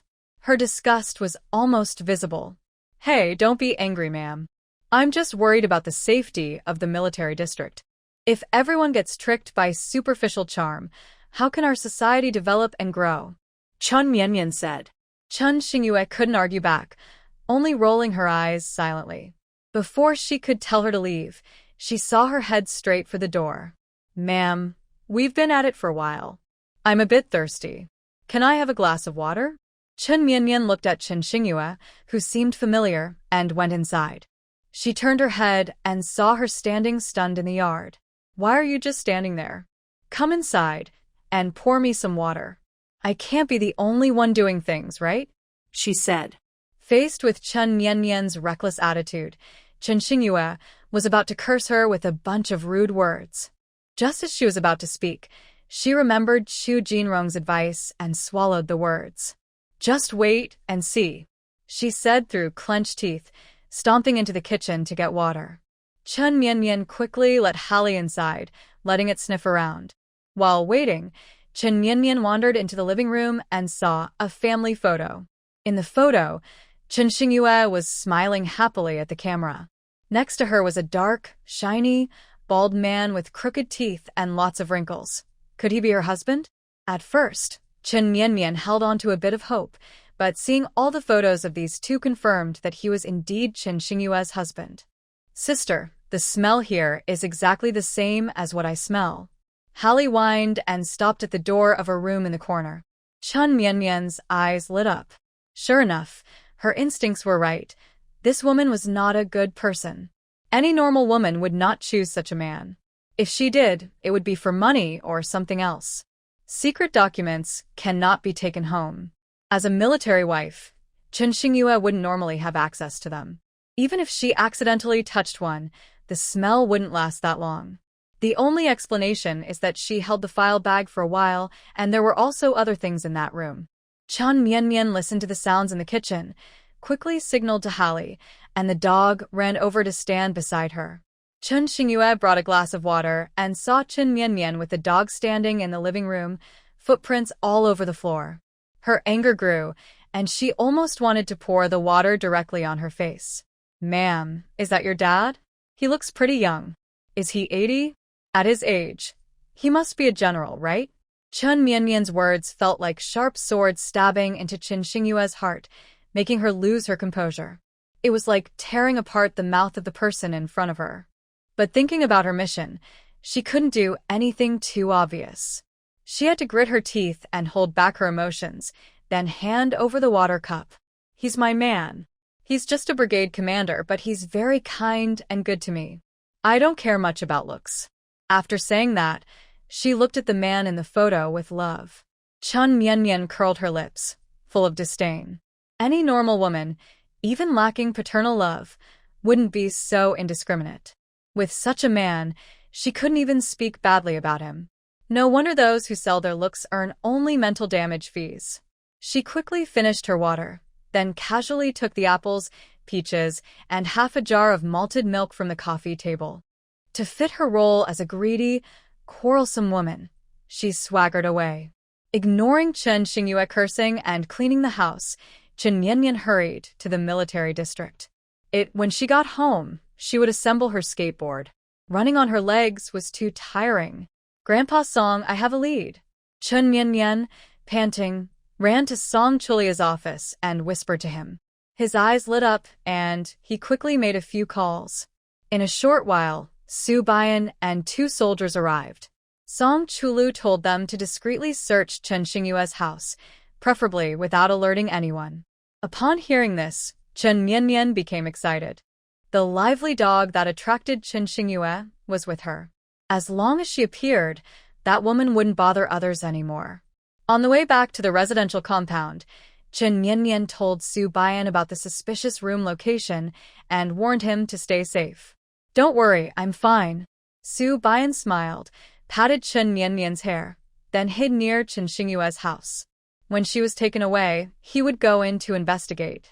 Chen Mianmian first went home to get a basket, then took Harry and a few dogs and happily arrived at Chu Jingxing's house. She knocked on the door and shouted, Mom, Mom, the weather is so nice. Let's go pick wild vegetables in the mountains.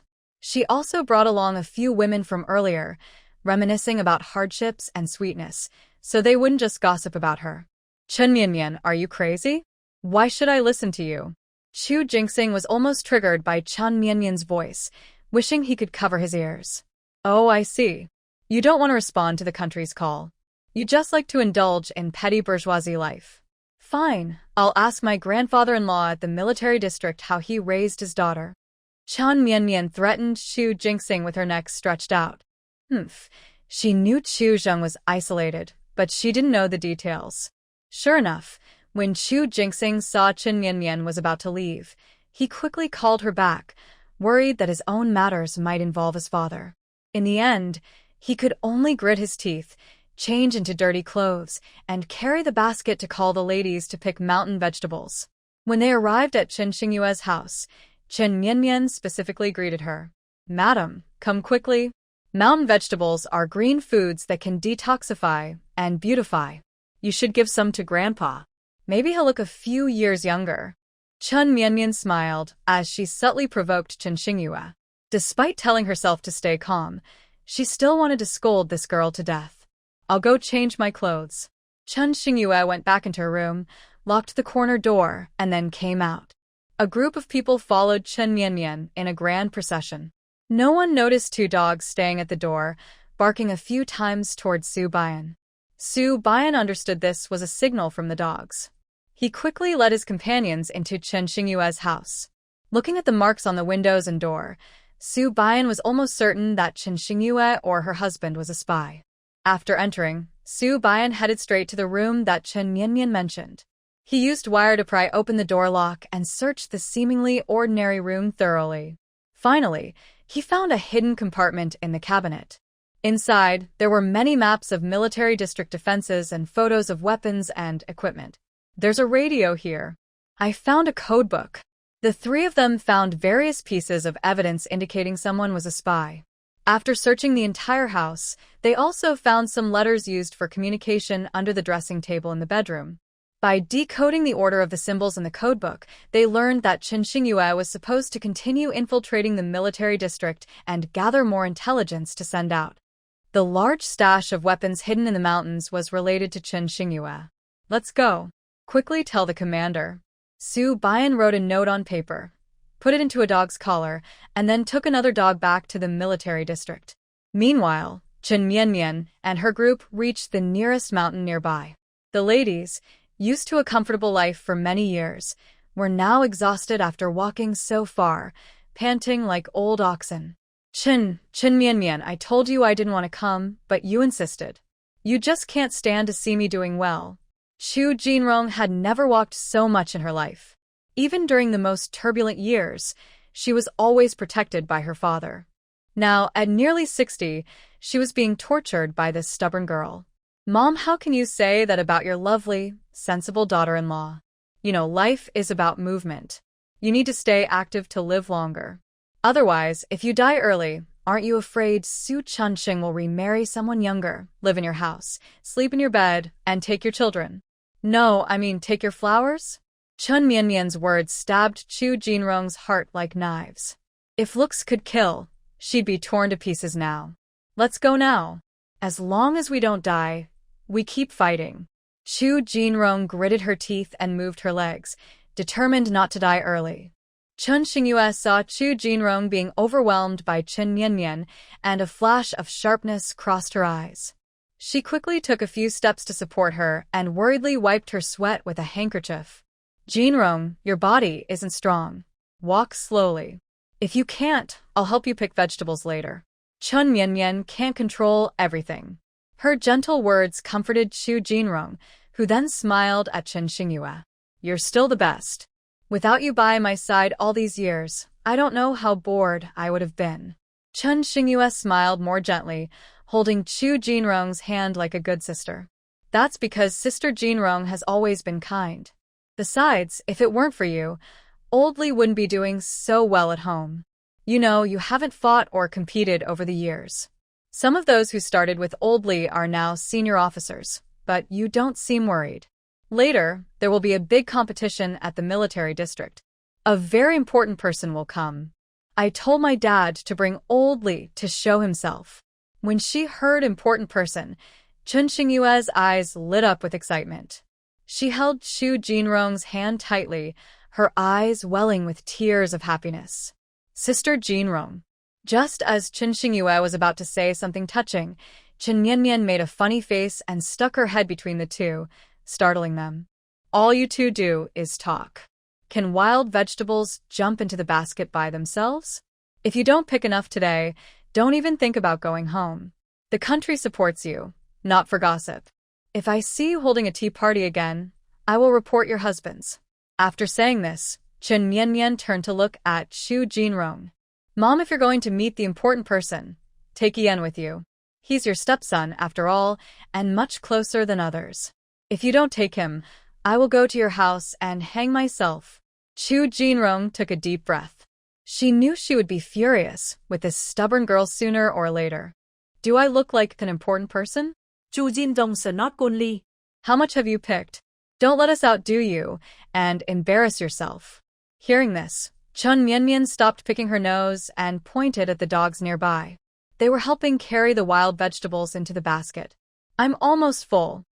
How can you use dogs? Isn't that cheating? Why did you bring us here? Can't you just pick quietly with the dogs? A general's wife behind her suddenly shouted in frustration. What kind of grudge was this? Why was she suffering here? She was just coming to Chu Jinrong's house for tea. Mind your own business. Whether I use dogs or not, I am almost full. I brought you here not just to pick vegetables. It's to train your strong will. As military officers' wives, you need to improve yourselves and be careful with your words. Otherwise, if we encounter some spies or traitors, they might be easily corrupted by a little sweet talk. What will happen to our country and our people then? Chun Mianmian looked very distressed, making the ladies speechless. If they argued back, it would mean they didn't want to improve themselves. This stubborn girl would probably just accuse them again. There was no choice. They could only grit their teeth and follow the dog to pick wild vegetables. Don't ask why they didn't find their own places. They tried, but couldn't find any. Chu Jinrong saw Chun Mianmian arguing fiercely and knew they couldn't hold back anymore. In the end, he had to help Chun Xingyue look for wild vegetables together. Chun Mianmian lazily chewed on a blade of grass, following Chu Jinrong and the others, holding a note written by Su Bian. Whenever Chun Xingyue tried to talk about military matters, Chun Mianmian would interrupt. Chu Jinrong was annoyed with Chun Mianmian. When she interrupted, he stopped talking. The important information they wanted to get was lost, which made Chun Xingyue very angry. I wonder if you have any manners. Don't you know that adults shouldn't interrupt when others are talking? No wonder Sister Jinrong didn't like you. Someone rude and uneducated like you should stay in the mountains and not come out to cause trouble.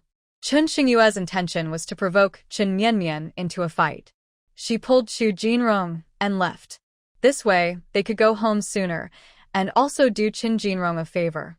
But in the next second, she was slapped hard across the face. Chun Xingyue covered her ringing ears, watching Chun Mianmian scream and take off her shoes, ready to hit her again. Ah! Quickly. Hold her down. There's a tick on her face. They had to quickly remove it with the shoe sole. If infected, it could cause forest encephalitis. Mild cases might just cause limping, but severe cases could lead to hip necrosis, and in late stages, result in a coma. Seeing how serious Chun Mianmian described it, everyone hurried over. Sure enough, they saw a small dark insect on Chun Xingyue's face. Since they didn't often go into the mountains, they had never seen a tick before. Hearing how serious Chun Mianmian made it sound, everyone grabbed Chun Xingyue. Quick, pull it out. Xingyue, don't be afraid. Chun Mianmian may not seem like much, but she really knows some medical skills. Last time, she saved the great-grandson of Commander Song. Chu Jinrong was worried about Chun Xingyue's safety and quickly asked Chun Mianmian to help. It's you all who asked me for help. I didn't want to do this. Chun Mianmian's eyes flashed with a sinister smile. Ha! I'm coming. Stop. Don't come any closer. Chun Xingyue shouted as Chun Mianmian raised her shoe to hit her. She struggled to escape and could only scream hysterically, I'm fine. I don't want to get hit. I'm going down the mountain to the hospital right now. No, you can't. Chun Mianmian refused to let her run away. Every second you waste could be dangerous. Don't worry, I'll be gentle. Hit. In the next moment, the sound of shoe soles hitting faces echoed through the forest, along with Chun Xingyue's pained screams. After Chun Mianmian had her fun hitting her, Chun Xingyue's face was swollen, and she finally stopped. All right, the bug is out. From now on, when you go up the mountain, wear more clothes. This isn't a fancy dinner party. Why dress so beautifully? You're just causing trouble for me, Chun Mianmian said, wiping non-existent sweat with a look of disgust. Hey, clearly you hit me, and now you're acting innocent. Chun Xingyue covered her face, glaring at Chun Mianmian, who no longer looked calm and elegant, but instead seemed ready to snap. She took a small blade hidden in her sleeve and aimed it at Chun Mianmian's neck with a fierce look in her eyes. Wow, isn't that dog moss? TSK, TSK, TSK. This stuff makes great dumplings. Come on, little dogs, put these in the basket for sister.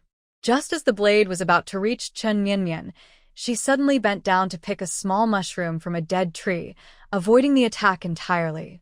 Chen Xingyue paused, surprised that Chen Mianmian had dodged so skillfully. But seeing her grin foolishly while stuffing mushrooms into the basket, she furrowed her brow, thinking it was just a coincidence. She clenched the small blade in her fingertips, which was poisoned on the blade. If Chen Mianmian cut herself, she could die suddenly the next day, and no one would suspect her. Chen Xingyue's face darkened as she followed Chen Mianmian, watching her squat by the creek to wash her hands. She slowly raised her hand, ready to strike. Wow, there's a fish. Kids, come on, catch some fish for a big feast today. Just as the blade was about to cut the back of Chen Mianmian's neck, she suddenly shouted and turned around to command the dogs to catch fish. Moreover, when she stood up, she bumped into Chen Xingyue. Unprepared, Chen Xingyue lost her balance and was knocked into the water by Chen Mianmian. The creek is shallow, but deep enough to soak Chen Xingyue completely. Even the blade she was holding slipped into the water and disappeared. "K, look at you, acting like you've never seen a creek. It's so shallow. You can't dive in hard. You scared all my fish away with your splashing. You're such a useless person." Chen Mianmian stood on the bank, arms crossed, looking at Chen Xingyue with a look of disgust. Chen Mianmian. Chen Xingyue was so angry she pounded the water with her hand. If she weren't trying to keep up her gentle and kind image, she would have already started scolding her ancestors from her family line.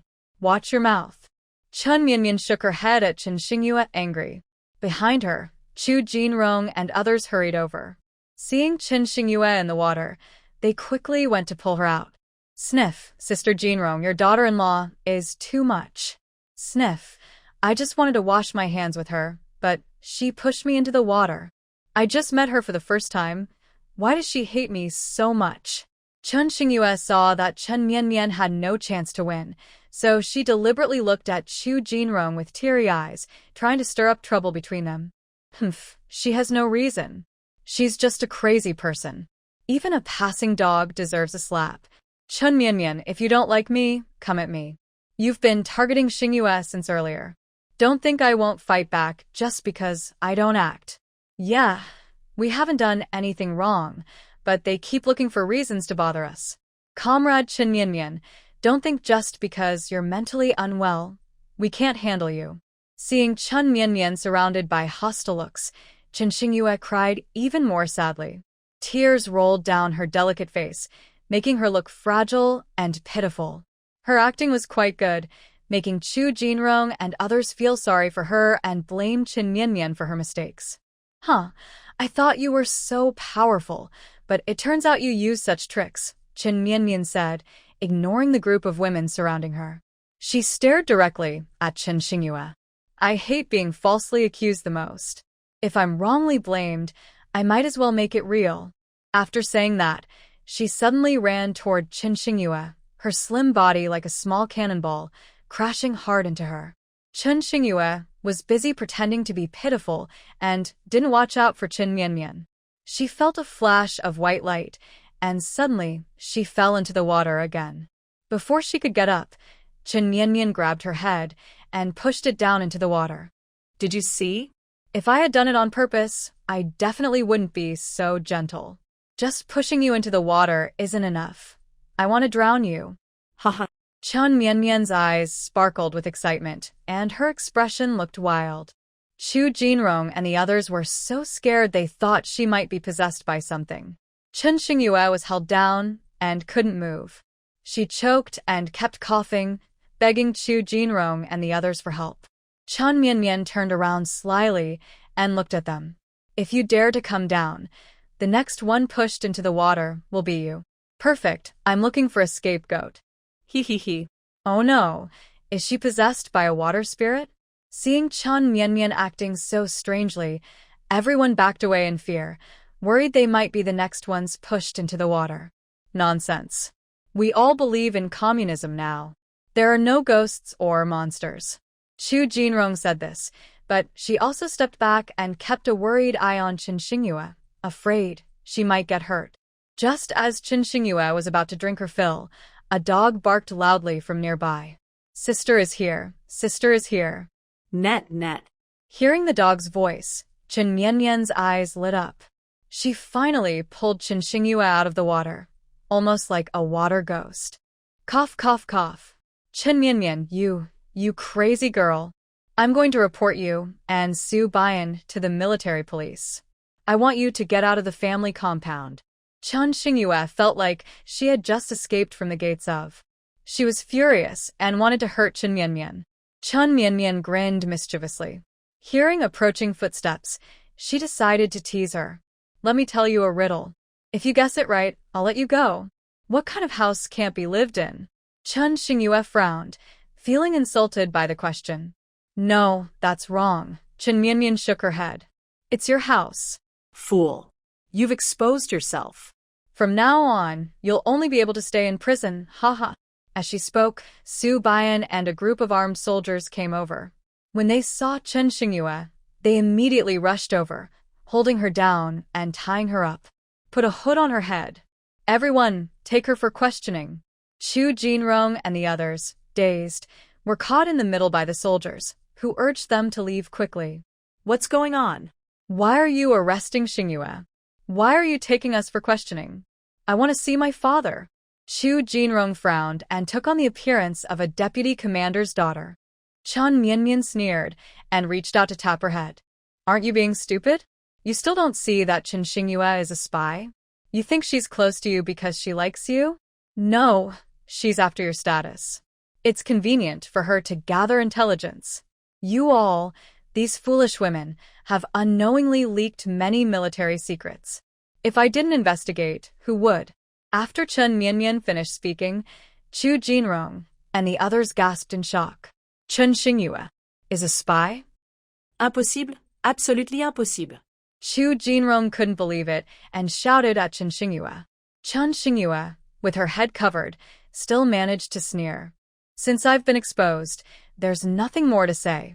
Chen Mianmian, you've suspected me from the moment you saw me, haven't you? Have you been playing me all along? Yes. Otherwise, how could I delay and let someone come to catch you?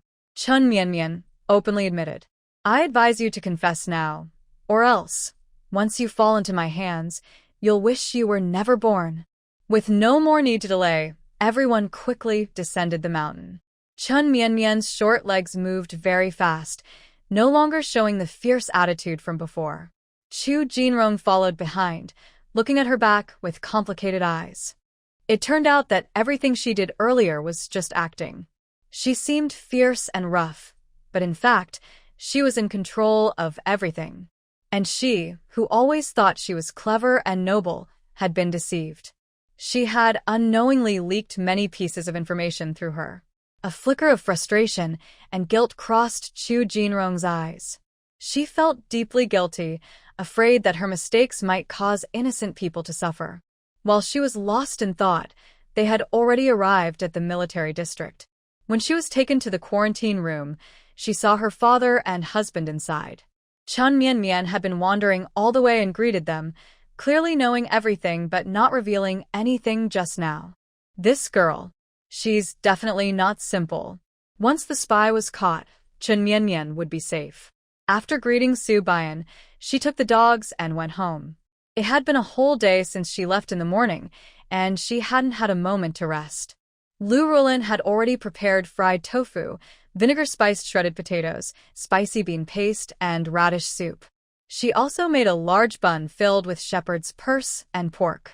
Chen Mianmian ate until she was almost doubled over, clutching her stomach. Burp, Mom, your cooking skills are amazing. When the policies open up in a few years, I'll open a restaurant for you. Your cooking is truly excellent. Chen Mianmian gave Lu Rulin a thumbs up. Recently, their finances were better, and there were no troublesome people causing trouble. Her mother-in-law looked visibly younger and more lively. Plus, she was naturally good-looking, and compared to when they first met, she looked at least 10 years younger. Child, you shouldn't talk nonsense, Lu Rulin said, glancing around nervously, worried others might hear. I'm already very happy with how life is now. Without you, our family wouldn't be doing so well. Lu Rulin sighed, thinking back to the days when they were bullied and struggled just to eat enough. It all felt like a distant memory, almost like her past life. Now, they could eat well, stay warm, and her daughter was becoming more cheerful and confident. All of this was thanks to her daughter-in-law.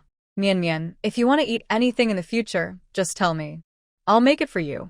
Lu Rulin knew she wasn't very capable, so she could only take good care of Chen Mian Mian in terms of food, clothing, and shelter to repay her kindness. At this moment, Lu Rulin went back to her room and brought out 2 sets of clothes. One was a blue and white checkered shirt with khaki pants. The other was a pink dress with a Peter Pan collar. The stitching was tight, and the style was very pretty, making Chen Mian Mian's eyes light up. These were recently made by Lu Rulin. She and Su Juexia had both made them, and Su Baiyan's Zhongshan suit was also starting to be made. Mom, your sewing skills are amazing.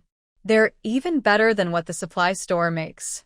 Chen Mian Mian came out wearing a new dress, feeling beautiful and confident. Recently, Lu Rulin had been feeding her passionately, and she had gained some weight.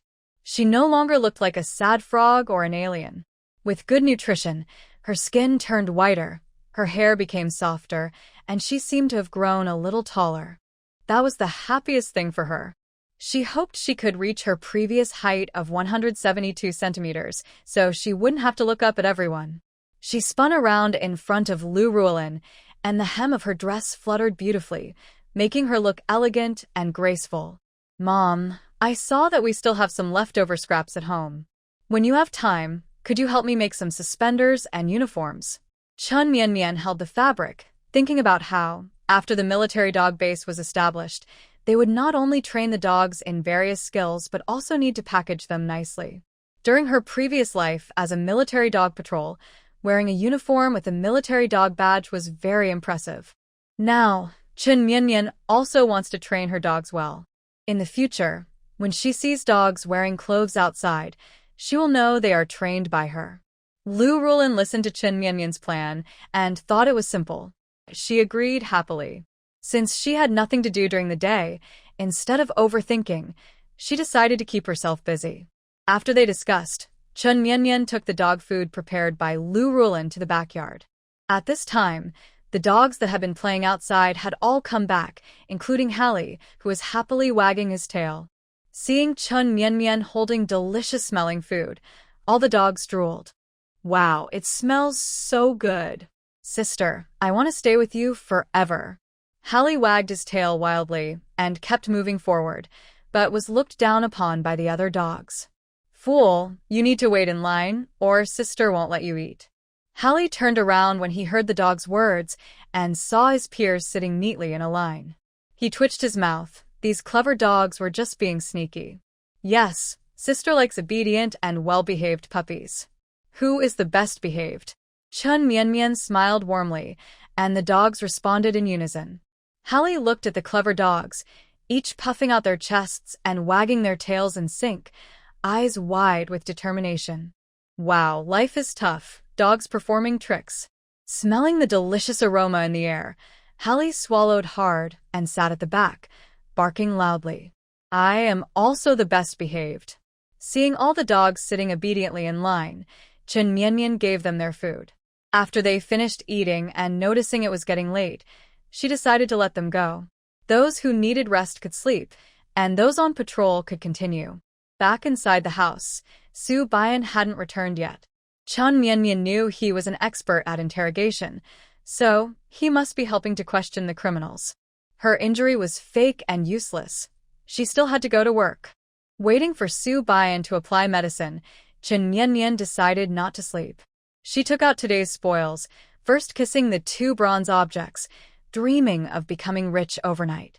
Then she started disassembling usable parts, attaching the small wheel she had obtained from the army, onto a wooden board.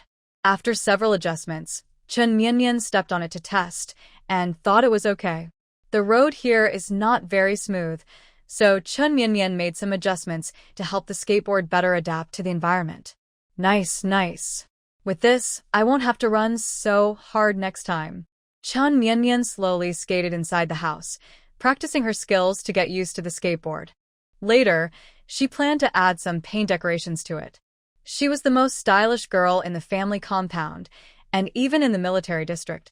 Chun Mianmian waited until late at night, but Su Bian didn't come back. Eventually, she couldn't hold on anymore and fell asleep. The next morning, she saw that the bedding hadn't been disturbed, but there were a few big white rabbit candies on the bed. Mom, did Bian come back? Chun Mianmian sneezed while stuffing a candy into her mouth, then casually gave Lu Rulin one too. Su Juexia was washing up at this time. When she saw her come out, she greeted her with a warm smile. Yes, he came back around 3 o'clock to change clothes and put on medicine. He looked at you once, and then left. Lu Rulin's eyes held a smile. She could tell that her son and daughter-in-law hadn't slept together yet, but if their feelings were stable, the right moment would come naturally. Her son's feelings couldn't be hidden. It all depended on whether her daughter-in-law liked that little troublemaker. No, she still needed to be kind to her daughter-in-law and help her keep her precious son. Sister-in-law, you look so good in that outfit. Today, Chun Mianmian wore a blue checkered shirt and khaki pants. With her increasingly bright features, she looked like a noble girl from a European oil painting, just back from picking roses. Hee, you look great too. Chun Mianmian pinched Su Juexia's chubby arm and slipped 2 candies into her pocket. After gobbling them up, she grabbed her skateboard and took the dogs to practice. When they got hungry, they went back for a meal, and she also took food to Su Bian, changing his bandages and applying medicine. In this way, over 3 days, Chun Mianmian not only mastered basic skateboarding skills, but even learned some tricks. Sometimes, she would get a bit reckless and let the dogs pull her along. The feeling of rushing at full speed, with her hair flying wildly, made her scream happily on the empty path. People passing by were startled, and rumors even spread that a big monkey was passing through, warning children not to go out at night to avoid being caught and eaten. When Chun Mianmian heard this rumor, the big monkey himself grimaced and then went over there to make noise for 3 days, firmly establishing the story. Of course, these are just later details. That morning, when Chun Mianmian was about to bring food to Su Bian, she opened the door and saw Dong Bowen nervously trying to knock. If Chun Mianmian hadn't reacted quickly, his hand might have hit her forehead. What are you here for?